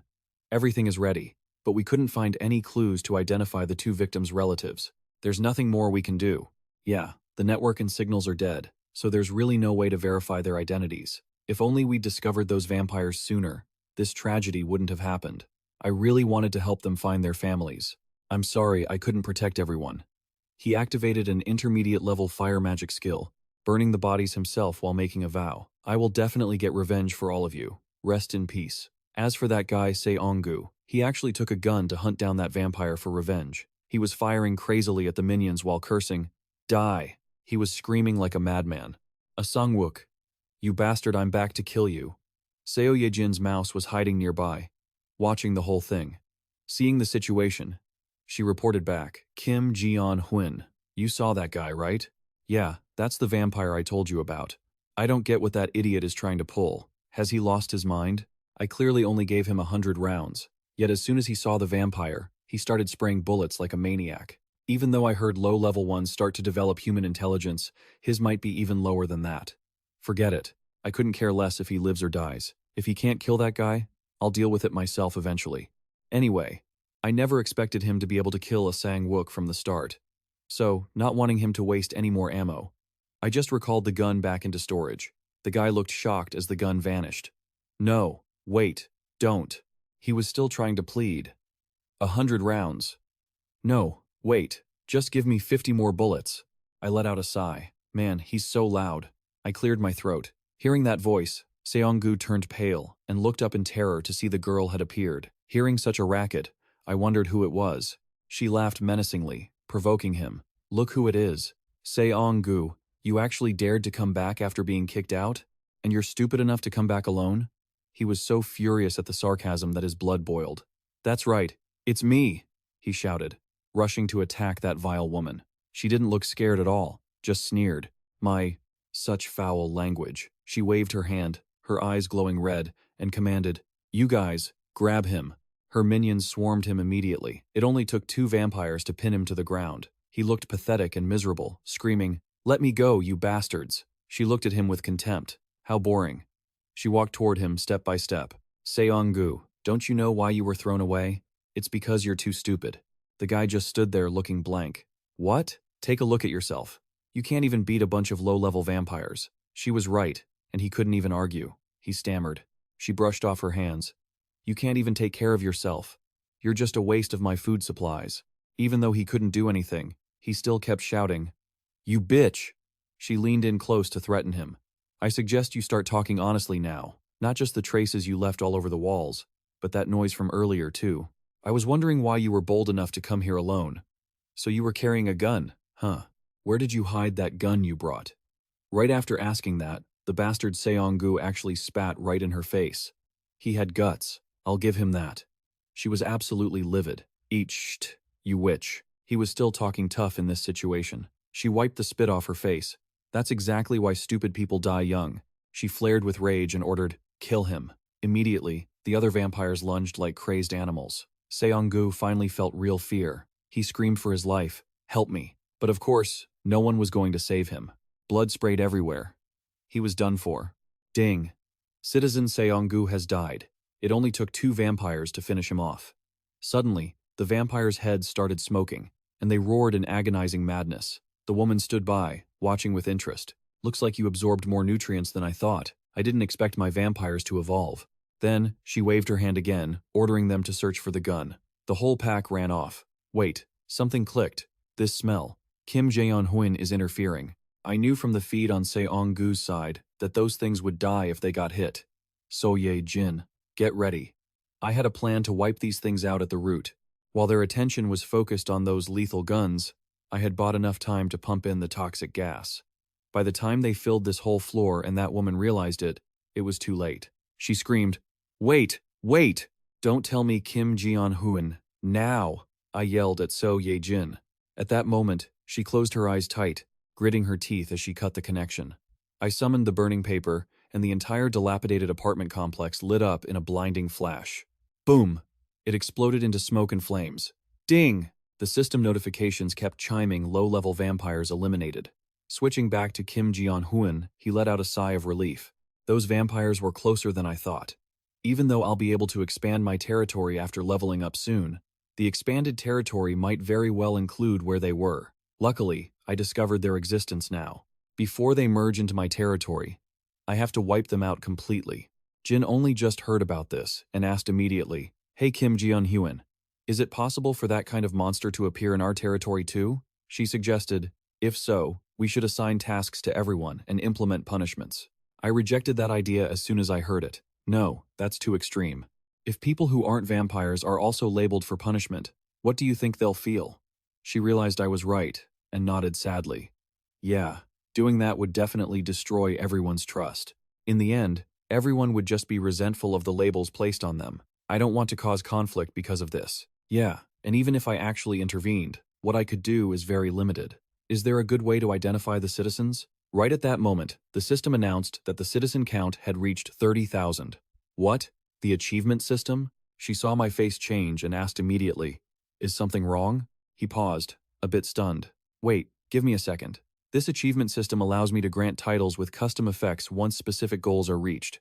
He wondered if he should set up an achievement right now, perhaps something to trigger when killing someone with citizen rights. He asked the system, "Can I also revoke these titles at will? For instance, I could grant the title Murderer, which would affect an 80% reduction in all stats and seal both hands, and it would also display a murderer label on their forehead." That seemed like the most painless way to handle it. He finalized the setting, and ping, the achievement was set. That was one massive headache taken care of. Whenever someone committed a heinous crime equivalent to murder, he could now use the achievement system to punish them. He couldn't help but smile smugly. He could even make criminals wear those labels on their foreheads as a warning to others. The more he thought about it, the better it sounded. Not only that, he could do the opposite and grant positive titles, like Monster Hunter. Suddenly, So Ye-jin stood up and looked at him. "Kim Jae-hyun, I've thought it over. I'm still trying to come up with a solution. What if instead of using punishment, we just send a message, like, if you're a vampire, come to this location?" Unexpectedly, as soon as she finished, he grinned and admitted, "That's already sorted. I just found a way to handle it." Her eyes widened in surprise. "Really? That's great news." Her eyes sparkled. She was truly impressed by him. Even though she didn't know the exact details, she thought he was amazing. It was the first time he'd been complimented by such a beautiful girl, and his face instantly flushed with embarrassment. Oh, thanks," he stammered, quickly turning away. Because every time they met, they only talked about serious business, so he hadn't noticed. Actually, So Ye-jin was super pretty. He started to feel a bit attracted to her. She was still grinning and teasing him. "Haha, you're being modest again." He was still thinking when the doorbell rang, making him jump. A voice called out from outside. "Kim Jae-hyun, I got the message and came right away." He quickly replied, the door isn't locked, just come in." The moment was ruined. As she walked in, she was polite and formal. "Sorry to bother you." There was a reason he called her here. She was an indispensable talent for wiping out large numbers of monsters. In this plan to exterminate the vampires, he looked at her and thanked her for coming. Kim Ga-ram was someone he couldn't afford to leave out. Her poison was incredibly useful. She was always ready for action. "Should we start right away?" But Kim Ji-hyun wasn't in a hurry. Wait, there's still one more thing to take care of first. Elsewhere, in a meeting room, several figures sat around a table. One guy with red eyes and a scar glared sternly. Everyone, listen up. Shin Sa-jan is dead. Everyone looked at him in shock, whispering to each other. Is it because of the blast on the first floor? Shin Sa-jan is dead? What happened? He only knew that the entire first-floor hallway had exploded. The low-level vampires nearby heard gunfire at the time, so I suspect it was them. One guy slammed the table in anger. Was it those damn cops? That's right. Those bastards didn't even bother to play along. They're so arrogant. They all started arguing loudly. Everyone had their own idea. We have to kill them immediately and take their guns. Eating them alive wouldn't be enough to satisfy my rage. It's not that simple. They have guns, after all. Fighting them is dangerous.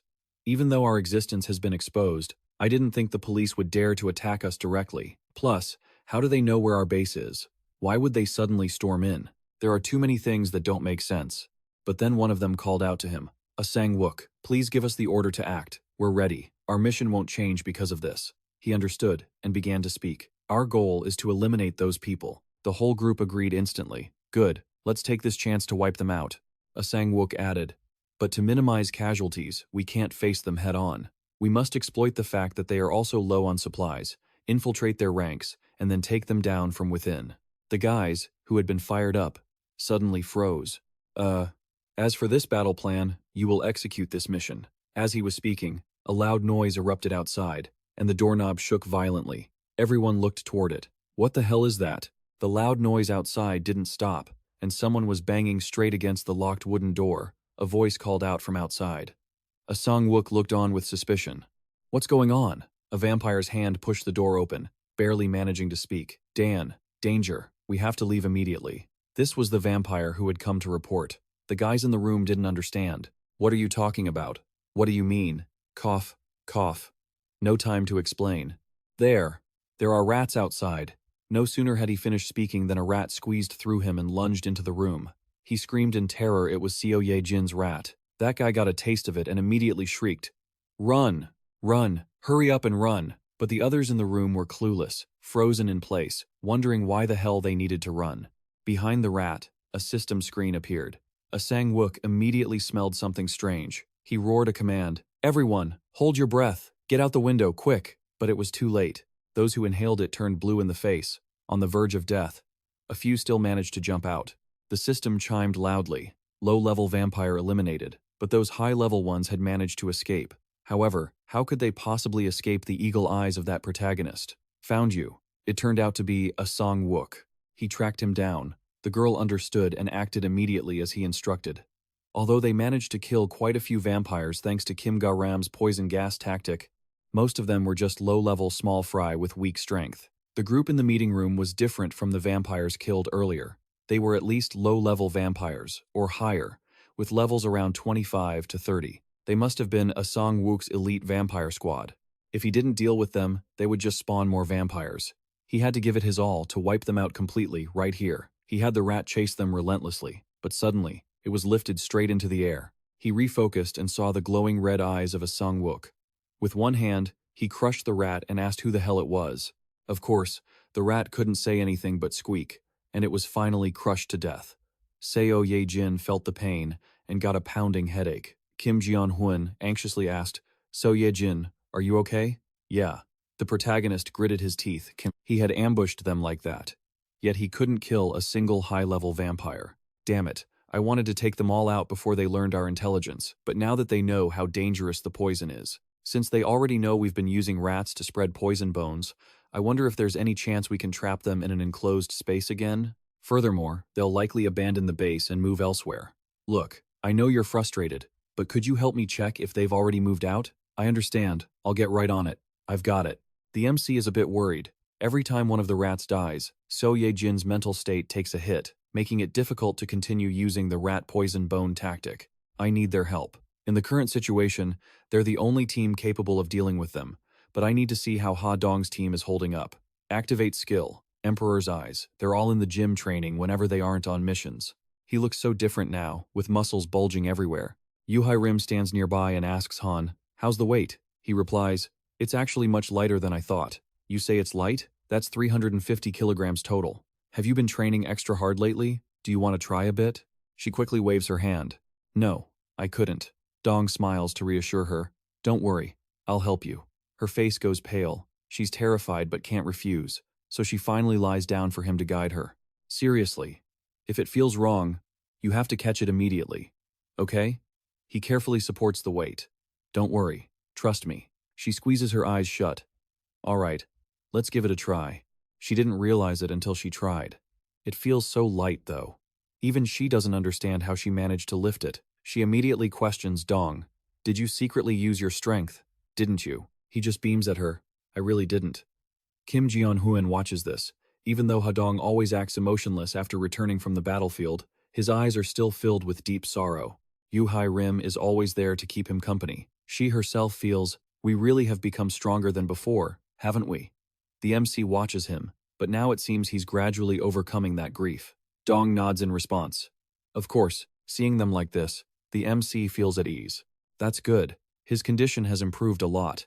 It must be thanks to Yu Hai-rim and her family being by his side. It looks like they're ready.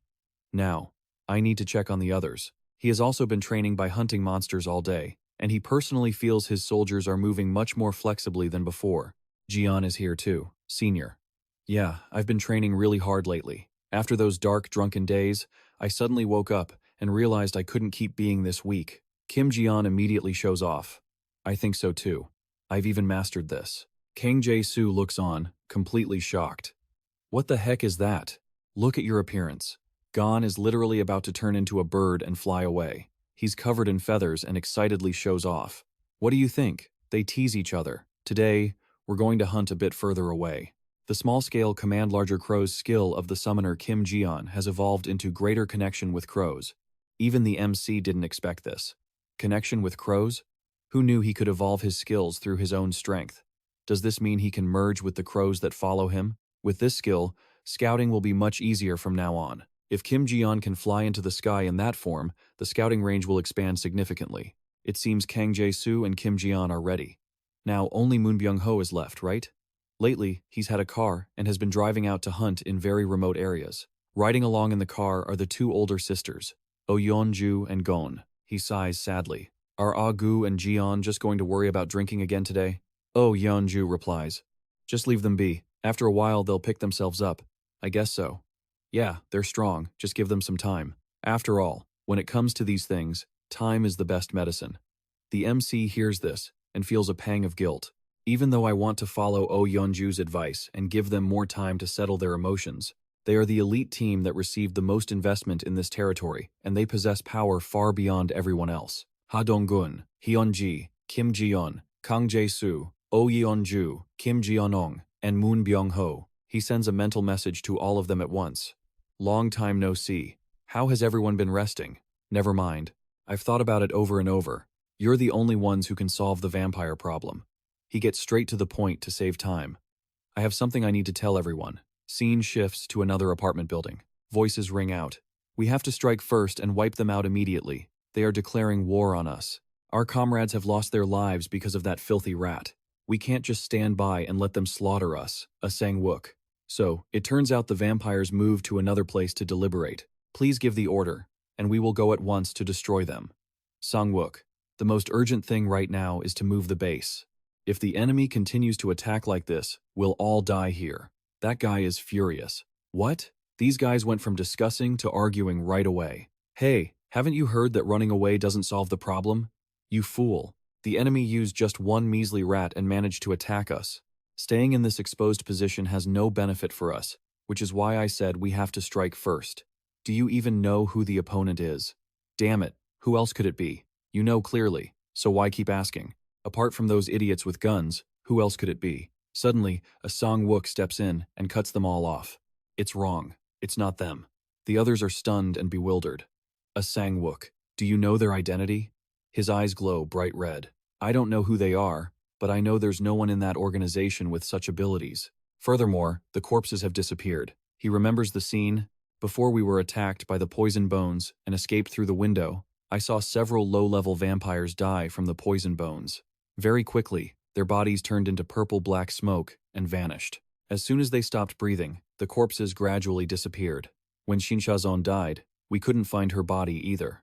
I originally thought the body had exploded, but that doesn't seem to be the case. Gunshots, explosions, and even rats spraying poison bones. There are too many suspicious points. It doesn't look like something that police squad would do. If it wasn't those police, then there is an unknown organization targeting us.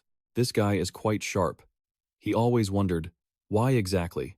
A terrified subordinate asks, Sang-wook, we must immediately lead the surviving vampires out of here. You know it well. If we don't know the true faces of those people, staying here will only be more dangerous. He falls silent and says nothing more, remembering someone asking him, hey, you said your name is a Sang-wook, right? Yes, that's correct. Back then, he was still a rookie, and that person said, all right, a Sang-wook, I'm going to be away for a while, and in the meantime, I'm giving you a mission. He points toward the apartment building. I want you to eat all the humans in this area to evolve. Now, gather a group of vampires and lead them. And one more thing, absolutely do not leave this place until I return. Sang-wook An looked incredibly flustered. I'm honored you've entrusted me with such an important task, sir. But if something happens while you're away that I can't handle, what should I do? The guy seemed to have great trust in him. My eye for talent isn't wrong. You're very cautious. If it were anyone else, they'd be so excited about the prospect of evolving that they wouldn't have brought a thing. Sang-wook, and just replied, thank you for the compliment, sir. Before leaving, the man added that it was wise to have a contingency plan. I'll let you know where I'm staying. If you ever face a danger that's truly beyond your control, come find me, and I'll help. After thinking it over, Sang-wook An looked at his comrade, Ki-han-sun. You're the fastest vampire among us, right? The guy blinked and nodded. Yeah, but why are you asking all of a sudden? Sang-wook An was determined to stay put as instructed. He'd made up his mind. They wouldn't move the base. They would stay and wait. Some of the others wanted to object, but they eventually went along with it. Yeah, given the recent situation, those who attacked us are bound to strike again soon. Sang-wook An remained firm. So, while there's still time, you need to go find Dong-hun Jung, the one who created me. Explain the dire situation we're in and tell him we need his help. With that, they had their plan. Elsewhere, the moaning never stopped. Cough, cough, please, don't do this. Cough. A man grabbed by the throat by Bob pleaded, spare me, I can't breathe. Why? Why are you doing this? The man being strangled sat on the ground, bewildered. Didn't you take us in when we were dying and turn us into vampires? Why are you doing this, Dong-hun Jung? Dong-hun kept his hand tight around the man's throat. Take you in? Is that what you think? Looking at the situation, it's understandable you'd think that. The others were still confused. Aren't we all kin? He finally laid his cards on the table. Fine. If you're that curious, I'll explain it for you. Since ancient times, vampires have been monsters that prey on humans. But you know what? Humans just don't provide enough nutrients. Growing using that fodder is terribly inefficient. As he spoke, he began draining the nutrients directly from the vampire he was holding. He glanced over, explaining, but what if I ate other vampires who had already feasted on humans to grow? That way I could absorb a massive amount of concentrated nutrients all at once. So, do you understand now why I turned you all into vampires? In short, you aren't my kin. You're just livestock I'm raising for food. The victim realized it too late and backed away in terror. No. Don't. Don't come any closer. The others just let out sinister laughs. Before killing him, Dong-hun uttered 2 words, livestock. He started draining the nutrients, then scoffed, it's ripe, but it's still not enough. Now that I think about it, the other group should be ready for harvest too. The timing is about right. It's probably the perfect time to feed. But I don't remember the location. Where was it? Damn it. He struggled to remember the location of Sang-wook An's group, but just as he was racking his brain, the prey walked right to his door. Excuse me. Sorry to bother you. I'm a subordinate of Sang-wook An. My name is Ki-han-sun. The thing is, our Gawon-dong district is being attacked by an unidentified organization, so Sang-wook sent me here to ask for help. Dong-hun Jung went blank. He hadn't expected such luck. It was food delivered right to his mouth while he was starving. He didn't answer, and the foolish subordinate looked confused. Dong-hun grinned, unable to hide his delight. I remember now. Just then, Ki-han-sun noticed the vampire corpses on the ground. Oh my god. What? What is this? Not long ago, the guy didn't even bother to hide his intent. He decided to eat this one too. Not long ago, my food supply. So it was you guys. By the time Ki-han realized it, he had already become the main course. Jeondong finally recalled the place and prepared to feast. Meanwhile, Ha Dong-gun's group arrived at the apartment building. Is this the place Jiao Wei mentioned? Everyone, draw your weapons and get ready to fight. The group was fired up. It's been a while since we had a real fight. All right, from now on, we're going to purge the vampires here. Not long ago, the whole team appeared in Jiao Wei's room. He stared in shock. What? Vampires? Jiao Wei nodded. Yes, that's why I called you all here. You said they're in Gawandong, right? Are they still there? Yes, I used So Ye Jin So's rats to keep watch. They haven't made any major moves yet, he told them. With your skills, I'm sure you'll be able to handle them easily.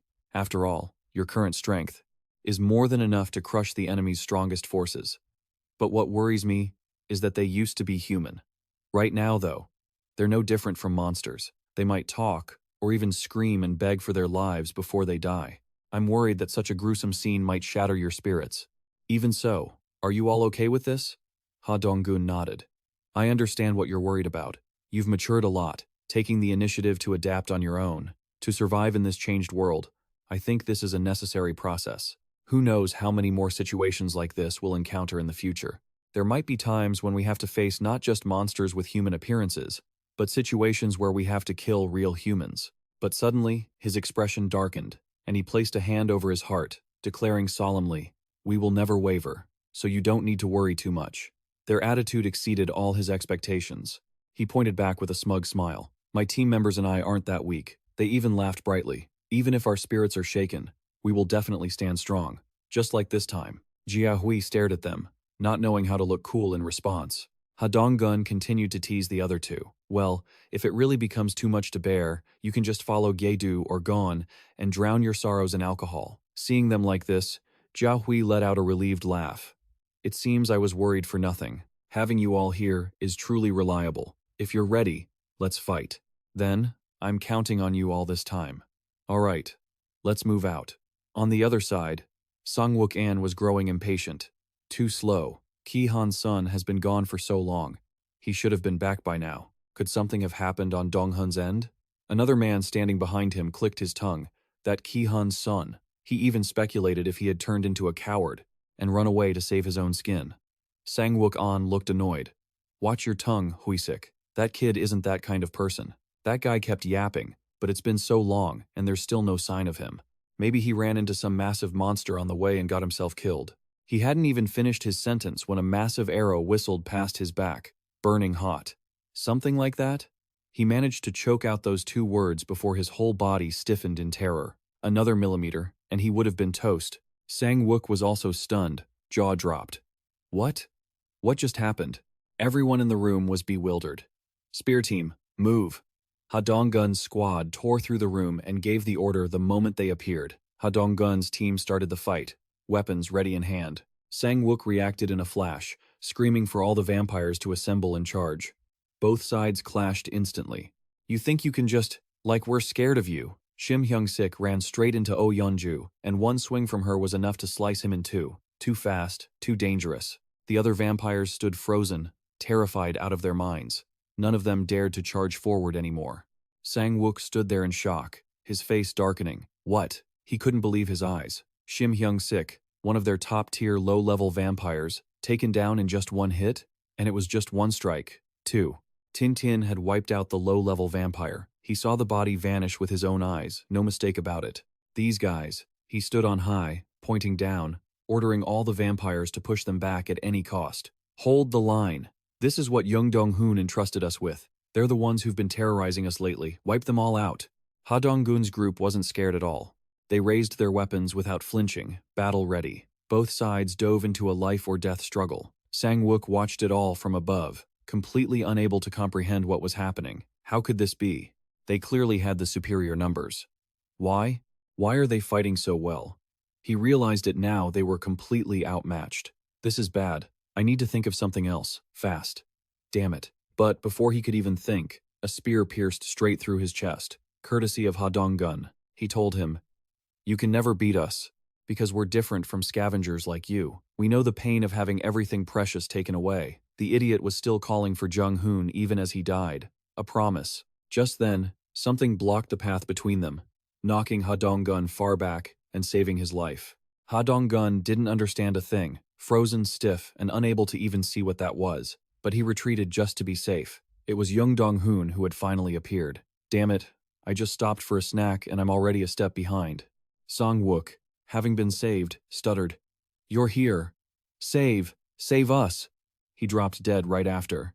That guy was furious. What the hell? He's dead? Ha Dong-gun stood there, dumbfounded. The guy just sighed, not even fresh anymore, and glared at the group. Was it you guys? The bastards who destroyed my food storage?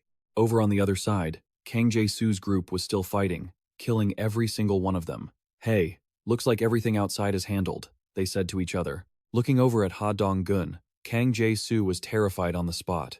What? What's going on? Something seemed to have just dropped down. Young Dong-hoon was pissed his meal fell right before he could eat it. He fumed, glaring. Was it you? The bastards who destroyed my food storage? How could Ha Dong-gun have known about the vampire farming scheme? Food storage? What are you talking about? He thought it just ruined the meal. But life isn't that simple. The corpses had all been collected by the protagonist. He couldn't react in time. What is this? Damn it, now I can't eat anything. Ga-hyun shouted a warning in a panic. Ha Dong-gun, back off. The guy in front of you is a high-level vampire.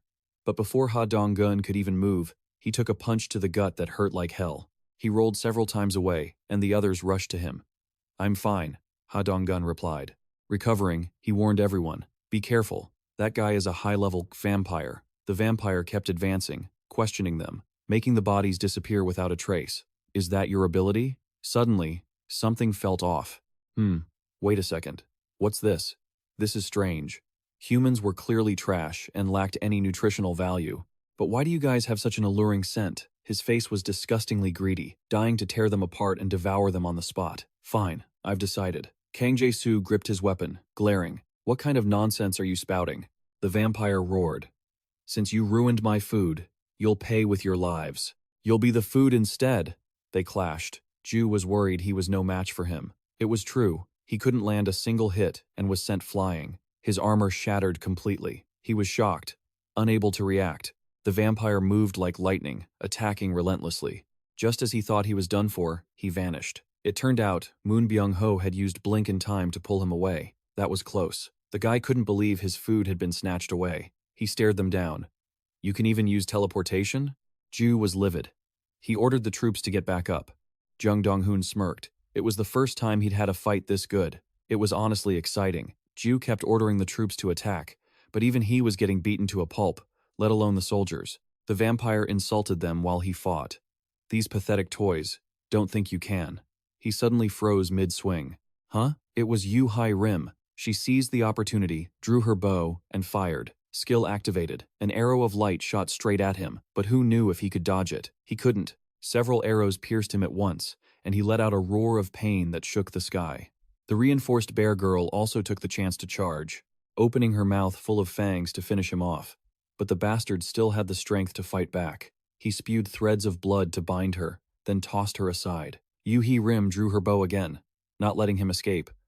But this time, he dodged it, taunting, I won't fall for that again. It's easy for me to dodge these stupid arrows. She fired her armor-piercing skill. He had just finished boasting, and the next second, he was hit. His eyes were bloodshot with pain, teeth grinding. On the other side, Jian transformed into a bird and flew toward Ha Dong-gun. The two teamed up, diving down from above.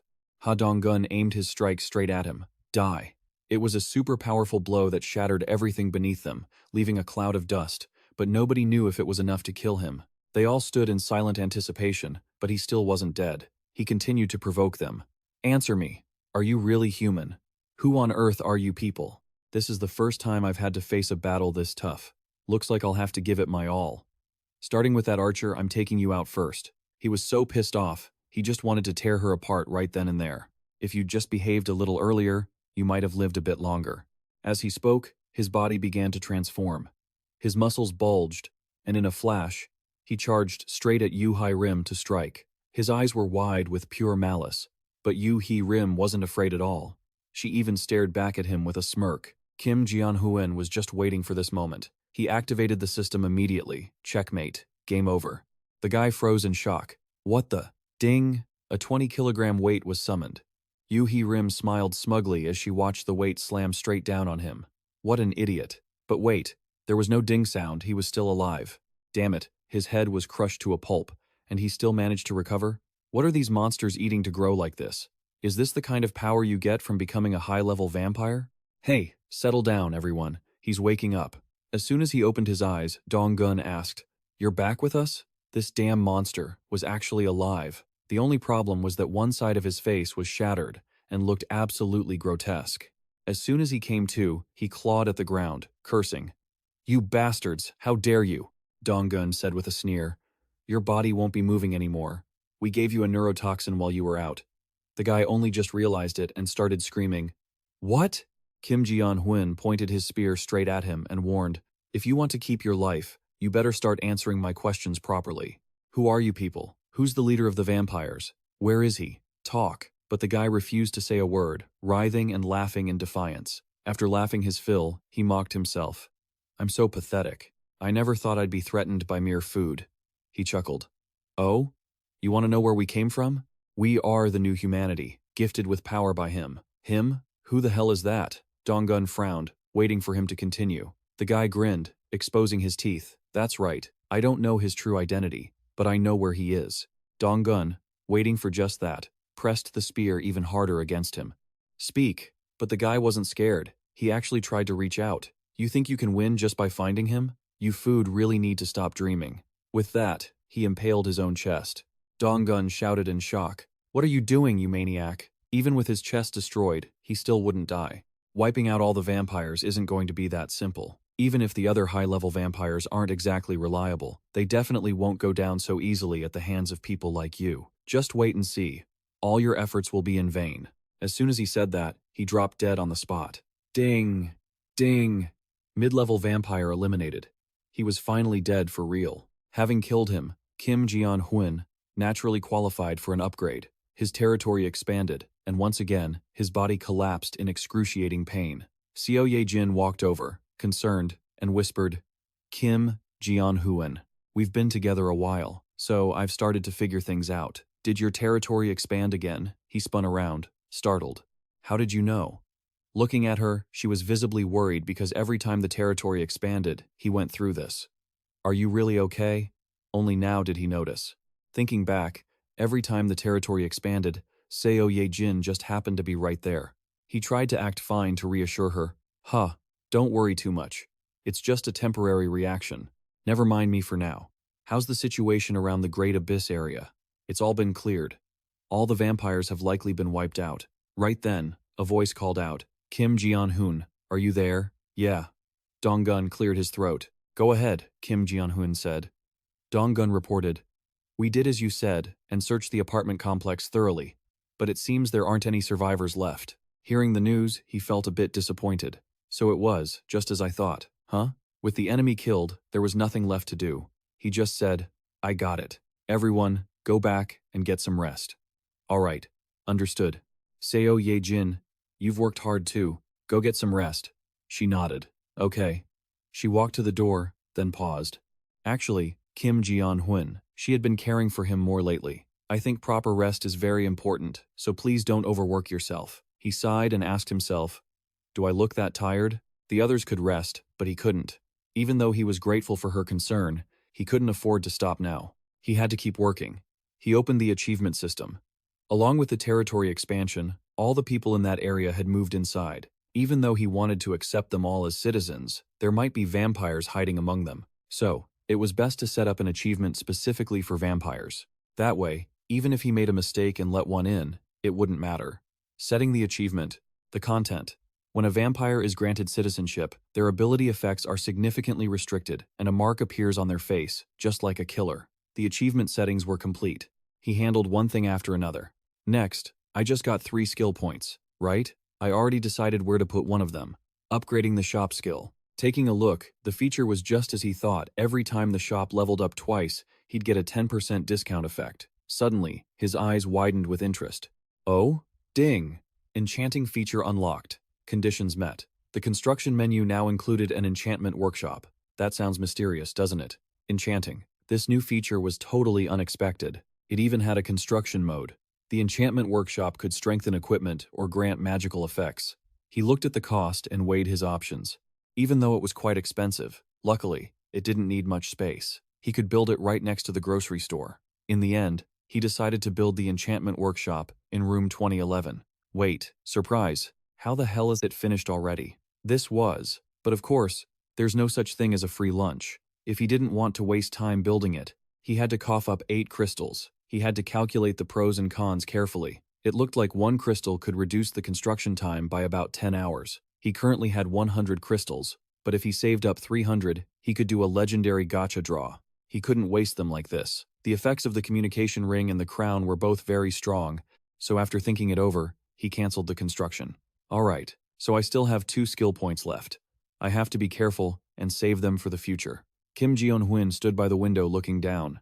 Currently, in the territory, the city reclamation team and the construction team were hard at work, carrying out repairs and restoring the city with great enthusiasm. We've repaired the damaged roads and cleared away the abandoned vehicles. Although it's not like before, some cars can move normally again. Also, I've recruited teachers and built a school, so the children can continue the studies that were interrupted. Everything was finally returning to a normal rhythm. Everyone had to overcome countless hardships to reach this point. He's slowly finding his way back to a normal, happy life. He clenches his fist. He's determined he absolutely won't let those vampires trample on them ever again. Once the work is done, his body finally demands a break, and he stretches out with a sigh. Man, I'm exhausted. Time to get some rest. Seo Ye-jin was right. Rest is just as important. He takes off his crown and sinks into the sofa, just planning to close his eyes for a second. He drifts off almost instantly, and the scene shifts to a city that's been utterly devastated. A man appears, Dung Dong-hun. That guy finally kicked the bucket. He was a real brute. He looks around, grinning. Nice, he mutters, a wicked smile on his face. Is this Busan? Kim Jeon-hoon, who just managed to drift off, opens his eyes to find himself in total darkness. Huh? He's dazed and confused. Suddenly, a voice starts interrogating him right in his ear. Kim Jeon-hoon, why did you do that? A whole crowd is kneeling, blaming him. Why didn't you save us? My whole family is dead. It hurts. It hurts so much. Isn't there anything you can't do? They swarm him like ghosts, all clamoring for his life. He's terrified. He hasn't even finished speaking when another familiar voice cuts in. It's Yu Hai-rim, cradling a corpse. My dad isn't breathing anymore. With your powers, you could definitely save him. Right? He's so scared he's practically wetting himself, scrambling backward. But there are people behind him too. You said last time it wouldn't be the last, right? Right? Sigu? I miss our Sigu so much. It's that young woman, sobbing into her hands. She stares at him. I tried so hard all this time, didn't I? Was it because it cost too much money? Is that it? Kim Jeon-hoon tries to explain. No, it's not like that, I promise. But those pale, white hands grab onto him, refusing to let go. They cling to him like vengeful spirits, clawing at his body. Kim Jeon-hoon, Kim Jeon-hoon, Kim Jeon-hoon. His heart feels like it's about to shatter. He's paralyzed with panic, and then he jolts awake with a start. It was all just a nightmare, but it felt so terrifyingly real that it takes him a moment to catch his breath. Was that a dream? Is it because I've been seeing too many dead bodies lately? Even though he's used to having nightmares, this one was disturbingly vivid. Thinking back to the image of her sobbing, he suddenly remembers something. Why hasn't Oh Yeon-ju reached out to me yet? With this vampire event going on, she should have finished a ton of missions by now. He decides to go find her. He needs to talk to her. He makes the call right away. Oh, Yeon-ju, could you come by my place for a bit? A while later she arrives. Sorry to bother you. Kim Jeon-hoon. You wanted to see me? He walks over to greet her. Glad you're here. Yeon-ju, go on inside. I need to talk to you about something. Oh, sure. As they sit over tea to talk, it becomes clear. She holds her warm teacup, her expression sad. You wanted to know why I didn't ask you to resurrect Sigu again, didn't you? Am I right? He feels a bit awkward. I'm sorry. I should have asked more delicately. But she cuts him off directly. It's fine. I know what you meant. That day. Her eyes soften as she recalls the image of her son smiling. I experienced a miracle being able to see my son again. That was all thanks to you. But afterward, seeing Yu Hee-rim's father pass away, along with the others who lost their loved ones, I did a lot of thinking. I heard about what happened to Jia Dong too. Seeing everyone in so much pain made me reflect even more. If I keep insisting on seeing Sigu again, I'm bound to cause trouble sooner or later. People will become desperate, clinging to you just to hold on to the ones they've lost. This society has barely stabilized. I don't want it to fall back into chaos. I don't want my Sigu to become the source of that turmoil. That's something he really hadn't considered before. Oh Yeonju had clearly put a lot of thought into this. Everyone carries similar pain, yet they're all trying their best to keep living. I don't think I have any reason to deserve special treatment. Thank you for giving me and Sigu that one day. It was like a miracle. It allowed us to say a proper final goodbye. Even now, it still feels like a dream. It gave me such a huge sense of comfort. Kim Jeon-hoon stares at her. In that moment, I realized her expression was completely different from when I first met her. She was actually able to smile brightly now. Seeing her so at ease puts him at peace too. I'm so glad you're able to think that way. Unlike her previous anxious appearance, she looks incredibly calm and composed now. Thank you for coming all the way here to see me. Don't say that. I'm the one who should be thanking you. Before she leaves, she wants to thank him one last time for taking such good care of her. Sleep well. Kim Jeon-hoon smiles and nods. After this conversation, I felt once again that Oh Yeonju has truly matured much more than I have. Hearing that she found such great comfort in turn soothes my own heart as well. If I lay down now, it feels like I could finally get a good night's sleep. Then, a few months pass. Gunfire erupts everywhere, and they kill every single goblin they see. A group of 3 monster hunters sighs in relief. Finally, the quest is complete, and the rewards are in. Got a bit of XP. Baek Seung-ho sighs. Whew, hit the daily target. He looks at the twins. How many do you have left? About 5? Same here. Hearing that, he turns around with a wicked grin, having no intention of helping them out. Oh, is that so? Well, you guys handle the rest yourselves, okay? The 3 of them start bickering. Who does that guy think he is? Give us a hand. I'm calling it a day. You guys need to learn to be independent and stand on your own 2 feet. That jerk Baek Seung-ho even openly looks down on his teammates. Stop thinking about relying on others all the time. What a bunch of dead weight. One of the twins is furious, glaring at him. What did you say? But the other one holds him back. Haha, alright, you head back first. We'll handle the rest. Good, glad you understand. I'm out of here, you know the drill. The twins talk to each other. If it weren't for him, things would be even harder. I get how you feel, but we should just try to do it ourselves. That day, when they were attacked by the Cyclops, the price they paid for their cowardly retreat was having Kim Jeon-hoon assign them incredibly difficult hunting missions every single day. On top of that, if they failed, they'd be hit with excruciating, body-wide pain for a full minute. That feeling was worse than death. Facing that hunting hell every day, where failure meant pain worse than death. Yeah, the more they thought about it, the more it stung. We really regret that day so much. But it's too late now. It took them forever to finish.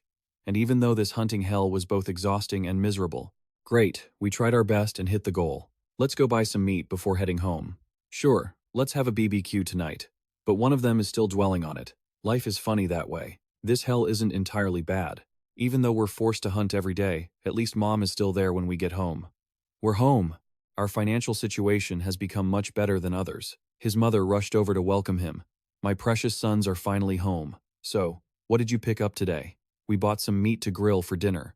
I'm going to take a shower first, he said, trying to comfort himself. At least now, he didn't have to watch anyone else's expression when spending money. Perhaps that's why, lately, I've often felt that we might. He was lost in thought when his older brother stepped out of the bathroom, laughing comfortably. I'm done. Your turn. The 2 brothers joked around. Man, you take forever in the shower. After his own shower, he felt completely refreshed. You're in a great mood, aren't you? All right, I'll be quick. You go get the bowls and chopsticks ready. The older brother paused before heading out. Sure, and one more thing. Moonji-hoo, you've worked hard today. Let's keep it up tomorrow, too. He suddenly felt that life now was even better than before. They encouraged each other. Yeah, you too, brother. After monsters appeared on this Earth, life was truly miserable for a while. But ever since that man named Kim Jeon-hoon appeared, the world had changed. Now, there are safe zones, and you get rewarded fairly for the effort you put in. Before the world collapsed, I graduated from a third-rate university and worked at an exploitative company for a pathetic salary. Those days felt more like just gasping for air rather than actually living. Compared to that time, when I couldn't see a single ray of hope, life now is tough, but at least every day is full of motivation. Life like this is much better than before, isn't it? He looked out the window, finding the moonlight unexpectedly beautiful. So peaceful. Kim Jeon-hoon. If it weren't for him, these peaceful days would just be a distant dream. I still regret refusing his request that day and running away with Baek Seung-ho like a coward. He clenched his fists, warning himself, I won't let him down a second time. He closed his eyes and prayed that these peaceful days would last forever. Suddenly, his hands glowed with a bright golden light, and he was terrified. What? What is this? Ding! Trust and loyalty have reached their peak. He has been appointed as a vassal. The voice of Gia Huan appeared, greeting Moon Ji-hun. He jumped up, completely clueless. What the hell is this? Why is there a voice inside my head? Gia Huan had to calm him down. No need to be surprised. It's me, Kim Gia Huan. Kim Gia Huan? Greetings. Why are you reaching out to me all of a sudden? Gia Huan opened the system interface to notify him. I have something to discuss with you.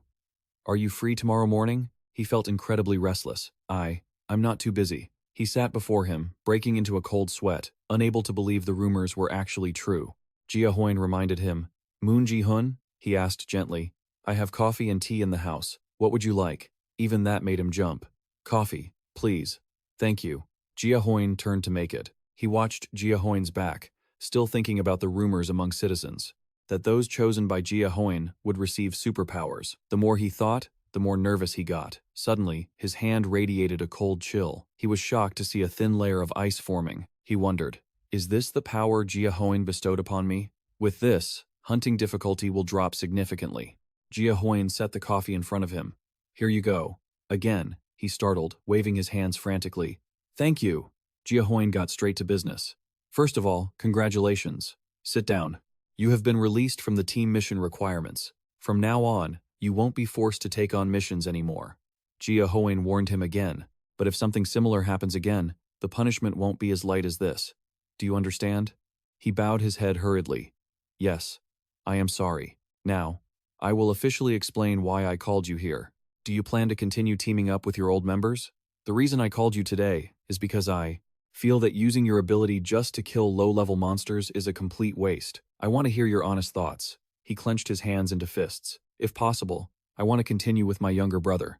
But regarding Baek Sung-ho, honestly, I don't want to work with that person anymore. Thinking of him made him sick. Gia Huan agreed immediately. Fine. I'll arrange for you and your brother to join Lee Jun-hyuk's team. He has water attribute abilities. But before that, I want to propose something to you. What is it? For the two of you. Do you want to sign a contract with me? It's like taking on a job. He was shocked, his eyes wide. Oh, of course, I'd be honored. Gia Huan had everything planned out for the brothers.